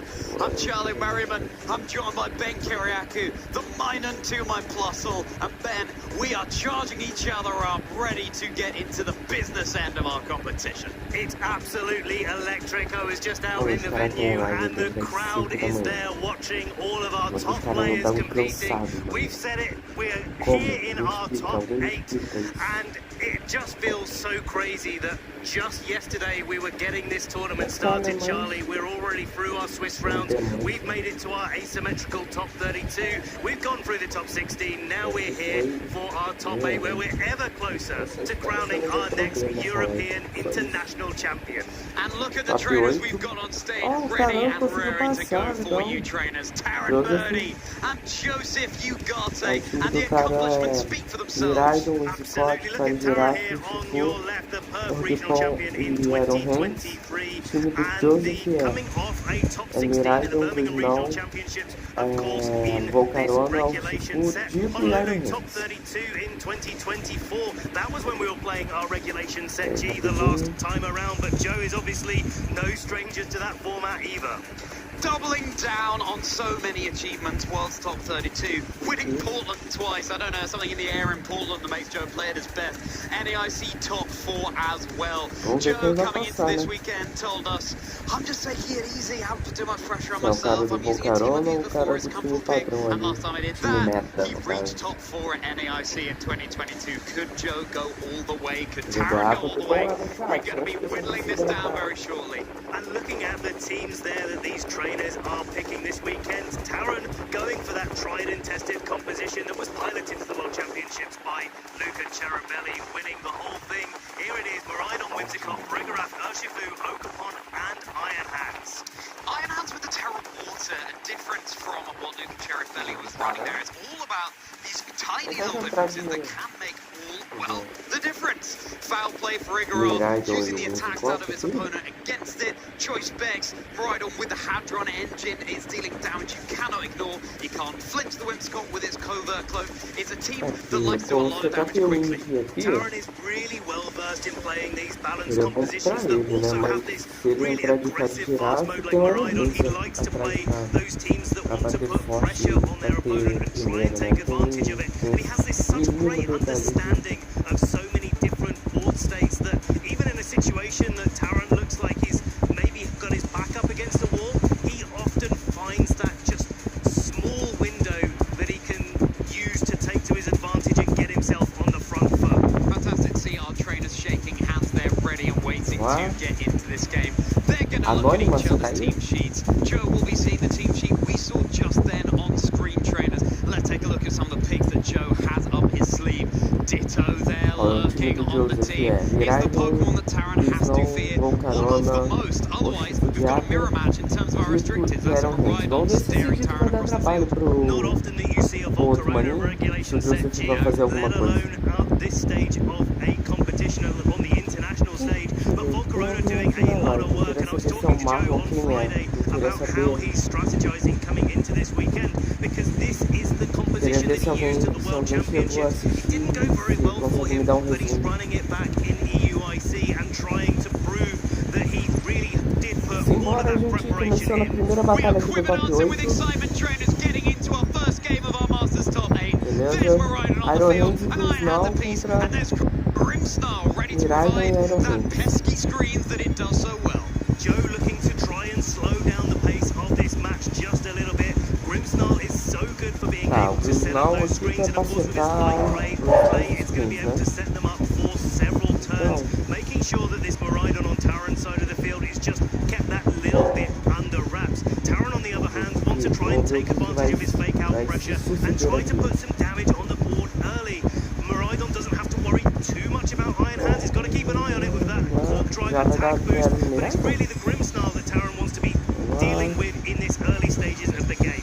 Keep an eye on Iron Hands as Miraidon goes for its Terra Fairy here. Whatever move it chooses, it's going to be locked into before it switches out, potentially bolstering the power of its Dazzling Gleam. You can't protect from a fake out if you're a Miraidon with the choice of X. You will be flinching as Grimsnarl is looking through that one-way mirror, the reflect, bolstering the physical defense, looking into Joe's Iron Hands there. Bulky Pokemon, a move that does damage based on weight. Nice total damage. Joseph getting the Miraidon faked out and going for the reflect, just making sure that low kick, which we've seen, once it's boosted up by the Quark Drive, does so much damage to Iron Hands because it's so heavy. Now, Taran has had his Miraidon faked out, but with the Terra Fairy and the ability to go for Dazzling Gleam, Joe is going to have to think quite carefully about whether or not he's going for that terrestrialization, but no, Light Screen he thinks is enough to mitigate some of this damage. You have the luxury of being able to go for a second screen, and there's still so much damage coming out onto Joe's Grimsnarl there. Draws down to about a third of its HP, softened up for another blow coming in, but as you say, Ben, those screens are up on the field for 8 turns at this point. They are, and now Taran gets an opportunity to switch in another Pokemon from the back. We've got a sneak preview here. It's Ogapon and Whimsicott that are the choices for Taran, so it'll depend on how Taran wants to play this turn, whether or not he thinks that Joe is going for an attack. And it's going to be a wild charge there. Whimsicott taking that like a champ. Whimsicott resisting the damage from Wild Charge, being a part grass type. Drain Punch is enough with that Quark Drive boost through the Reflect to claim the knockout onto the Grimsnarl. I really like the Volt Switch that Taran went for in this turn, because one of the things that you've really got to be worried about when you're playing up against a player like Joe that's got a Ditto is when you're going to be knocking out Pokemon and what Pokemon is opposite the slot that you knocked out. If Taran was bringing in the Ogapon, for example, in that position, or kept the Miraidon on the field and was able to knock out Grimsnarl, the Ditto, if Joe has opted to bring it in this game, would be able to come in and copy that restricted Pokemon. So bringing Whimsicott, it's got a lot of supportive options, but it doesn't put as much pressure on the board, and I think that's a really valuable thing that Taran's keeping in the back of his mind. We could well get to a game state where there are 3 supposedly Miraidon on the field, one of which could be a Ditto, but the power is coming out in spades. Volt Switch here, resisted, but again, boosting by the Hadron engine and that electric terrain, enough to claim the knockout onto Taran's Whimsicott. And now Miraidon will be able to switch out into another Pokemon for for Joe. And after these Iron Hands are able to attack each other, then we'll see what Taran wants to bring in from the back. Low kick coming out to the Volcarona. Is there going to be a burn from the flame body? No, there isn't. And responding drain punch going right back out into Taran's Iron Hands. So a nice little bit of damage and a nice bit of HP recovery there. I think we can see how much these screens are going to add up as we go through the match for Joe. It's going to be a lot harder for Taran to get the amount of damage that he usually would be off onto Joe's Pokemon. And now there's a choice. You know that the Ditto isn't in the back. So what we were talking about earlier about how to be worried about what Pokemon you switch in and knock out at which particular points, now it's confirmed that the Ditto isn't there. You don't have to worry about that so much. So now the Miraidon comes in for Taran, and he gets the opportunity to put some pressure onto this Volcarona. If you leave it alone, it can get dancing.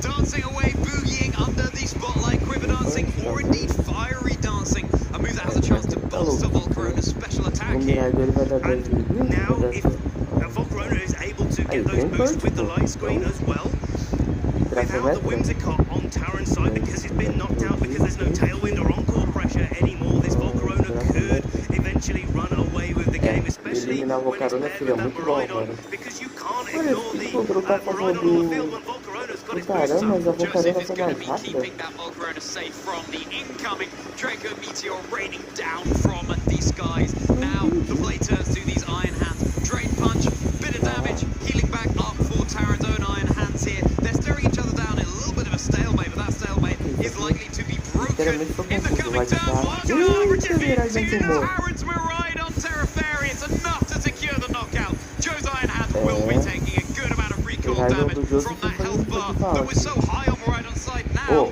Joe's Iron Hands down to about a fifth of his health. One of the most crucial parts of this sort of mirror match between Miraidons is you definitely do not want your opposing Miraidon to be on the field when you've got your own there.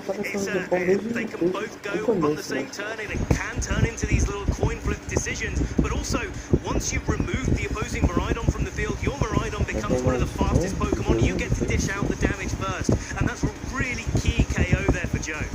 Miraidon, the restricted Pokemon of choice, such a powerful one at that. Taran no longer has access to in this first game of our Masters Top 8.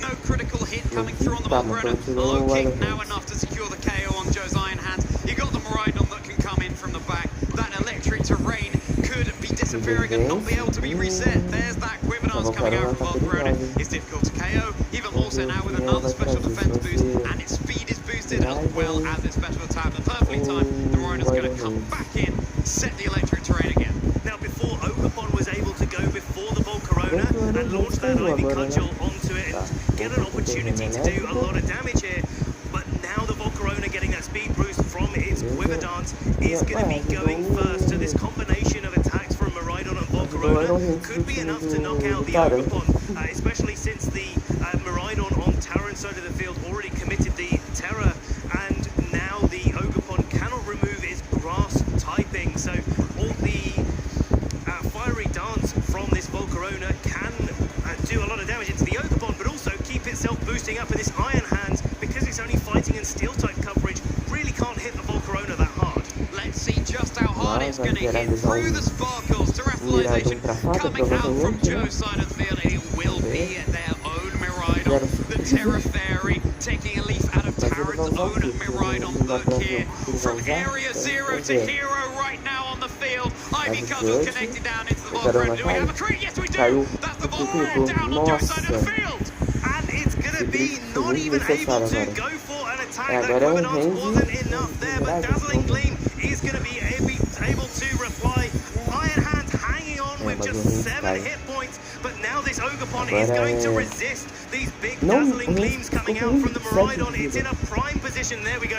Tailwind has petered out there. That was why the Acompanhando was able to outspeed the Volcarona. The Ivy Cudgel has that boosted critical hit chance. You can see how well Acompanhando took a Dazzling Gleam there. This Miraidon is now locked into the Dazzling Gleam. It's just whether Acompanhando can find it in itself to secure another critical hit through those screens. Your Iron Hands does have the heavy slam as well, but it doesn't need to go for a critical hit in this turn, because just a couple of Ivy Cudgels should be enough. The question is whether or not a Dazzling Gleam followed by a single target Dazzling Gleam, which is just that bit more powerful is enough for this Mono Ride on to pick up this knockout in the endgame. The Iron Hand is going down here to this dazzling gleam. It's all eyes on Taran Oakmont in this first game between these trainers. Going to be very close, very dynamic. Here we go. An incoming scorching fire brand from Oakmont, the hero of the land of Kitakami, condensing into Joe's Terra Fairy Miraidon. That was a good amount of damage there, and it wasn't a crit. This is going to be very close, Ben. Is it going to be able to hang on for another dazzling gleam? We'll find out on the next turn. Eu tava precisando de sono, cara. Eu tava com muito sono. Ainda tô com sono, mas comparado ao que eu tava, é bem menos. Tá sabendo que o Brasil perdeu pra Gringa de novo? O que é? DMX perdeu ou King? Eu não vi, não sei nada do Pokémon Unite. Então, a DMX já passou, né? Pelo visto. Pelo que você tá falando aí. Tá. Né, então. Que?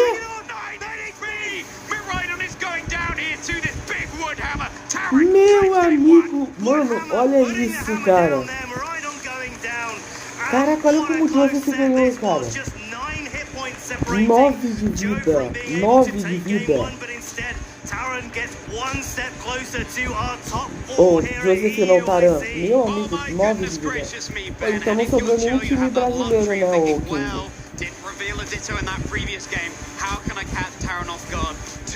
Mano do céu. A DMX perdeu no terceiro round pra Lumiose. Ah, Lumiose.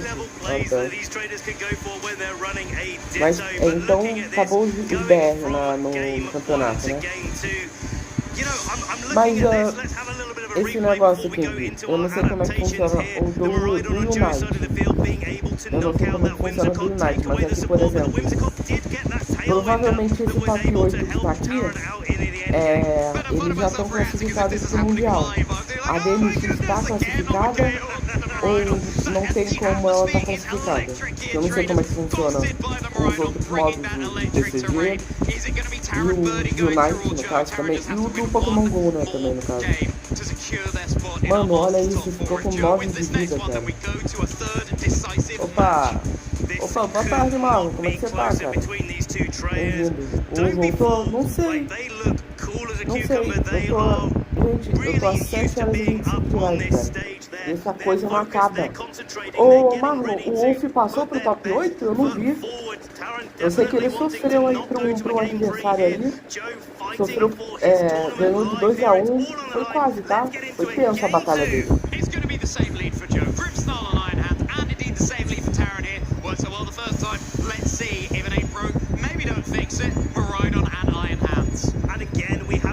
Situation with Iron Hands on Joe's side, it looked like it was the faster one out of the two, where Taran in the early game was using that tail with the whimsical was able to afford it to be able to get those straight punch, get those low kicks que dormir, cara. Eu tava com muito sono. Is lurking in the back this time for Taran, completely switching up the speed options. This could be catching Joe off guard. Tá, o Taran quer trazer o Trick Room a favor dele. Bicho preguiçoso. Bicho preguiçoso é você, André. Essas lives do Pokémon costumam durar até 5h30. Nossa, então... Maravilha, né? Se bem que realmente, se bem que ontem 4 e pouca foi a hora que eu acordei, tava finalizando.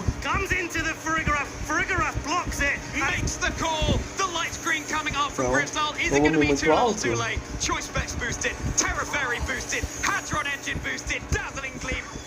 Esse é melhor agora. Nossa. Esse melhorou agora, o Pokémon Showdown ajudou a gente tá funcionando. Nossa, aí é bom, vou almoçar lá, falou. Falou sim, se fala também vou almoçar, vou pegar alguma coisa pra comer também aqui. Agora dá pra te ouvir? Ah, então beleza. Ô, Marlon, você sabe se o Wolf passou? Eu vi a batalha dele, foi 2-1, foi uma batalha bem acirrada. Por um momento eu achei que ele ia perder, tá? A primeira partida que tava aqui, ele ganhou de boas. Mas a segunda, ele perdeu feio. E a terceira, quase que ele perde, tá? Tem que ver como é que tá o top 8, ó. O Grinsnall já era. eu não vi a Farigirafa conseguir aceitar o Triple. Done exactly what it's here to do. Set up that light screen, set up that reflect, set up Joe's board to be able to have a better Cara, set teve of turns in the future so that this Volcarona, so that this Maridon can Marlon, stand in front o of time all of do this Wolf, offensive cara, output that Taron is putting on. que time massa, tá? Botelli e Sprintail, cara, dois Pokémon que você não dá nada e são muito OP, tá? Muito OP.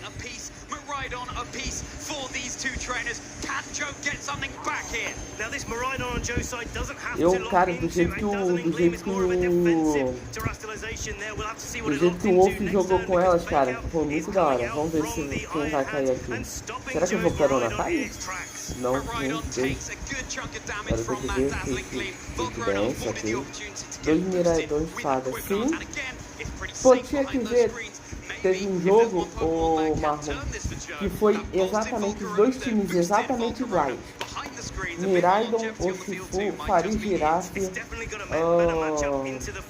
exatamente os seis Pokémon iguais dos dois lados.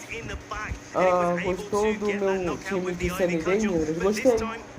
Inclusive, o Marlon, o fato do Wolf usar um Weezing de Galar foi muito da hora. Porque Pão de Fogo também era outro. Acordou, pai? Eu tô meio sonolento ainda, Azul. Aliás, boa tarde. E aí, gente, como é que tá o sábado de vocês, por enquanto? São meio-dia, né? Cara, não, são uma e 18. Cara, vocês têm noção de que eu acordei 4 e pouca da manhã pra abrir live 5h30? Pô, já era Miraidon do Taran. Vamos ver. Ele vai entrar com Reigns? Vamos ver se compensa. Bom, que bom que vocês estão vindo aqui, que bom que deixaram um like, né? Cara, se é até as 5, vão ser o quê? Quase no mínimo 10 horas? Houve uma mini treta, mas agora estamos de boa, viu? Ah tá, beleza. Vocês tretaram no meu chat? Como assim, gente? Tá. Meu amigo, o que sobreviveu?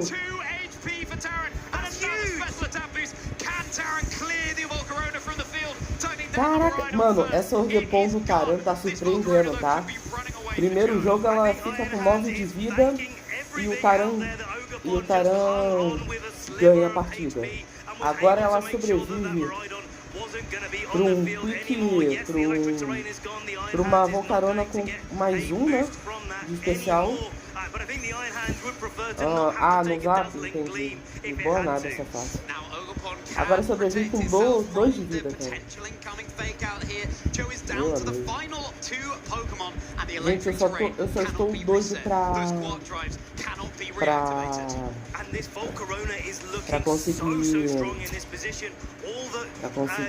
pra acabar logo, pra eu ver se eu consigo pegar mestre no Unite, cara, mas tá difícil, tá? Vou ser sincero com vocês, eu tô Ultra 5 com 2 cristais, era pra eu estar Ultra 4, mas eu peguei um time tão ruim, mas tão ruim, gente. Pensa em um monte de gente ruim. É o que aconteceu. Aliás, você pensa em tentar pegar Ultra? Porque vai faltar 3 dias e alguma coisa, entendeu? Lembra? Foi crítico. Nossa, levou. Deixa eu ver aqui. Mano, esses críticos bate que é muito engraçado. Lembras, o Marlon só me falava no Zap que você ganha pro Dragon, Marlon doente. Tá, vocês são malucos, cara. Criei um meme que passou do limite do humor negro. Foi pro humor buraco negro. Vocês são doidos, isso sim. Tipo, um time que as 5 pessoas vão no mesmo lugar? Não, Julian. Pior. Um time onde os caras simplesmente não ajudam. Ficam na base. Não sabe pontuar. É nesse nível. Vamos ver se o Taran vai passar. Cara, Será que o Joseph consegue alguma coisa aqui? Take out a cut. Cara, se a... não, pelo menos não nesse turno. Se a Orgepon conseguir um crítico aqui de novo, mano, vai ser muito engraçado. You're probably going to want to be taking care of this Ogopon if you're Joe. You don't want to be dealing with any pesky critical hits. But then, of course, pelo visto vai acabar tudo hoje, né? Eu espero que acabe tudo hoje. E uma pena não ter nenhum time BR. King, você tá aí no chat ainda? Ah, o King foi almoçar, né, no caso. Zujin, você tá aí no chat? Você sabe do time de Pokémon Unite? Por um acaso? Deixa eu ver se o pessoal ainda tá aqui. A única parte boa de estar há tanto tempo assim em live, que pelo menos conta na progressão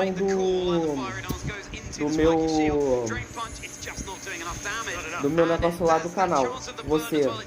Você o quê? Você sabe se pelo fato da DMX ter perdido, eles estão classificados para o Mundial? Como é que funciona?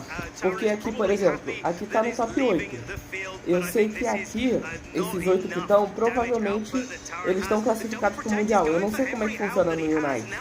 Se perdendo, tem a vaga ou vai ter que jogar outro campeonato. O humor mais ácido que o suco gástrico dos caras que fazem vídeos comendo uma tonelada de comida. Pô, mas essa parte aí é de boas? Falhou. Viredance. Tá. Mano, será que o Iron Hands leva a negócio? Ok. Mano, é GG aqui do Taran. Só se a Volcarona acertar um crítico. Nossa! Aí, ó. Tá, tem um Flame Bore aqui. Vamos ver o que dá pra acontecer aqui. Vamos lá. Tá, é menos 50% de dano. Será que o Joseph ainda tem chance, mano? Out of this end game for Joe is to go for the fiery dance. He's going to do the most damage, but also you can go for the Giga Drain and cara, a Volcarona tá o quê? Mais 2 eu não vi. Rush this particular end game, especially since Taran is locking in the fourth bit. Empatou? Game 2. Charlie, top 8 at EUIC. We're going to a game 3. Our first top 8 stream game goes to a third game. These teams are fast. These teams are ferocious. O Taran deu surrender, mas não tinha como ele ganhar, não? Cara, o Joseph deu muita sorte nesse burn aqui, na moral. Ele deu muita sorte nesse burn. Chat, enquanto isso, não, pô. Enquanto isso, chat, eu vou ver se tem... Vou pegar aqui alguma coisa pra comer, vou pegar o meu almoço aqui e eu já volto, tá? Rapidinho. Não tem que demorar. You can see this, the effect of this dazzling gleam being able to come out from Taran. It's put some damage on the field, but then the Frigoraph just didn't have enough to help out his teammates. Yeah, Frigoraph, such a nice call, and making that call to block the fake out, but ultimately maybe didn't pay the dividends that Taran would have liked it to. We're already into game 3, and we're leading the Frigoraph this time. We're right on Frigoraph, just getting a little bit more on the front foot than in that game 2, and once more, Iron Hands and Grimmsnarl for Joe. One of the problems of the Frigoraph in game 2 for Taran was that it wasn't able to get into a spot where it could get Trick Room up. I think reversing the speed orders really could have been very detrimental for Joe. And this lead really does sort of telegraph that Taran is thinking a lot more about getting that Trick Room up. We saw Joe's Miraidon outspeed Taran's Miraidon as well across this set. And so he could be thinking, hey, turn 1, I get the helping hand pressure. Turn 2, 3, 4, maybe I want to be setting up Trick Room. There's that light screen from Grimmsnarl that's going to be mitigating the Miraidon's damage output. Helping hand, though, helping hoof. Volt switch into Joe's Grimmsnarl. It hangs on with a sliver. And it's going to be the Miraidon switching on out of there. and getting an opportunity for one of Taran's Pokemon. We get the sneak peek. Iron Hands and Ogerpon, just like in Game 2, are in the back for Taran. Iron Hand providing an active fake out heading into this next turn of the Quark Drive, boosting its attack stat handily. There's another Volt Switch, this time coming out from Joe's Iron Hand, doing so much less damage than Miraidon's did to Joe's Grimmsnarl. Now Joe has the luxury of being able to see the board state before deciding what to switch in. Slow Volt Switch is one of those quintessential VG strategies where you do get those opportunities to see what your opponent has done. Miraidon coming in, but there's no Farigiraf on Joe's team to be able to come in and block a fake out. So Taran getting a little bit of the better end of this positioning game here. Grimmsnarl does now, though, get an opportunity to get those screens going. And you can see the dividends that the Quark Drive pays. That fake out did a decent chunk to the Miraidon there. Reflecto now will be bolstering the physical defense as well as the special from the previous turn. There it is. Farigiraf is setting up the trick room.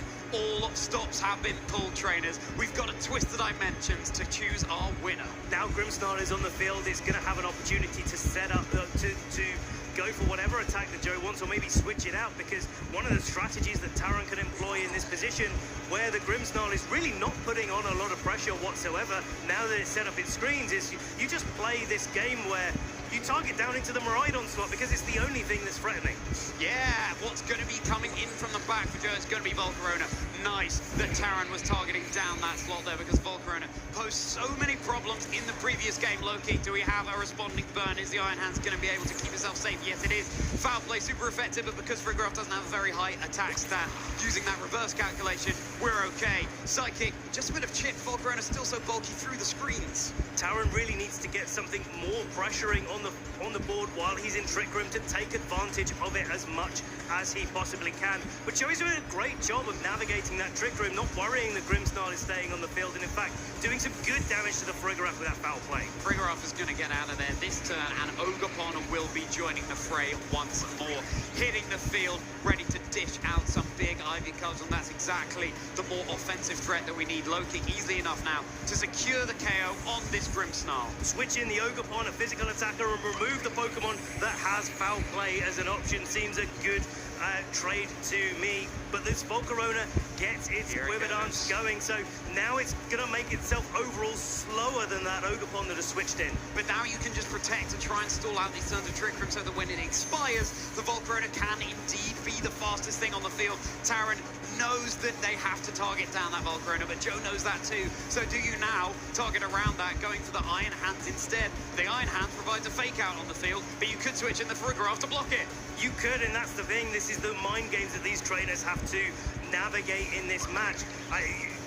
A lot of the time, like with Raid Powder on Amoonguss, the threat of having Farigiraf in the back sometimes is better than actually being able to bring it in. You can get a little bit more done if your opponent is hesitant to be able to lock in a move like Fake Out in this position, and you can take advantage of that, do that little bit more. Just go straight for the Ivy Cudgel with the Ogerpon if you want. Interesting, Taran's sort of stalling out their own Trick Room here, but of course it's that threat of the Fake Out. There's the Volcarona keeping its boosts nice and safe behind that Protect. Here's the low kick coming out into Joe's Iron Hands. Really nice chunk of damage there. And going to be Drain Punch into the Ogerpon Spiky Shield. So a great call there. Taran protecting on the Protect of the Volcarona. So now the Ogerpon gets to land an Ivy Cudgel. There's the Electric Terrain leaving the field as well. That makes the Ogerpon just that little bit safer, because the Miraidon will in the back may be able to set it up this turn, but you don't really want to switch the Miraidon in when it can take these big hits. Seems like Taran's going to be going all in on this turn. We just saw a Terastallization being locked in on that Ogerpon. It's time to deal with that Volcarona now. Nip it in the bud. Joe's only power control on the team is the Reflect and the Light Screen, which he has been able to set up. But here it is, a switch out from the Volcarona, removing those boosts. It's a Dragon-type Miraidon, going to be able to resist an Ivy Cudgel.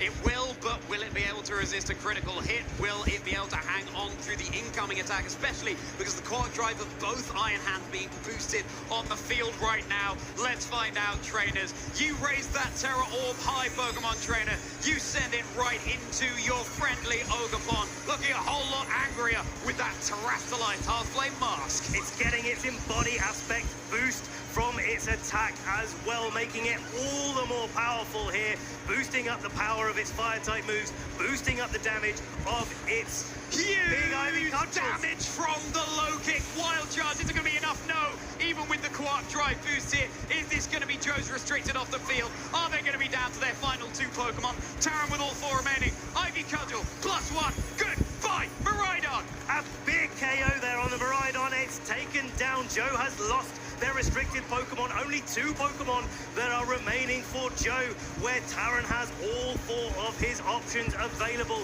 Iron Hands and Volcarona. Joe is going to have to find a way to use these 2 Pokemon with no fake out in play. We're at the last turn of Trick Room now. This Volcarona is going to be... It's expired. The Trick Room's gone. The Volcarona will need to boost itself up again with a Quivernas in order to outspeed. Really commanding position for Taran here, and an equally commanding Ivy Cudgel right into this Volcarona. It's down as well.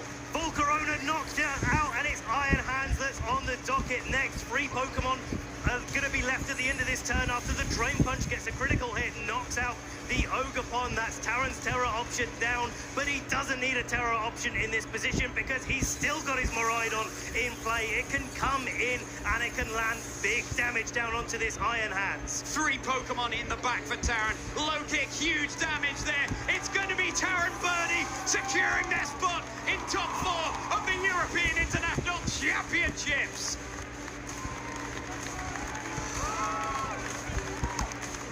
What an explosive set. Congratulations, Taran Birdie. You can see the relief on his face. Winning game 1 and being able to, Joe being able to take it back to a game 2, having the nerve to be able to play the same 4 Pokemon that didn't do so well for you in game 2. In game 3, piloting it to such a commanding victory there. It just speaks to the caliber of trainer that Taran is. And it was all about those little decisions in between, leading the Farigiraf, setting up the Trick Room in that game. That is what caught Joe on the back foot. Volcarona in a position where it had to switch out, sacrifice those boosts, then come back in, not boost it up, be on the receiving end of an Ivy Cudgel. Masterfully done. Twisting the game states there with the Trick Room and making sure that he was able to go first with his Ogopon at all stages of the game. Is this helping hand Volt Switch on our replay? Just not quite knocking out the Grimmsnarl, but it was felled afterwards by the low kick on the Iron Hands. Big wild charge there into the Ogopon, but it has been trained to be a little bit bulky. This is a trend we've been seeing since especially the San Antonio Regional Championships. Boosted by the Quark Drive, but there it is with that +1 attack. The Ivy Cudgel connecting down into the Volcarona. And look at Taran's face there. Cannot believe this. The Perth Regional Champion from a couple of seasons ago, just stamping their ticket through to top 4 at EUIC from hundreds of players down to nearly just 4. He's so consistent. He's managed to make it to so many different top cuts along the years, but now he's in top 4. He's in spitting distance of getting his first international title. And he's on stage with Sierra. Let's talk to him. Thanks so much, you two. I'm here at Taran Birdie, first person to make it to top 4 here at UIC. What an intense match. Top 4 now. What are your thoughts? I'm feeling amazing. I came into this weekend just hoping for day 2, just to have like a good performance in London, because it's my hometown and I've never done well here. So being in top 4, I can't even describe it. The hometown hero for sure. I'd love to see that. Crowd loves to see it too. I mean, talk to me about that match, because we got to see a different strategy in game 1 in comparison to that game 2 and 3. And of course, you won that game 1. So then why the switch up, and then where to really make sure game 3 you can take it home? I think during the match, I don't like playing against other Miraidons really, but usually it's quite skill intensive and the speeds don't matter. So in game 1, I tried to just make sure I had Whimsicott for the light screen and the speeds, but it wasn't really doing much otherwise. So I kind of just focused on stopping him from faking out and maybe setting Trick Room up to deal with the Volcarona a bit better. I mean, yeah, that game 2 with the Volcarona was a little scary for you. So then going into that game 3, then How are you feeling? Because I know that you're definitely a person of many accomplishments here, but you still get nervous in these situations, especially here? I always say if people don't get nervous playing this game, they're like lying or they're doing something wrong.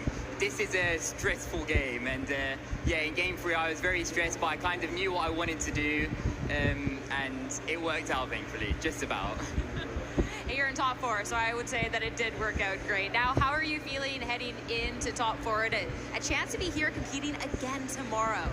I'm not really sure. I don't know if it's quite sunk in yet, but I felt really good. I've been playing well, and so I'm just going to take it as it goes. I don't even know who I'm supposed to face yet, so just rest up for a bit and then we'll see.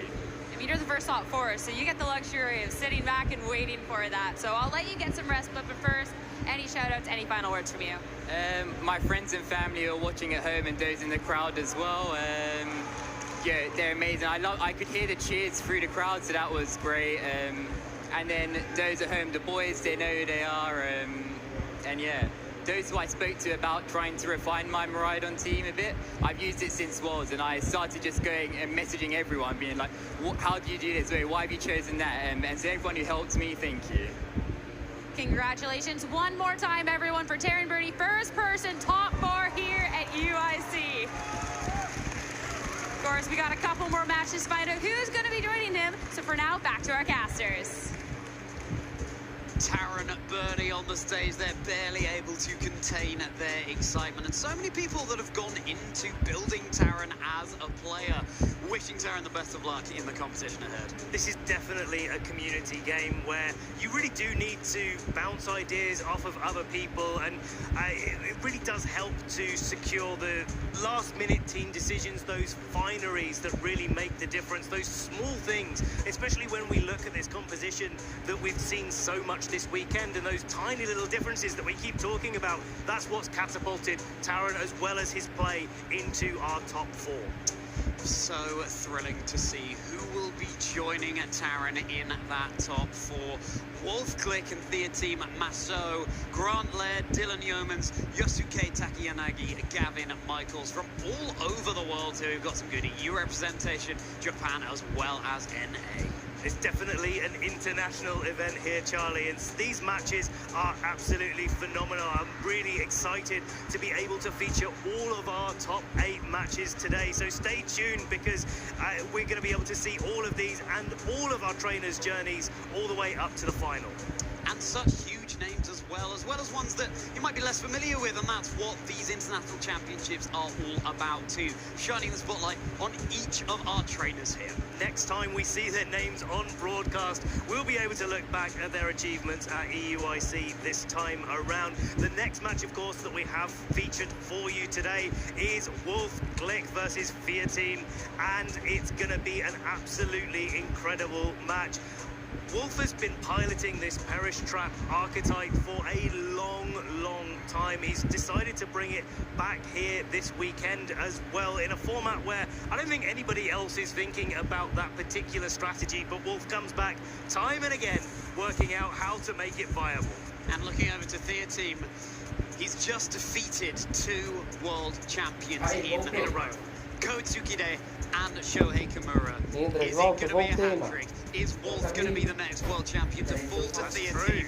It's going to be absolutely phenomenal, trainers. Oh my goodness, keep your eyes on the stream. It's one thing being able to, knock a trainer out of the competition that maybe is a little bit newer, or maybe hasn't proved their worth in the video game thus far, and again, yet is always the thing that we say in this situation, because we're just one tournament away from somebody just breaking that glass ceiling and being our next trainer that we can champion through their career. Champion is the operative word there, because we are getting ever closer to discovering who our EUIC champion will be. This is going to be such a thrilling match. We featured Wolf on stream twice already this weekend, and first time we saw Wolf Temos macarrão, macarrãozinho no capricho, feijãozinho, alguém servido. What sort of team composition is the team going to be running? That's going to be crucial coming up with the game plan for both of these trainers. I think everyone in the venue has been maybe having a little bit of a talk about how they're going to be able to match up into this strategy that Wolf is piloting. It's very different to most strategies out there. If you're not familiar, Perish Song is a move that once used, every Pokemon on the field then faints in 3 turns. And combined with Gothitelle that has a Shadow Tag ability, it's able to lock Pokemon onto the field, and so they have to whittle down those free hit points. And the player using Perish Trap, in this case Wolf, gets to switch out at the end of those Perish Trap turns, and his opponent's Pokemon just faint. We'll be taking a much deeper dive into those teams shortly, but let's just zoom out for a second here, Ben. Let's not forget that also any trainer progressing at this point to the top 4 of the UIC gets that automatic World Championships invitation. Taron Birdie's just locked it in. Which of Wolf Glick and Theati Masso will it be? That is something that's on the line right now. Marlon reclamou pra eu voltar e eu voltei. Cadê ele agora? Ele sumiu. Deve ter ido jogar showdown com o... Japanese players as well. Sierra mentioned it earlier on the couch, and it's worth repeating here that our Japanese players have a different qualification system. They aren't going to be able to qualify through championship points received through our international championships. But enough of that, because ó o Wolf aí, ó. Aí o Marlon, o Wolf vai jogar contra teu time. Time do Wolf, Coraidon, Among Us, Incineroar, Squintail, Gothitelle e Fluttermane contra o time do Tel Time, Cavalo de, né? Calyrex Shadow. Esqueci o nome dela. Incineroar, Urshifu, Rillaboom, Pelipper. É a... Caraca, eu esqueci o nome dela. Mano, eu esqueci o nome dela. The amount of work that he puts in to help trainers, find their feet in the video game and get things started. I think he's an inspiration to many of us that are looking to improve our game as well. Mano, eu esqueci o nome do Pokémon do lado do cavalo ali, pô. To so many to get involved in their Pokemon and playing scenes. Theati Masso, we saw it last year in trainers. Tim Edwards versus Nils Dunlop in the finals. A trainer we've heard less from, but can still be vou ver de jeito ou de outro, né? Então. A good number of achievements on the screen there, and this is certainly the next one to add to that roster. Well, let's take a deeper dive again into Wolf's team. If you haven't seen him on stream already, it's going to be the Cara, se o Wolf jogar o que ele jogou no primeiro jogo lá, pode ter certeza que vai ser muito da hora. Ainda mais ver essa Squintail e a Gothitelle. Gothitelle, all of the Pokemon on Wolf's side carry Protect. That's going to allow him to stall out the turns and make the Perish Song on this Screamtail really, really effective. You can protect for 2 out of the 3 turns before your opponent's faint, and you really want to take advantage of that strategy where you can. Incineroar running Protect isn't something that we often see, so fascinating to see Wolf running it here, and with that Terra Bug as well. Aí, Marlon, olha quem tá na tela, Marlon. Yeah, there's really good defensive options. I think that's what all of the Pokemon on Wolf's side of the field are really trying to hone in on, but also honing in on all of the other status conditions that really affect Wolf's strategy. You see the Terra Dark not very often on Amoonguss, nor very often on Screamtail. What that's going to be able to do is block any pranks. Essa Screamtail e a Gothitelle dele foram muito boas, tá? Vamos ver. O outro lado tem um probleminha. Wolf made it to top 4 at EUIC in 2019. Alguém sabe o que esses papéis que eles vivem trocando? We'll find out in this match. Screamtail not running any damaging moves there, so got to be careful not to be left with just the Screamtail. E o porquê que o Wolf tá anotando tudo ali? Almoçando? Também tô, pô, certo? Mostrando um feijãozinho aqui, um macarrão.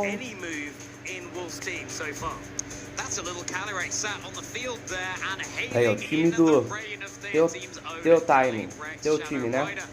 Calyrex Shadow, Clefairy, Incineroar, Urshifu de água, Rillaboom e Pelipper.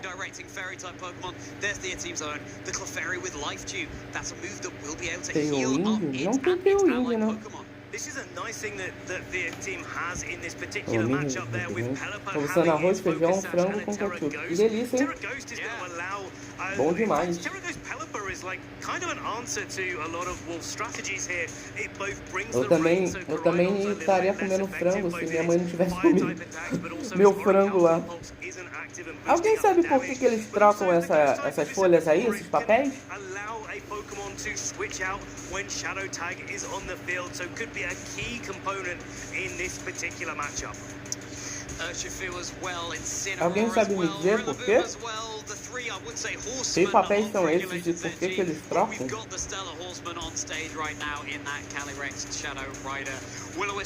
Deve ser eles conversando. Eu tenho uma suspeita de que seja o time, os itens, os ataques, tudo. As informações devem ser ali, entendeu? Deve ser eles conversando, porque provavelmente eles não podem falar. Ah, tá. Linders, se tu fosse fazer um time competitivo, qual seria? Cara, depende muito do meta. É até interessante você estar aqui, porque o Wolf, que é um cara que o Marlon tá torcendo, ele trouxe uma Gothitelle e uma Screamtail, cara. Se elas forem pra campo aqui e o Wolf jogar do jeito que ele jogou o primeiro jogo, tu vai ver, é muito quebrado as duas. Então depende do meta, depende do que eu tenho acesso, entendeu? So if a taunt is directed into that slot, the Amoonguss will still for one time be able to get off one of its support moves, but then the mental herb is consumed. Then it will be vulnerable to a taunt. Trainers, put down whatever else you're doing right now and focus on this dream. Wolftick versus their team Masso, deciding who will go through to top 4, who will get a direct invitation to the World Championships. Will Wolf equal that top 4 of EUIC 2019 record? We are getting into our game. We are about to find out. Both of these trainers really gearing up and getting ready. They've got their heads in the game, and we are getting into our second top 8 match here at EUIC. Let's get things kicked off. Canal, segue ele lá. Depois tu me passa, o Marlon. No final da live eu vejo. Tá, Miraidon e Among, Cavalo e Fantasma e Pelipper. Mas por que ele falou isso? Ah, tá, pra counterar o sol do Coraidon. Beleza.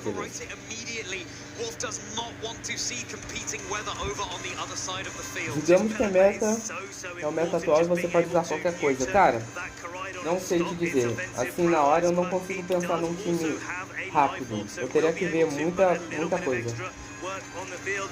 I think with the ability for their team to have 2 ghost type Pokemon at his disposal, Wolf is going to have to go. Eu acho que o único time que eu dou, os 2 únicos Pokémons que eu dou certeza de ter no time é o Cavalo de Gelo e o Rizzicote. De resto eu teria que ver muita coisa. Ou basicamente ver o que dá pra fazer de Pokémon em cima deles, né?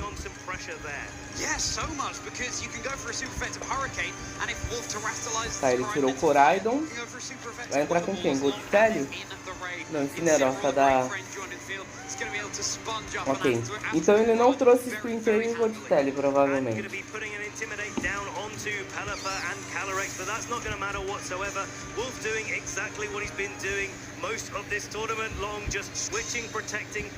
Tá, vai mandar logo uns Astral Barrage.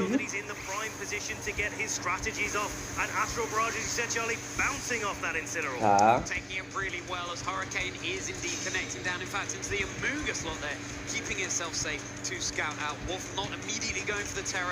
Ok.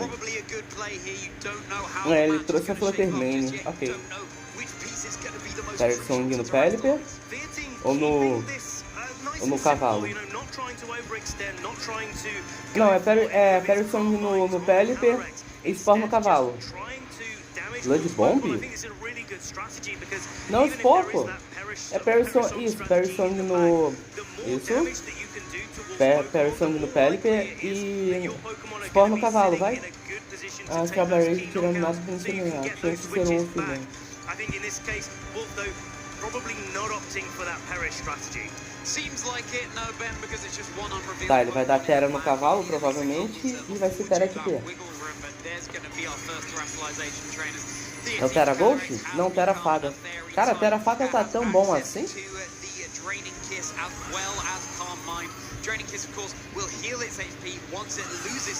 Tá, Draining Kiss entendo.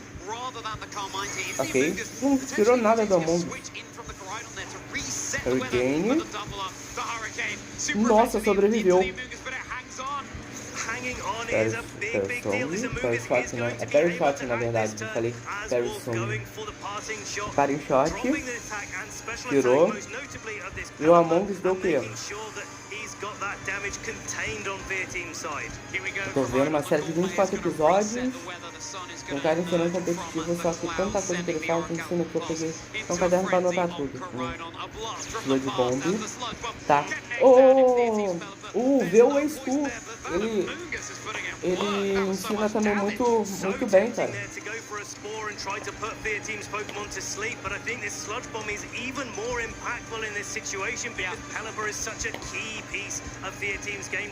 If the Coridon is the game plan for Wolf to be able to just try and launch out these big attacks into the Calyrex, and we've seen this Coridon outspeed Calyrexes in the past. Tá, não tem chuva pra esse PLP bater ou ainda tem chuva pra ele bater? Eu não sei. Não sei como é que tá os terrenos agora.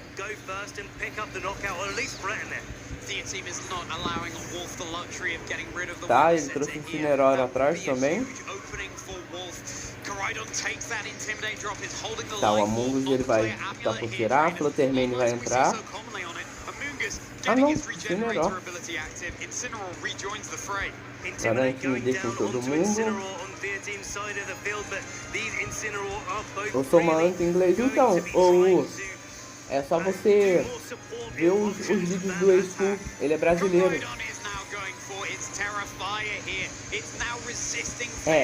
O nome do canal dele é Ace, né? É SCHOOL. Entendeu?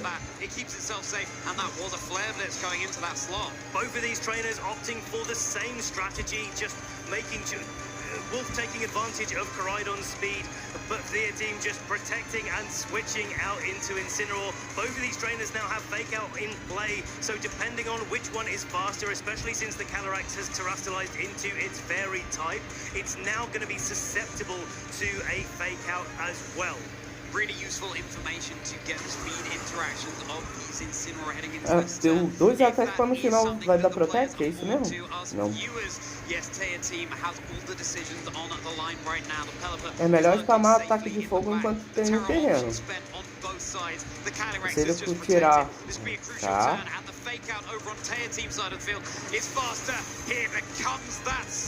Será que vai gritar? Vamos ver. GG. Boa. Tá, Calyrex fora de jogo.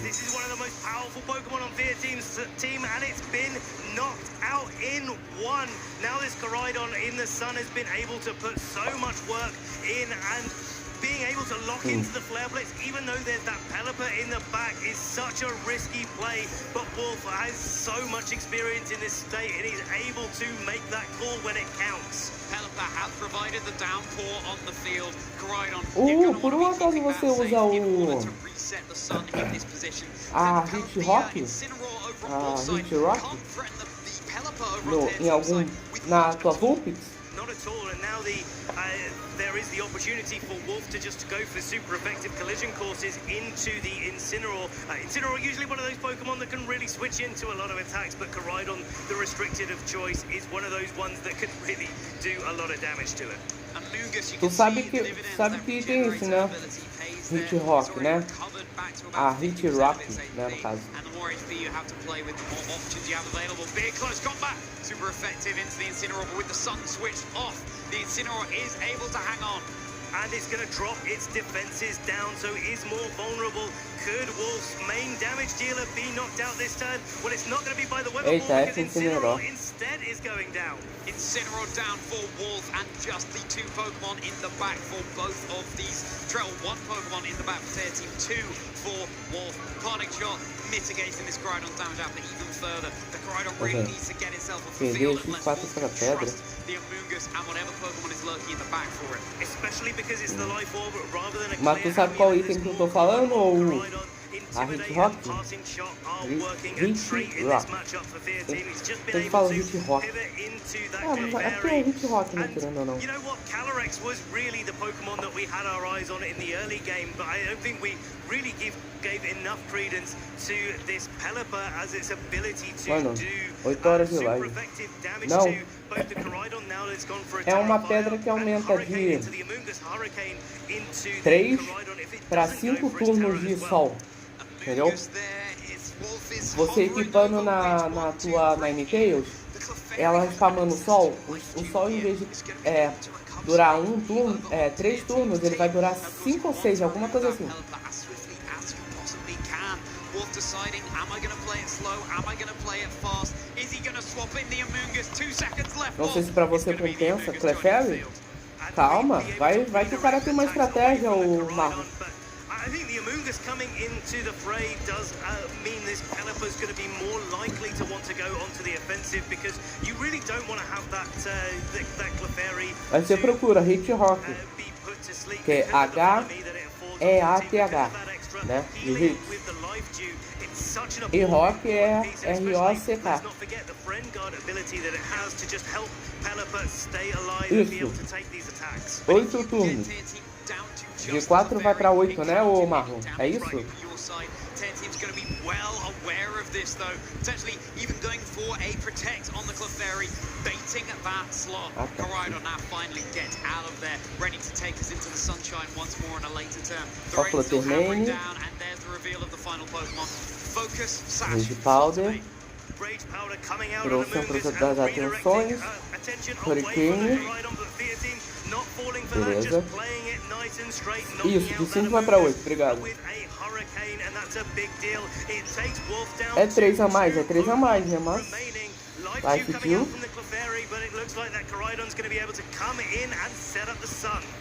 Team, it's official, has won the weather war here. Koraidon's going to come on and bring the sun with it. Koraidon Gourmet, ou Gourmet. And once more, we have been shown Horácio com Pulse. Fotossíntese aumentou a speed da Fluttermane. Blast. Flat Beats. Como funciona Life Kill? Eu acho que se você ou se o aliado tiver com pouca vida, você consegue curar ele, pelo visto. Foi o que aconteceu aqui. A little bit of a trouble with Clefairy being targeted and knocked out by Wolf. Yeah, you have to switch out the Pelipper and back in, so Wolf is afforded 1 turn of sun at least here to do as much damage as possible. There it is. That's the Pelipper switch. Real luxury for Wolf to know that this Clefairy cannot damage his Pokemon. Tá, vem pra Incineroar. Ok. Só que o Koraidon não leva, né? Protect. Por que Clefairy? Não entendo. O cara achou viável usar no time, vai fazer o quê? Tá. Agora é só acabar com a Clefairy, mas ela vai proteger. Não, porque Rage Powder eles forçam melhores pro Among Us. O objetivo do Among Us não é sobreviver, é chamar o dano pra ele atacar o máximo que ele puder e colocar pra dormir o oponente. É isso, entendeu? O Among Us ele tem um papel chamado de o famoso centro das atenções. O Rage Powder ele transfere toda a prioridade de ataque do pessoal pra ele. É como se fosse um follow me, só que pra tipo o Poison, se eu não me engano. Entendeu? É basicamente isso.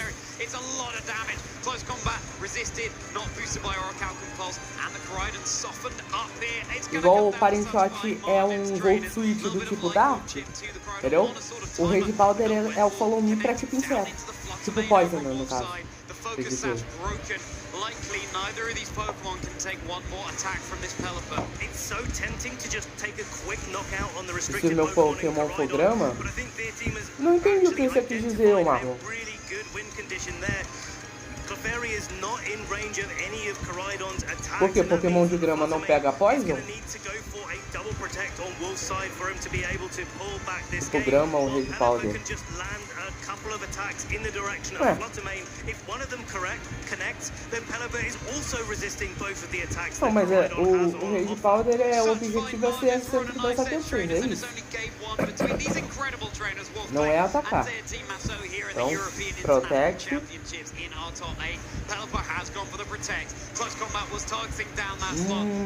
Direcionou pro Pelipper. Tá, só falta o Pelipper. Será que o Pelipper leva ou é GG 1-0 pro Wolf aqui? Wow, this is gonna be coming down to the wire here. Não faz isso. Se for de grama, o Sport e nem o Rage Powder não funciona. Não sei, né? Eu já vi Pokémon elétrico ser paralisado. Então não duvido de nada. O máximo que vai acontecer, o Marlon, é ele perdeu o ataque no próximo turno. Que é o que eles devem ter transformado, entendeu? Por exemplo, em vez do Pokémon tomar o golpe que é da tipagem, ele tem a probabilidade de errar o golpe quando for a vez dele. É isso. GG Wolf 1-0. A batalha foi chatinha.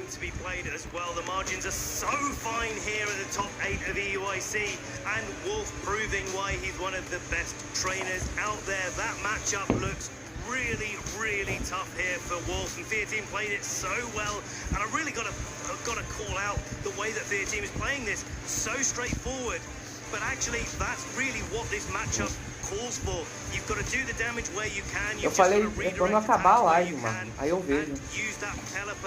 Até hoje eu não entendo como o Pokémon elétrico consegue ser paralisado. Hoje em dia eu acho que não tem como mais o Marlon não. Eu acho que hoje em dia não tem como mais. Mas antigamente dava. Nos jogos antigos, se você procurar, provavelmente. Ou no próprio Soul Silver lá, quando eu joguei, eu não já tive alguns Pokémon elétricos paralisados.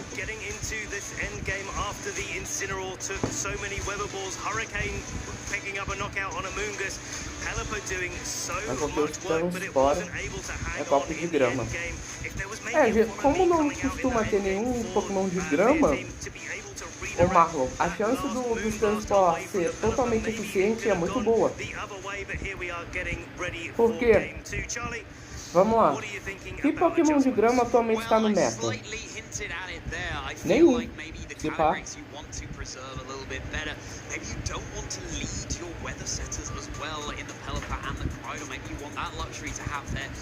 Vamos lá. Do pessoal que passou aí, vocês chegaram a ver muitas batalhas ou vocês só saíram aqui do canal?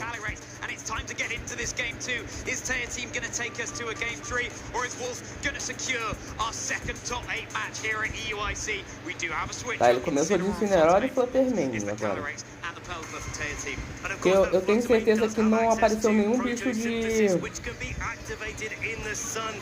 Eu tenho certeza que não apareceu nenhum bicho de grama. Eu vi... Eu me mexendo ali na cama, eu vi que teve um dondoso. Não sei se teve Tatsugiri, mas eu vi que teve um dondoso por aí.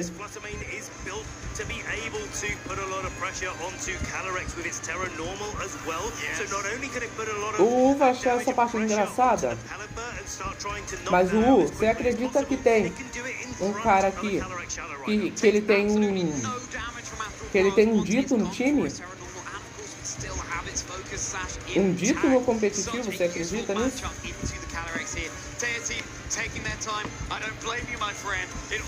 Tá, ele vai priorizar guardar o Pelipper. Vai colocar Incineroar pra baixar o ataque, né? Incineroar dropping the attack, crucially of Wolf's own Incineroar here, and it will be that Terastallization, trainers. This beloved mechanic that we have in Peralizar o cavalo fada. Não, foi termine.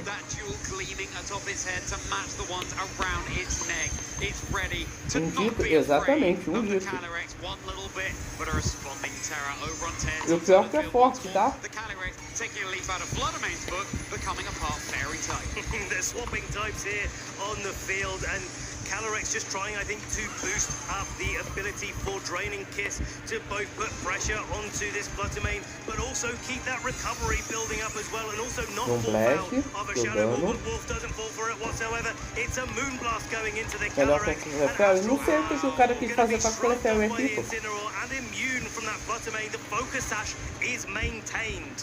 This is a real opening here for Wolf. It's a game about Vocês têm que entender, gente, que os caras tá usando aqui, os caras sabem o que eles estão fazendo. Se vai funcionar ou não, já não é com a gente, entendeu?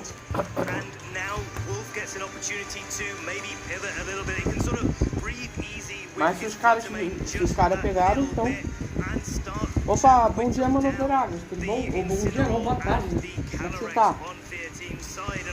Você joga a Liga das Lendas, Mano Dragos? Que isso? Se eu tivesse com PC, eu até falaria, bora jogar uma agora, mas... Já viciou, Mano Dragos, no LOLzinho? Coitado desse cavalo, tirou nada de vida. Incinerou e da Fluttermane. Então, né?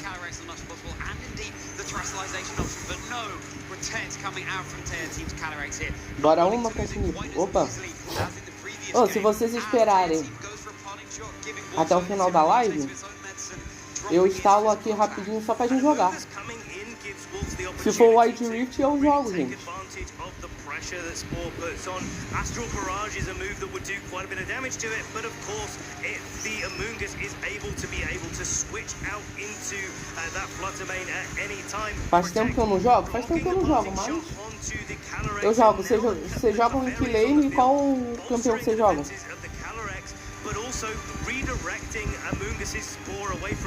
Vixe, eu jogo no PC? Ah. Eu tinha esquecido, Marlon. Não sei qual que o Mano Draga joga. Se é o Wide Rift ou se é o LOLzinho. Ai. Eu sei, eu tô ligado. Você falou que você joga de caixa.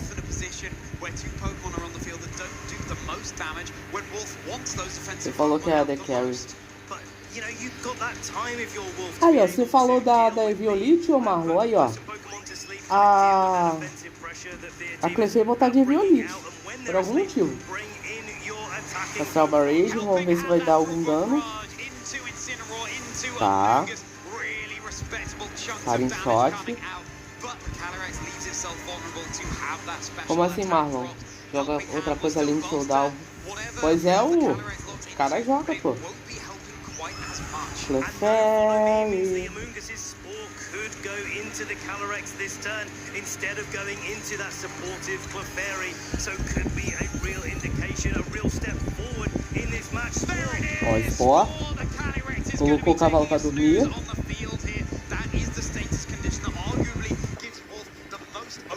Blood Bomb.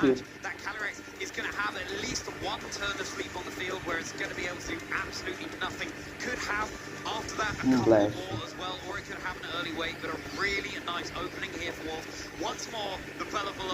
Tá, Blood Bomb e Blast no cavalo? Vamos ver. Tá, tirou o cavalo. Vai colocar o Incineroar, né? Minha saúde tá menor que o tempo de vida do... Quem joga LOL. Não, espera, eu jogo LOL. Então eu tô indo de Vasco? Não tô entendendo nada. Tem Blast. Ok. Blood Bomb. Nossa. Eita, pegou Poison. Incineroar pegou Poison. Qual a chance, mano? Olha isso, qual a chance? Porque ele perdeu de graça o Incineroar, tá?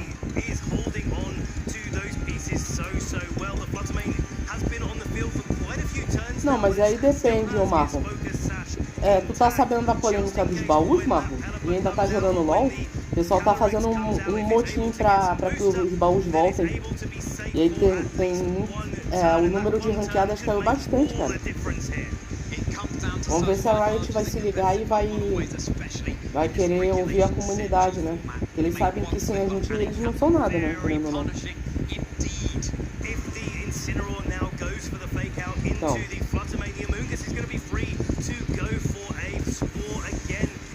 Eu até tô sem jogar já tem um tempo. Já completei a missão lá da ranqueada, já garanti minha skin vitoriosa e é isso, entendeu?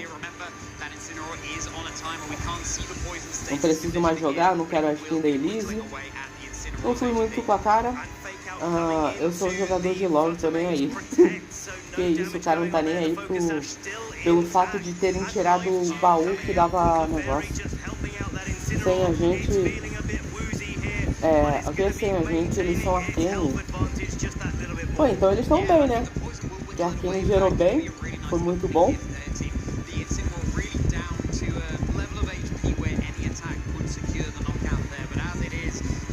Arcane foi muito bom, ficou bem famoso, trouxe bastante jogador. Mas que esse negócio deles tirarem o baú, não sei não. Vamos ver se eles vão responder, né? Porque por enquanto nada ainda até agora.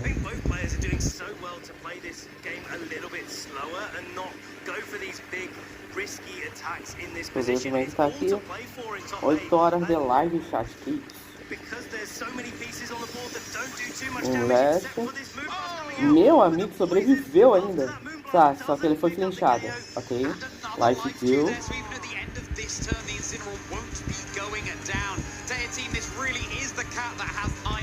Recupera até que uma vidinha considerável, vai.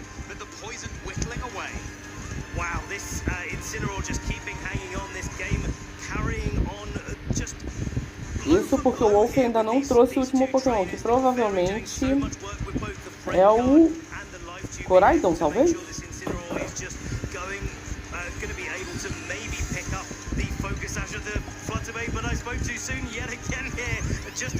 Follow me, ok. Mas não adianta, o Poison leva o... Se ele não tirar o... Se ele não tirar o Incineroar de campo, né? O Poison vai bater no... Vai tirar esse Incineroar.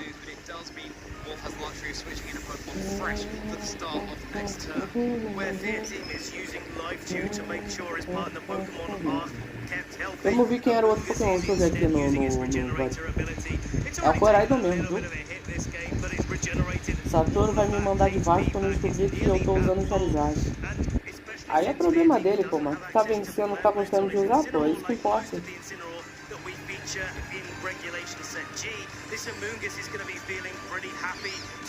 Lindra, você tá 8 horas nessa live. Sim, Gustavo, aliás, boa tarde, como é que você tá?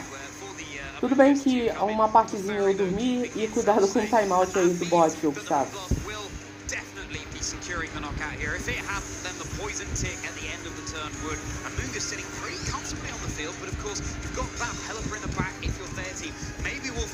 Ih, levou timeout. Ah, não. Só cuidado pra não falar aí em caps lock, Gustavo, porque o bot ele tende a ficar dando timeout, tá? Cuidado. Tá, o Incineroar foi, uma das ameaças foram. Agora vamos ver como é que vai ser.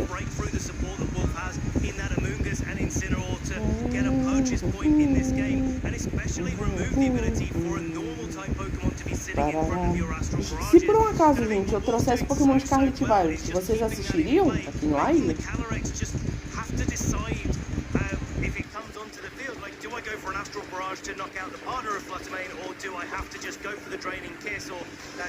Lindra, cedo eu mandei mensagem pra você não respondeu. Ô Gustavo, eu falei com você, eu te dei bom dia, mas eu acho que você não viu. Se você mandou mensagem lá para as 8, 9 e pouca, eu dormi e deixei a live aberta. Foi isso, mas quando da primeira vez que você veio, eu te dei bom dia, eu falei contigo, pô. Você não deve ter visto, provavelmente.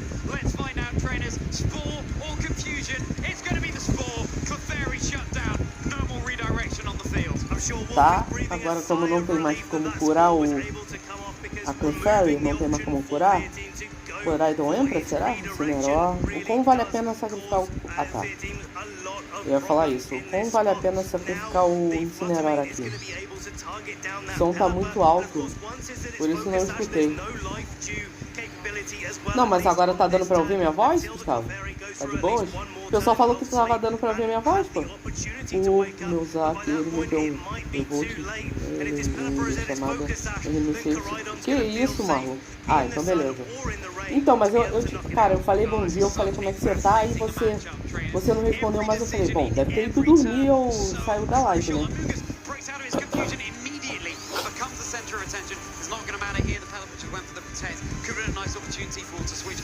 Foi basicamente isso. Tá, será que vai derrubar a Clefairy aqui? Não, né?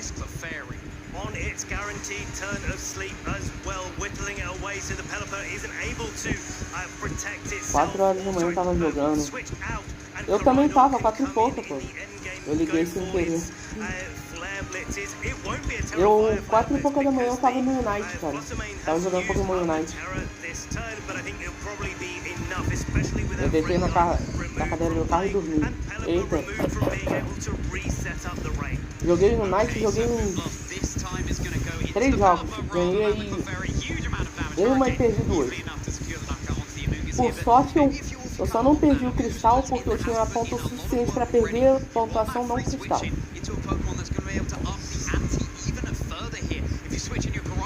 Porque senão era para eu estar no mínimo no Ultra 4.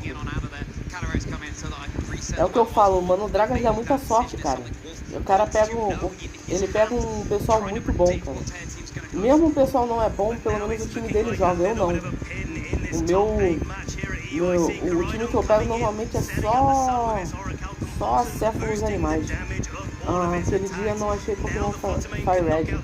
Só procurar direitinho, Gustavo. Vê no tutorial na internet que você acha, com certeza, cara. Entendeu? O que mais tem é tutorial na internet ensinando. Vai acabar quando? No caso, tá no top 8. Tem mais 2, contando com essa, tem mais 2 batalhas, aí a gente entra no top 4, aí no top 2, né? Pra ver quem ganha, entendeu? Eu não vi mesmo assim, eu já vi mesmo assim, não aparece. Ué, eu tô cansado de ver tutorial no YouTube e achar Pokémon assim, Gustavo. Vê direitinho, de repente você tá vendo os errados aí. Quando eu melhorar da garganta.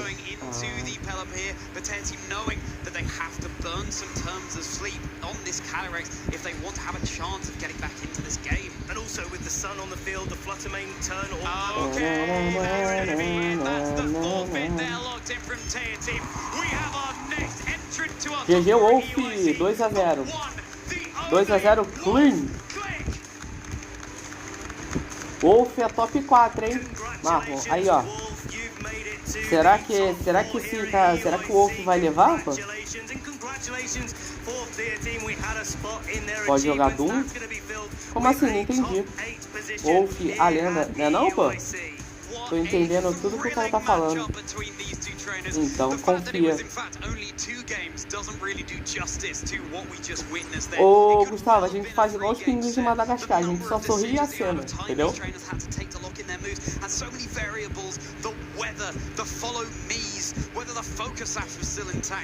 A gente faz aquilo. Sorri e acene, rapazes. Sorri e acene. Bom, chat, eu vou colocar esse negócio aqui que eu acabei de comer. na cozinha, vou pegar água e já volto.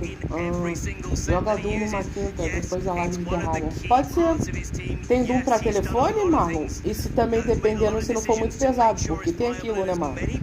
Não adianta vocês quererem que eu jogue e não for legal pra política do YouTube, entendeu? Senão, não adianta. Eles derrubam a live e fica por isso mesmo, entendeu? Eu tenho que ver se é de boa jogar. Inclusive, realmente, quinta-feira que vem é Terraria, tá? Então, vamos atrás do deserto, vamos explorar a caverna pra achar bastão. Eu quero virar mago o quanto antes nesse jogo. Mas, chat, eu vou levar as coisas aqui pra cozinha, vou encher minha garrafa, vou pegar outra garrafa e eu já volto. Zelda Majora Mask quando eu conseguir comprar e eu tiver como jogar pelo Switch, por isso que eu queria logo um PC, entendeu?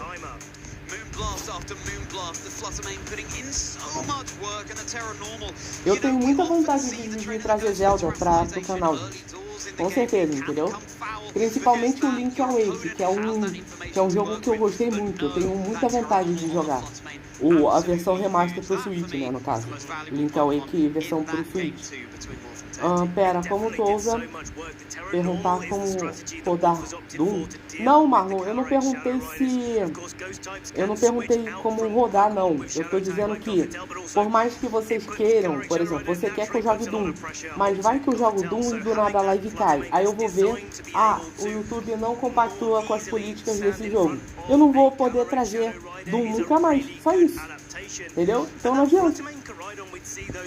Não é questão de, traz tal jogo, entendeu? Não adianta. Atenção, pessoas, vou fazer uma loucura. Eita. Enfim, eu já volto, chat. Já volto.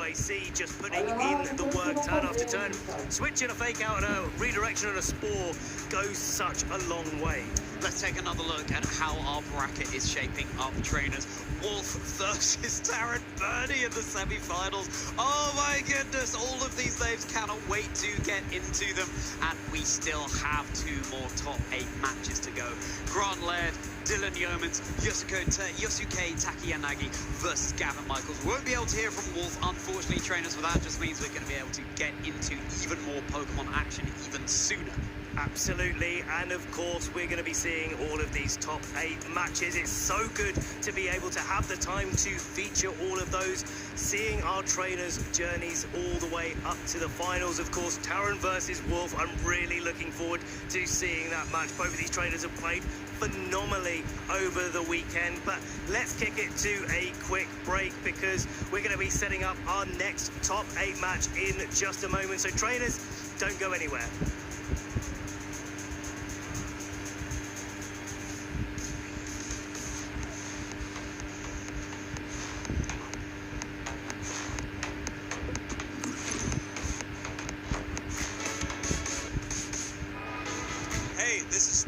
We're roaming around EUIC and we're handing out some packs. That's a pack. Well, let's go. Excuse me, for a pack, is Pikachu 2 yellow? 2 yellow? Yeah, 2 yellow. Is it 2 yellow? I think it's the right amount of yellow. Right amount? That's a pack. Excuse me, for a pack, do we need to get rid of Squirtle already? No. Okay, great. Here's a pack. Thank you. Hey, how's it going? For a pack, are you winning or losing today? I am not playing today, unfortunately. Okay, so winning, kind of. Thank you. Hey, guys, for a pack, does Gen 5 have too much water? No. Okay, great. How's it going? What are we talking about? The Chaos Cup. The AOS Cup?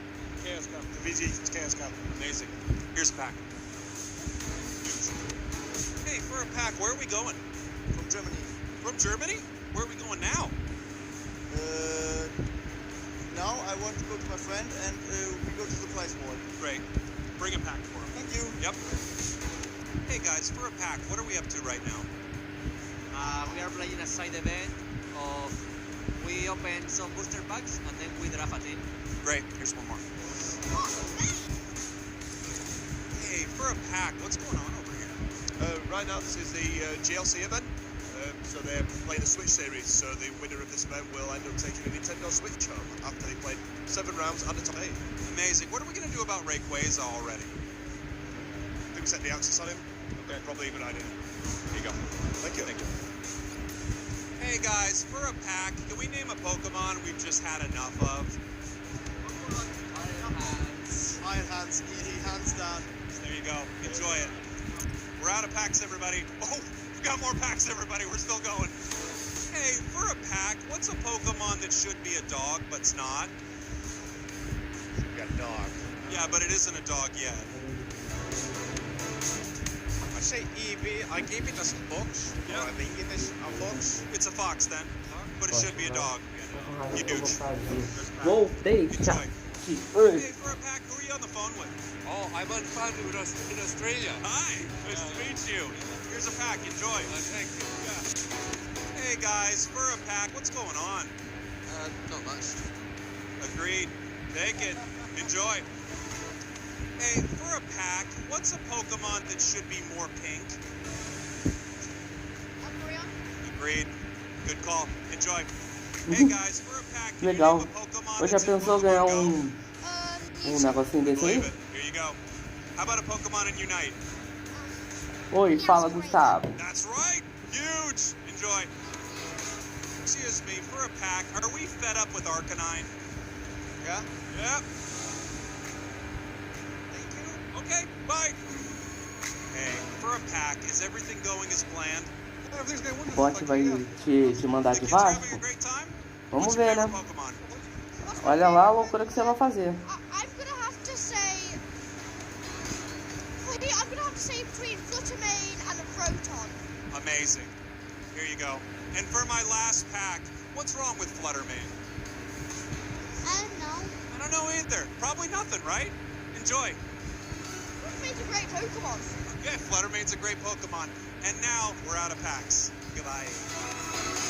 Legal, o cara distribuiu uns packs, uns pacotinhos pro pessoal. Que maravilha. Que maravilha!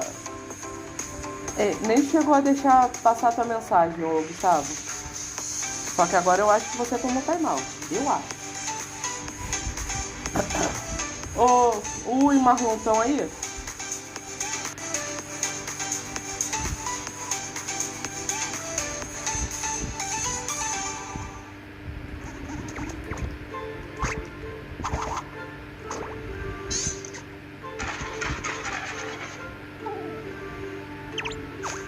Só tem eu? Eita. O pessoal me abandonou. Me abandonou. Pokemon E nunca trainers, mais here we voltou. are at the Não voltou, não. EUIC 2025 Championships. My name is Lee Provost, joined by the Peraí, lovely chat, rapidinho, já volto. Lowiser Actos Chromie. How are you doing, Lou? And we've just had 2 incredible top 8 games and 2 more to come. I've just been sat out in the audience for those first 2 top 8 matches, and I can tell you the atmosphere is electric. It's almost silent as the matches are going on. When the players are making their turns, you can hear a pin drop other than the booming voices of our commentators throughout the arena, because every player is just waiting to see when that catch moment will be, the moment of the critical hit, the call with the protect, and every single time, particularly in that last one, with Wolf making the right predictions there was fantastic. Yeah, and how good was that normal terrestrialization Brilliant. on the Fluttermane? It just made it so difficult for that Caloric Shadow Rider to get any sort of grip in that game, and the Pelipper was performed so well as well for Tia Tim, but that's in the past. We've got another top 8 right in front of us. To get into the action, we've got Grant Laird going up against Dylan Yeomans as well. Super excited to see this match. Dylan, they were able to achieve a regional top 64 Temos finish o in Grant Birmingham earlier this season. e o Dylan. O time do Grant é Miraidon, Farigiraf, Entei, Urshifu, Winsnau e Iron Hands. E o time do Dylan é Miraidon, Farigiraf, Incineroar, Urshifu, o Dolphin do futuro e Iron Hands. O Dolphin do futuro é o... Esqueci o nome. Iron Torres? Não, Iron Torres, eu acho, não lembro agora. O que o Marlon fez, conte para nós. Conte para nós outros. Yes, and Dill bringing some really interesting Pokemon choices. The Iron Treads is one that I'm really interested to dive into because it's not a Pokemon we've been able to feature really, and it's not been a popular choice, but clearly has been bringing Dill success in this tournament. Yeah, I love it. It's got the Quark Drive ability, so it loves that electric terrain on the field. That's not going to be a problem in this match, I don't think. And once it's there, it's going to probably more than likely get the speed boost. Nem é por isso. O que ele fez? Não apareceu pra mim Não apareceu aqui se você falou alguma coisa. Tá, ele veio de inteiro, cara. Tanto, Tá, aqui faz sentido ser trick 1. Aqui faz muito sentido ser trick 1. O tipo de água, um teragrama, que doido.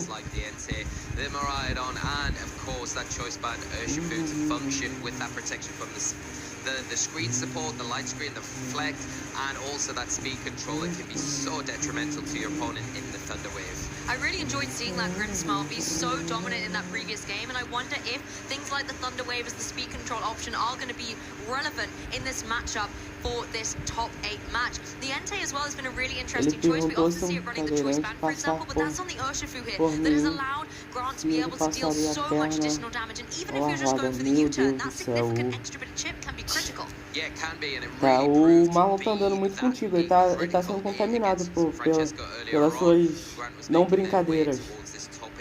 Dill, on the other hand, does have ways to deal with it quite effectively in that Iron Treads. It's not only got the Steel typing for super effective damage, but it's got the Ground Iron typing Treads, as well. isso, Iron Treads. Ok, por que ele trouxe o Iron Treads? Aqui também são dois times de trick 1. Aqui, dois times. Aí o time do teu pesadelo aí, ó. O time que o Marlon mais gosta de fazer, ó.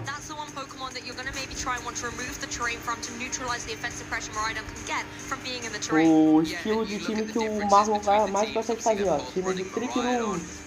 Running the Iron Hands, but then the Urshifus are slightly different. Dill leaning on that single Sim, strike time de Urshifu, trick 1. it's got a little bit of a security blanket in that focus sash as well, which will allow it to hopefully get a wicked blow. Aí, e não é só um, tá? O outro cara que tá aqui, os dois estão usando trick 1, tá? A diferença é só o Iron Treads e essa mulher, sabe? Não é homem ou Marlon? É homem, ali ó. É o Dylan. Bom, eu acho que é homem, né? Não sei. Por dessa eu vou embora desse canal. Não fica pra tu ver a estratégia, pô. Vai que você quer usar também. E é o Shifu Dark, finalmente. Impact later on, and the Rocky helmet has been one of those pivotal key items that players have really leaned into and taken full advantage of. Particular in something Mano, like 8 horas. Cara, eu vou pra quase 10 horas de live, esse pá.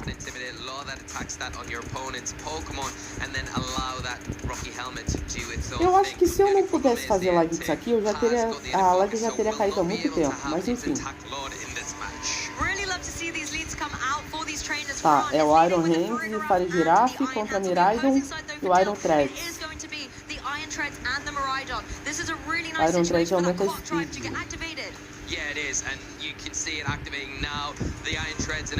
E o Hands aumenta o ataque. Fire Giraffe de... Fire Giraffe de Electricity. Legal. Nele você não dá caps, né? Pode. É porque ele é moderador, Gustavo.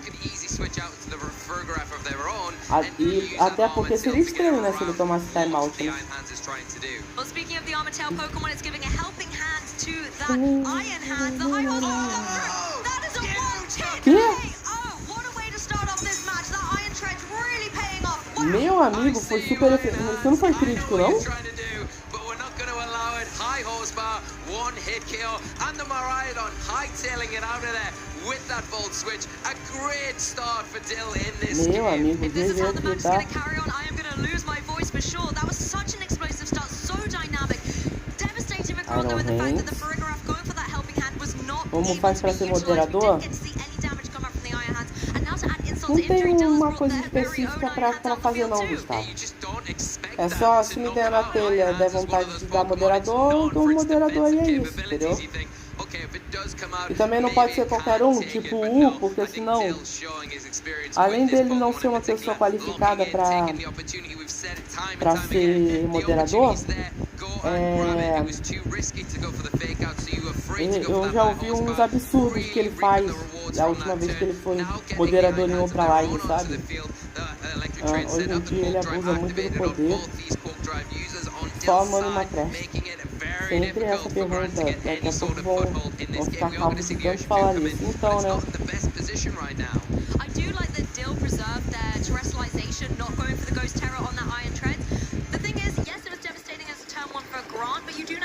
Eu tenho uns negócios pra ver aqui, depois eu vou fazer quando a live acabar. Com essa aqui, gente, tem mais uma, tá? Aí a gente vai pra top 4, vamos ver, né? Eu não sou qualificado, eu não... Acho não. É o quê? Eu sou qualificado, eu acho. Não xingo, sou verde. Sigo argumentos do Gustavo pra ser moderador. Eu não xingo e eu sou verde. Nossa! Aqui o Iron Threads vai de vala, não tem nem o que fazer.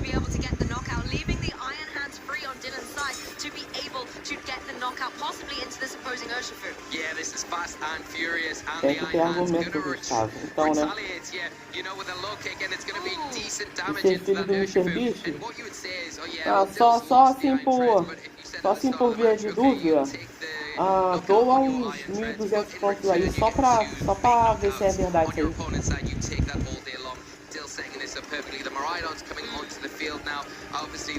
Dou uns dolinhos aí, uns dólares aí pra ver se isso é verdade.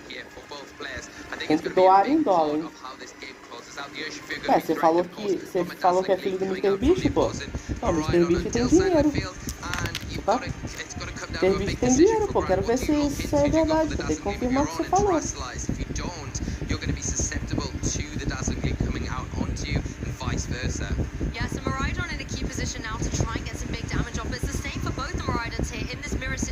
And depending on how they're trained, one of them's obviously going to have the advantage speed-wise over the other. But terrestrialization is going to take to the stage. This is where some defensive plays can be made, and it's going to be the Maraudon going into that Terra Fairy. Yeah, and you know the one thing that is going to happen is that Urshifu, as long as it stays on the field, it is choice locked.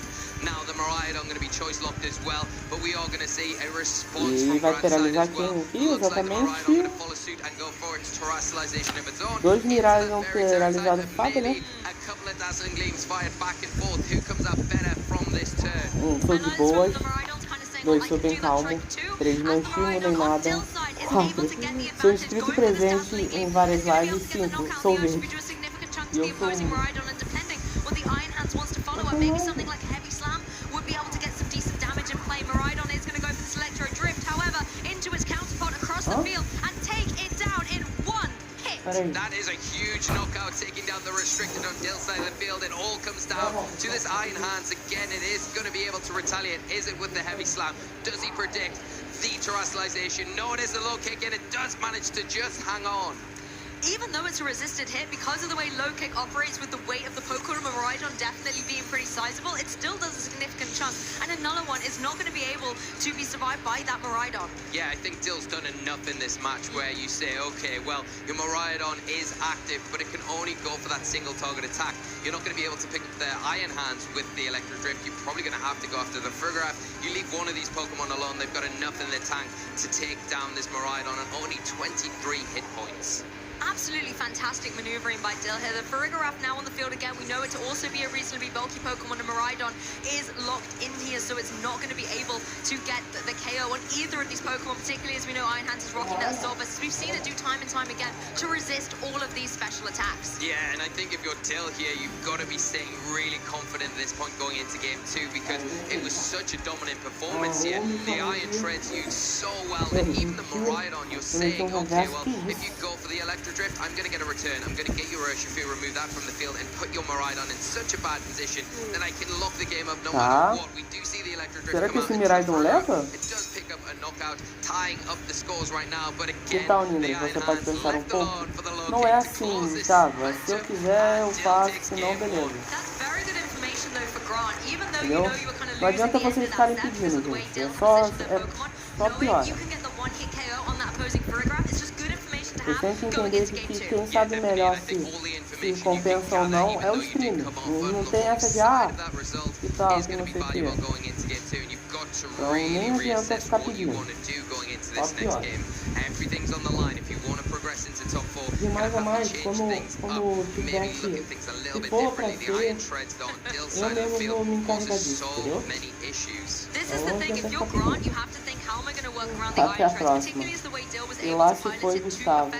Came out straight away, was able to get that solid KO immediately, bringing Grant down a Pokemon, and then was able to follow up with this fast high horsepower in the next turn as well. Yeah, and not only that, the Volt switch there into the Fergraph was huge because that might have been so close. If an Electro Drift went into that slot, I think it would have been enough to pick it up because you would think from the Electro Drift, from the Miraidon at the end game, well, the damage probably would have been the same in that early step, so you would have removed both Pokemon, although that might have been a bit different. The momentum swing could have been slightly different there, but all the work and the bravery that Dylan showed in that match, the experience knowing that the fake out was a risky play.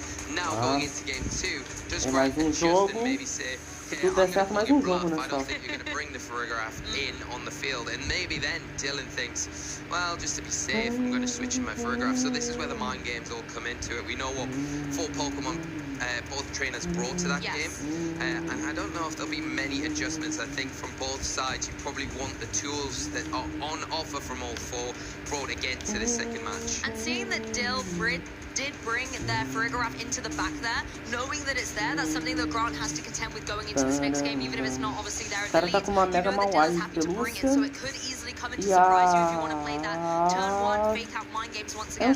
Taking a look at Grant's Pokemon though, which ones have the capability to shut down the Iron Treads? Because particularly when it gets that speed boost from the Quark Drive, it's almost unstoppable. It's got to be the Urshifu, but the problem is with the Urshifu, because it's not got a stash, it's not got a scarf. A Miraidon causes you all sorts of issues where if you see the Iron Treads and that Miraidon lead, then, well, things get very tricky very, very easily. You could go for the Terastallization, of course, to alleviate that electric weakness, but then Dill might see through that and just drop a Draco.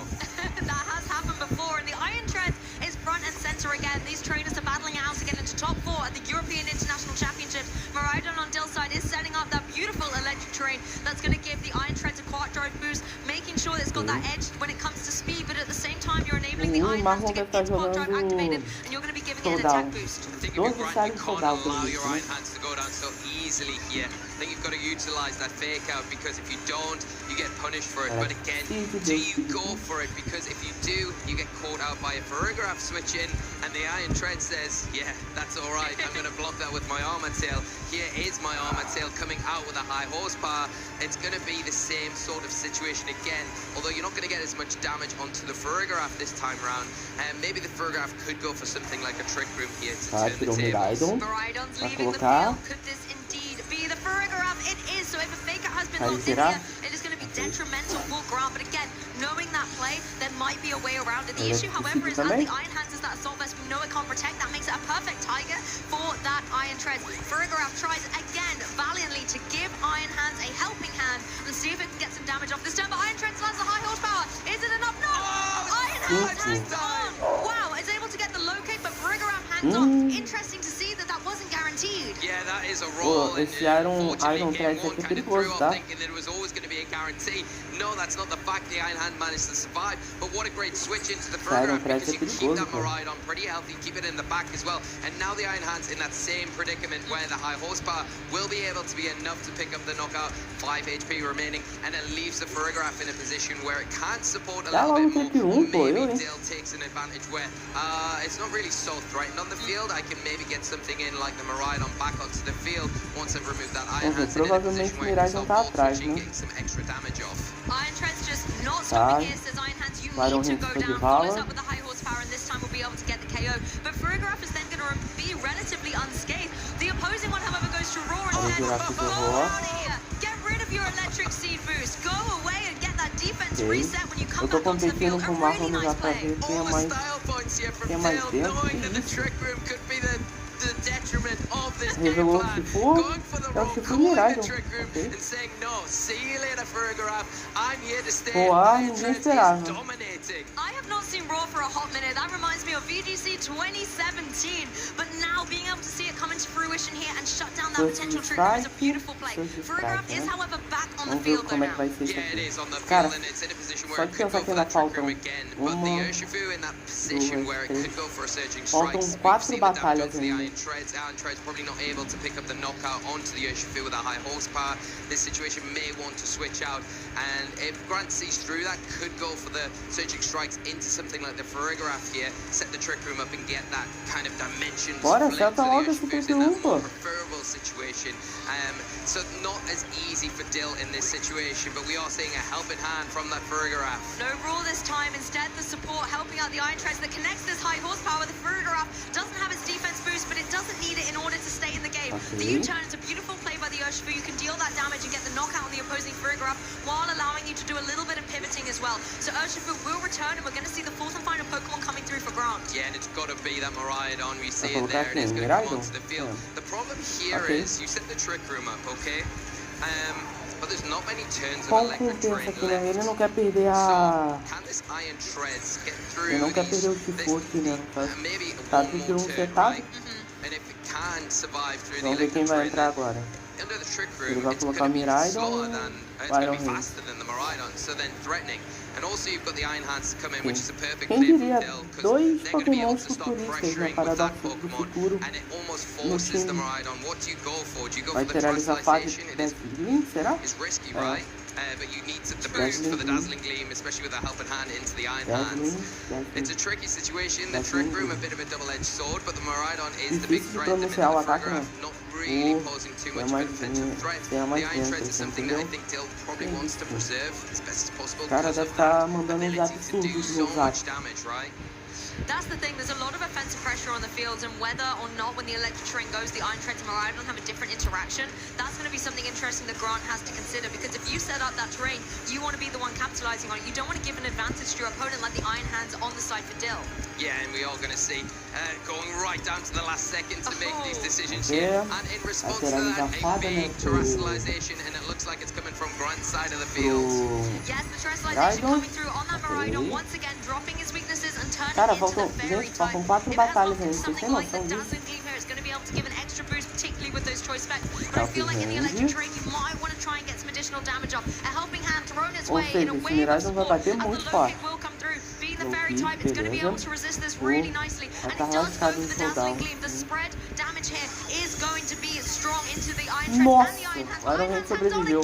That is a huge survival here, and the Iron Treads taking Aí that so raspar, comfortably, ele levou, returning não with a levou o high Miraidon? horsepower boosted by Meu that amigo. choice band and putting Miraidon in Esse range Miraidon for a tá low kick chipado, não now. é The possível, question cara. is though, can the Iron Hands get that low kick off before this Farigiraf can get its psychic off? The question would be probably yes. I think now the Miraidon a sitting target. You can't really switch that Miraidon out to the Urshifu either, because it puts it in an Esse awkward position, Miraidon taking está a low kick chipado. where it would take enough damage not to knock it out, but put it in subsequent range for a high horsepower follow-up to Miraidon take it down. defensivo, Of course, the provavelmente. Farigiraf does have the utility Se to work well passa, in hein? Trick Room with something like a Psychic, but unfortunately that Iron Deve Hand is going to be ter able to uns have the advantage. So I investimentos feel de like if you're defesa, Grant, com you need to certeza. switch your Miraidon out to keep it in the game. Yes, you're going to run the risk that something like your Urshifu is going to take a lot of damage, but who do you want in the game to get the damage at the end of the day? Yeah, and that's it. I think you've got to make that decision right now. Farigiraf, Pokemon leaving the field for Grant. Is it the right decision? Urshifu Será making que its o way vilão vai onto fazer the o 2 a 0 battlefield. aqui? If Vamos the ver. double up is into this Miraidon, Tá, it's Miraidon já done. era. It is going down to a low kick, nothing you can do. And now the Perdeu o Iron cara aqui à Treads toa. active. It is going to be able to get that high horsepower off into this Urshifu. Yes, it looks like it's aiming down to it, but it does High manage to connect horsepower. there. Will be able to do significant chunks of the Okay. Urshifu, but it is able to hang on as the electricity leaves the field. So those Quark drives are now no longer valid. They are going to wear off both the Pokemon on Dill's side of the field. Ah, zero pessoas na live. Now, I think that Zero low kick pessoas não, and the tem high o meu horsepower retorno damage na live, puts então Urshifu é definitely in range só o of meu a low retorno kick. na live. So we'll go down to that, even if it terrestrializes out of it, which it can't anyway because the Miraidon's eaten up the Terrestrialization. The Ferrograph not Cara, able, o quão vale sacrificar o Iron Hands aqui? Será que não custa ele colocar o Miraidon, não?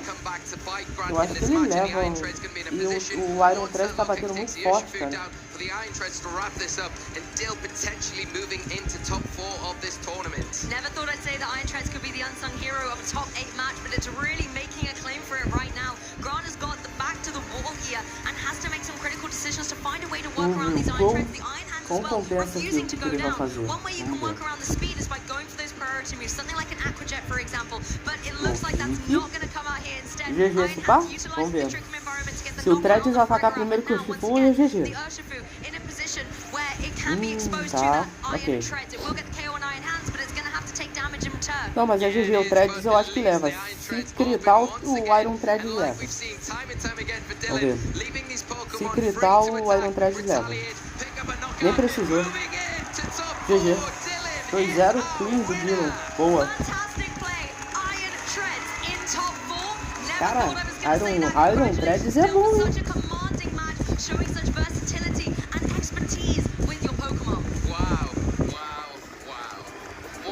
Top 8, Dylan, boa. Aí, faltam 3 batalhas. Oh.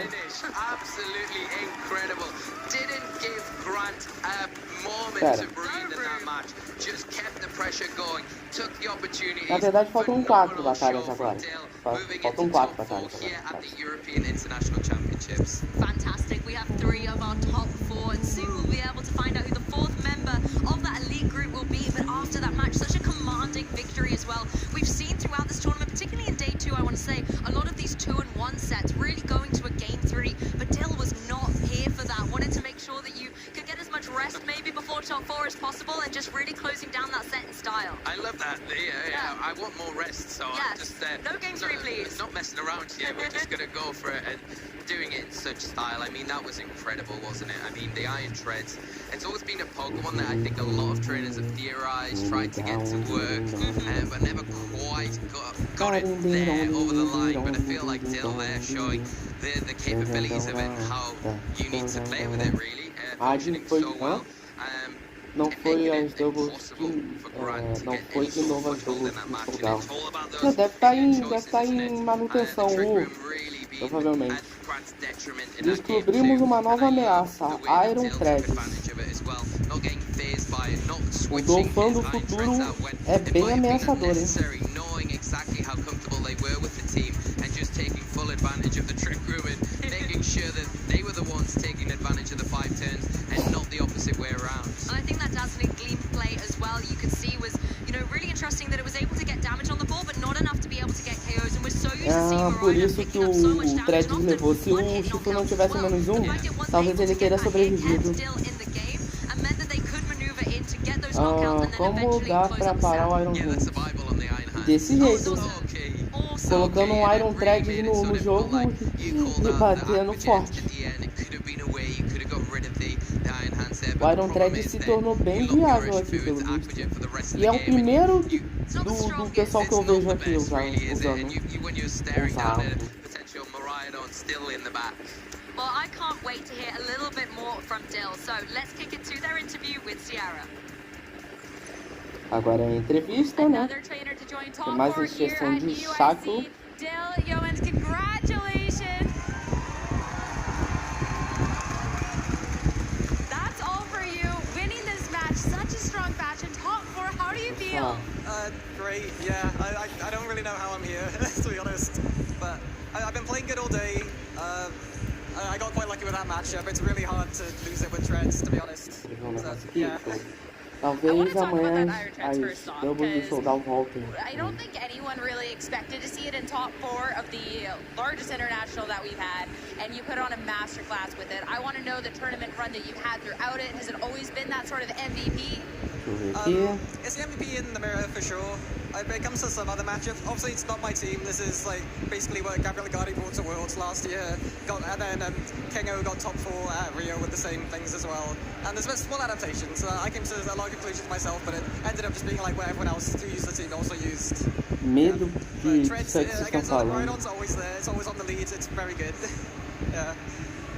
I mean, hey, it's proven out well, and I mean, even if others have used it, we don't really get to see it too often, let alone here. So huge congratulations, kudos to you. So I want to talk again about the rest of the tournament that you've had in your history as a player, because you're saying like doesn't seem real yet. Like, talk to me about that. Yeah, so the rest of the tourney is pretty good. I had 2 losses in day 1, both like were pretty unlucky. In day 1, I clicked Draco 11 times. I only hit 6 of them. I've clicked it twice in day 2 and I hit both, or maybe it's 3 now. But so it's been better today. But yeah, I had some unlucky losses, but that's all I've lost to, I guess. Like, I've just been playing good all day. So yeah.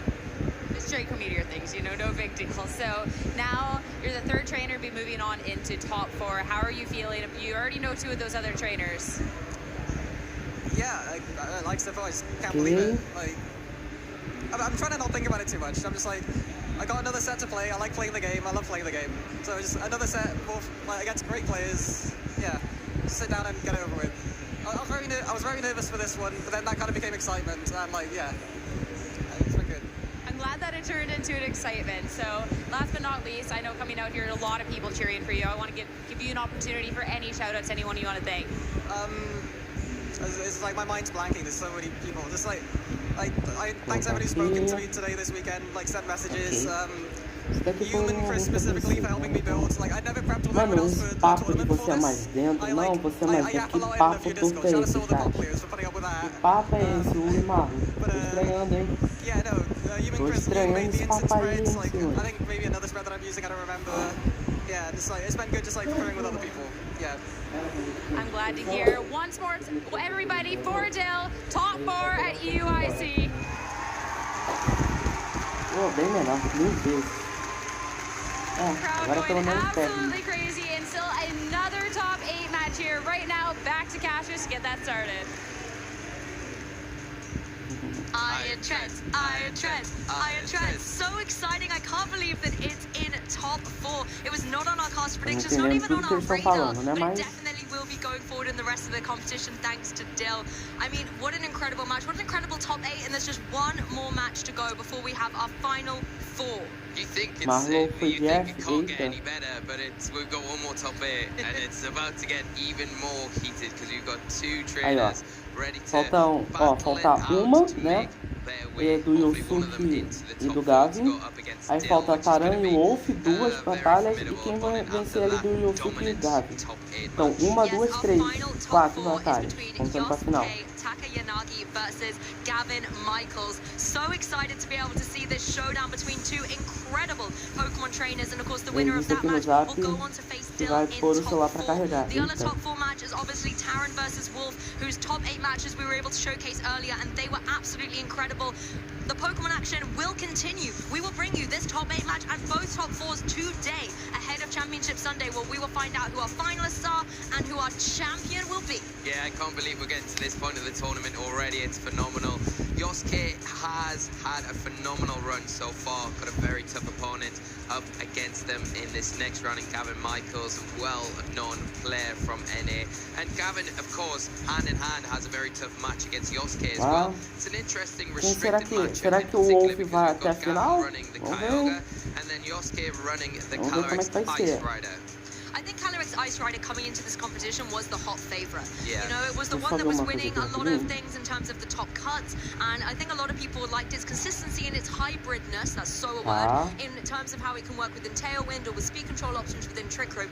And then Kyogre was like the favorite that everybody wanted to do well, and Gavin showing that it does have a place in this meta, and that if you pilot it correctly with that classic combination of something like Tornadus, you can do successfully well with it. Yeah, Gavin's one of those players, you know, he's renowned for enjoying the rain as a weather archetype, and very familiar with the workings of that sort of build. Putting together a really nice 6 here, a lot of elements that are disruptive, supportive, and can do a very good job against the majority of teams that would come up against. Mas será que ele vai vir com a conta do avô dele, então? Ou ele falou que não vai esperar o telefone carregado? Qual canal BR de competitivo tu falou mesmo? O School é SCHOOL.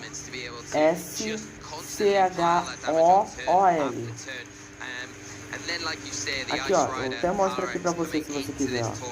had Justin Tang coming off a huge win in San Antonio with that Pokemon in particular, proving that it is one of the top restricted. So everything to do in this match ensures not the first Ice Rider Calyrex that Gavin's faced though this weekend. And you can see as well from the accolades just how far back Gavin's experience goes, being a national champion back in 2013, a 3-time regional champion and an international champion. Se você for ver, ele tem bastante vídeo sobre ranqueadas, sobre time. E um playlist aqui, ó. Ele tem, cadê? Ele tem essa playlist aqui, ó, chamada Aprenda VGC. Entendeu? É o mesmo que você vê? Ah, então nice, pô. 400 chips e Flying Flash. Tailwind instant water spout that could maybe force the terrestrialization from Yosuke, because I think that combination in particular is something that they don't really have too many ways around. You look at Yosuke's options, they don't really have any fake out there to stop the tornadoes, not that you could anyway with the cover club. You don't have taunt, you do have that flutter mid, so depending on how Gavin's trained this Kyogre, is it going to be able to get the jump in tailwind over something like the flutter mid that has that booster energy that will get that automatic speed boost.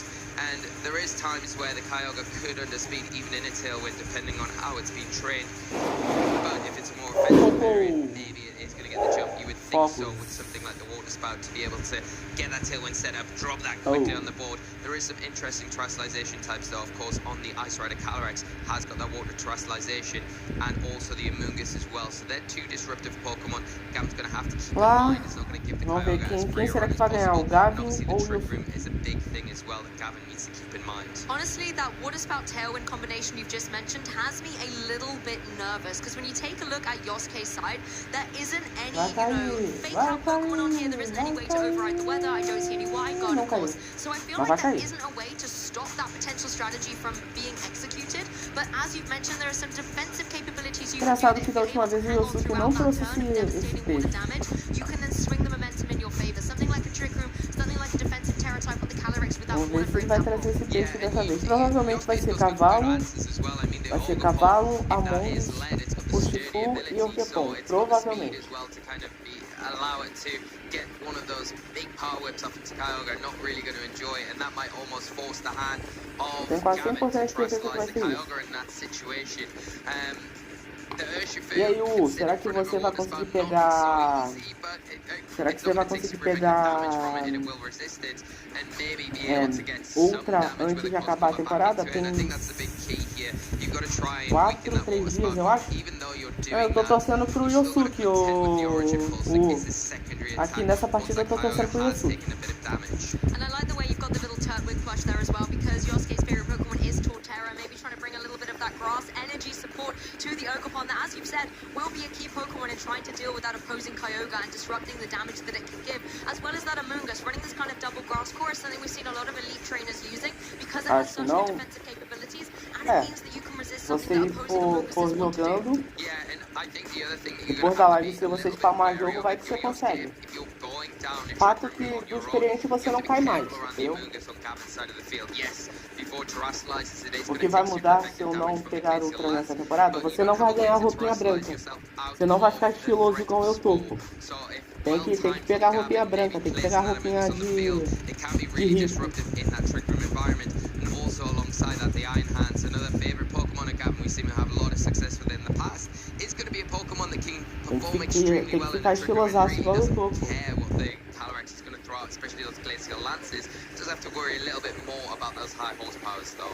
Well, trainers, whether you're at home or you're here in the venue, give it up for Gavin and Yosuke as they start to battle it out in this top 8. Leads are jumping out onto the field. We have got the Urshifu and the Calyrex Ice Rider out there for Yosuke. The Kyogre and the Amoonguss are the match on the opposing side for Gavin. Yeah, we've got instantly that rain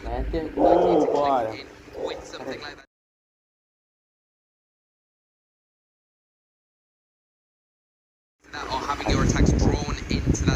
Vou jogar, ok.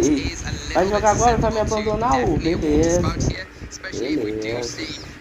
a rage powder to pull in at close combat from that Urshifu, leaves the Kyogre open to go for a water spout, maybe forcing the hand of Yosuke to go for a terrestrialization here, try and get a Glacial Lance onto the field, because I think the big thing that you want to do is remove that Amoonguss before you commit to your Trick Room. Yes, and Amoonguss does have that capability, as you said, to draw in the attacks, maybe make that Urshifu a little bit less of a threat, and if you can, try and break the focus sash on it with your Rocky Helmet. I like this defensive play by the Calyrex Ice Rider, going for that water type, so when any of these Origin Pulses or potential water spouts come through, it's going to be able to resist them accordingly. The Rage Powder does indeed come into play here. It's going to leave itself vulnerable to a Glacial Lance, but first, it's got to take this close combat, doing very minimal damage, but critically, being able to drop the defenses on Urshifu's side, both those defense and special defense, and break that focus sash. Yeah, that's so important, that focus sash gone in. There is the water spout, great defensive pivot, but enough to get that Urshifu. That's a huge knockout here from Gavin.